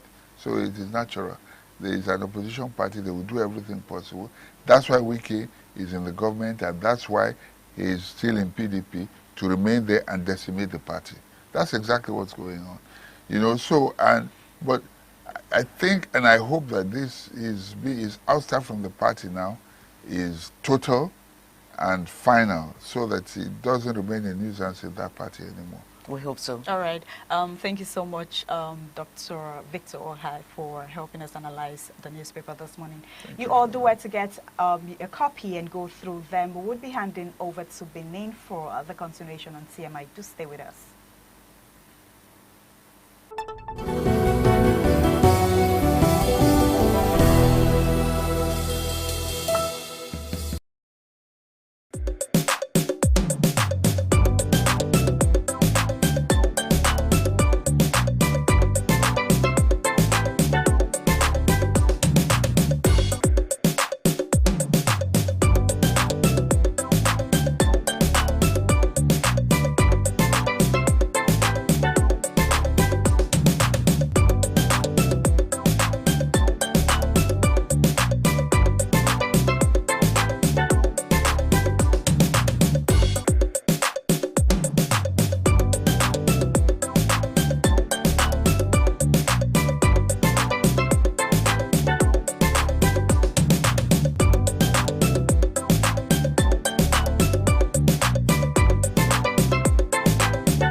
Thank you very much for joining us on the program, Healthy Living. What is the kidney? The kidney is an excretory organ in the body, which is for metabolism. Tuberculosis affects many organs in the body, but the common ones it usually affects is the lungs. Epilepsy is a neurological problem. Okay. It is an injury in the brain which causes someone to begin to convulse, to go into fits. It is curable, but the cure is a long-term thing. If you eat well and avoid those risk factors that will make your immunity to be down.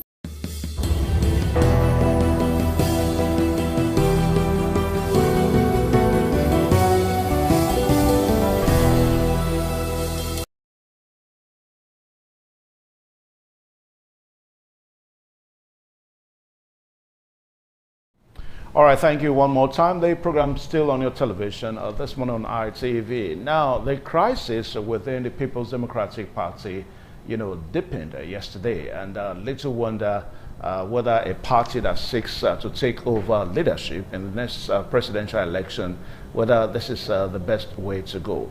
Well, some of the formation that we are following in that regard is that PDP crisis are deepening as Wike-led faction expels Makinde, Bode George, and others from the party. Now, all this came to the fore yesterday when the internal crisis within the People's Democratic Party, PDP, deepened on Tuesday as a faction of the party's National Executive Committee, NEC, aligned with the Minister of the Federal Capital Territory, Nyesom Wike, announced the expulsion of several top party figures, including Governors Sheyi Makinde of Oyo State, Bala Mohammed of Bauchi State, and Dauda Lawa of Zamfara State. And the information read thus that the faction also declared the expulsion of former Board of Trustees Chairman Senator Adolphus Wabara, former Deputy National Chairman Chief Bode George, and the recently elected National Chairman Kabiru Tanimu Turakai SAN. Now, to look at all this this morning, to look at the issues, how best we can begin to unbundle what's really happening in the PDP as it stands now. We have a veteran political analyst this morning on our television. Chris Ojekere is joining us virtually from Benin. Mr. Chris, a very good morning to you. Yeah, good morning, and thank you for having me here. Okay. All right, so just like what I said at the introduction, I mean, for a party that seeks to take over leadership in the next presidential election, I mean, it's supposed to be in opposition with the ruling party. But the way it stands now, it appears that it is in opposition with itself. I mean, where do we go from here? What does that portend for the PDP as it stands now?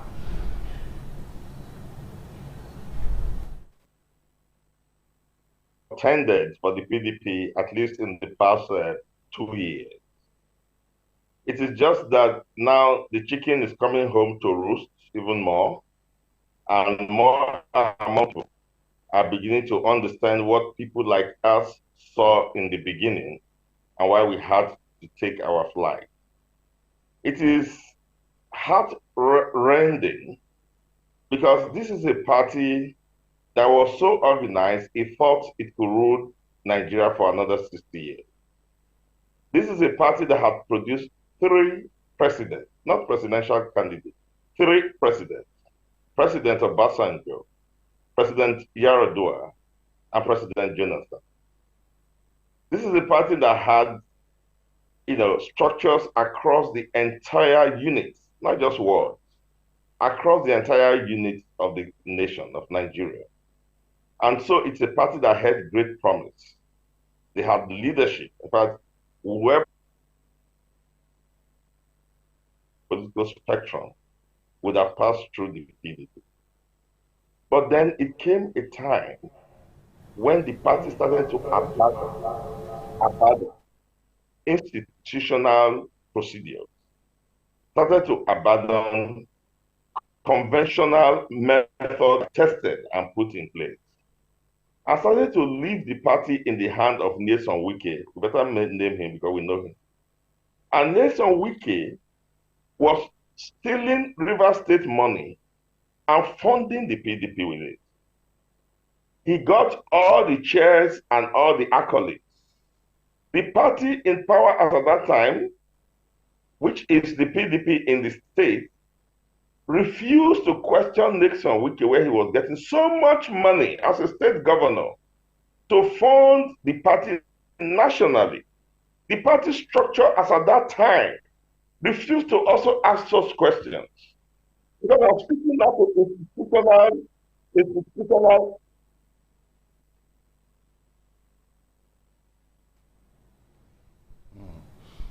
I'm speaking now to institutional projection as against individual projection. Because I'm going somewhere. I'm watching the way ADC, which is now going to replace or has replaced the PDP, as an opposition party, is organizing themselves. And I want lessons to be learned from what is happening to the PDP. That you build institutions, not individuals. So that gave Wike an excessive, over-bloated, superlative sense of entitlement. And so when in 2023, where he thought that it was not time for a presidential candidate of the PDP, he didn't get it. Wike went ballistic with his data and decided there and then to destroy the PDP. What the PDP didn't realize, what they are realizing now, that he had become so entrenched that it was not just Wike anymore, but that Wike has become an institution within the PDP itself. Wike has become the most powerful individual inside the PDP because the PDP has submitted to his war chest of money, which he was bringing from Rivers State. So that's the situation we have now. We now have a situation where the PDP can no longer identify itself. If it speaks with one voice, the Wike PDP will speak with another voice. If it suspends Wike or anybody of Wike, like the National Secretary was suspended and then they went to court and he became restored as the National Secretary, Wike's faction will speak. And this faction is across the country. They have them in all states. And they have them in every unit and ward. So that whatever a faction of the PDP does, the second faction of the PDP can do the same thing. And both of them are claiming to be PDP.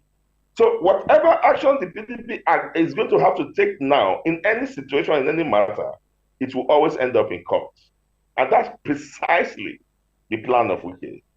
So that rather than run a political party, you are now running crisis. You are running cases. And Wike thinks that he has the upper hand in the courts because the president of the day would not sit down and allow a political party like the PDP find its feet and raise up any form of opposition against it. It is this wisdom that people like Atiku Abubakar saw, and they left the PDP to go and build a house where Wike cannot enter. Where the long destructive hands of Wike and the president will not reach as an opposition. So they formed the ADC.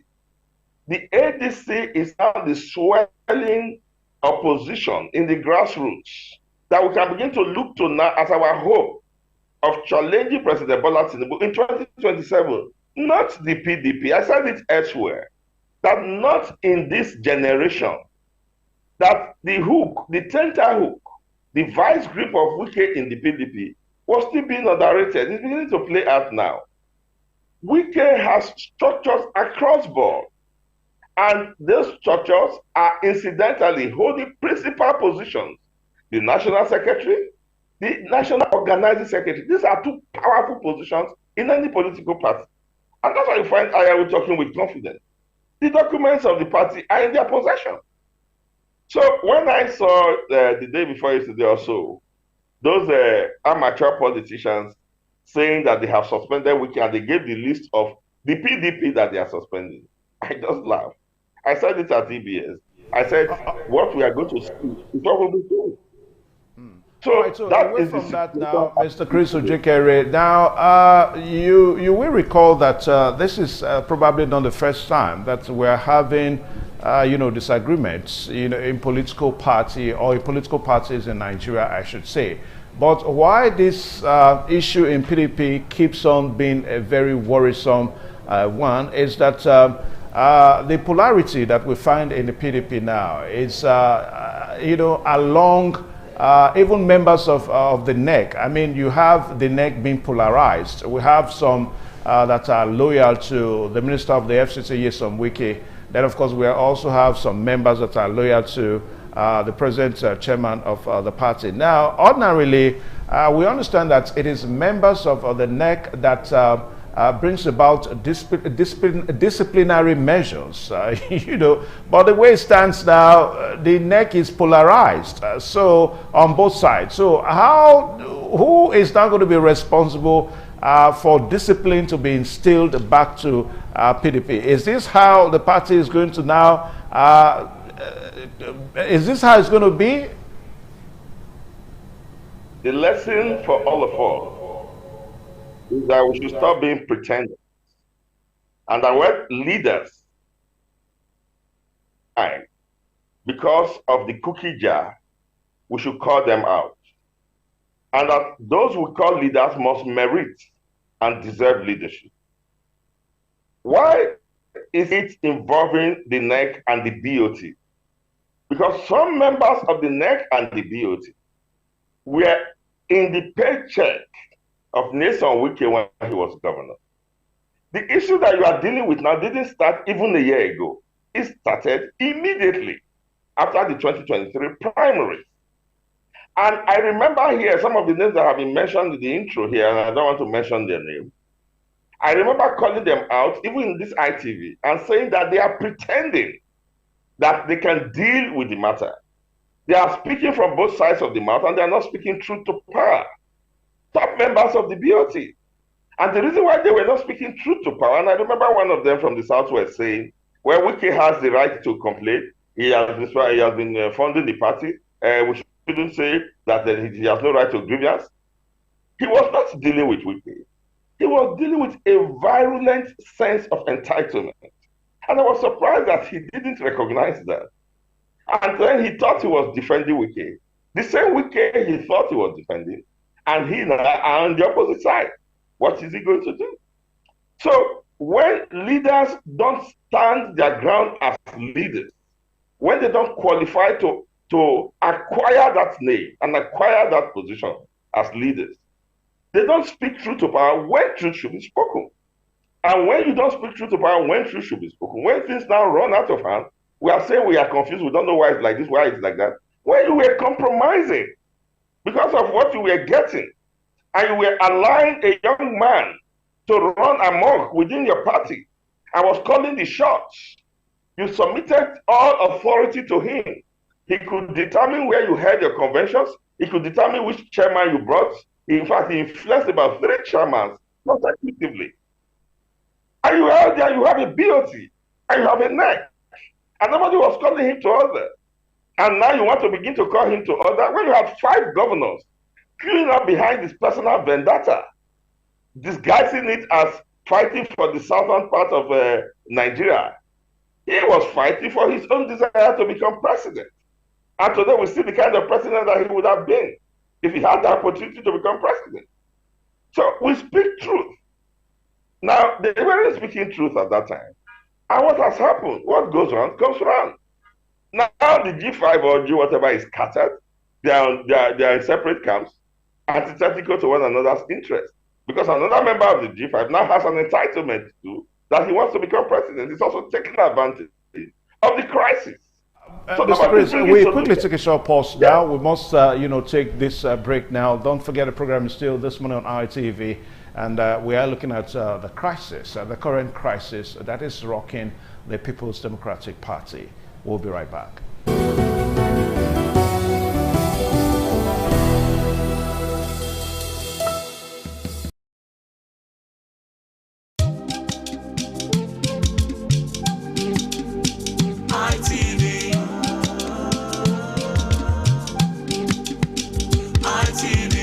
ITV, certainly the best.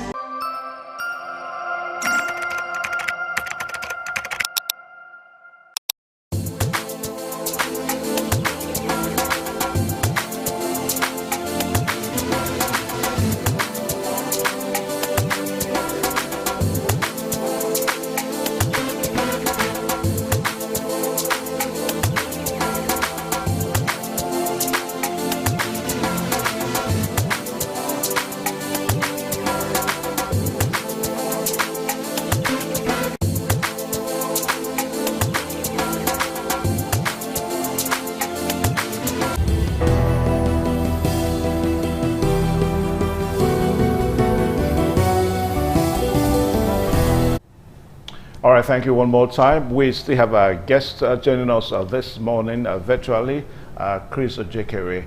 And we're looking at the crisis in the PDP. Now, Mr. Chris Ojekere, now, if you look at the whole scenario, all fingers seem to be pointing to the Honorable Minister for FCT, Nyesom Wike. And little wonder, what is exactly his goal? What does he really intend to achieve? I mean, the party has lost the presidential election and is no more in power. It stands as an opposition now. And what do you think is Wike's goal? What does he want to achieve? What is his goal?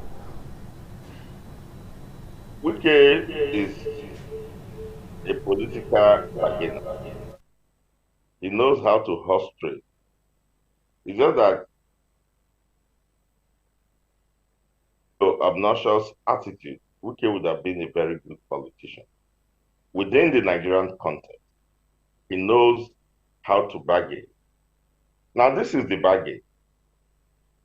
The less opposition parties that we have against us, the more our chances for 2027. I'm quoting the bargain between him and the APC, and especially the president. Before the ADC, the PDP has structures across the entire world in Nigeria. If such party finds its feet and produces a presidential candidate, we are going to have problems. So this is what you do. Ensure that the PDP does not produce a presidential candidate for 2027. If they are going to have a candidate, it will be a candidate who will appoint for them and pretend that he has been elected in the primary, so that that candidate will work for our interest. If you do that, then your chances of becoming president using the APC is guaranteed. So Wike has a project and he has an interest in the job that he's doing. He's not just working for the president. He thinks it's in his interest that the PDP doesn't survive. But he refuses to leave the PDP because he wants to try and see if he has enough structure in the PDP to chase away every person who does not buy into his interest. So that if push comes to shove later with the APC, he will still own a political party he can still use. He can still build up to achieve his interest, because he's a very ambitious man, and I don't grudge him for that. But what I grudge is that he does not have to destroy the PDP to realize his ambition. He's not a very courageous person, and he is well aware of the antipathy against him in the other party, the APC. So he's afraid to let the PDP go on the other side of the coin and then move into the APC. So he has a dual role, fulfilling one for the APC and the other one for himself. Because if he lets the party go and moves into the APC, and the APC gang up against him, it will also, frustrate his interest. So Wike has all of this in his mind to do the things that he's doing. And that's why you see that he's doing it with so much commitment, because his interest is tied to it, inextricably tied to it. And he has the energy to pursue it. And he has the backing of the federal mind. The only wise thing PDP members are doing now in the grassroots, and I'm surprised that the leaders are not seeing it, is that the PDP members are now beginning to align with the coalition. They are aligning with ADC. In the grassroots, they have enough perspicacity and enough political, clairvoyance to see that this battle is an eternal one at the leadership level. That it's a battle of no return, that they have crossed the Rubicon. And when you read write-ups in social media and so on and so forth of analysts who can foretell and who can, prognosticate into events, they will tell you that it's too late. They have crossed the Rubicon. Now, I can't understand why the leadership are rather than take proactive decisions and begin to map out their own strategies of how to have their stake within the coalition, they are there in a merry-go-round, or this time it's not even merry, in a vicious circle, with Wike fighting endlessly. If Wike has taken over your house, you escape from the house and regroup in a house that is ready to offer you shelter and respect you and give you value for the stake that you are bringing in. And that's the coalition. That is what I think they should be doing. Now, this is 2025, November, and look at the battle. It's just heating up.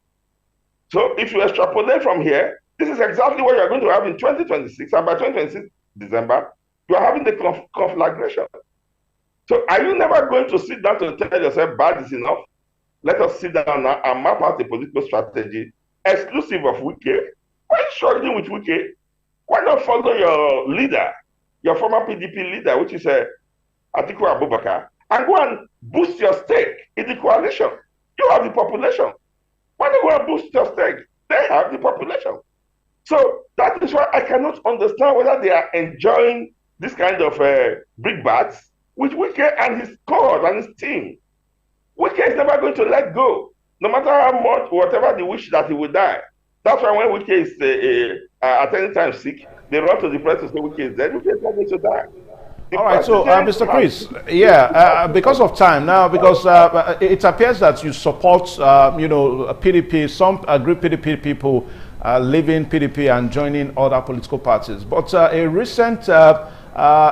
is a recent reaction to that now. Somebody has described, or is describing people leaving the People's Democratic Party, joining the APC and the ADC, that they can be best described as association of leftovers. That's the best way that he's describing them. Now, the question that we asked to that effect is that what do you think are they going to bring on board? I mean, these same people that are, somehow not satisfied with going in PDP and, joining other political parties, what are they bringing on board? What would they bring on board in those parties they are joining?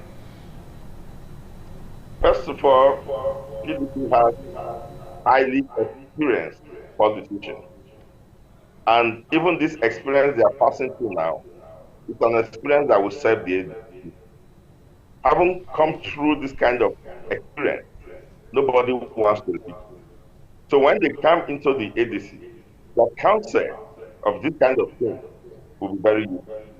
Second, they have structures. Each of those factions have structures across the nation. Those structures can serve the ADC well. And then they have value because they have population and they have structure. So they can bargain. They have value.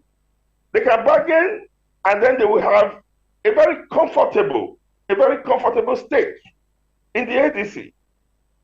The man who described them as leftover, the reason why I don't blame some of them is that's what we call romanticization or nostalgia. When you've been in a place for so long, you begin to feel that this is home. You sink and swim here. You swim or sink here. So there are those who have that nostalgic feeling, but that is not borne out by reality. Every single day, we have worse news coming of division, of fight, of brick bats and all of that. So his statement is not borne out by reality. So we should advise our people to face the reality. It is this inability to face the reality that brought us where we are. So the reality should be that as a structure organized, the PDP should abandon that house for Wike. Wike has put his tenterhooks there. You can't displace him. And then move into the coalition where they will be valued, where they have enough to negotiate, very robust dates. So I don't agree with the opinion of that. All right, so the party has a new chairman now, but do you think that this new chairman can bring a PDP back together as a whole, as one wholesome party that it was? Evans, the new chairman, first of all, have to have access to the secretary. You didn't see what happened at Wadata Plaza. He was outside, everyone was inside. He has to first have access to the secretary. And this is the new chairman. When I heard that they have suspended this, I said, does the weaker, what does not know the people tell us that the stronger brain something the weaker one. So you have to speak to the chairman before you call yourself the new chairman. There's not any new chairman for all intents and purposes. chairman by their own pronouncement in their own convention. Witness, not even witness. Yeah, but he was voted for.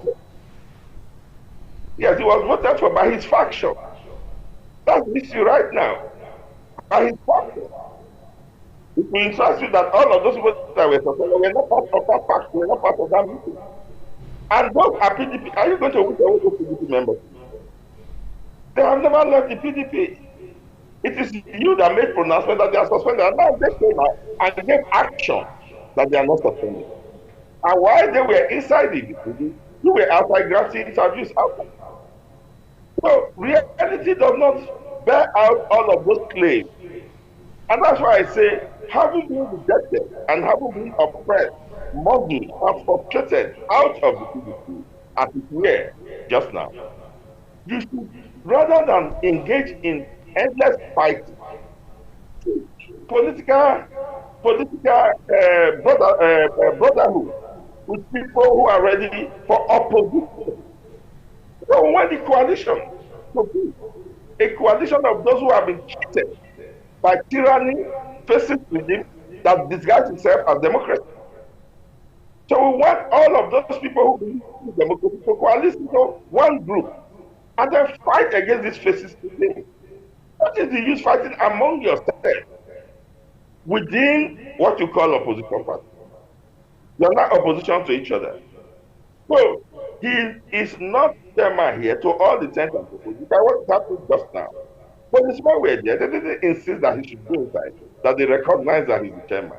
I doubt that INEC has his name as chairman of the PDP because they didn't witness the convention and the primary so-called. Now, I who told you that since on the 14th of November, he has already communicated to INEC, to the police, and to the party members that they have the meeting that they had at Wadata yesterday. And that members you see there came in response to that letter. Were they not PDP members? Were chairman of state, and so on and so forth. So what you have is the stronger portion or the stronger faction taking over the reins of the PDP. Okay. The other faction, as we commence our descent now because of time. Now, this new party or parties, I should say, that they are coalescing into. You have the ADC, and of course you have the ruling party, the APC. I mean, leaving to these parties. Don't you think they are also going to have issues there? Take, for example, the ADC. We understand that the ADC, as it stands now, I mean, huge leadership problem. You know, the same thing with the PDP. So it's not about leaving the PDP. Where they are going to, the party that they are going to, there are already issues there. So what is their fate at the end of the day? There is, if you do an audit of your family unit to personality, you will find that at least for 3 months, you must have one issue or another, either with your wife or with your son or with your... And those issues are normal issues in the family, that is in every family. So if somebody who lives in a utopian world now sees you, maybe as you were about to go to work, you and your wife had a little spat by the day, and runs to the press to say, Unu Koje and his wife, you don't respond to such people. We don't have any leadership crisis in the ADC. We don't have any wiki in the ADC. In fact, ADC just commissioned a very exotic edifice in Ademola Adetokunbo number 126, only a few days ago. United. An edifice that is finer than Wadata Plaza. So the point is, in every gathering of people, two people must disagree about colors, about the length of things, and so on and so forth. All of that is normal. The PDP is coming to his family by joining the ADC. Everybody in ADC and PDP are one and the same. The PDP that were rejected by APC is the same thing the ADC were rejected. Labour was rejected. And some members of the SDP were rejected. It is all of us that are coming together. These politicians are coalescing in the ADC now. I mean, that's what we're saying. These same rejected people, are they not the ones joining the ADC? You will ask why were they rejected? They were rejected for standing for democracy, for saying that we are not going to have a one-party state. That's why I'm one of the rejectees, if I can use that word. That we wouldn't have a one-party state. That democracy allows for opposition, and we should coalesce together to be that opposition voice for the good of the president himself and for the good of the nation. So people like Wike did not corner the president and turn Nigeria into a land state project. So we were rejected for standing for democracy, for standing against fascism, for standing against the one-party state. And that is what unites us in common. We suddenly discovered our brothers that we are all Democrats who think the same way and who think that democracy must survive. So we separated ourselves from the pretenders who pretend that they have been Nadeco, they have been this and they have been that, and they are ruling with authoritarian, autocratic means, grabbing lands, refusing to address insecurity, refusing to address hunger, increasing tariffs of our people, and creating problems for Nigeria, and then sending Nigeria to the cliff edge to disintegrate Nigeria. So the rejected are all commonly rejected on a common purpose. That common purpose will now be our driving force and our binding power and vision. So that is why I say that they should come to the ADC. It's an arena, it's a platform, it's a forum. And have you seen the agenda of ADC and the agenda of these people having problem with PDP now, clashing?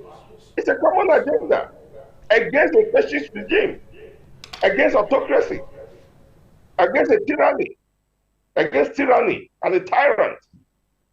So that's what we are saying. It is the only way to go. I don't see any other way. It is in their interest, that is the interest of the APC, to allow PDP be fighting internally. If they could, they'll bring the same. They took the fight into Labour Party. If they could, they'll bring it into ADC. But maturity.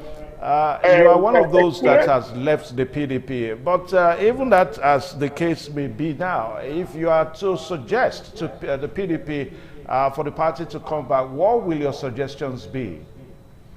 To come back to where? I mean, to be a wholesome party that you once knew. You were once in the PDP. That's what I have spent the whole time. APC is a new house. It's a new house and a new platform. Like America, United States of America was a virgin land. And people came from all over the world. This is the greatest country in the world. Why do people think that diversity will always lead to a problem? The biggest country in the world, the most demonstrated and demonstrable evidence is the United States of America. When you have people from, you have the original aborigines of America, you have people from New England, you have people from the Netherlands, you have people from Africa, you have people from the Caribbean, all of them come together with a common purpose, the American spirit. So it is time to form a party of Nigeria with a common purpose that does not have any original, aboriginal, what do you call it, landmark of the past. So it's a new idea. And that idea is that we are coaliting on this platform to always defend democracy. Okay. All right. So we will drop it here because I understand that my colleague in Abuja, Ikara, is going to be talking about the same crisis. So we'll drop it here so that we also allow Ikara to air, the guest in Abuja to also air his own opinion on the same issue. All right. So we'll take a short pause now and I will be right back. Please stay tuned.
Very much thanks for staying with us. This is your darling station, Independent Television, broadcasting from Benin City, Abuja, Lagos, across. You can get and connect with us. Well, this morning we will be looking at things transpiring, because from the Independent Television policy, it is our mandate to ensure that you are adequately informed. Yesterday, predictably, everyone woke up to the expectation that the national headquarters of the opposition People's Democratic Party will be a theater of some sort. A day before that, the leadership of the party, led by former Minister of Special Duties, Saminu Taraki's son, led this executive to the FCT Police Command in Garki, Abuja. The next day, which was yesterday, as early as 7 o'clock, the faction loyal to FCT Minister and former Rivers State Governor Nyesom Wike were there. They offered prayers. They had morning devotions. After the prayers and all of that, as early as after 8 to 9, hell was let loose. When the executive governor of Bauchi State, also a former minister of the FCT, the one called the Kauran Bauchi, a former senator, Senator Bala Abdul Qadir Muhammad, came in company of his Oyo State counterpart, Seyi Makinde. They were not allowed in. So we saw that drama. Police versus police. Someone tagged that, push you. And at last, the gate was open and they entered. And, okay, those were saints here, saints from that clip put together by Joseph Kadiri and all of those very chaotic moments yesterday. That was when Bala was coming in. When we had the push me, I push you. This was when they entered in and all of that. Bala had his own briefing, made his lamentation. But coming back to what I was saying here, we'll come back to that clip. Will you watch that clip so that as we talk, you have an informed perception as our guests are calling in. And when the FCT minister was to come, the cars of Bala Mohammed as a governor, Seyi Makinde blocked the way, and they had to bring the minister in. Because at that point, it appeared as if the governor, the big boys, had so-called Iron One others. So the wicked needed to come. So he came there, and all of those, a whole theater of shame. Theater of shame. Many persons, they inhaled tear gas against or above, if there is any now, medical proportion, and it was not a good one for the country. At the time when a serving military general had been killed, where over 20 or 25 school girls have been kept, at the time when insurgents appears to be enjoying some free moments of attack without the military bringing out its number of press statement. Independent Television. You can get that on social media handles. In case you missed it now or you want to watch it over and over again, please go to ITV, our various social media platforms, and you get it. But for now, let's show you the clip. The news put together by political correspondent Joseph Kadiri.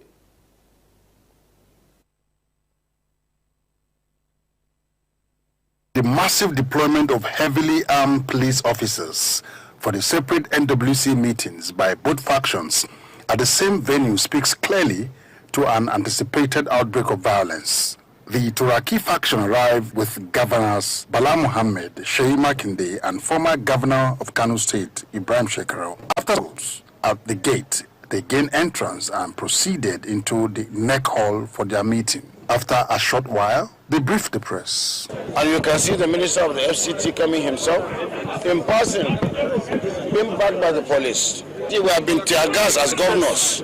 We have been molested in spite of our immunity in time. I will advise the presidency that it should not people who are no longer useful in terms of managing the political space, managing our diversity.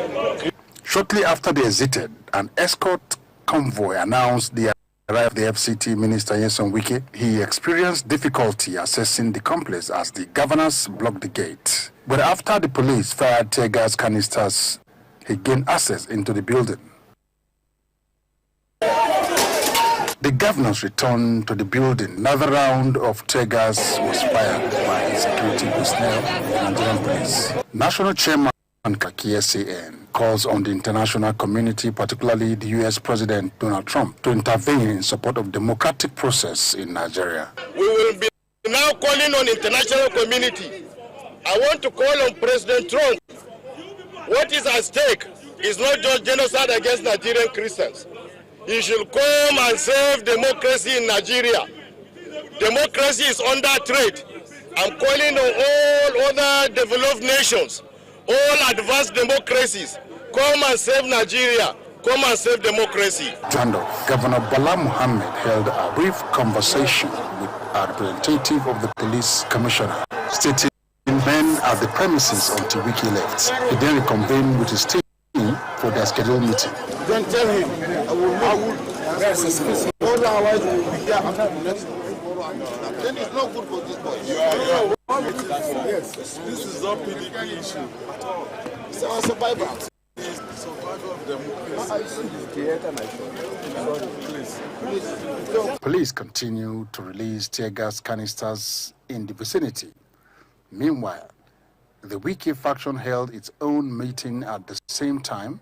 During this meeting, announced the expulsion of Bala Muhammad, Sheyi Makinde, Dauda Lawan, and Bode George. Both meetings concluded around the same period, with Wike leaving the premises first. Wadata Plaza, the National Secretariat of the People's Democratic Party, PDP, is heavily tensed with two factions, one led by the FCT Minister Nyesom Wike, the other one led by two governors, Bala Muhammad and Sheyi Makinde, leading the new national chairman, Kabiru Turaki SAN. All they want is to get hold of the complex as venue for their NWC meeting. But as we can see, the place is tensed with heavy deployment of police, and we have had several tear gas canister shots. We hope this will come to an end as soon as possible. From the National Secretariat of the Jukadri, ITV News.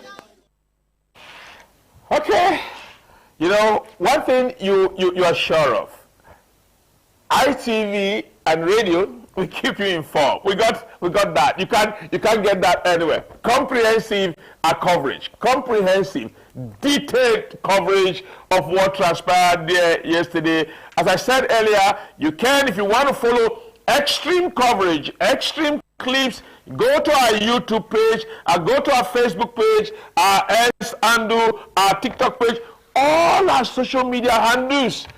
You sit down after all of this and get yourself a full grasp of what transpired yesterday. Besides that, every other news in the country. And like I told someone today, the vice president is jetting out of Abuja to Kebbi to meet the governor and the family of those whose daughters were kidnapped. You can trust ITV. We would be blasting that. Now, let's come back now. We want to be speaking with our guest on what transpired yesterday at the Wadata Plaza. If you watch clearly from the closing analysis of Joseph Kadri in that stand-up, our professional language here, he said, look, they are struggling for the soul, the very soul of the PDP. They want to control who controls the plaza, who controls the national headquarters, controls the party. So all of them went there, did all the fight and all the push me, I push you. At some point, Wike had to come in.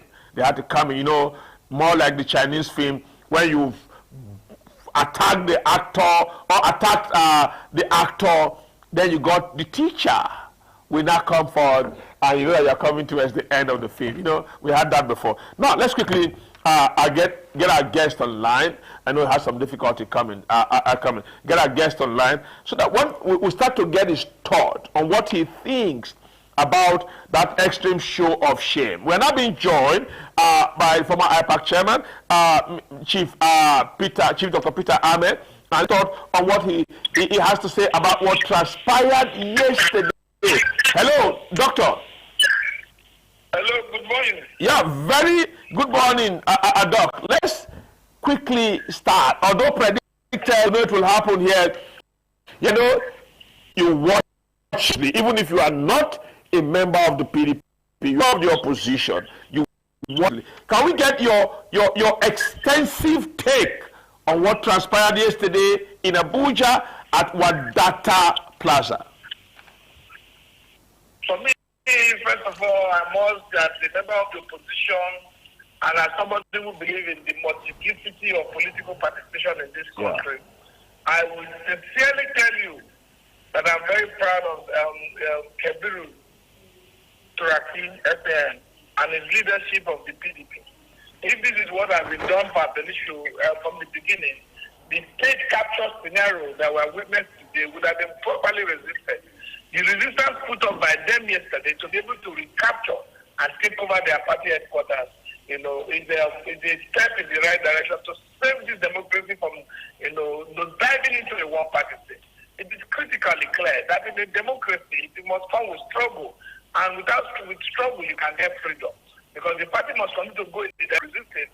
I must thank Bala Mohammed, the governor who took part in that process, and Sheikh Makinde. At first beginning, when people say Sheikh was holding the convention, I doubted his sincerity because it was part of the undertakers of the PDP in the 2023 election. But so far so good. I see that there's a commitment to resist attempts by the Tinubu-led administration to use whatever fifth columnist within all the parties that they exist in the position to be able to divide them and run a show without the position being on the ballot. So it's critical clear that we continue to work in this direction. All the opposition political parties and those who have challenges to rise to the occasion to push for a strong level of resistance and mobilize their members to be able to make sure that these parties are recovered from those who have been sponsored by APC. Anything that never happened in our history. Yes, it used to happen in the first quarter, in the first Republic. Yes, first Republic. We had the Wild West. Yes, I remember. I'm trying to talk of this sports report. Okay. When you look at what has really happened now, is that we are trying, they are again, look, in power today, those in opposition are government in waiting. And because you know this, because you claim to be a Democrat, and you find out that this country, for the first time, have a political party that is operating in an unhealthy environment. That makes sense as still seems and look helpless. When we have a provision that they cannot stop a convention that is already in motion, as far as the letter has been sent to the commission for notices that required by the law, 21 days notice must be given. The judge went ahead to stop the party to who that is supposed to. Dr. Ome, are you alleging judicial manipulation against President Tinubu's comment on Monday that justice should not be for sale? The president can say a lot of that. The president does not mean what he's saying. Because the level of judicial rascality and judicial overreach in this administration is becoming unbearable. We can't have a situation when judges are acting as co-undertakers in the political party arrangement system. We must be able to have judges that we know stand their ground and defend the constitution. Because a political party is supposed to self-regulate its own activities. It has its own ward congresses, its own ward local government congresses. It has national convention next. And national convention is the highest decision-making body of the party. Whoever has challenges should go and gather there. They should mobilize, canvass, and then take motions and defeat motions. You can't come now, just like the judges are, very soon they will be giving pronouncement that the National Assembly should not speak. So we're moving and progressing towards a road that will undermine the legitimacy of our democratic practice. We should not allow this. And Nigerians should not sit by and say, no, PDP is catching. I'm not a member of PDP. I'm a member of Labour Party. But the truth remains that that is suppressed. We become like Martin Moore said in Germany. For the Jews, they're not the Jews. I'm not part of the Jew.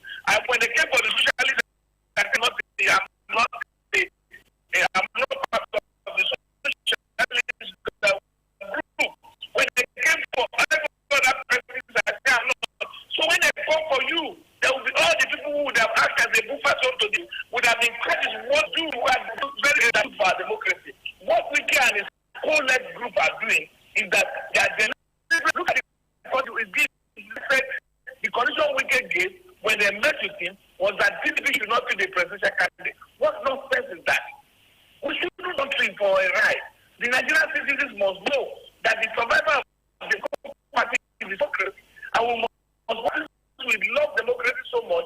We must work out as Democrats, as people who are believing in the democratic process, in solidarity, hand in hand, to save these parties from the suppressive mechanism that is put around it to suffocate it. We must save it. This is not, but I must remember who are that.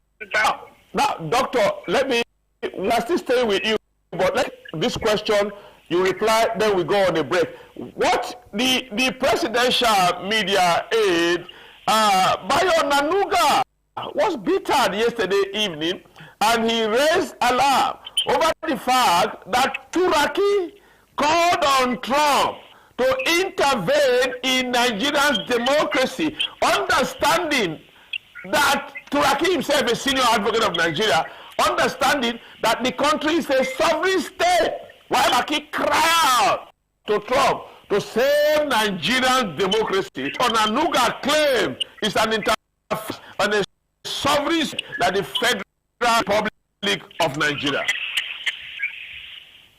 We missed a lot of points, and people like Onanuga, who were written before in the 90s, have joined the table and developed table manners.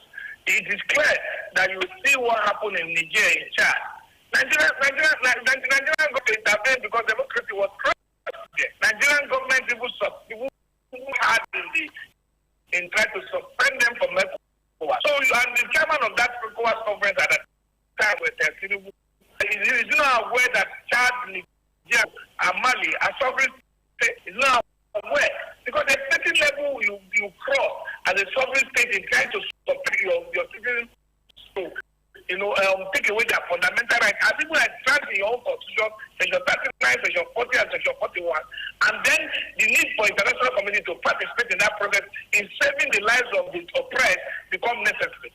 So that Turkey is not oblivious of the law that governs the Nigeria as a sovereign state. So he's aware when the APC called for help from the United States, when they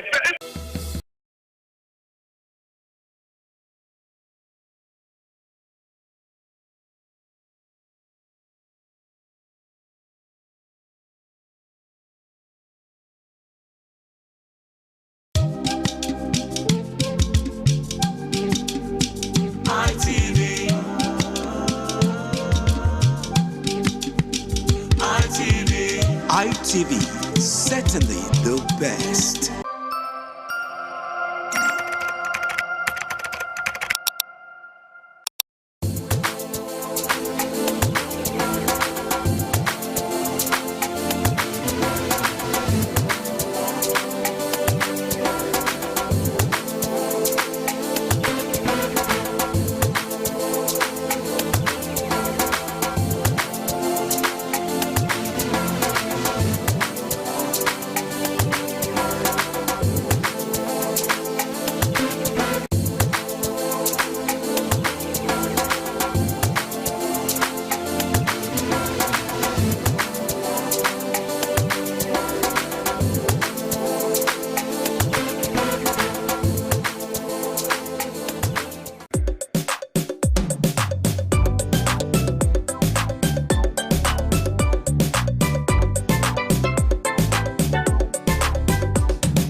as I said earlier, please, let's get your thought now. Wike, if you've seen him, he's also crying out. Wike is crying out. I'm hurt. The agreement shown the president has not been agreed upon. The artists have been breached. He alleged that the party have been adjudged by some political buccaneers and all of that. Don't you think we should listen to Wike also as a powerful, still crying minister and member of the party? Well, I think that is wrong because Wike has clearly stated obviously that he will be working for the Tinubu-led administration come 2027. You cannot probate and reprobate. You can't be saying one thing with one mouth and be saying another thing. And the party also has zoned the ticket to the south that they have crying for over the years.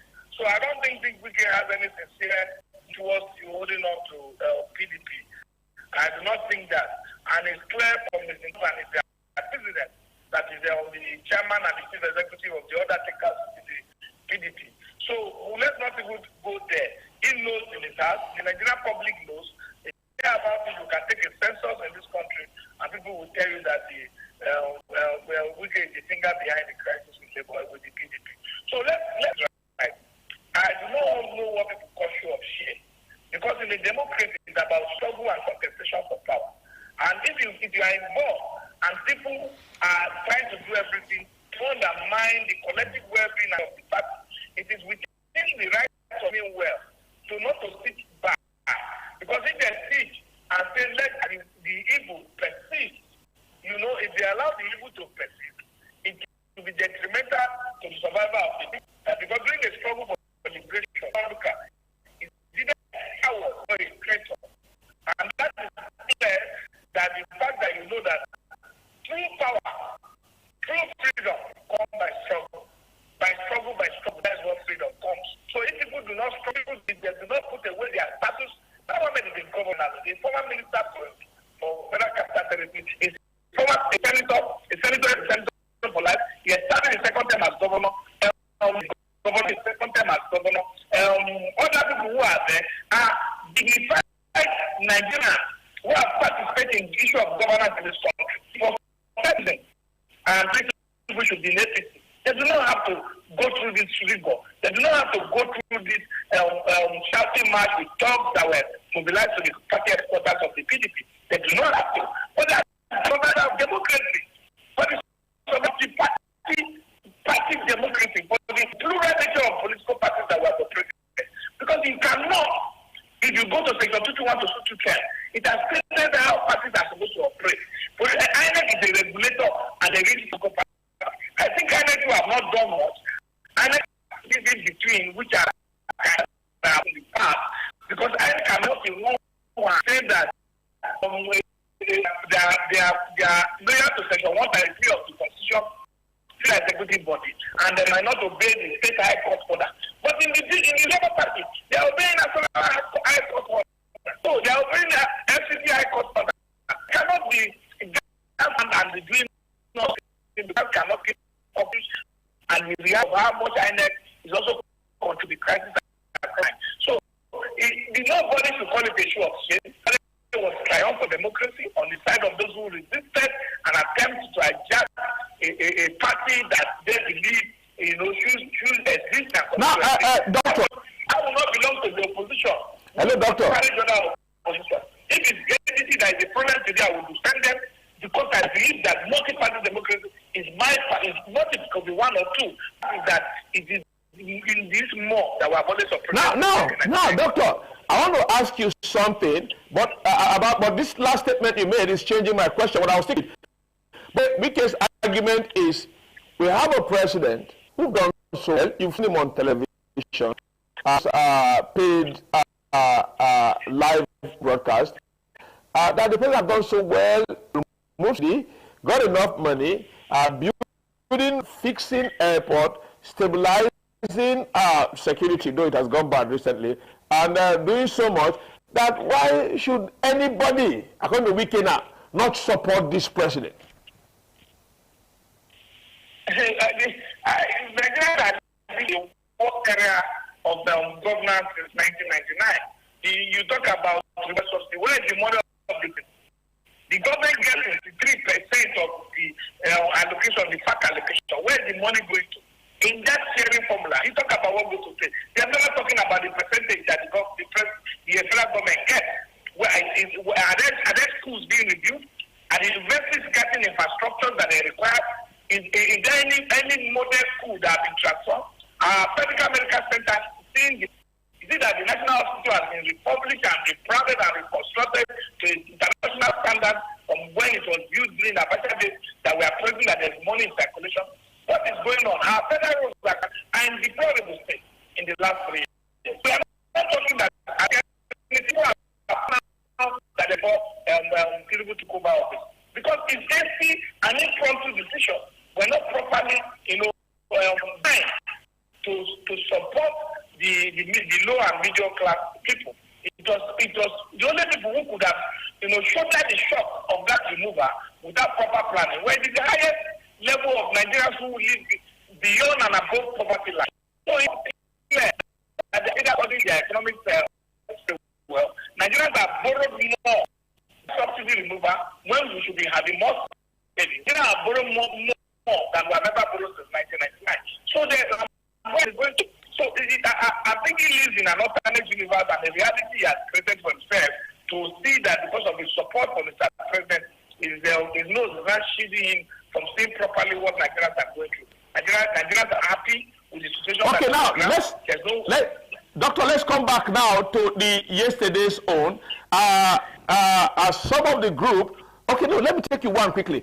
The issue of the expulsion, when the Turaki, Bala, Makinde, Ninibong, and others went into their own group, they had a meeting, whatever, went to one other, said they have expelled Makinde, expelled Bala Mohammed, expelled Olaboroj, and several others. What's your take on that from the violence? Now, the intra-drama that played out behind the security and the tear gas we also aside. Back in this the convention I was in Oyo State, I discovered that at least 32 or 30 state structures of the PDP known to law and known to the Independent Electoral Commission present in that convention. So they took that decision in having formed a quorum with the provisions of our laws. And you find out that the case was done with two other persons. So this is an afterthought to try to create a balance that would have done what they have done. If they believe that the people have no power to suspend them in a validly convened national convention, which is the highest making decision body, they should have approached the court, not this theatrics and theater that they have opened up the Nigerian public. It is Nigerian position where somebody on his Twitter handle and celebrate the opposition. Yes, they are not supposed to help the opposition to repair the house, but they are not supposed to be there putting fire from behind. There are two things that are clear there. So for the situation we have, if the go around, people do not courageously start around to collect. Now, quickly, before our time elapsed, Doctor, before our time elapsed, there is also a school of thought that believe that what happened yesterday was a balance of thuggery. You saw some came in, big chairs, the wicked boys, saw some guys stick, the Bala boys. Many believe that according to the police argument in some quarter, that side, where they are seeing a Bala thuggery. This is not true. Because the police what to do. I saw when the police you and was telling someone government state to go out. I think wicked motto is when you tell him to go out, he will go out. You know, where you can police not looking towards where they were telling him to go out because he knows the consequences of that. So the police, they have been asked with all level of impartiality, you know, so that they can be able to be seen in the Nigerian eyes of the Nigerian public. We are there to protect, you know, citizens that are lawfully carrying out their fundamental rights, their right to association, their right to freedom, and their right to belong to a political party that protects their interests. So these are clear, and police must have civil public relations department to study what participation is, what political party. Okay, quickly, Doctor. There's just in 30 seconds now. There's a political prophecy that very likely we may be seeing the police declaring a seal up on the building. You see that coming? That would be an aberration. It would be an illegal act to do. The police should not seal up any national headquarters of any political party. The party has said, the court has said in a million words that the decision to work the party, the decision to make it happen is within the hierarchy of the political party. Police can do that if people have died or people have been injured and there's a report from an individual that you can prove that. Thank you very much, Dr. Ahmed. A very one. We wish you the best. We watch the drama, and like what I said, let's watch Shetima in the military today and coming unhappy family in Kebbi. Thank you very much. Okay. Thank you very much. Now quickly, we had to quickly prepare ourselves and get set for Lagos. Now we got two very nice, vibrant, professional journalists here. Patricia Gabriel and Messelina Unkwo, looking at security. How they got to that church in Kwara. Okay, Messelina is smiling. Let me not preempt you, Messelina. A wonderful time here. Over to you in Lagos. And let's hear what our guests will be saying on ending insecurity in Nigeria.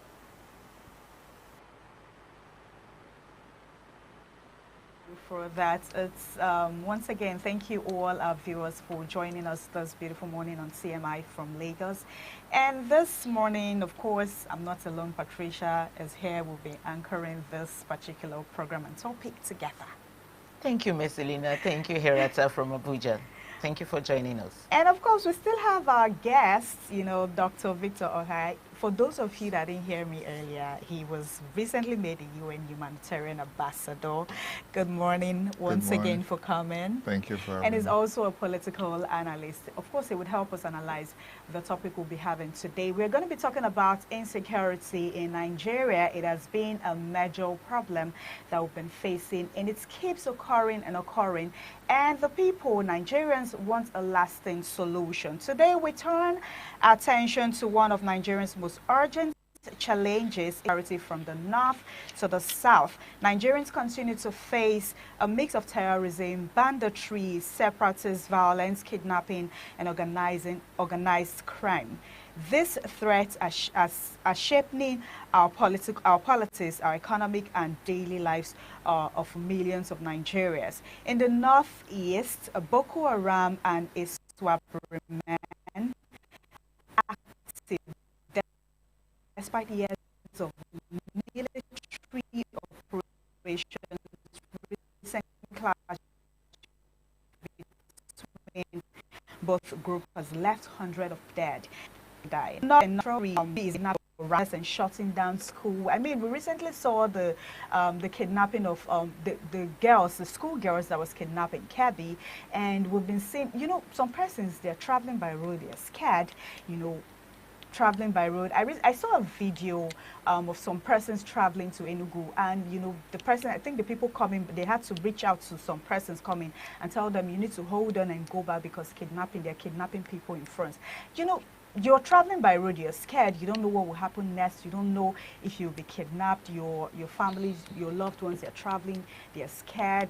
A lot of people no longer travel by road, they travel by air. What about the people that can't afford, to travel by air? The issue of insecurity has been one big major problem. Okay, what about the general that was killed?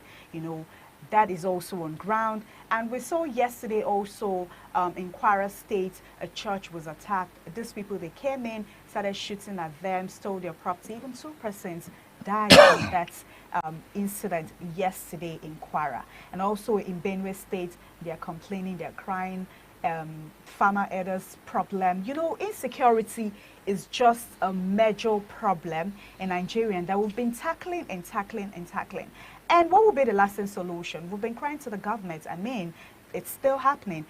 Christian genocide, you know, in Nigeria. Okay, this video, you know, a lot of people in Nigeria have been saying that, you know, most of the government, there's no Christian genocide. What would you have to say about this video that just happened in Kwara State yesterday? It has got a lot of people talking. So basically, that is what we'll be talking about today from Lagos. Dr. Victor Ohai, Nigeria has battled insecurity for over a decade. From your perspective, what is the single biggest driver of insecurity today in Nigeria? Corruption. Mm-hmm. All of this would have ended, but obviously there are people benefiting from this issue of insecurity. We have heard, what do you call it now, soldiers say to us that they have the capability, they have everything it takes to wipe out or to end this insurgency and insecurity, if only their superiors will allow them. Why would the superiors not allow them? It is possible that there are those who are benefiting from what is going on. And, you know, for as long as you say, a place is not safe, you will get money that doesn't need to be accounted for. You know, so why do you have security votes?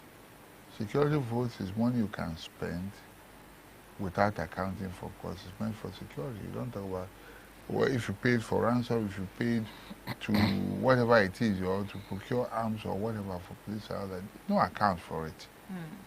So there are those who need, scaremongers who need to amplify the situation so that more voted for it. If there was no insecurity, even the defense budget may be leaner than it is. Okay? So corruption is at the heart of all this, across board. When soldiers are out there in the field, their superiors allegedly, you know, don't give them what is due to them. And they cannot question it. Many of them don't get, in fact, if they're demoralized. So for me, corruption is at the heart of it all. And a willingness on the part of government to end this. You know, wherever, which means the willingness to end this is not there yet. Otherwise, it would have ended. If government wanted to end this, they would end it. So you mean the governments, if they want to end it, they will end it? They will. Wow. If they want this to come, it will end.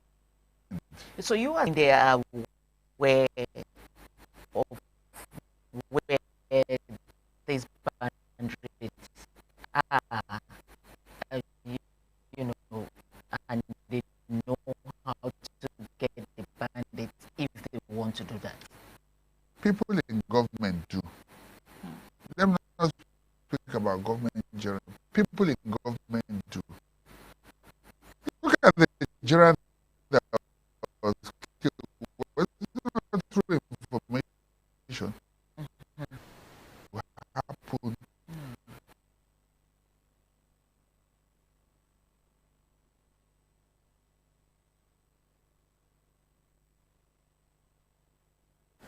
And then they said they were going to gas the place, go in there, rescue their people.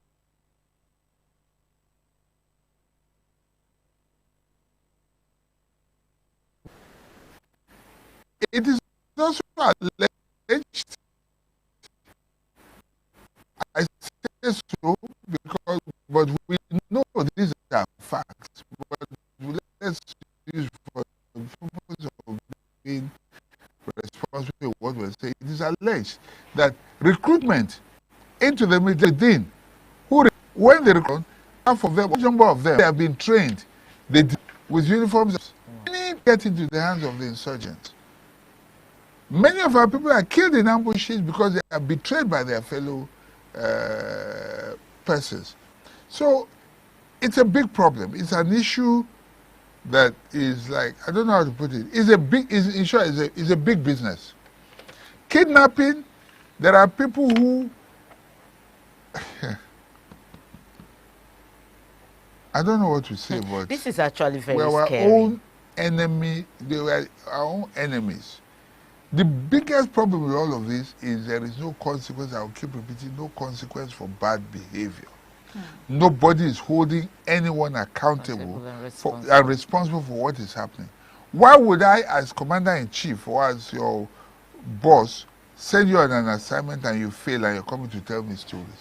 And remember, they are not setting targets. If the government, if the president were to say to the new chief of army staff, chief of defense staff, and the Navy chief and Air Force chief that I'm giving you 3 months, if by so-and-so date I ever hear of any attacks on any villages, or that these terrorists are still remaining anywhere in Nigerian territory, I am removing you immediately. Let them go and relax. Give them that mandate. If they don't meet it, you remove them. The next person comes, you give them a target. They don't meet it, you remove them. By the time the third person comes, he will go and sleep in Sambisa.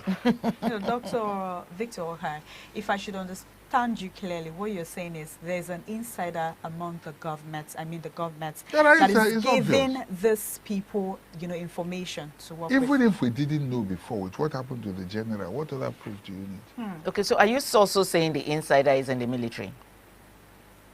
Who did that guy phone? Did he call? Was it the civilian that the brigadier phoned?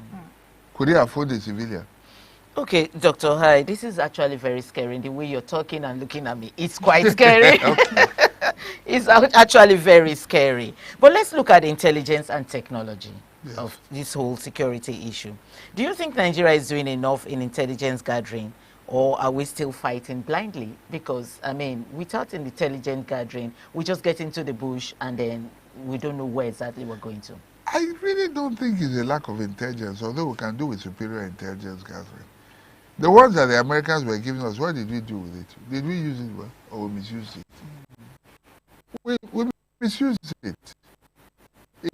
Information, I just gave you a story about what happened. So, but I don't think it's a lack of intelligence. It's use of intelligence. What happened to the people? That's a class example. Use of intelligence.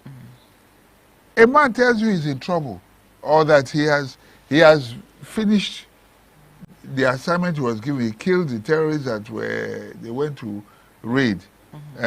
He's on his way back. He says, please, I'm in so-so place. We need, send the helicopter, send this in to come and take us away from this place. And then the next thing, it didn't leak to social media. The next thing we're hearing is that a brigadier has been kidnapped when nothing had happened to him yet. Is that not misuse of intelligence? I'm going to go to Kwara State immediately. In the Ikuru community, we saw the attack yesterday in the church. It's saddening when I saw the old woman who was struggling, trying to, escape. And then the information reaching us is that two men were killed and one of the vigilante group person was also injured. Now, it took a long period of time for these people to attack. What would you say happened to the police to get there on time to save these people? When you are being attacked, when people are being attacked in their homes or on the road and they are calling the police, they show up long after everything has been done, and then at the end of the day, you end up financing the investigation on your own matter. It's sad what is happening. Let us tell the truth. There's no sugarcoating anymore. Because the reason we got to where we are is because of sugarcoating and because of collaborators in the media who are busy doing propaganda on behalf of government. We must not hide anything anymore. If people are dying, they are dying. If they are killing people, they are killing people. We cannot pretend otherwise.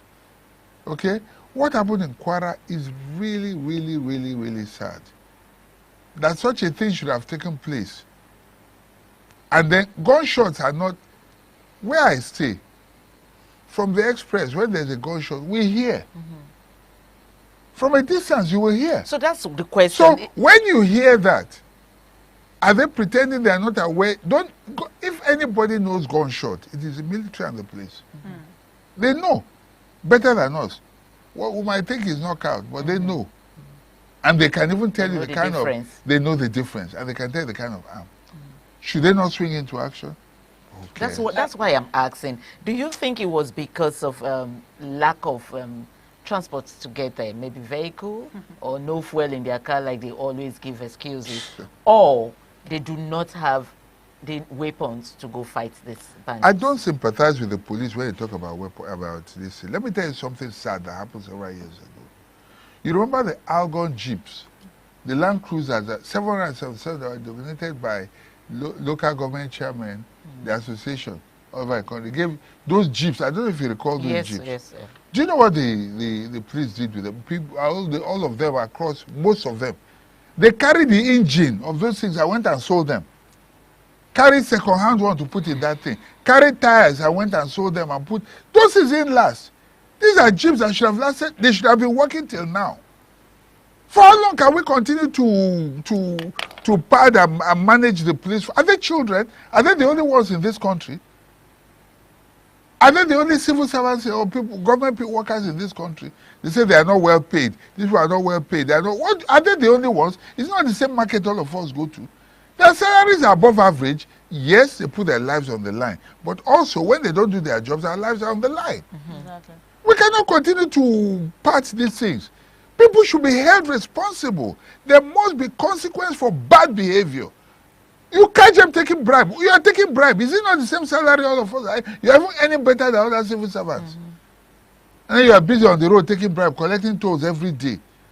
Now only you waka come, excuse me. We cannot continue. Yeah, exactly, Dr. Victor. We cannot continue this way in Nigeria. You know, consequences. Anybody, like you said, these police people, they are caught doing some certain things. There should be consequences. Yes. Right. All right. What has got a lot of people talking on social media, on the internet, is the fact that most of these bandits, whenever they are committing the crime or the atrocity, killing people, they are always like making a video. Is it that, I don't know, like you said earlier, that most of those people in the government or military or whatsoever, they're working with these bandits. Is it that they're making a video like, okay, posting it out there, nothing is going to happen, or they are trying to tell these people that this thing is actually happening, is real, you know, Christian genocide, like what happened yesterday in Kwara State? It was actually one of the bandits that was making the video. And it has got a lot of people talking, and that's got me thinking, why would they be committing this crime or this atrocity? And they're making videos to put it out there that we are the one doing it. You know, they're not even scared at this point. Because there is no consequence for bad behavior. They know that they are untouchable. They know that nobody can do anything to them. They know they have people inside who are speaking for them. They have backends. Yes. Otherwise, what would you want to show your face and say, you know? And don't tell me people don't know where these people are. People know where they are. Go and ask someone like Gumi, who is always interfacing with them.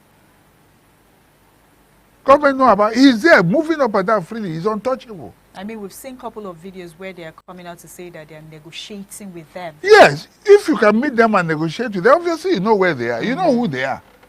Can government not call them, meet him and say, look, take us to where these people are, give us information. Okay. Why should some people be untouchable? Or some sectors of the country be untouchable? It just doesn't make sense to me. Then, Doctor, talking about the untouchable, the very recently the American president, Donald Trump, had threatened that he wants to come and, you know, help with the in our response day of the. He says we are about 145 people have been captured within the last 1 week. So this is my question. That period, at least for a few days, we saw that actions were being taken. Which action? At least we saw that it was reduced for a few days. What was but reduced? For the past few, some days backward now, it has reinforced. Yes, and I don't know, people went to Trump and do us nothing. Is that the situation right now? Are they reinforcing and going to churches to kill Christians to tell In fact, Donald there's Trump? even more reason now for Trump to come. Yeah, exactly. There's much more reason now for him to come. People say, oh, no, let him not come, let him not come. The truth is this. Human life should be the concern of human beings everywhere in the world. Just like if there's famine in any country, the rest of the world should not stand aside and watch people die.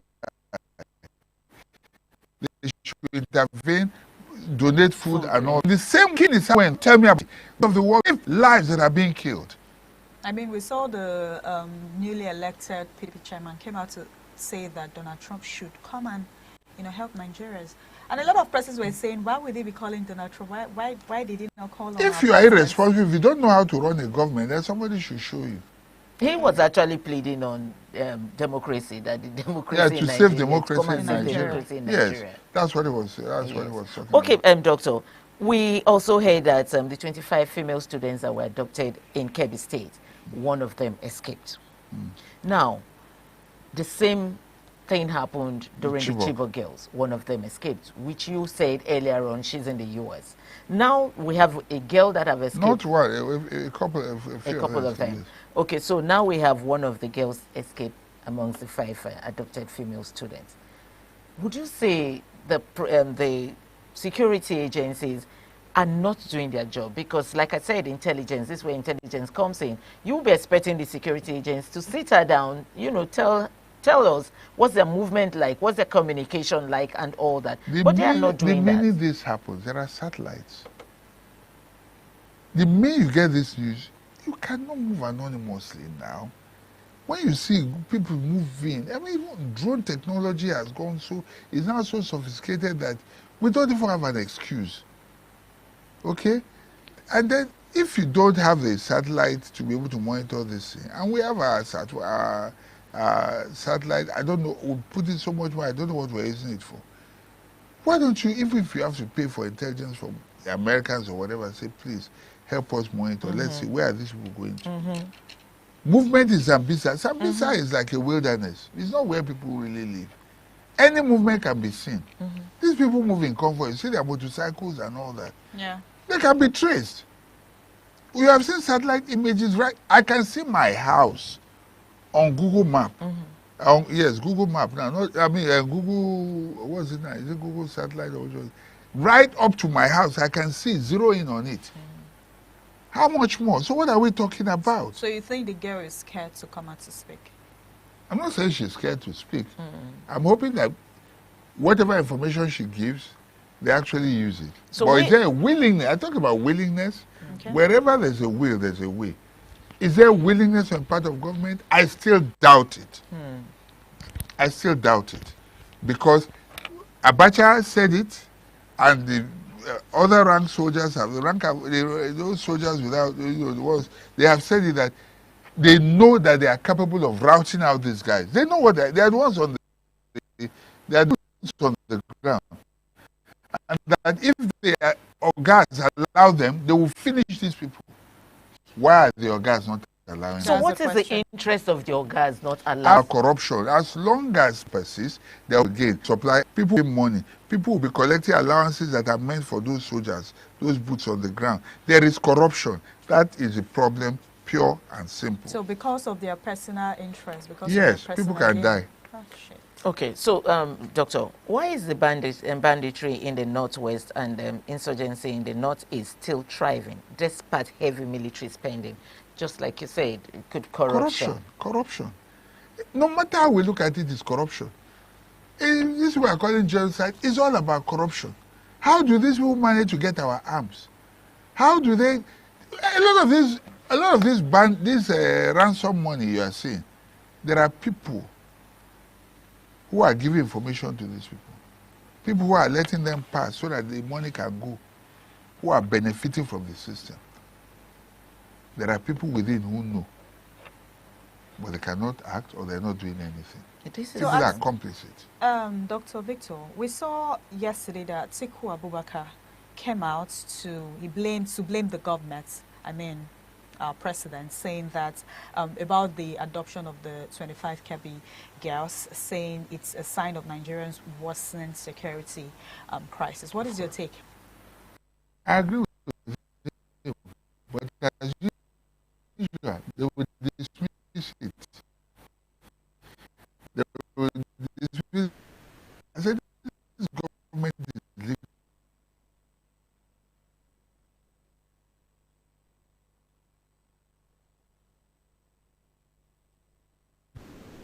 We want to go and talk to Trump. We want to go and talk to this.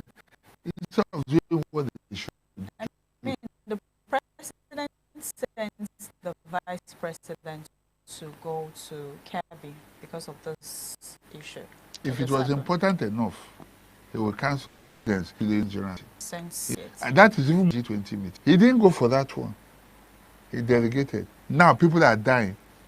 He's going for that one, and he's not.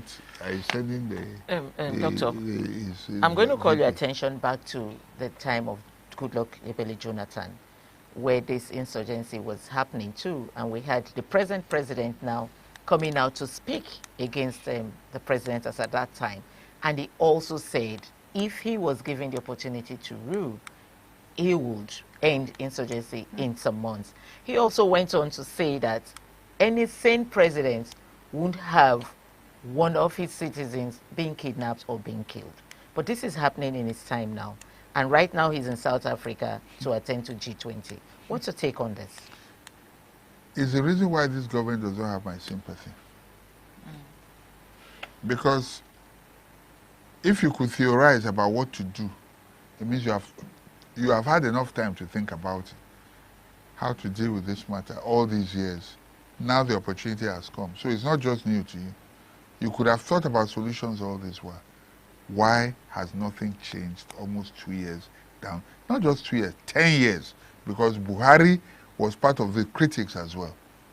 8 years, the whole general lacked ideas, did nothing to end. They will say the thing has been minimized. Who is talking about minimizing? Which sane country we allowed things like to fester for so long? Yes, Jonathan was a civilian. Maybe he was a bloody civilian. I didn't know what to do. But what about the general? And then the people who were all the strategists and who were talking all this. Look at where we are today. Is this a country? Can we continue like this? How many countries can survive what we are going through? Insurgents are ruling. They are the ones in control. Insurgents are ruling. Let's make no mistake about it. And my fear now is this is a seasonal period, and you know a lot of families like to travel to their hometown. This is the time they want to be with their families and rest. What do you think the military should put in place, at least to secure this period? If this trend continues, it will be difficult to trust anything that is put in place. Because with all the presence, so-called, of the military in the northeast, northwest, and all that, all these things are happening every day. I, for one, it will be difficult to put to enter the road with this kind of situation. I wouldn't even advise it for anybody, and yet we have a government. It shouldn't be so. Dr. People Victor, cannot travel do you anymore. think, people are scared to travel. And the funniest thing now is a lot of people are scared to travel via road. And recently, the cost of flights is alarming. So people that have the money, they can travel by air. What about the people that do not have the money? How do we survive in the country? And like I always say, insecurity is a major problem. How can we do you think insecurity we can tackle it in this country? Where there's a will, there's a way. The answer is yes. Where there's a willingness, where bad behavior, where there are consequences of bad behavior, where people are held responsible, it will come to an end. Set targets, deadlines. If you cannot set deadline, then you don't want it to end. Set deadline. Appoint people and make sure that they do it. If they don't do it, remove them till you get the person who can finally do it. And now they're not setting deadlines because they're actually benefiting. Of course. It's beneficial to certain people. Okay, Doctor, trying to round off now. Let's look at the possible long-term solutions. Okay. So what structural reforms are necessary to reverse the rising insecurity trend? If there's a structural reforms that could be put in place? One, I think it was on this program I talked about recruiting. Senate was talking about recruiting. When we're doing, was it this program? I was a bit on several programs.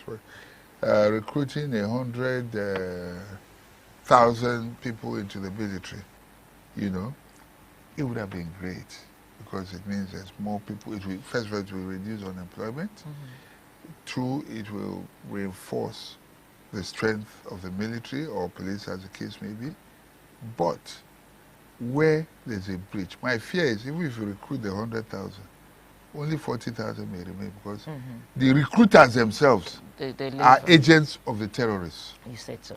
And then you will find them again, they will train people again who will go and reinforce and then come back to fight. What about state police? The issue of state police, see, only where there's a will, no matter what you do, if you like, give us all the arms, bring all the people here. We have said, the soldiers have told us, the boots on the ground have told us that if they want this thing to end today, it will end. So in terms of structure, first, it should start from a willingness. Before we even talk about any fiscal, structural things we are putting in place, because we can buy all the arms. We bought arms. The Tucano jet we bought, what have we done with it? It was said if we have that, we have finished them. Has it finished anybody? The same Tucano jet that they deprived Jonathan from getting, Buhari got it. What has it ended it? So none of that structural thing works. The wall of China, they said it was very secure in its time, but every time it was impregnated, it was due to human factor, where the man at the gate will betray. That's how they have always penetrated that fort, that so-called impregnable wall of defense. There's always a human factor. So any structure without the human factor is no structure. Okay, thank you so much, Dr. Victor Ohai, for helping us analyzing this topic. Patricia? Yeah, I would have loved to ask you, as Nigerians, what do you think we should do for ourselves? But we do not have that time. We'll do that same next time. All right, thank you all our viewers for joining us this beautiful morning from our Lagos Network Studio. I am Marcelina Unkwa. We would be handing over to Benin for the continuation on TMI. Do stay.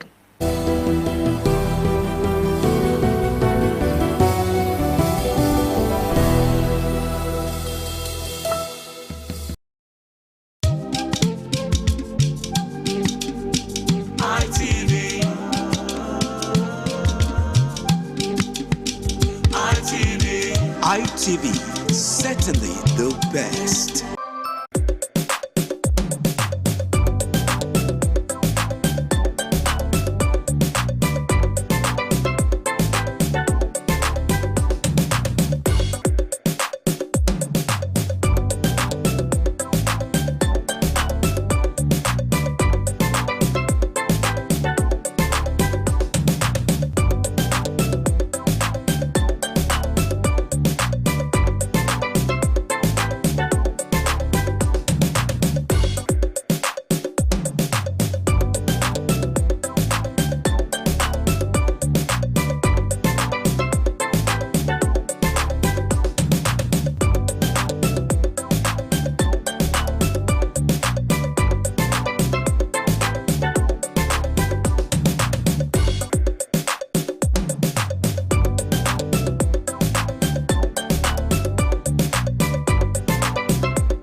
The news updates at 9:30. My name is Evans Nohogi.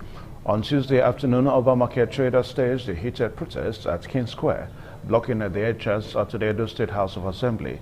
The protesters appealed to the legislators to help them resolve the recent order for traders to vacate the markets by January 2025. Joy Obaisiagbo reports.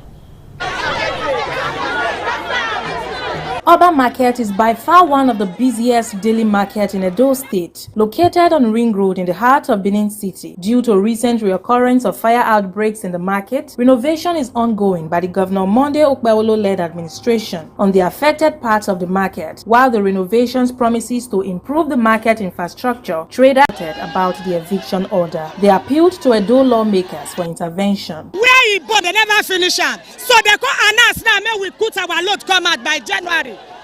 When we want pack my loads go. They happy say we want renovate am. Now make it give us time. If you want renovate am, may we leave our load. We go lock the site. While they are doing innovation, the traders can as well still be doing their business.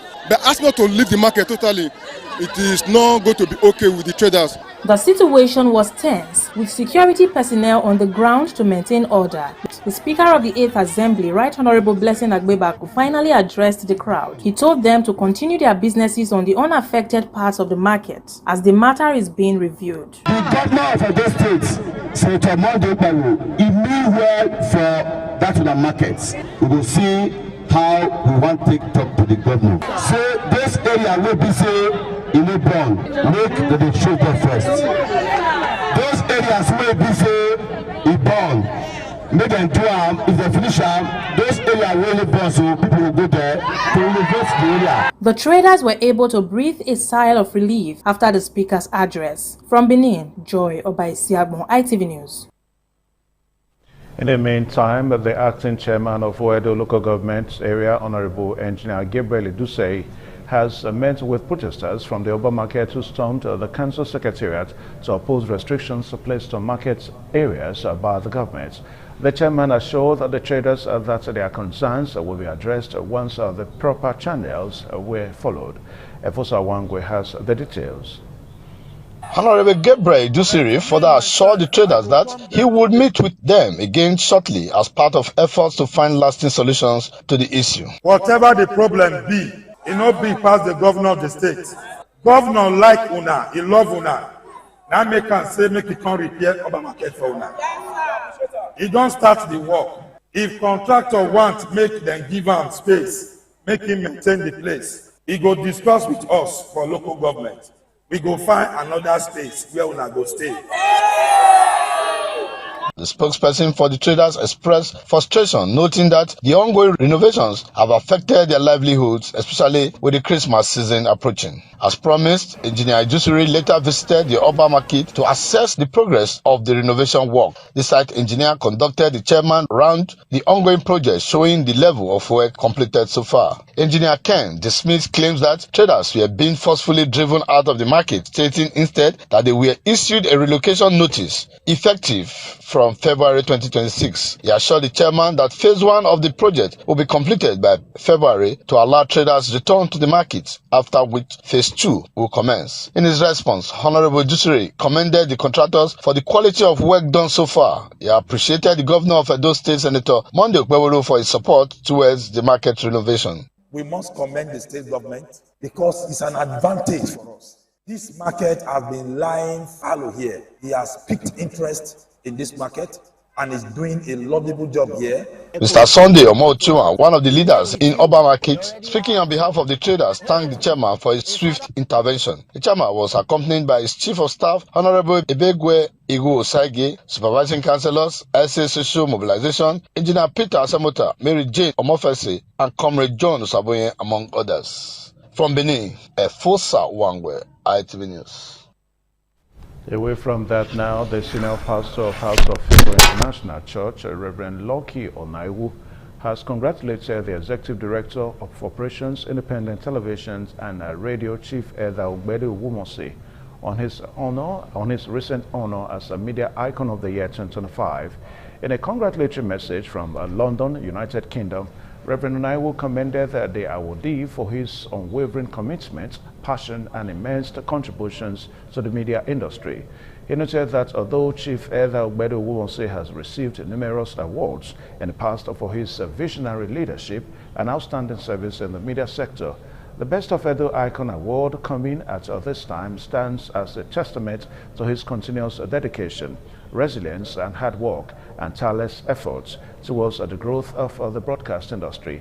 According to him, independent television and radio has become a household name among Nigerians, especially the Edo community in the United Kingdom, and the award ceremony was watched by many in London. Reverend Onaiwu added that through the combined efforts of the awardee, Chief Edha Ogbedu Uwonse, the managing director of independent television and radio, Engineer Elvis Obaseki, and the entire management team, the station continues to inspire younger generations and aspiring broadcasters on the importance of standing firm in the industry regardless of prevailing challenges. The senior pastor of House of Favor International Church, Reverend Lucky Onaiwu, while wishing the awardee many more accomplishments, urged him to remain focused and continue to be a shining example for others to emulate. The Odionwe and elders of Ewosa Way community, Uhunde local government area of Edo State, have refuted media reports alleging that their community is part of Ogomoso community and all that their governance as well as administration. Emmanuel Akpaloloho reports that the elders and indigents who spoke in unionism maintain that they have existed as an autonomous community sharing boundaries with Ogbaoyo and Igwehana communities and will remain as so. The report is presented by Jonah Omowa. Voices of elders and other residents of Ewosawe community affirming their independence as an autonomous community, adding that there has never been any time they existed as an appendage of Ugomoson. The people explained that a moat in between the two communities has remained a landmark ancient boundaries between both communities, which is very tenable as evidence of boundaries in Edo South Senatorial District.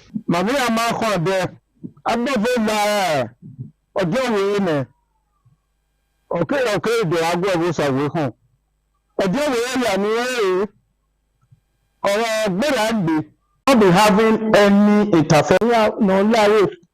All the Duaka was away a year ago.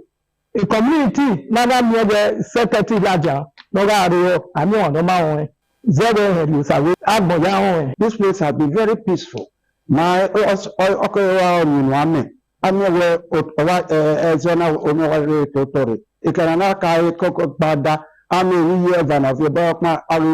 The elders and indigents of Ewosawe said they are peace-loving, noting that they have lived harmoniously with their neighbors. From Ewosawe community, Jonah Omowa, ITV News. Excitement filled the air as trainees of the ITF NECA Technical Skills Development Project, in collaboration with Brighton's Electronics Company International Limited, gathered to mark at the completion of their training program. The trainees were trained in inverter machine construction, solar panel installation, assembly and maintenance. The event held at the corporate headquarters of Brighton's Engineering Company on a Federal Government Girls College Road was attended by relatives of the graduates and key partners. Reports filed by Ibrahim Adediji, presented by Wellington Akodija. Brighton's Engineering Construction Company has over the years showcased its expertise in solar power engineering and lightning construction across Nigeria, training and empowering numerous individuals. In a remark, Mr. Peter Ogumbo, head of the Performance and Productivity Improvement Division, PPID, and ITF representative, highlighted the ongoing support and guidance provided to boost the careers of trainees after graduation. On behalf of the management of the Industrial Training Fund, we convey our appreciation to Brighton's Electronics and NECA for their continued support of national skills development and human capital growth. In his speech, Dr. Brightons Ogimeyi, MD and CEO of Brightons Electronics Company Limited, shared that he has been in the power generation business for several years and expressed gratitude to partners for their support in removing idle youths from the streets. It's a program endorsed by Industrial Training Fund, ITF, and the Nigeria Employers Consultative Association. Be rest assured that you have something to back your business. Mr. Ben Andrew, manager of Brightons Electronics Company Limited, shared the vision and mission of the company. The collaboration is to make self-employed entrepreneurs in society. Some of the graduates expressed their gratitude to their benefactors for the training and empowering programs. A huge thank you to all the sponsors of the program, ITF, NECA, and also Brightons. So I'm very grateful for this golden opportunity, and I'm ready to give back to my society from everything I've learned. Highlights of the event was the presentation of certificates to the graduates from Benin, Wellington, Akodeja, ITV News. And with that story now, we end the news at 9:30. Thanking you for watching. Don't forget to join us at 12 o'clock for the world news. The rest of the program this morning on RTV comes away shortly. My name is Evan Sunokogi.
Thank you very much for joining us on the program, Healthy Living. What is the kidney? The kidney is an excretory organ in the body, which is for metabolism. Tuberculosis affects many organs in the body, but the common ones it usually affects is the lungs. Epilepsy is a neurological problem. Okay. It is an injury in the brain, which causes someone to begin to convulse, to go into fits. It is curable, but the cure is a long-term thing. If you eat well and avoid those risk factors that will make your immunity to be down, then the risk of contracting tuberculosis will be reduced. If you're healthy, then you're wealthy.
The same. So they are letting people know that okay, we are actually the one terrorizing people, we're the one killing people. This thing is happening, and it has got a lot of person talking. I mean, we've got different reactions, but before we go to the reactions,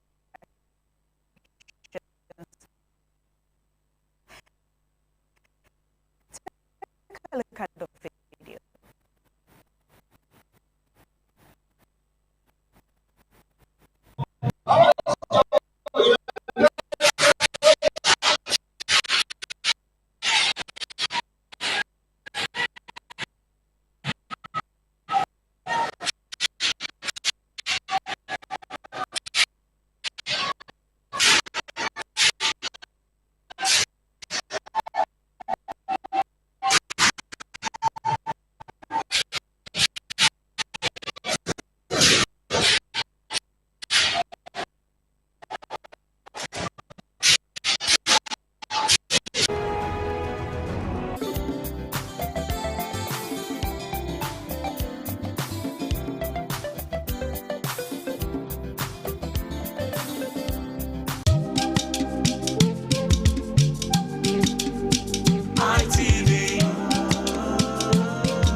ITV, certainly the best.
Nigerian deserve safety, no excuses.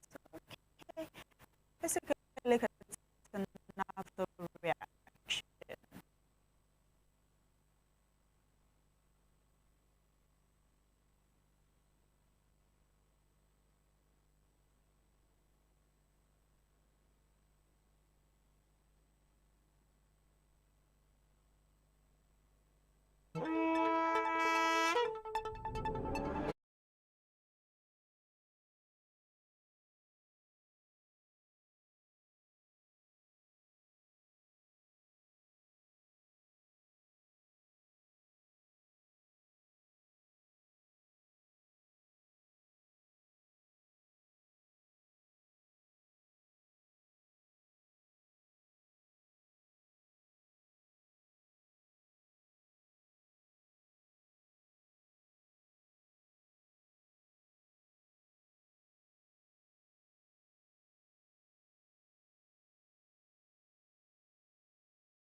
Thank you very much for joining us on the program Healthy Living. What is the kidney? The kidney is an excretory organ in the body, which is for metabolism. Tuberculosis affects many organs in the body, but the common ones it usually affects is the lungs. Epilepsy is a neurological problem.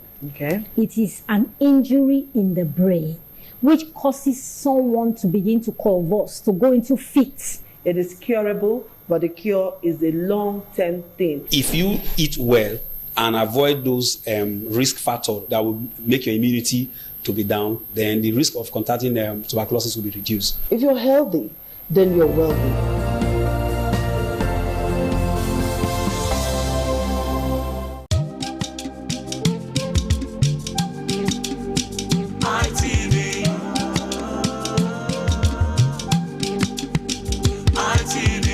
ITV, certainly the best.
Thank you very much for joining us on the program, Healthy Living. What is the kidney? The kidney is an excretory organ in the body, which is for metabolism. Tuberculosis affects many organs in the body, but the common ones it usually affects is the lungs. Epilepsy is a neurological problem. Okay. It is an injury in the brain which causes someone to begin to convulse, to go into fits.